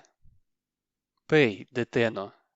Ми пішли в дім, і вже на порозі, практично засинаючи, я згадала про каченят. «Будь ласка, випустіть качок, вони голодні». «Яких качок?» «У ящиках». Здається, я їх здивувала вдруге за день, але машину відкрили. Трохи прим'яті каченята віджили на повітрі, і хлопці зібрали цілий консиліум, вирішуючи, що з ними робити. Добре, що підійшов сусід по вулиці, який усе організував. Десь узялися варені яйця, і потенційна птахоферма розтерзала їх, як піраньї терзають необачного плавця. Потім коробки з пташатами забрали, а взамін принесли відро молока і кілька разків домашньої ковбаси. Я не заперечувала. Як на мене, то був справедливий обмін. Зараз дід неспішно курсував між мною і пательнею, на якій доходила підсмажка до борщу. Він весь час щось приговорював, але я слухала впівуха, інколи провалюючись у короткий сон. «То все, доця, он там, на горі б'ються, а у нас чуби тріщать. То політики між собою не поділили. Америка з Росією, а ми так, під руку попалися. Я тобі так скажу, не буде ніякої війни. Попугають один одного і відступляться. Нікому воно не нужне. Тут воювать». «Ви серйозно?» «А чого ж ні? От побачиш, як усе закрутилося, так і розкрутиться. Так люди гинуть, уже скільки убитих. Ну що ж, хлопцям вічна пам'ять, але я так скажу, не воювать нам із Росією треба, а договоряться. Бо як залупимося, то нас у порошок зітруть. Куди нам голим і босим проти них? Про що з ними можна домовитися? О, якби мені позволили, я б бистро порядок навів. Дивись, показує рукою за вікно. Ми тут, а їхні погранці он там, за яром, за кілометр звідси. Я в них кожну собаку знаю. Вони до нас по суботах на баньку їздять. Тут у нас готель і сауна є. Адель називається. А ми до них на рибу ходимо. Там дальше кар'єр непоганий. То з ким мені воювати?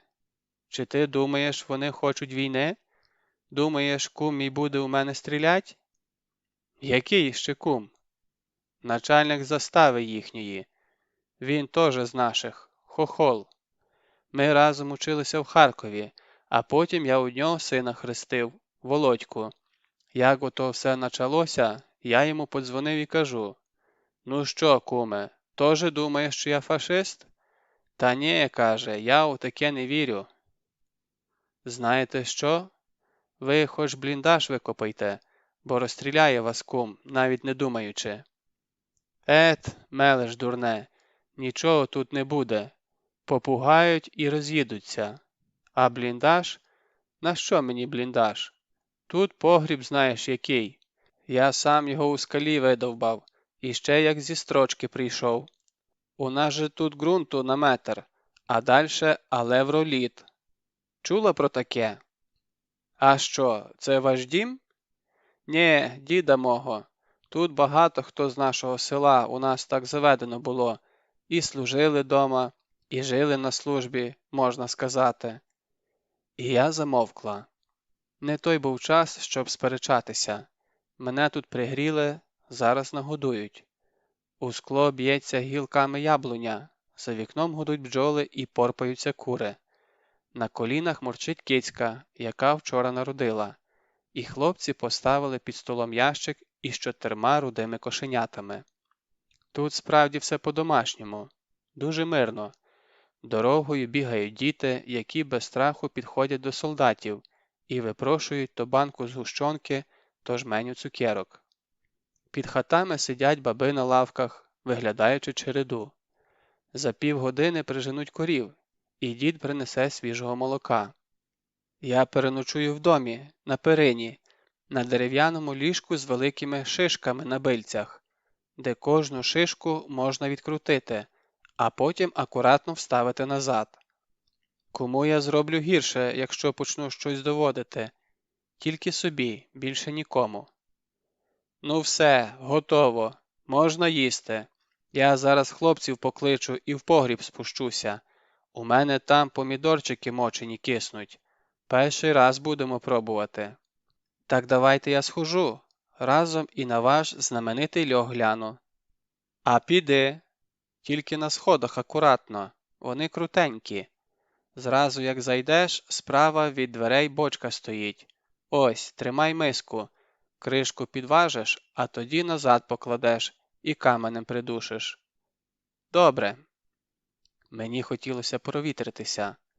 Полуденна спека вже спала, і був той короткий момент перед сутінками, коли на дворі ще видно, але вже пахнуть матіоли. Село дихало і жило своєю звичною вечірньою рутиною. Брязкала корба на колодязі, ревли корови, тріщали цвіркуни. Великий сірий пес у дворі повернув голову в мій бік, вирішив, що я не заслуговую на персональну увагу, і знову задрімав. Лежи, лежи, песику, я тихенько, ось тільки за помідорами збігаю. Льох справді був капітальний. Акуратні сходи в камені вели вниз не менше, ніж на 3 метри. Внизу було тихо, холодно і вогко. Пахло розсолом. Стояли слоїки з варенням і консервацією.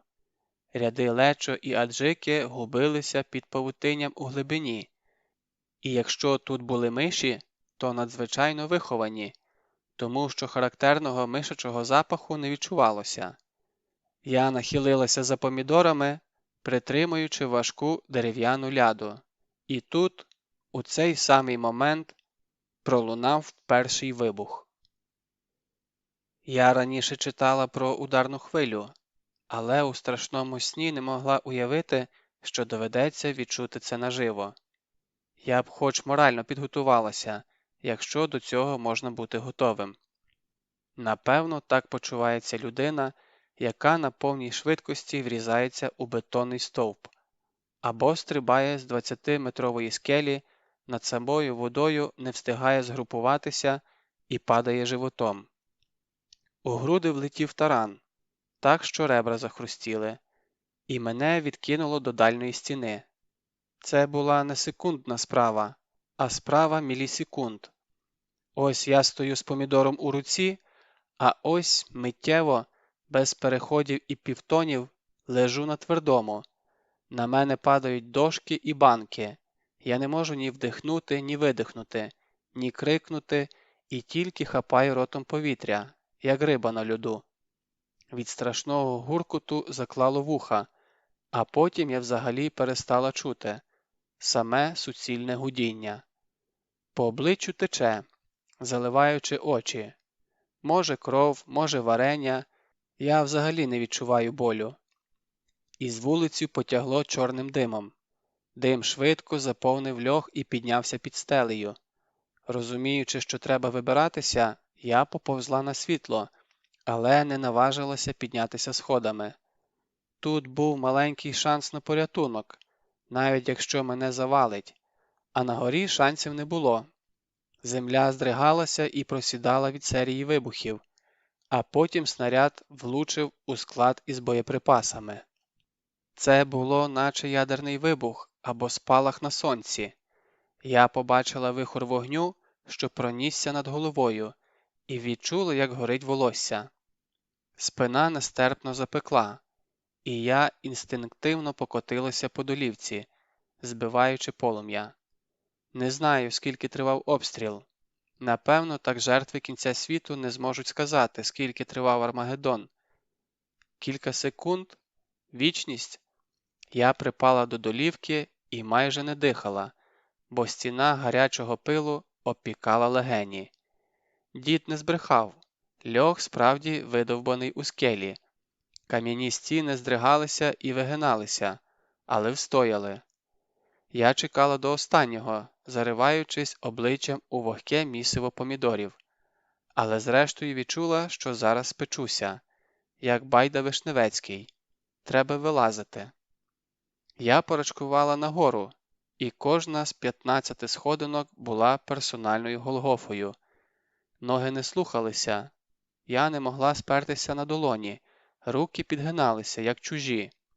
Тому я навалювалася грудьми на сходинку і підтягувала коліна.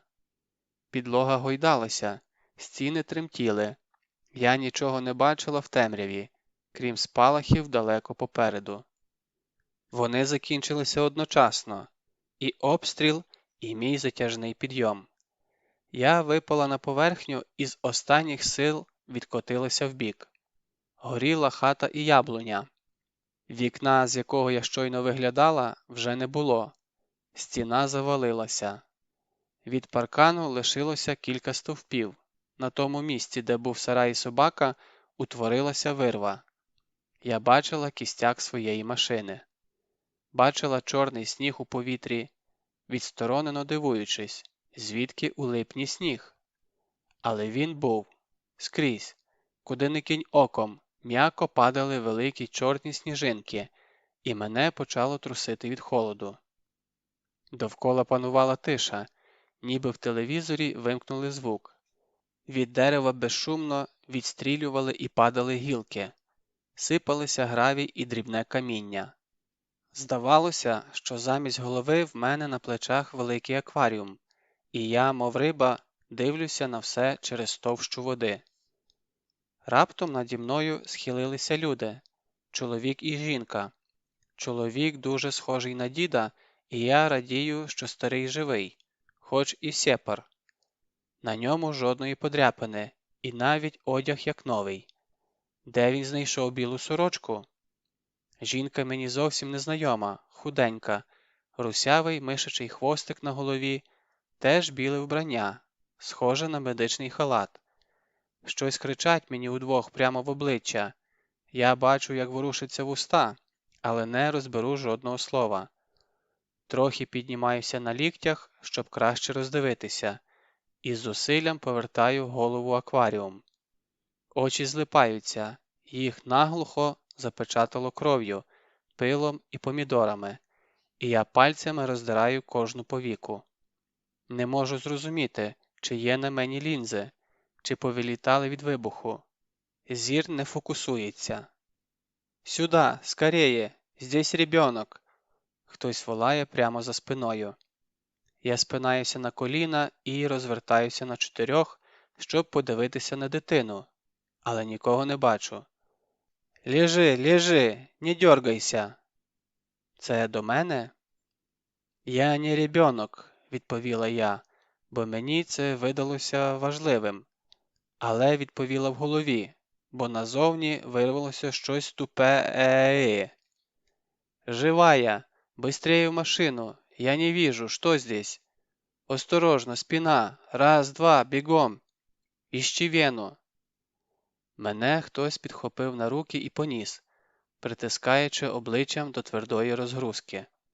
Я хотіла сказати, що все нормально, можна не бігти, мені не боляче, але передумала.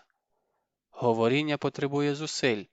Кожне слово – то ціла робота, а я зайнята. Я дихала, носом вдих, ротом видих, пильнуючи, щоб не збитися, і ще збирала рибок у своєму акваріумі. «Дівчата, тримайтеся міцніше. Ми відпливаємо звідси».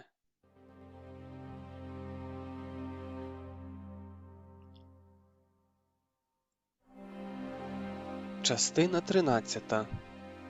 Дзеркала. Свідчене весілля. Наступний тиждень не зберігся у пам'яті. Не впевнена навіть, що це був тиждень, бо час зник. Була я, усвідомлюючи факт свого буття. Було тіло, у якому була я, і звідки могла ненадовго вийти. Була стіна перед очима, і я розуміла, що вона стіна, і біла, але забула слова, якими це позначається. Я бачила ліжко, себе на ліжку, триногу з крапельницею. Заглядав лікар у комбінезоні, світив ліхтариком в очі, гортав аркуші аналізів, щось дописував історію хвороби, і тоді медсестра виходила і поверталася з новими флаконами. Приходили дівчата, лишали апельсини і йогурти. Санітарки без кінця мили підлогу, виносили і так чисте відро і вкладали нові пакети для сміття. І були люди, які, на перший погляд, не мали відношення до лікарняних процесів. Вони всідалися по двоє-троє на ковдру і тихо говорили між собою, не звертаючи на мене уваги. Пили чай, відкривали і закривали вікно, сміялися. Одна бабця у спортивній кофті і чорній спідниці плела шарф, не перериваючись на туалет чи сон. Я задрімаю, вона сидить. Прокидаюся, уже плете. Я пробувала з нею привітатися, але стара голови не повернула в мій бік. А потім з'явився інший лікар. Не той, що завше, а підтягнутий сивий чоловік із залисинами. Зупинився посеред палати і як гаркне: «Що за бардак? Сторонній на вихід, бігом!» І вони потяглися на вихід. Жінка з немовлям, молодий солдат. Останньою підвелася стара з плетінням, змотала кожен клубок, неспішно згорнула спиці і раптом підморгнула мені. Тим часом лікар не вгавав. «Щось ти залежалась. Так, будемо відміняти. Ось це і це припиняємо. Ось тут через 6 годин 05. На ранок зупиняємо повністю. Час прокидатися». Та хто ж проти? Я взагалі не просила мене пересипляти. Я випала зі сну, як нога зі старої розношеної шкарпетки. У палаті нікого не було. За вікном барабанив дощ і підвивала сирена швидкої. Я роздивилася руки, підняла по черзі ноги. Лікарняна сорочка задерлася до стегон. Білизни під нею не було.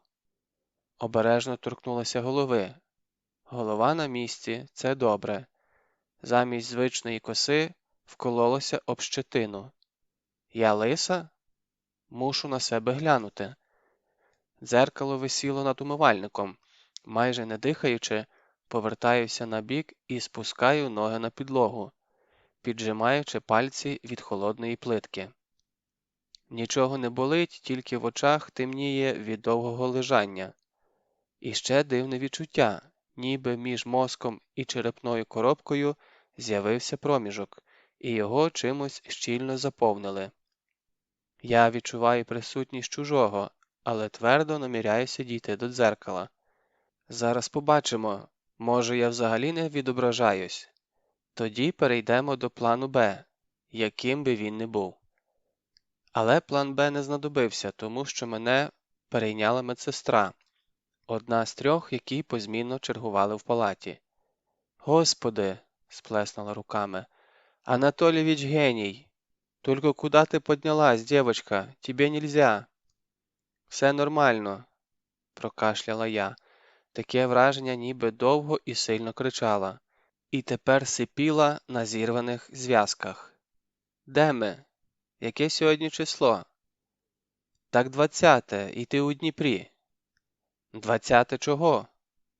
«Липня. Рахуй, 3-й день тут». «Що зі мною?» «Зараз лікар прийде і все розкаже. Лягай». М'яко підштовхує до ліжка. «Тобі не можна стояти». Дослухаюся до себе. По-моєму, я голодна. Коли в них сніданок? І як звідси подзвонити?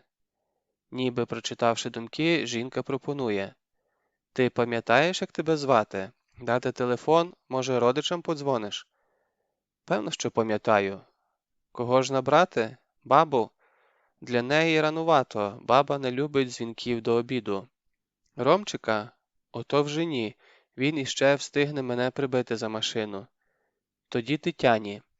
Таня в нас рання птаха і точно не кричатиме. Алло, Тань, привіт. Це я. Не розбудила? Можеш мене забрати? Крик. Абсолютно нелюдський, фізіологічно неможливий вереск розірвав тишу. Я підскочила на місці, медсестра впустила чашку, а на дворі спрацювала сигналізація. Та що за біда? Відкинутий телефон ожив за секунду. Дивлюся на екран.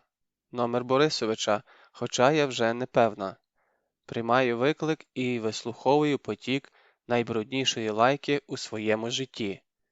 Та я тебя, да із-под землі. Борисович, просто скажіть, ви здуріли? Ах ти ж! Будь ласка, передайте комусь трубку, хто біля вас. Олег, Ромчик, дівчата. Ти хто? У сенсі, може, це у вас контузія, не у мене? Ви там взагалі адекватні? Мовчанка у слухавці тривали вічність іще трошки. І тоді зовсім інший голос, старий і безмежно втомлений, прохрипів. Доця, ти? Я? А ти де? У Дніпрі, у лікарні, а що? Знову пауза. І тоді вже зовсім тихо. А кого ж ми зараз хоронимо? Похорон – не весілля. Його практично неможливо зупинити, навіть якщо покійник чи то воскрес, чи то передумав помирати. Тим більше мій похорон, прости Господи, ніколи не думала, що напишу ці слова в такому порядку. Виявився напрочуд велелюдним.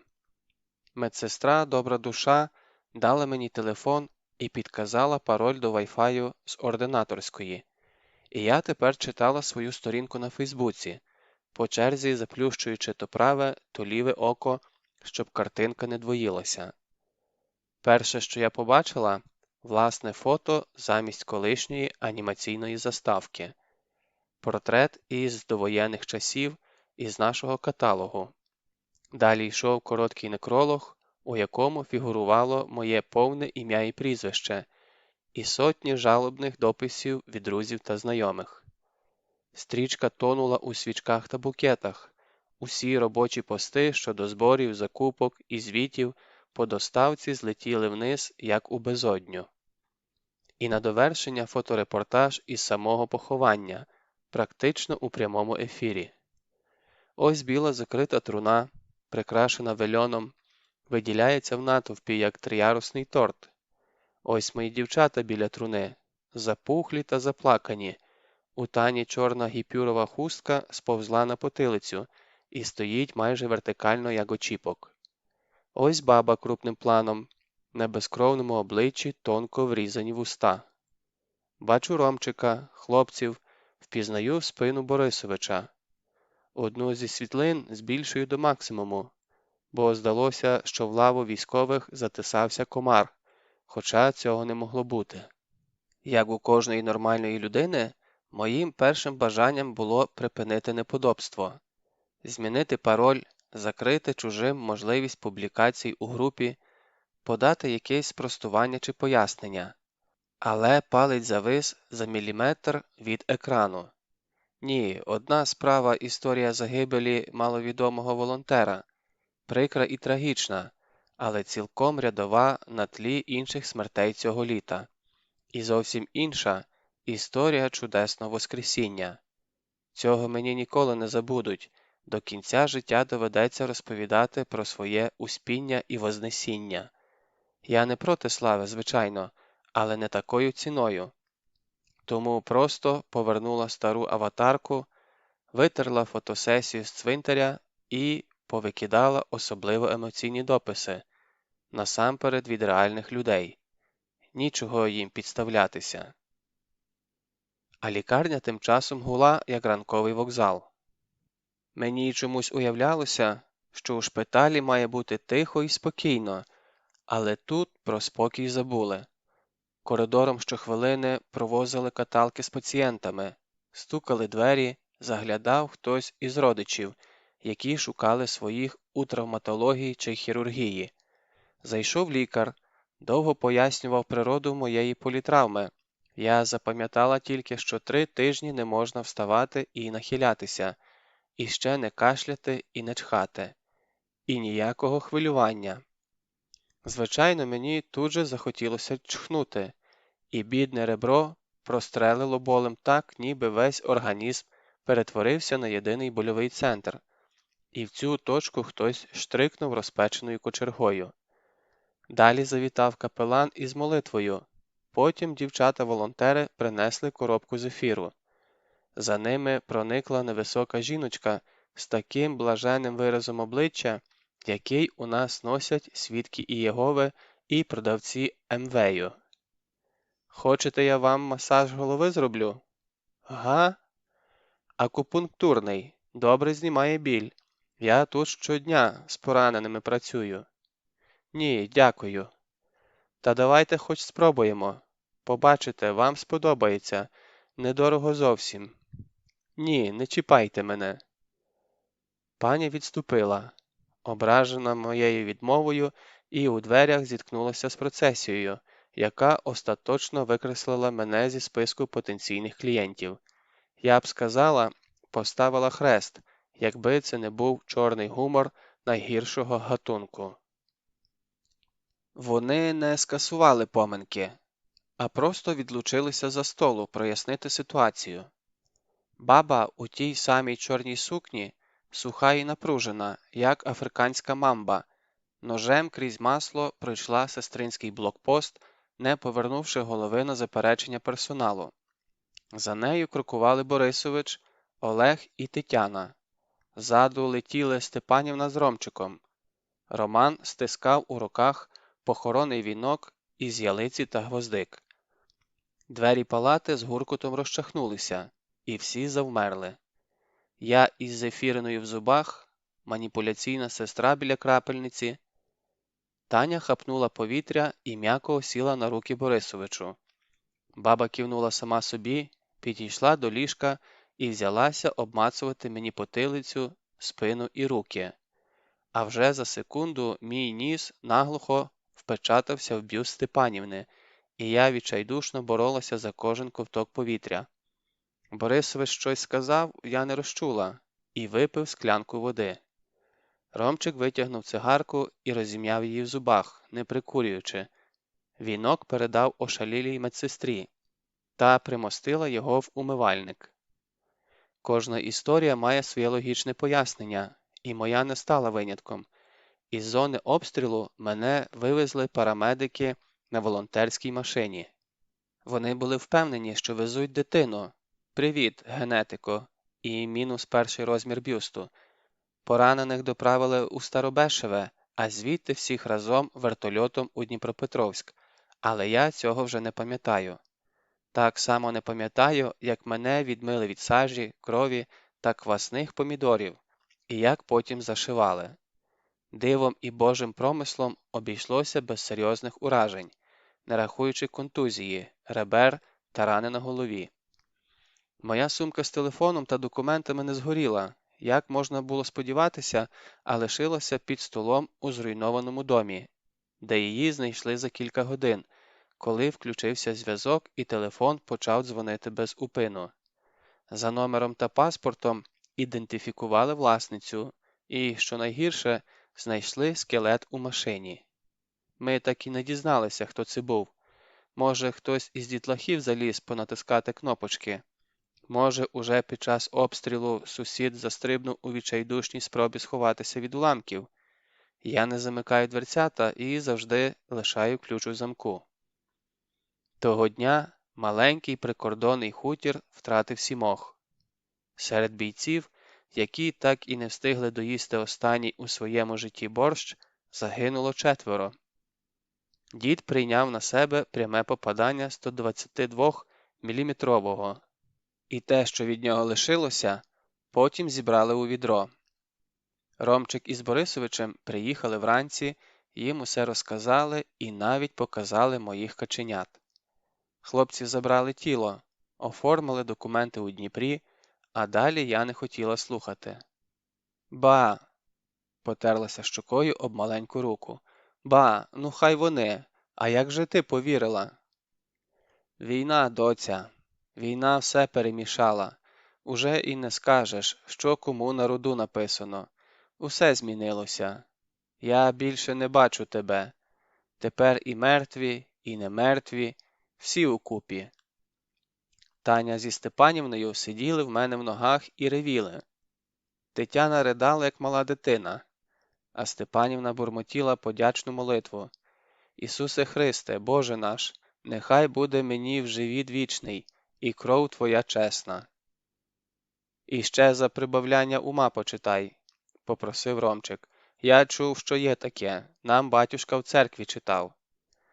«І помогло?» «Нє, ні грама». Тут уже засміялася і я, і дівчата, і Борисович. «Слухайте, люди, а у вас немає нічого пожувати? Я голодна, як вовк».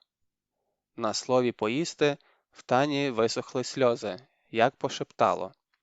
«Ось, на, візьми, я прихопила на всяк випадок». І протягує судочок із коливом. Того ж вечора мене перевели з реанімації у звичайну палату, і я зрозуміла, що не долежу. Біля мене вийшла з наркозу бабця, колишня лікарка швидкої 60-літнім стажем. Вона заговорила раніше, ніж розплющила очі, і відтоді не змовкала. Я вислухала анамнез родини до останнього коліна, особливо про перспективного холостого внука, потім детальний репортаж про поїздку в Югославію у 60-х, отримала безліч порад щодо дієти, реабілітації та як вийти заміж. А паузи вона заповнювала віршами Пушкіна «У лукомор'я дуб зелений». Борисович витерпів цю какофонію хвилин 5. Потім нахилився і щось сказав бабці просто у вухо, і вона завмерла на півслові, як електронна іграшка, з якої вийняли батарейку. «Борисовичу, ви свята людина, дякую». «Звертайся». Напередодні ми обговорили ситуацію. Ми не даємо спростування щодо загибелі волонтера, але група продовжує роботу. Я повертаюся під іншим ім'ям і фактично роблю те, що раніше. Виставляю оголошення про потреби, звіти, короткі замальовки з місця події, фотографії. Перевіреним друзям у приватні пояснимо, на широкий загал не виносимо. Лишалося відкритим питання документів. Після першої ейфорії ми зрозуміли, тепер на блокпостах я зможу пред'являти хіба свідоцтво про смерть. Теоретично його можна анулювати в судовому порядку і відновити мене у списках живих. Але ніхто не знав, як це зробити для донецької прописки. Попросити у сепарів довідку, що я – це я, для пред'явлення в українські суди? Тому ми пішли коротким шляхом. Коли в Донецьку почали захоплювати адмінбудівлі, одними з перших постраждали паспортні столи. Хороші такі, традиційні радянські контори без охорони, під зав'язку набиті бланками документів, які ніхто не подумав вивезти з міста. І тоді ж на чорному ринку, де наш Борисович почувався як реп'ях на собаці, з'явилися порожні паспортні бланки оптом. Потім говорили, що нібито номери було скасовано чи внесено в базу даних втрачених документів, але знаючі люди тільки посміювалися. Борисович, а чого ви мені не призналися, що їх накупили? А воно тобі треба? Мало чого я не признався. Хлопці світилися, як мідні чайники, задоволені собою. Я тримала в руках ідеальний паспорт, не новий, у міру потертий, із 2 фотографіями. І з першої на мене дивився щокатий підліток у напрасованій блузі. З другої – серйозна 25-річна жінка, себто я, сторож Вікторія Степанівна, 1989 року народження. Але чому сторож? А це ми з Доном придумали, він же писав. Символічно, правда? Ти ж у нас як сторож на тих ваших висілках. Зрозуміла. Тоді Вікторія. Це перемога, так? А це наче дочка Бандери. Патріотизм. Поняла, да? Ну і з віком ви набрехали. То нічого, поки побудеш так. А як все устаканиться, тоді розберемося. Ми дійсно вірили, що все устаканиться. Зона АТО в щоденних зведеннях всихала, як шагренева шкіра, все чіткіше вимальовувався тоненький перешийок між 2 фронтами – Донецьким і Луганським, які розпадалися на очах. Було ясно, що Одеса встояла, Харків не піддався, у Херсоні та Миколаєві наваляли сепарам. Дніпро світився всіма кольорами жовто-блакитного. Сусіди, які в паніці рвонули із зони бойових дій, дзвонили і розвідували обстановку, щоб повернутися. Скільки можна? Не щуєшся, як літо мене, 1 вересня на носі, дітям у школу треба. Та й не будеш усе життя на морі сидіти. Відпустка закінчується. З бабою ми знову завелися на тему переселення. Я їй, ну подумай, а раптом хтось мою фотографію побачив, а раптом згадає, що я твоя внучка, а раптом донесуть. Давай все-таки вивеземо тебе на безпечні села, пересидиш кілька місяців. Баба ні за що. По-перше, на фото ти сама на себе не схожа. Такою красивою тебе ніхто не бачив. Бінго, нічим крити. По-друге, каже, могили не пускають. Які ще могили? А от проживеш, скільки я, знатимеш які. Мені вже треба думати не тільки про те, що тут, а і про те, що там. Тицяє пальцем землю. А там мамка моя лежить, і мамина сестра, і хрещеночка. Батько ні, твій прадід у війну згинув. Ми не знаємо, де і коли. А мамка тут і бабця, царство їм небесне, коло неї на старому кладовищі. І мене туди покладуть, і це правильно. Ви ж не просто так воюєте, а за свою землю. А своя земля тільки тоді своя, коли її наші знизу підпирають. Ох, бабо, рано ви туди зібралися. З таким характером ви ще не одного поперед себе закопаєте.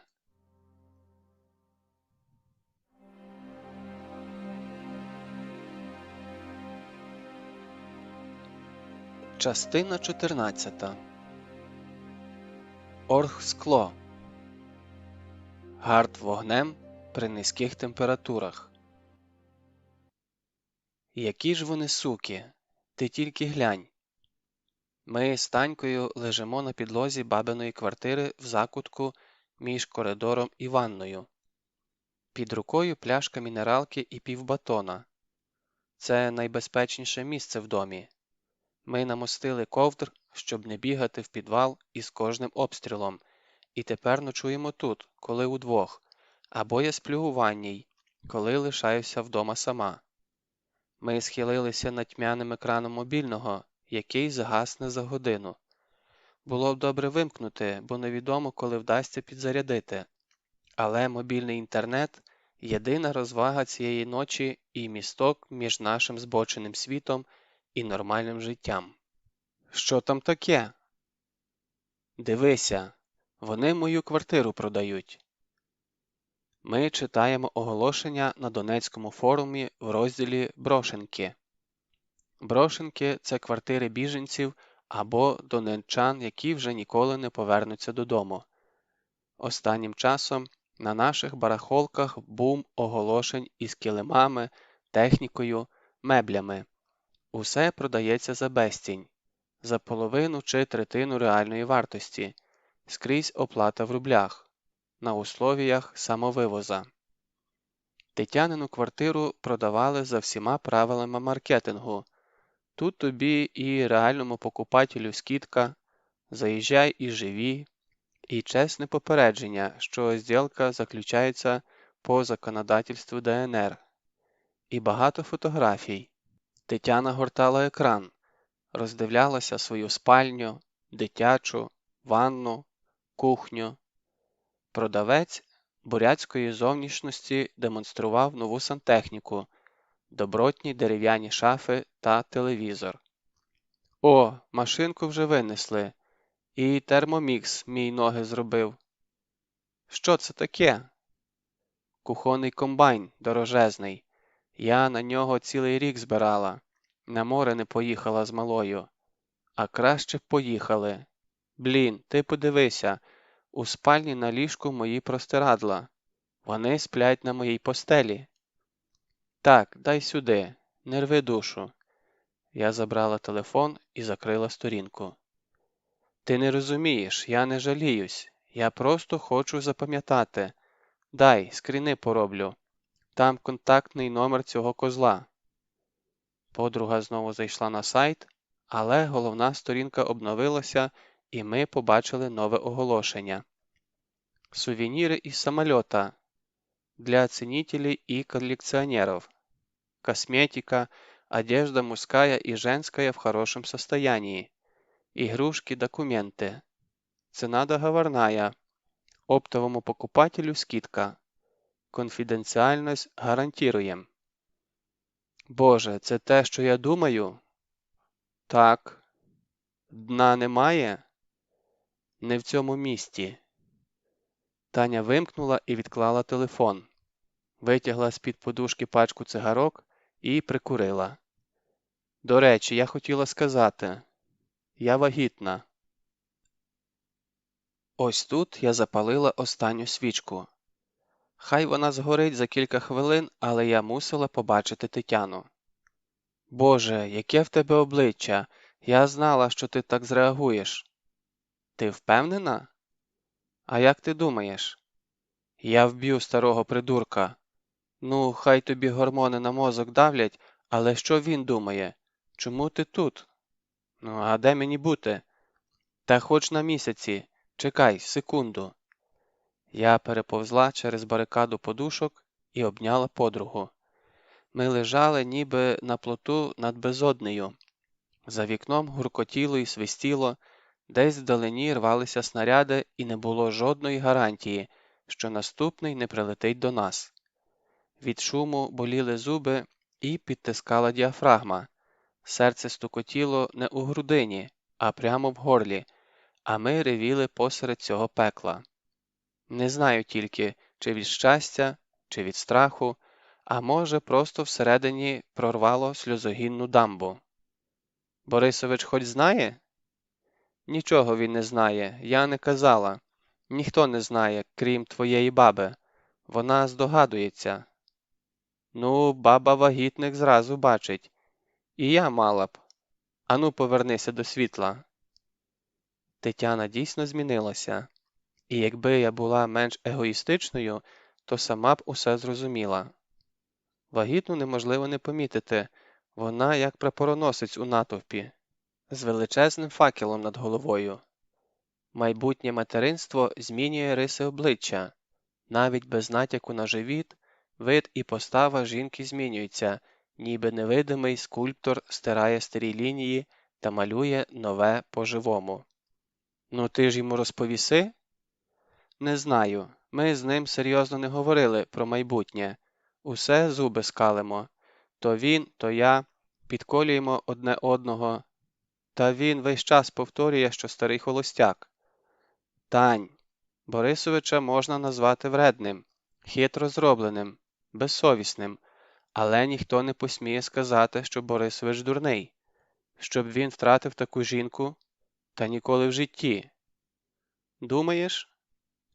Впевнена, хіба що інфаркт старого коня підкосить від несподіванки. От не треба, у коня сили не 10 вистачить, він встоїть. Ну, тобі видніше. Ми розреготалися, як від супержарту, а потім затихли, спостерігаючи, як на стелі спалахують відблиски від зарева. На районі горіло.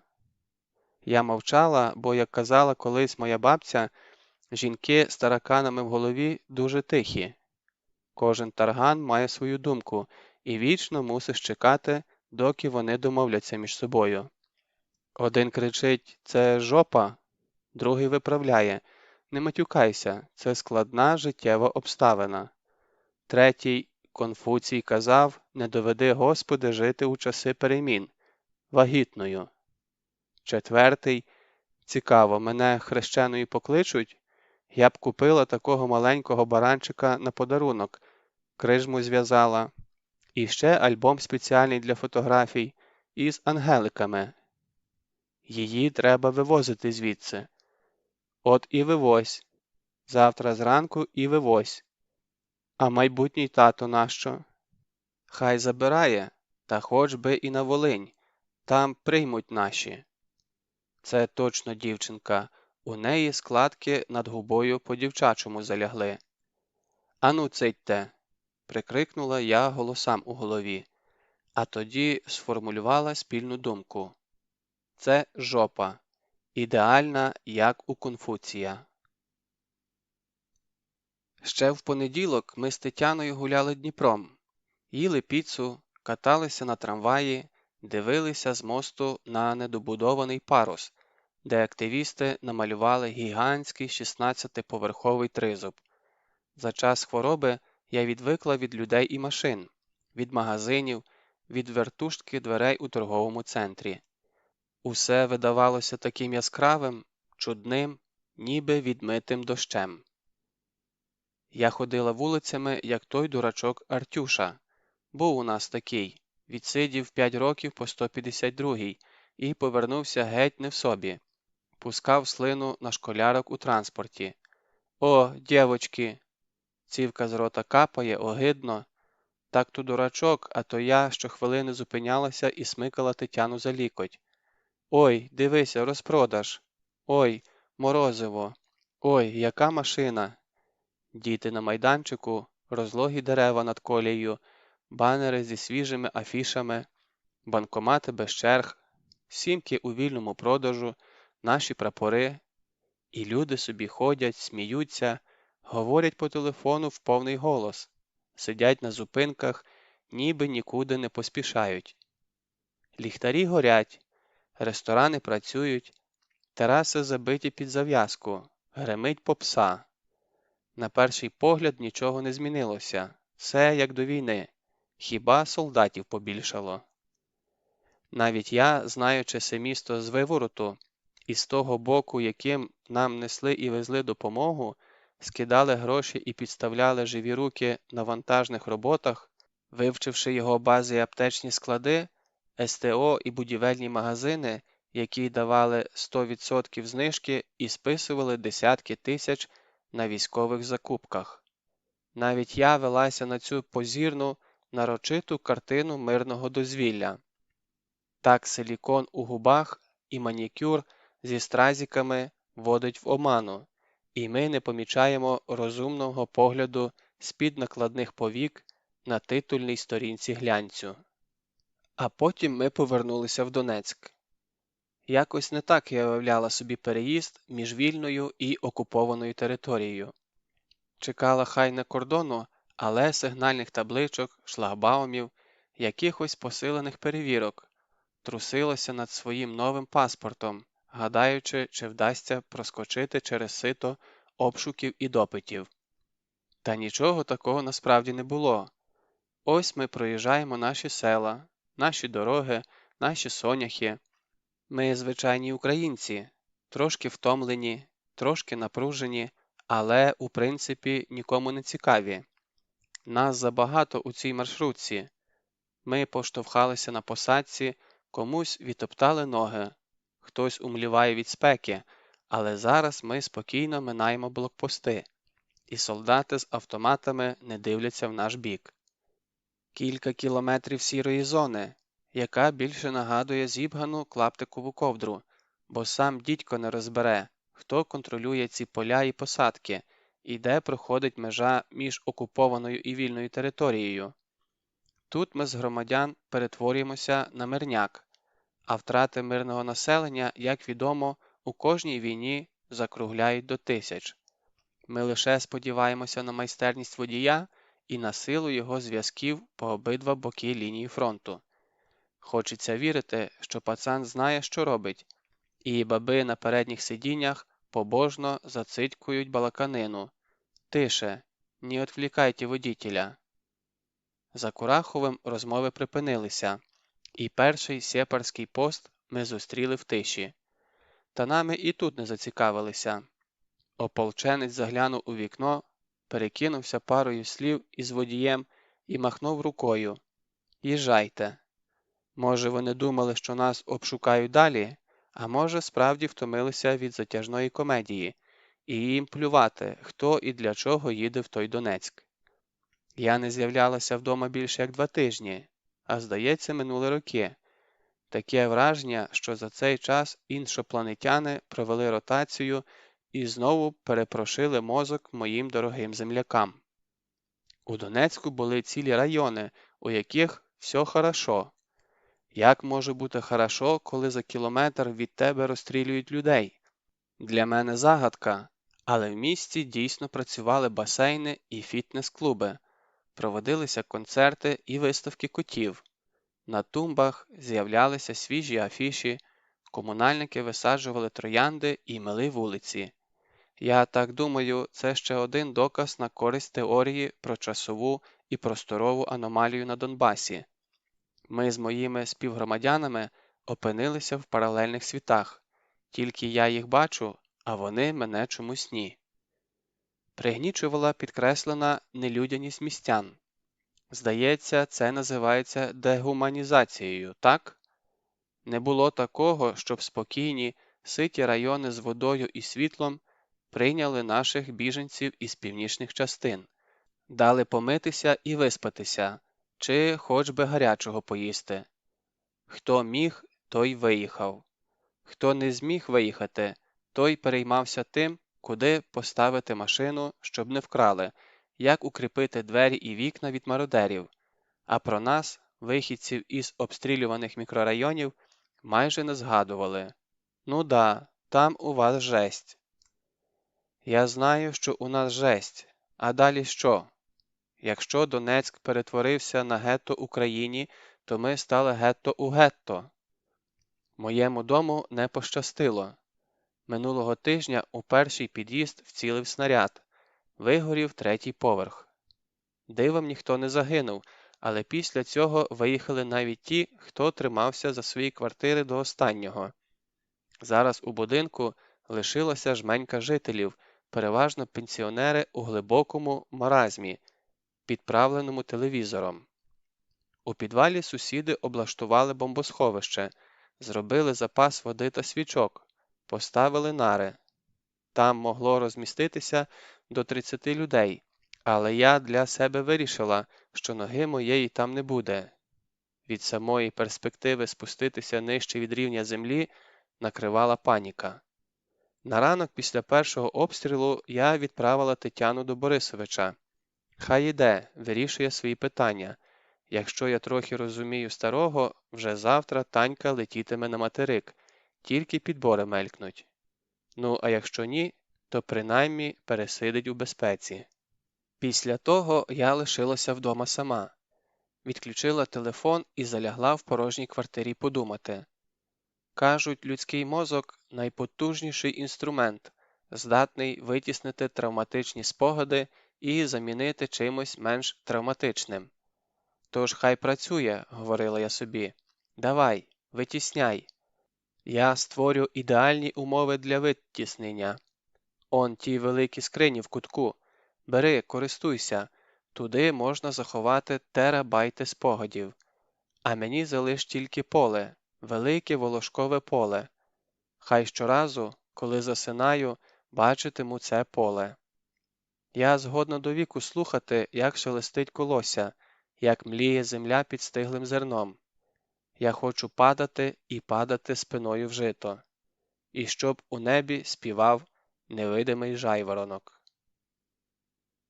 Якби можна було провести це літо у кріокамері, я б не вагалася ні секунди. Написала б маркером на дверцятах розморозити, коли вже все. І залягла б у сплячку. Але про все ми тільки мріяли. Я б так і не встала зі свого дивана, але коли в хаті 7 котів, залежатися не випадає. Бакса баба забрала собою, а котяче царство спихнула на мене. Тому, хоч не хоч, наступного ранку я піднялася, витягла на вулицю 20-літровий казан і зрубала першу в житті акацію. Молоденьке деревце горіло погано, але я розпалила вогонь, наносила води і зварила пшоняну кашу з тушонкою.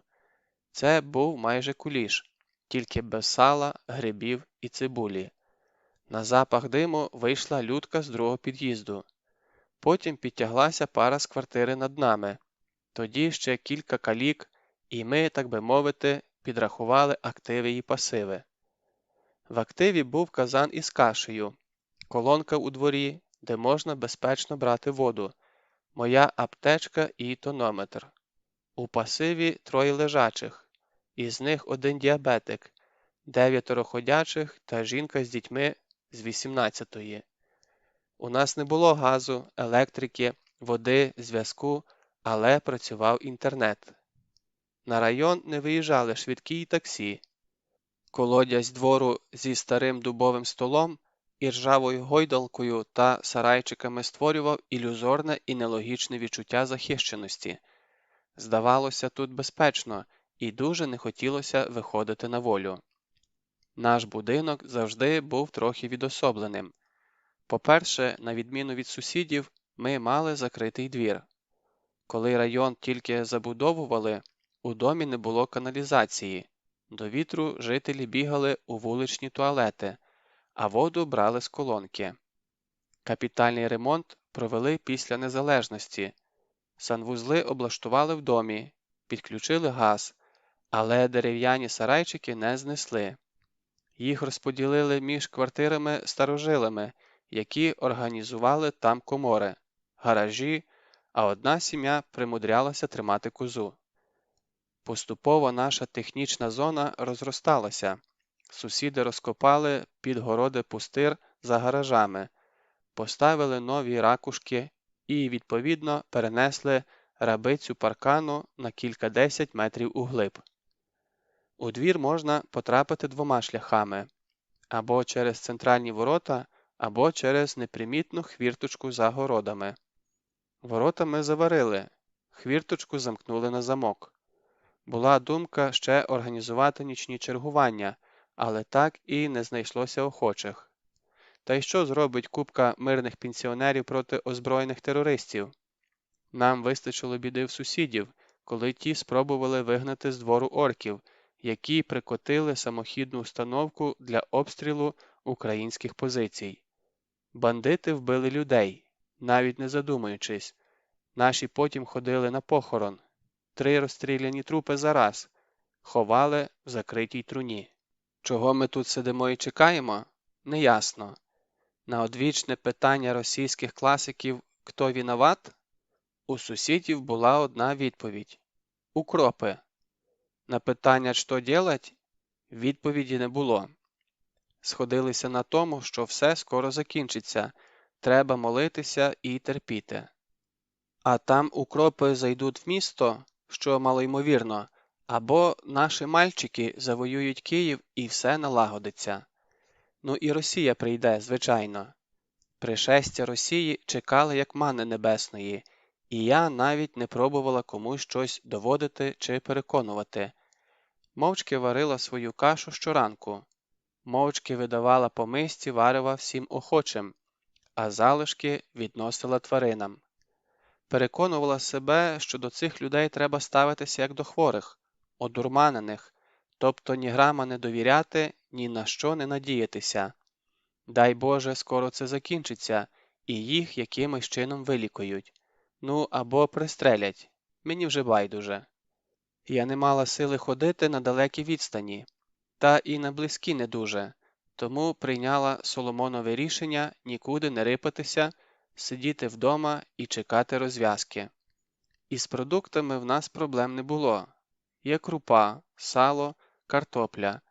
Та й біженці, які передавали ключі на збереження, прямо казали: «Беріть, користуйтеся, їжте все, що бачите, все одно ми з собою не повеземо».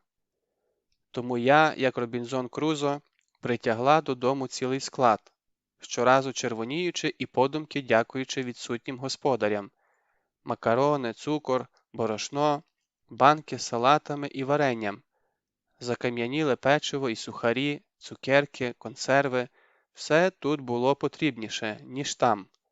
Війна швидко позбавляє умовностей. Мало хто з наших біженців думав, що їде надовго. Більшість хапали рюкзак, зо дві валізи і відбували на тиждень-два. Удома лишалися меблі, картини, сувеніри, іграшки, дитячі малюнки, магнітики і посуд. Усе те, чим ми непомітно для себе обростаємо, і що прив'язує до місця тисячами судин, які рвуться з кров'ю. Ми з Людою обходили будинок двічі за день, заглядали на горище, просвічували коридори, чи нема чужого сліду. Люда – єдина мама з дітьми, яка зосталася в домі. Ох, не буду відволікатися на цю історію. У них батька заарештували, сім'я вже другий викуп віднесла. Ми грошима скидалися. Сидять, чекають, доки тата випустять. Я майже впевнена, що даремно чекають, але сказати в очі не можу. Так от, ми по продукти удвох ходимо, тому що коли сам – це мародерство, а коли з сусідкою – то вже експедиція. Ви знаєте, як виглядає дім, куди ніхто не повернувся? Спочатку в домі помирають квіти. Тікаючи, жінки все одно лишали надію для своїх оранжерей. Чи не в кожній квартирі стояло відро, і з нього тягнулися бинтові джгути до вазонів. Квіти лежали під крапельницями, п'ючи воду через ці мотузки. Води їм вистачило надовго, до кінця місяця, а потім вони жили спогадами про воду, хто скільки зміг. Калачики відразу пожухли і обсипалися. Кактуси і орхідеї трималися до липня, але тепер у серпні засохли всі. А ще дім смердить. Майже в кожній квартирі було щось їстівне, щось недоварене на плиті або закисле в холодильнику. Уявіть борщ двомісячної давності. А одна жінка забула білизну в пральній машині, і шмаття згнило прямо в барабані.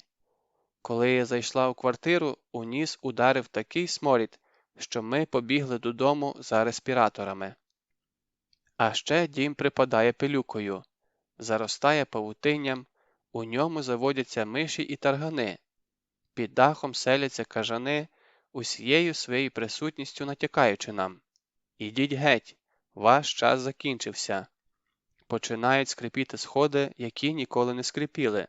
Хтось ходить на горищі. У закинутих вікнах спалахує світло. Ти себе заспокоюєш, що то просто відблиски з вулиці, але водночас знаєш, що машини на вулиці не було. Перший під'їзд смердів не так, як усі, і з кожним днем ми все виразніше чули солодкий запах мертвого тіла, який ні з чим не сплутаєш. Напевно, у паніці від'їзду господарі замкнули собаку, і вона померла з голоду. «Пішли», – кажу Людмилі, – «глянемо». Відкриємо двері, приберемо і прикопаємо, бо до мене в хату вже мухи летять, як коні. Ну, пішли. Джерело смороду ми знайшли швидко. Це була квартира алкаша Бориса, який не просихав останні роки після смерті матері, а у травні пішов воювати проти хунти. Я сама не бачила, але баби казали, що лазив по двору вгашений із автоматом. «Ой, дивися, відчинено. Зайдемо?» «Не знаю, я боюся. Давай когось покличемо». «Та я хоч вікно на провітрювання відкрию, бо тут вчадіти можна». Ми заглянули всередину і погукали з порога. Ніхто не відповів. Потім Люда поткнулася у спальню і тут же вилетіла звідти. Я хотіла подивитися, а вона мене відштовхує. «Не заходь», мовляв. «Та хіба таке сховаєш?» Труп розтікся по ліжку. Герметично закупорена кімната у спеку розжарилася, як духовка, і все те, що колись було плоттю і кров'ю, стекло вниз, роз'їдаючи матрац і паркет. Фактично, Боря, а це був він, судячи із залишків зеленого камуфляжу, перетворився на скелет. Усе довкола, стеля, стіни, старомодна стінка і навіть вікна було вкрито бурими патьоками. Якщо це кров, то вона лилася рікою, як на скотобійні. «Пішли звідси, бігом!» – потягла я Людмилу. Там не нашого ума діло. Може, подзвонити в міліцію? Чи в комендатуру?» «Ти здуріла? Забудь!» Того ж вечора я покликала діда Василя, і ми викопали за сараєм неглибоку яму. А потім повернулися у страшну квартиру і винесли останки просто на ковдрі. Був би протигаз, я б одягла протигаз, а так тільки обмотала обличчя рушником. У 4 руки ми закидали Бориса землею і утрамбували лопатами. Завагалися трохи, може, якесь слово сказати? Але слів підходящих не знайшлося ні в мене, ні в діда. То була перша ніч за багато тижнів, коли я не чула ні вибухів за вікном, ні котів у себе на голові. А все тому, що дістала банку бабиної самогонки, чисто руки протерти, і механічно випила цілу чашку. Пішло, як вода у суху землю. Останнє, що пам'ятаю, це свої роздуми, чи обмежитися 2 підходами, чи зробити 3-й ковток. І потім вжух, уже ранок. Баба жене найкращу самогонку на районі. Не можу сказати, що той тиждень був геть трагічним. Траплялися і веселі моменти. Наприклад, на підвал забрали Степу. Господи, прости мене грішну, що регочу над чужим горем, але ця новина грітиме мені серце довгими зимовими вечорами. Саме вона першою вивісила на балконі триколор, а потім прапор із хрестом. Саме Степанида розносила по квартирах запрошення на сєпарський референдум.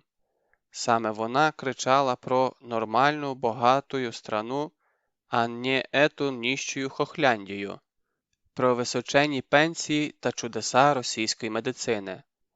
«К нам еще американцы лечиться будут приезжать. У меня сестра зубы делала в Москве по полису. Теперь как звезда, и все бесплатно. Здесь о таком і не мечтають». Саме вона керувала роздачею ахметівської гуманітарки і набирала дівчат на роботу в їхній центр. 5 днів пакуєш продуктові набори, на 6-й отримуєш 1 безкоштовний. І треба ж статися, що саме її машину зупинили сєпари для обшуку, а в багажнику зо 3 десятки пляшок олії з українськими етикетками, згущене молоко у пластикових тубах і ящики печива. Скільки не божилася, скільки не доводила, що вона своя, що це гуманітарний вантаж, їй не повірили. Снабжаєш укропов і все. Скоріше за все, бойовикам просто солодко захотілося, та й машина нормальна, не бита. Закрили на заводі на 3 дні. Не давали спати, ні разу не погодували, тримали в підвалі, а зрештою викинули в чому стояла, без авто, грошей і документів. Так і повернулася додому. Брудна, заплакана, щось хоче сказати, розбиті губи ворушаться, а слів не розбереш. У квартиру зайти не може, ключів нема, так дід їй замок висвердлював. «Ой, — кажу, — ужас какой! Что же это они своих уничтожают? Вы же так за них боролись? Ой, как обидно!» «Іди в шраку!» От і почула від людини українське слово. Того разу видався на диво тихий вечір. У квартирі було млосно, я зійшла вниз і присіла на колодках. Стояв короткий штиль у передчутті сутінок, коли все довкола м'якне і розпливається, коли контури і плани втрачають чіткість. Запахло матіолами, стихли звуки міста, звуки війни, не чути ні машин, ні заліза. Я заплющила очі і слухала нічну птаху, яка озвалася вперше за літо. Потім сама заспівала, впівголоса, тільки для себе і для тієї птахи. Ой, у вишневому садку, там соловейко щебетав. Додому я просилася, та він мене все не пускав. За якийсь час зауважила, що я не одна. З підвалу виглянули двоє. Сусід підтягнувся. Усі мовчали, нікому не хотілося псувати моменту. Я посунулася, вони посідали коло мене і спочатку несміливо, а тоді дедалі впевненіше підхоплювали другим голосом. «Доню моя, не в тому річ, де ти гуляла цілу ніч. Чому розплетена коса, а на щоці бринить сльоза?» Ми співали і співали, без упину. Звідки я знала слова, а вони звідки знали? В саду гуляла, і Галю, і чом ти не прийшов, і червону руту, і гуцулку Ксеню. До нас підходили сусіди. Здається, тут зібралися всі жителі. Ніхто не поспішав до укриття, боялися поворухнутися. Я не бачила облич у темряві, я тільки чула, як у мене течуть сльози по щоках, і тремтить голос. І так само тремтіли і обривалися голоси моїх сусідок. Мені на хвилю стало шкода і їх, і себе, і цей захаращений, але такий знайомий двір, який уже ніколи не буде таким, як раніше. Ми дрейфуємо в океані, як пінгвіни на крижині, а крига тане і тріщить під ногами. «Послухай, послухай же!» Раптом шарпають за плече. Повертаю голову, поряд стоїть захекана Людмила. «Що таке?» Я тільки що від матері йшла, і прямо на дорозі, прямо на мене налетів великий голуб. Не такий, як наші прості, а білий, породистий, аж світиться. Він на мене несеться, як комета, а потім над головою піднявся і завис, крилами тріпоче. Я стою, і він висить, не відлітає. Скажи, це ж знак? Знак. Це ж хороший знак, правда? Це ж мій Петя вісточку подав, що скоро буде зі мною? З ним усе добре, скажи. Хапає за плечі так, що синці не зійдуть до осені. Трясе. І моя бідна голова гуде, як церковний дзвін. Скажи, що він живий, скажи. Мовчки обіймаю, і вона виє в мене на грудях.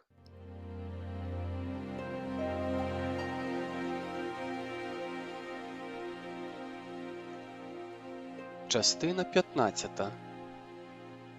Аквамарин. Клепсидри. Це була остання ніч, коли я ночувала вдома, але ще зранку про це не здогадувалася. Усе йшло як завжди. Десь о 7:00 розпалила вогонь і витягла казанок. Я вже зріднилася з цим казаном, починаю забувати, як ми готували на нормальній плиті.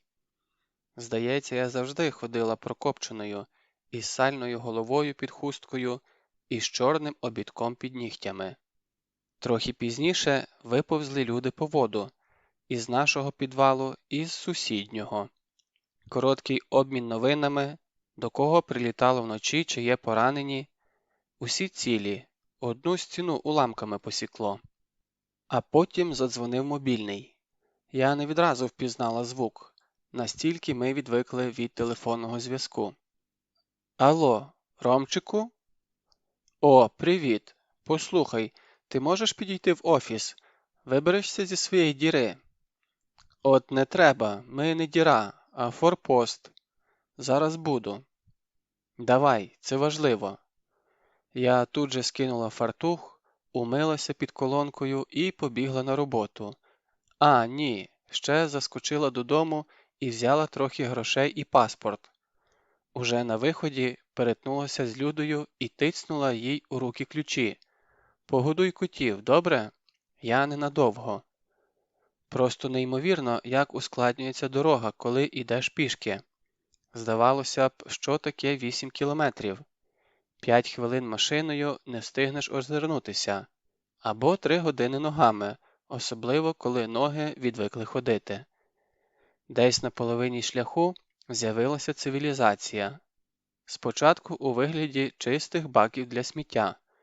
У нас на районі сміттєвоза не було з липня. Щоб не дуже смерділо, ми з дідами перейшли до сортування. Органіку закопуємо, пластик спалюємо.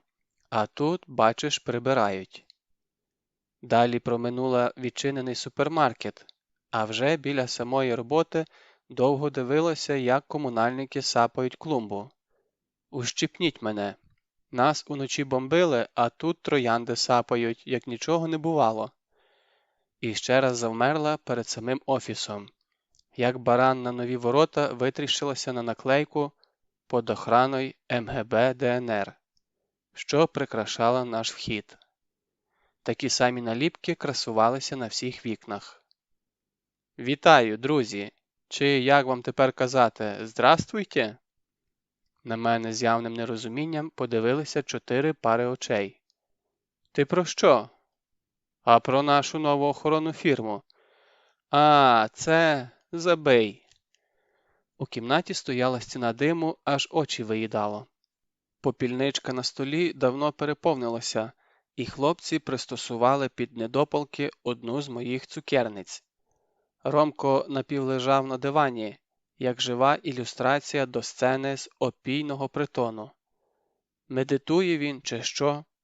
Борисович ходив із кутка в куток, прикурюючи одну цигарку від другої. Олег із Доном зависли над ноутбуком. «Послухай», – зупинився переді мною Борисович, – «я з тобою говорю не як із жінкою, а як із бійцем. Добре?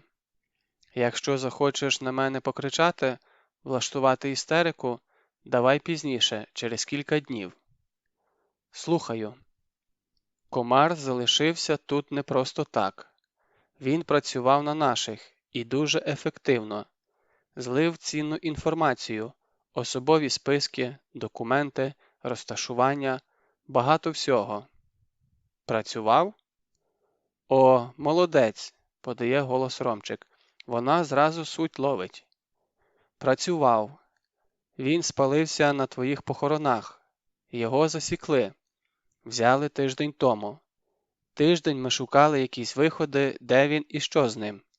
І тільки вчора в нас вийшло, ми непогано так занесли декому і його перевели в госпіталь. Зараз у реанімації під охороною, але це передишка на 2 дні. Тобто його треба сьогодні звідти забрати? Борисович кивнув, більше своїм думкам, ніж мені. Треба. У нас є план, але для нього потрібна швидка і жінка в ролі медсестри. Ну, жінка у вас є. А яка проблема зі швидкою? Проблема у тому, що її немає. Так викличте по 03. Ромко закашлявся на дивані, аж я не відразу збагнула, що він сміється. Не подобається мені його кашель, він так легені себе викашляє. Ну, як варіант. Давай ми тобі деталі розкажемо. Ти свіжим оком глянеш, може щось придумаєш.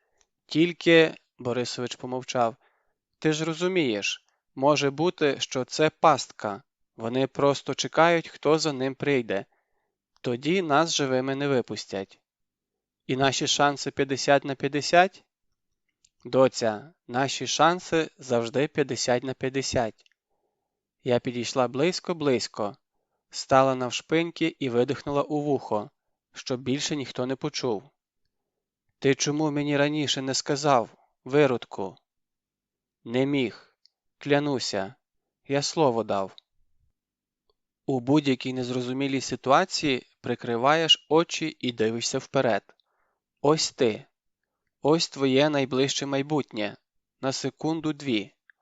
А ось потік, який несе тебе дорогою долі і який не можна ні змінити, ні завернути, але з яким можна домовитися. Так серфер домовляється із хвилею своєї мрії. Так розпечений на сонці вершник домовляється з горою м'язів під сідлом. Так породілля домовляється з лищатами болю і народжує сина. Так рука домовляється з зерном, яке лягає у вогку землю, і зерно вистрілює паростком.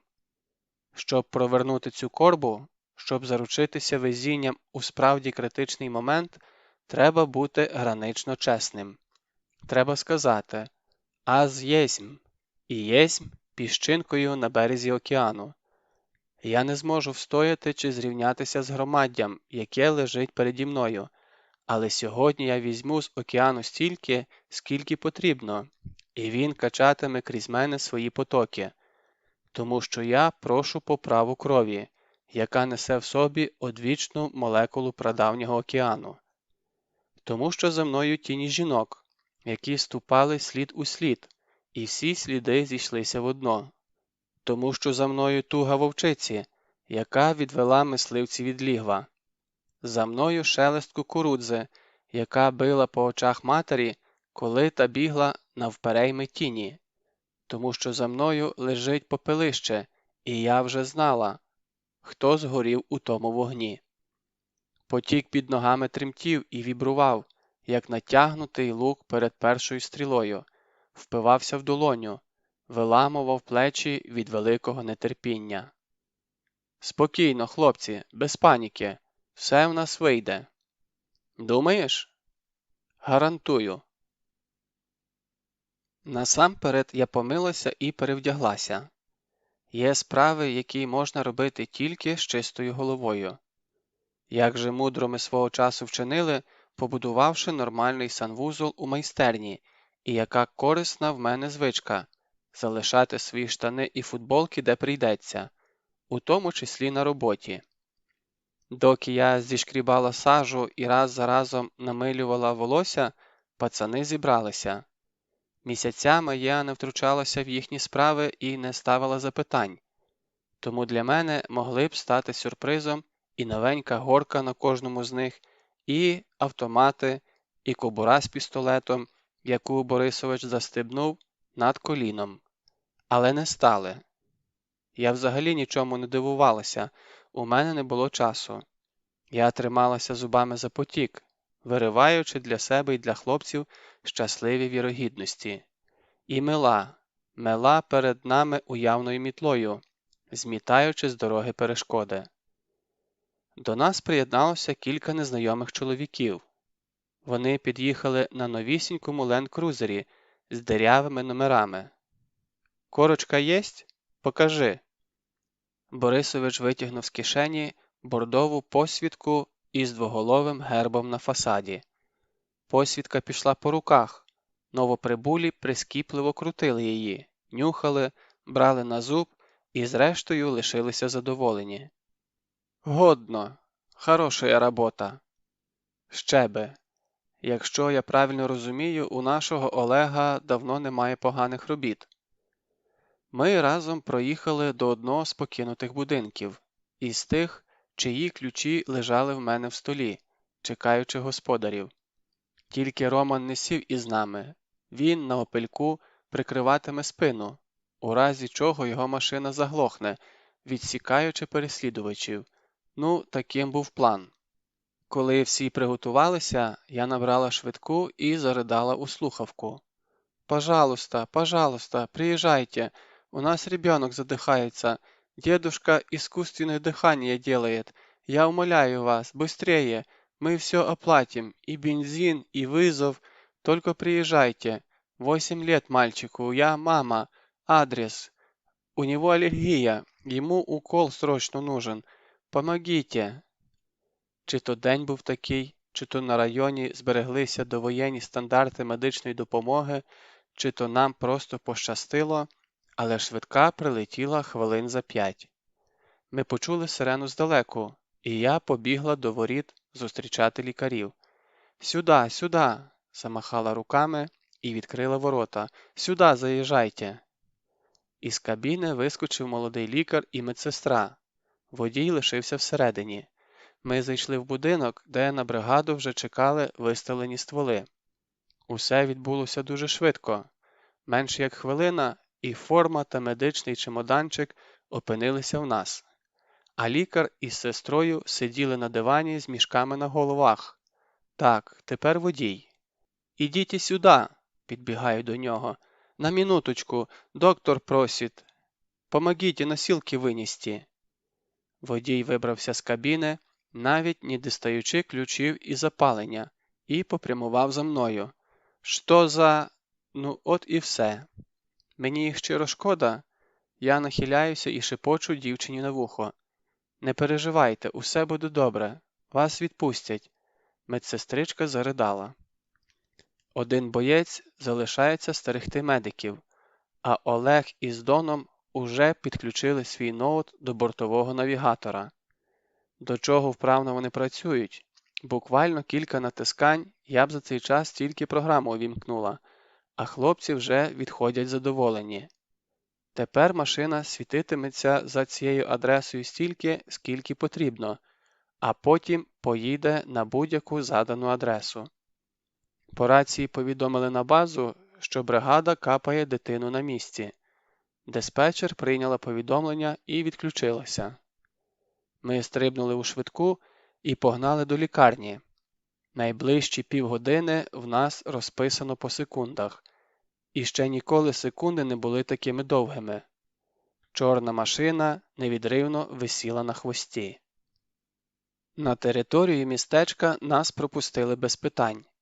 Борисович махнув посвідченням у вікно, і шлагбаум підняли.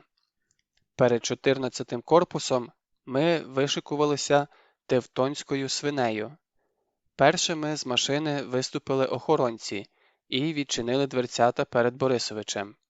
Двоє йшли попереду, далі Борисович, троє прикривали з боків, і останньою бігла я з медичним кейсом у руках. Чемодан реально важкий, але ніхто не подумав мені допомогти. Вхід стерегли двоє ополченців. Вони насторожено підвелися з нашою появою, але зброю не наставляли. Не стишуючи ходи, Борисович тицьнув під носа посвідку, і охорона відскочила. Один так і лишився чухати потилицю, вагаючись, чи треба комусь подзвонити. Усередину ми прийшли як невидимки, нас вперто не помічали. Якщо ми й ловили випадковий погляд пацієнта чи лікаря, людина моментально відводила очі. Навіть санітарка зі шваброю набрала повітря у груди. «Куди помитому?» І промовчала. Ігноруючи ліфт, ми сходами піднялися на 3-й поверх. Тільки один боєць відстав на 2-му. Нам потрібна остання палата по коридору. Під дверима чатували двоє. І ще як мінімум один наглядач усередині. Я пригальмувала біля сестринського посту і скомандувала розгубленій медсестрі. «Лєчищого в 13-ю! Бистро!» Палата малесенька, заледве вміщає 2 ліжка, і коли ми туди втиснулися, вільного простору не стало зовсім. У палаті стояв тяжкий дух крові, сечі та гнилого м'яса, але забране у грати вікно не відкривалося. На одному ліжку розвалився сєпар, у черевиках і камуфляжі поверх простирадла. Він через силу встав із нашою появою, відригнув перегаром і знову присів. На сусідньому лежало тіло. Я заледве стрималася, щоб не прикрити його пелюшкою, але зупинилася як загіпнотизована. Здавалося, чоловіка перед нами склали з двох частин, і межа проходила посередині тулуба. Бліді ноги всипані чітко окресленими опіками. Пах і стегна вкривали десятки круглих плям, завбільшки, як копійчана монета.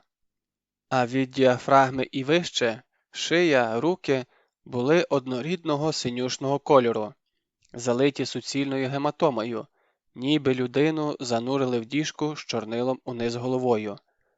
Обличчя як такого майже не лишилося. Розтрощений ніс зібрали під гіпсову лангету, у розпухлі губи вставили трубку, і чоловік важко дихав, ритмічно видуваючи рожеву піну. Грубо зашита рана тягнулася від підборіддя через ліве око у волосся, яке запеклося від крові. Саме око повністю запливло. Зате правим поранений бачив, він змалював хлопців. Борисовича, а тоді втупився в мене. Ідентифікувати пацієнта неможливо. Він міг бути будь-якого віку, зросту і навіть раси. Доки я озиралася, Борисович давав короткі розпорядження присутнім. Він говорив зовсім інакше, не як із нами. Із мови кудись поділися українські «г» та «ш», навіть ритміка наголосів стала іншою. «Готовьте каталку, мы его забираем. Немедленно. Но нас не предупредили. Не волнует, ми ждать не будем». Сєпар явно вагався, не знаючи, як правильно вчинити, коли від дверей почулося категоричне «Я запрещаю його трогать, это невозможно». І з цими словами в палату війшла невисока рудоволоса лікарка з короткою стрижкою. Перед собою вона тримала паперову теку, прикриваючись нею як щитом, і явно не збиралася відступати. В одну мить вектор опозиційності змінився. Тепер уже сєпари сперечалися не з Борисовичем, а з лікаркою, опинившись, так би мовити, по один бік барикад з нами. «Да? Это еще почему? Он нетранспортабельный. Вне медицинского учреждения он проживет не больше 3 часов». «Так это ничего», – підхопив лікарку під лікоть Борисович. «Нам хватит. Нам как раз больше и не надо. Заезжай». «Я запрещаю». «Эй ты, чучундра!» – ожив наш сєпар на ліжку. «Тут запрещаю только я. Поняла?» У двері вкотилася каталка. Хлопці взялися за ковдру, на раз, два, три переклали пораненого і потіснили всіх до виходу. Ми вийшли в коридор. Лікарка мовчала, збираючись із думками, і я побачила, що вона не руда, а геть сива, із погано зафарбованою сивиною. Старший сєпар усе-таки зібрався подзвонити, витягнув телефон і махнув нам рукою. «Почекайте», мовляв. І тут поверхом нижче прогримів вибух. Стіни здригнулися і обсипалися штукатуркою. Сходову клітку і коридор затягло димом. Заверещали жінки. Із палат повискакували люди. «Чого стоїм?» – гаркнув Борисович до ополченців. «Бігом!» Команду «бігом» кожен сприйняв по-своєму. Більшість кинулася подалі від пожежі, до сходів у кінці коридору, і тільки наш сєпар щось запідозрив. «Ану стоять!» – пересмикнув він затвор автомата. У відповідь вайлуватий дядько біля мене, схожий на водія маршрутки, зробив крок уперед і змахнув рукою. У його рухові не було ні загрози, ні прихованої сили. Ми так кладемо руку на плече, коли бачимо знайомого в натовпі. Але сєпар замовк від цього простого жесту, випустив зброю і схопився за підборіддя. Посередині, у яремній ямці, стирчало щось чорне, і на мить я подумала, що наш боєць причепив туди значок. А далі без жодного хрипу, як у німому кіно, сєпар завалився вперед. Його підхопили 4 руки, занесли в порожню палату і поклали на ліжко. «На виход!» Ми поспішили до аварійного виходу. Я притримувала крапельницю і не випускала з рук валізку, яка боляче гатила полиці на кожному кроці. Ми безперешкодно спустилися і вийшли через бокові двері, які стояли розчахнуті, бо хтось розстріляв замок. Від торця будівлі лунали крики і постріли, але ми не бачили, що там відбувається. Швидка чекала біля самого корпусу, ми завантажилися і рвонули з місця, петляючи між старими і новими будівлями обласної лікарні. Мої хлопці відстали, і я опинилася в череві швидкої в оточенні незнайомих чоловіків, не рахуючи Борисовича, який всівся в кабіну. На поворотах нас немилосердно кидало, наче в центрифузі. На вузенькій кушетці неможливо всидіти, треба триматися руками й ногами, щоб не вилетіти на віражі. Я не знала, чим допомогти пораненому. Я досі не могла зіставити це змучене тіло під ковдрою із комаром.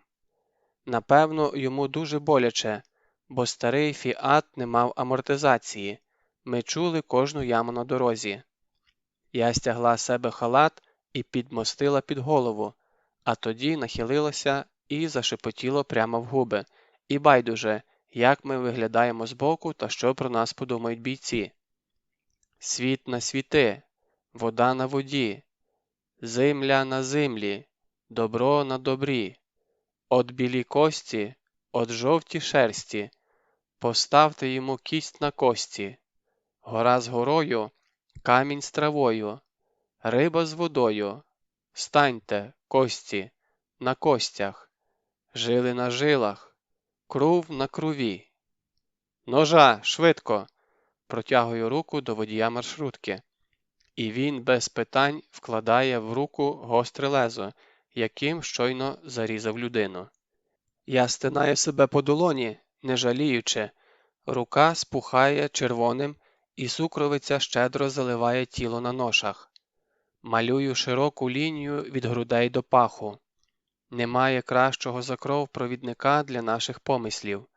Кров – це завжди екстрена пошта, пряма лінія на виворіт світу, найперший канал зв'язку в історії цивілізації. Там, де молитві треба дні, ворожбі години, кров донесе за секунду, тим паче така кров, як зараз, добровільно відкрита гарячим клинком. Кров на крові, тінь на землі, відки прийшов і з чого прийшов, чи зі скалів, чи зі степів, чи з вертепів, чи водами, чи дорогами, чи роздолами, чи з громів, чи з блискавиць, чи з огне, чи з воде. Відки прийшов, туди йди.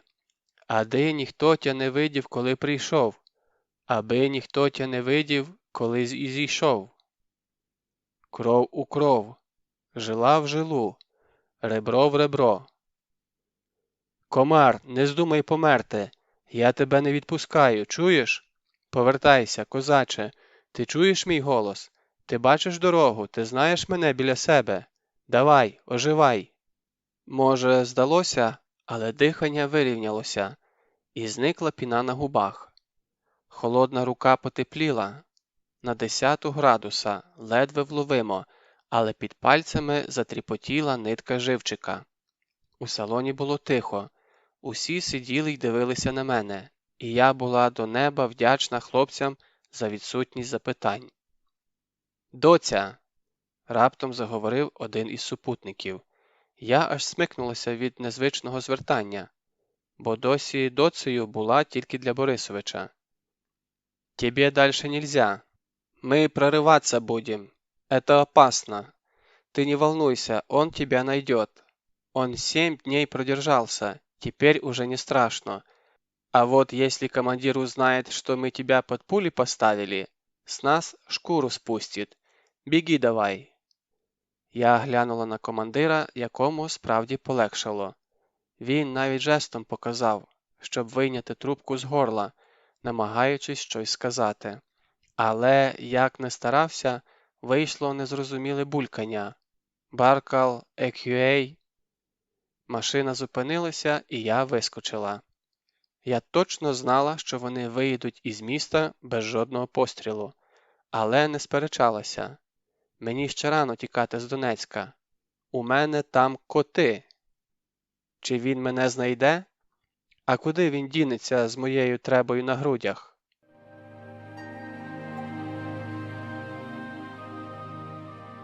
Частина 16. Рубін.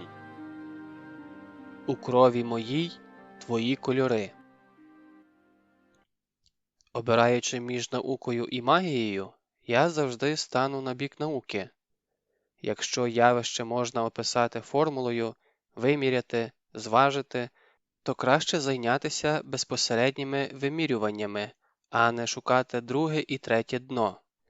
Якщо скло плавиться за 600 градусів, то хоч молися, хоч ворожки, хоч танцюй довкола нього, воно не розм'якне за 400. Ну, хіба додати окіс заліза. Але до одного місця такі маніпуляції. Як казала бабина сестра, покрасить і вибросить. Проте існує кридяне коло, за яке не заступила наука. Щось таке, чию присутність ми визнаємо, але як його класифікувати і тим більше як цим керувати, незрозуміло. Щасливий випадок, удача, збіг обставин, доля – називайте як завгодно. Якщо ти стоїш під стелею і на голову падає цеглина, то згідно з усіма законами динаміки тобі гаплик. Але яка сила затримала тебе в цій точці в даний момент, а не змусила відійти на півметра вбік? Фізика скаже чому? Та хто скаже чому я? Адже є люди як люди, у яких усе просто. Дім, робота, сім'я, малі діти, малі клопоти, великі діти, великі проблеми. І все в них на своєму місці. І дачка, і гараж, і відпустка в липні. І ти дивишся на них і тільки зітхаєш. Ну чому я так не можу? Скільки разів зарікаєшся, опускаєш очі, відходиш у бік, не втручаєшся, уникаєш конфліктів, але все одно десь у світі відбувається битва добра зі злом. І від цієї битви репає земля, і розлам завжди, завжди проходить у тебе під ногами. Як не крути, як не відкладай рішення, а земля роз'їжджається, і ти зависаєш у шпагаті над прірвою. І всі довкола повертають голови і чекають, а ну на яку сторону стрибнеш? До кінця історії лишилося небагато. Знову і знову, згадуючи, як усе було, я ставлю собі запитання. А де та точка, у якій ще можна було переграти?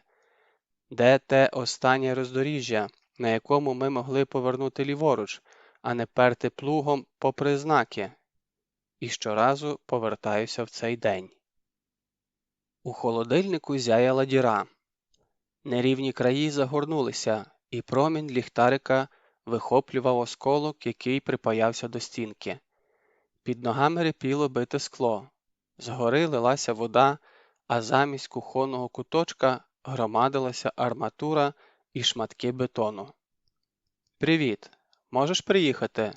До вас прильот!» Голос у слухавці був у міру схвильованим.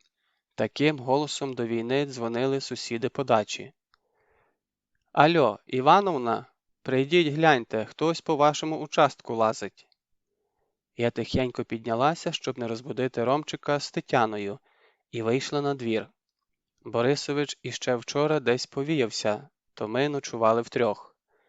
То була найтемніша пора серпневої ночі, саме за годину перед світанком, коли і так сліпі очі взагалі не бачать. Я закурила на дворі, вдихаючи запах диму разом із ароматами ночі, яблук, прілої трави та тяжкого духу немитого тіла. Напередодні ми перебралися до Ромчика. Його хата лишилася єдиною обжитою на кутку. Сусіди зліва і справа зникли, і нам здалося, що це буде вигідна конспіративна квартира на пару днів. Чому на пару днів? Тому що звідкись узялася і укріпилася думка, що до Дня Незалежності Донецьк буде відбито. На чому базувалася ця впевненість, хто запустив таку чутку, невідомо, але я весь час ловила себе на тому, що планую майбутнє до незалежності та після. Ми чекали цього дня, як дитина чекає Святого Миколая, хоч і не ділиться своїми надіями. На словах кожен із нас визнавав, що треба їхати, і тим не менше ми не виїжджали, ми кружляли, як вампіри на припоні, не в силах відійти від свого склепу. Я особисто не мала сил на переїзд, було відчуття, що не витримаю дороги. Відстань до Києва і взагалі на материк здавалася нездоланною, як до місяця. Роман категорично відкидав ідею евакуації, як і всі інші пропозиції.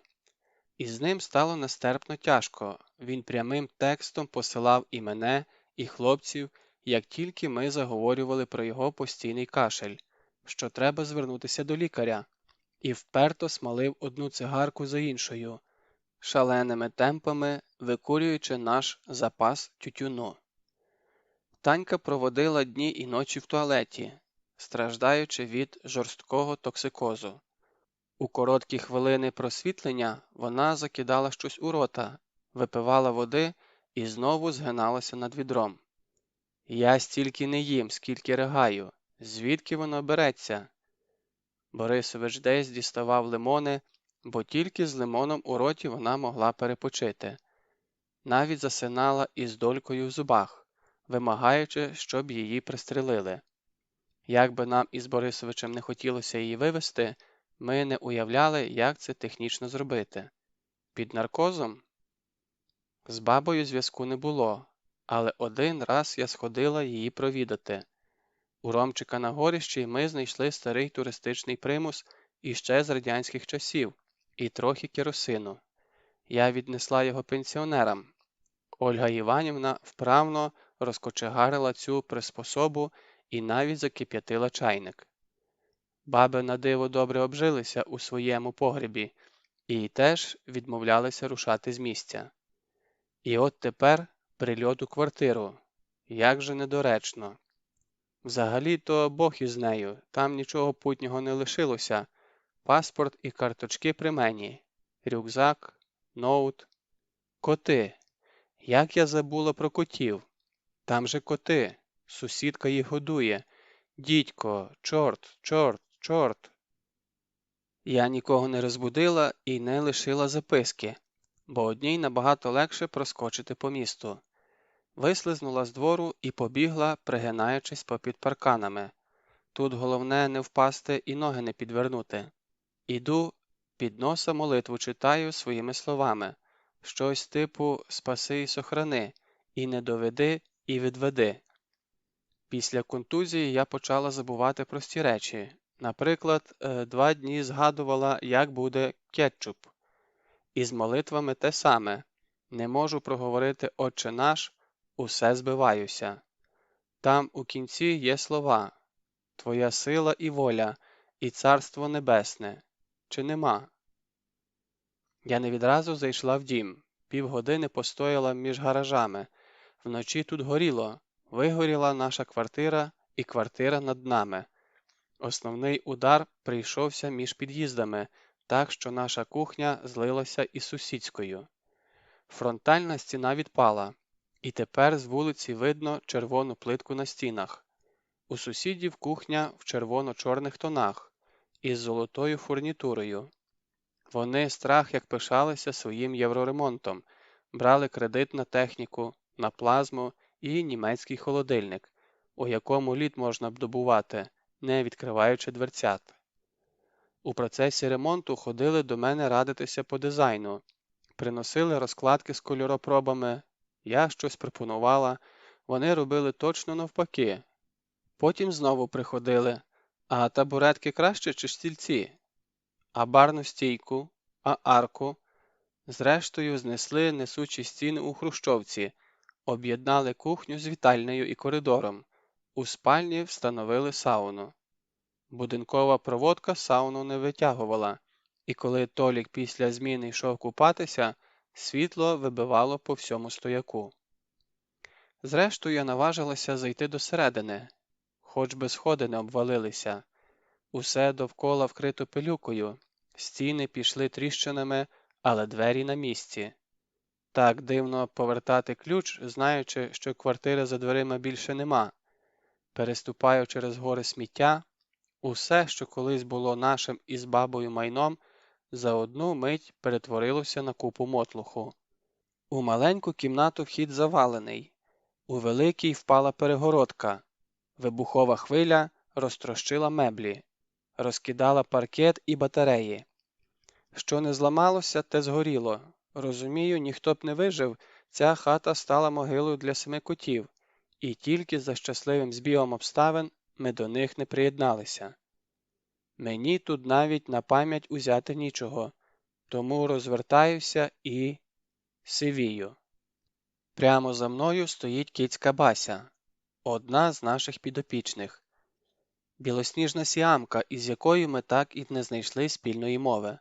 Вона не їла мою кашу, і спеціально для неї доводилося відкривати консерви з дефіцитним паштетом. Лоточок для Басі був окремий, кицька не ходила у спільний туалет, і на руки жодного разу не далася, випускала кіхті на всі спроби себе погладити. Ось так я вперше в житті побачила привида. Бася, у роті пересохло, занімілі губи ледве ворушилися. Я не хотіла, щоб так вийшло. Ти прости мені. Привид підійшов ближче і потерся об мою ногу. Няв. Я сіла на підлогу і заплакала. Той день був аномально спекотним навіть для цього літа. 8 ранку, а в тіні більше як 30. Я ледве волочила ноги, обливаючись потом, а кішка на руках гріла, ніби розпечена буржуйка. І в місці, де її тільце доторкалося мого, назрівав термічний опік. Басчин розкішний хвіст перетворився на сіру ганчірку і звисав майже до колін. Я була як пані з горностаєм, да Вінчі. Кицька успішно імітувала тушку для відлову бліг, а я утримувала вираз обличчя, яким славилися жіночі портрети великого майстра. Ми не зайшли до сусідів, я нікого не хотіла бачити. Зараз чим далі від людей, тим безпечніше. Ми акуратно спустилися сходами, беззвучно переступаючи на кінчиках пальців, щоб уся конструкція не завалилася. Тихенько відчиняю двері і на виході стикаюся з Людмилою. Люді щось знадобилося у домі, і вона завмерла з піднятою рукою, коли нас побачила. У мене не було настрою вітатися, ледве кивнула головою і пішла собі. Повертаючи за ріг, озирнулася. Жінка стоїть нерухомо з піднятою рукою, ніби благословляючи нас у спину. Напевно, не одна я сьогодні зіткнулася з привидами. Хоча мені до стобіса набридло амплуа ожилої покійниці, почуваюся, як в тому анекдоті про Гуцула та його тещу. Мамо, ви нині упокоїтеся чи ні? Дорога назад зайняла кілька годин. Здавалося, я бреду по пустелі, переставляючи ноги по коліна в піску, а потрібна вулиця все не починалася. Раніше до війни я б спокійно попросила води в одному з цих подвір'їв, але нині про це не було мови. Ось таким треба зображати апокаліпсис, не індустріальні руїни, не картини повені чи страшних пожарищ, а спорожнілий приватний сектор на околицях Донецька. Район не просто помирав, він розчинявся, як пісок у воді, зникав із мапи буття цілими вулицями. Тут усе руйнувалося, ніби будинки були великими китовими тушами, котрі винесло на берег на поталу сонцю та стерв'ятникам. Ось господарі виїжджають уночі або рано вранці. Уже до обіду вікна в хаті будуть вибиті, а за парканом з'являться купи сміття. Стихійне звалище на чиємусь обійсті – це відмашка, чорна мітка, що вже можна. У той же вечір дім розкривають як консервну бляшанку. Спочатку йдуть із тачками найближчі сусіди, ті, з ким усе життя родичалися, пили на свята і хрестили дітей. Виносять одяг, техніку, Із м'ясом вивертають змішувачі та розетки. Якщо є, скручують кондиціонери. Або ж їх випереджають організовані бригади мародерів. Ті підганяють вантажівку і вивозять усе, аж до дверних і віконних блоків, знімають залізо з даху. І довершують руйнування мисливці за металом, які виривають арматуру зі стін і парканів, знімають старий лінолеум і паркет, зрізають листи гіпсокартону, підбирають усе, що має найменшу цінність. 3 дні, максимум тиждень, і від чийогось родинного гнізда лишається голий кістяк. Але й це ще не кінець. Кінець настає, коли в такому пограбованому будинку роблять туалет. Я не маю пояснення цьому акту, але в кожній кімнаті буде насрано. Чому? Навіщо? Відходок вже у дворі. Ну йди туди зі своїми потребами. Ні, хтось обов'язково випорожниться на кухні. Постріли я почула здалеку, метрів за 500. Короткі автоматні черги, серіями по 6-8 набоїв. І з першим пострілом віднялися ноги, не в хімерному переносному значенні, а у прямому, коли коліна раптом просідають більше, ніж ти звикла, і хода робиться нестійкою, як у п'яної. Так, припадаючи до землі і тримаючись за паркани, я пошкандибала до Ромчикового двору. Спаси і сохрани, і відведи. Це ж не в нас, тільки не в нас, не наші, я прошу тебе.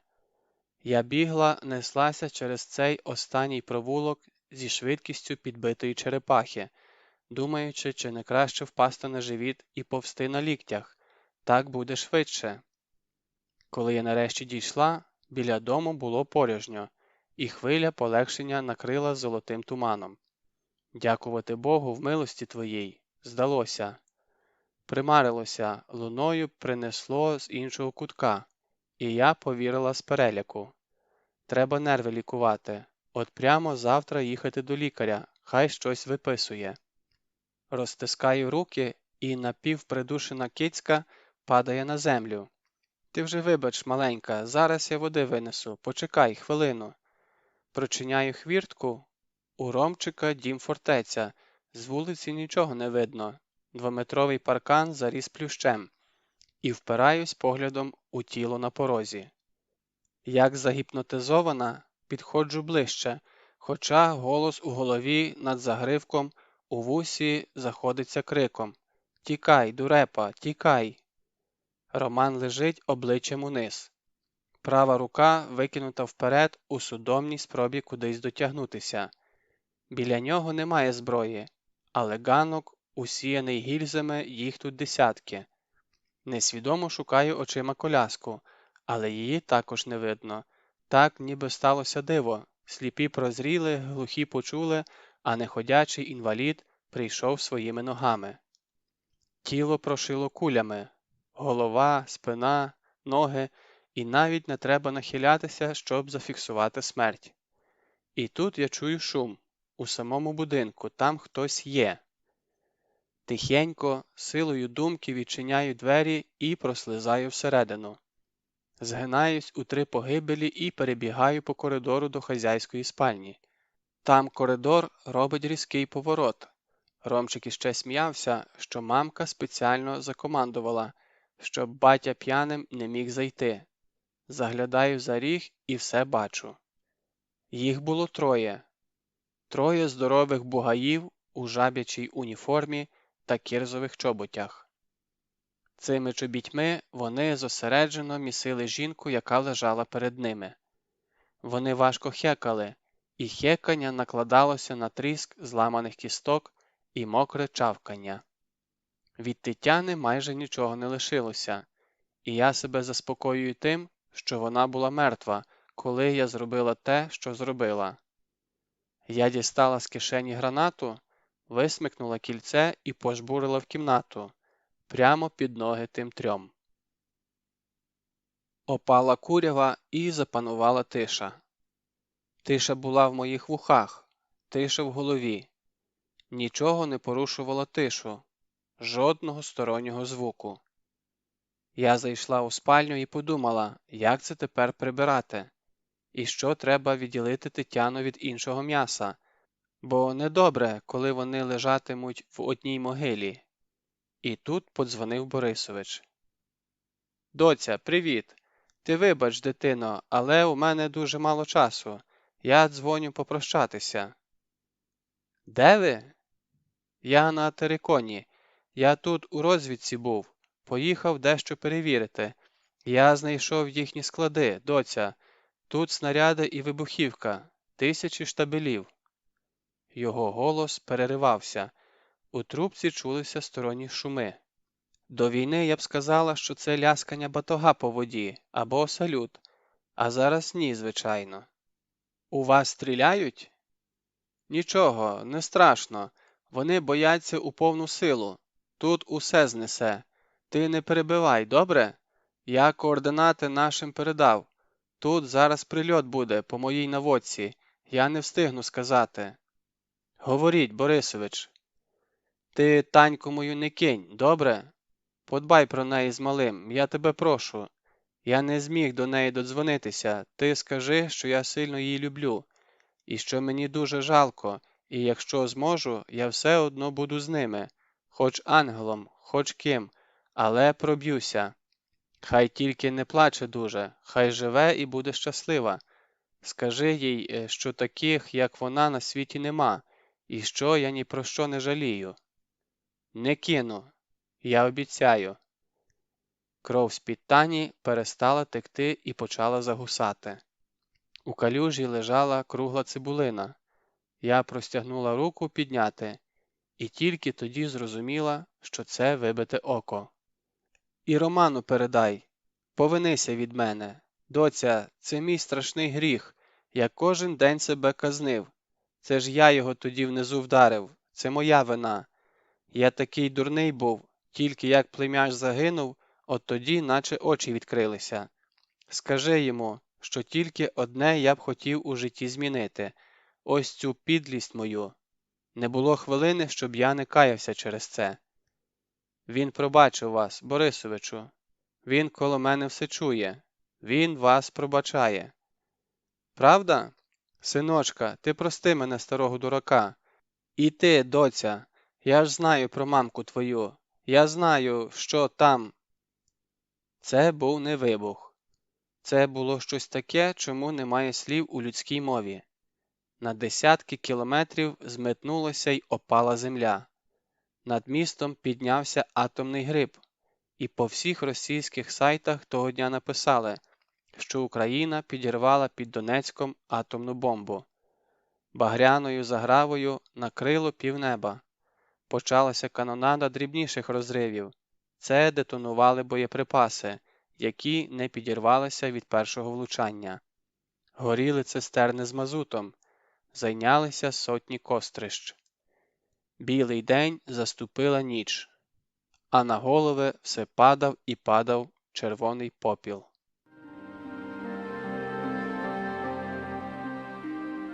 Аутро. Жіночко, що ви мені тут кіна граєте? Це неможливо. Я ще раз вам повторюю, я не можу відпустити з вами неповнолітню пацієнтку. Ми за неї відповідаємо.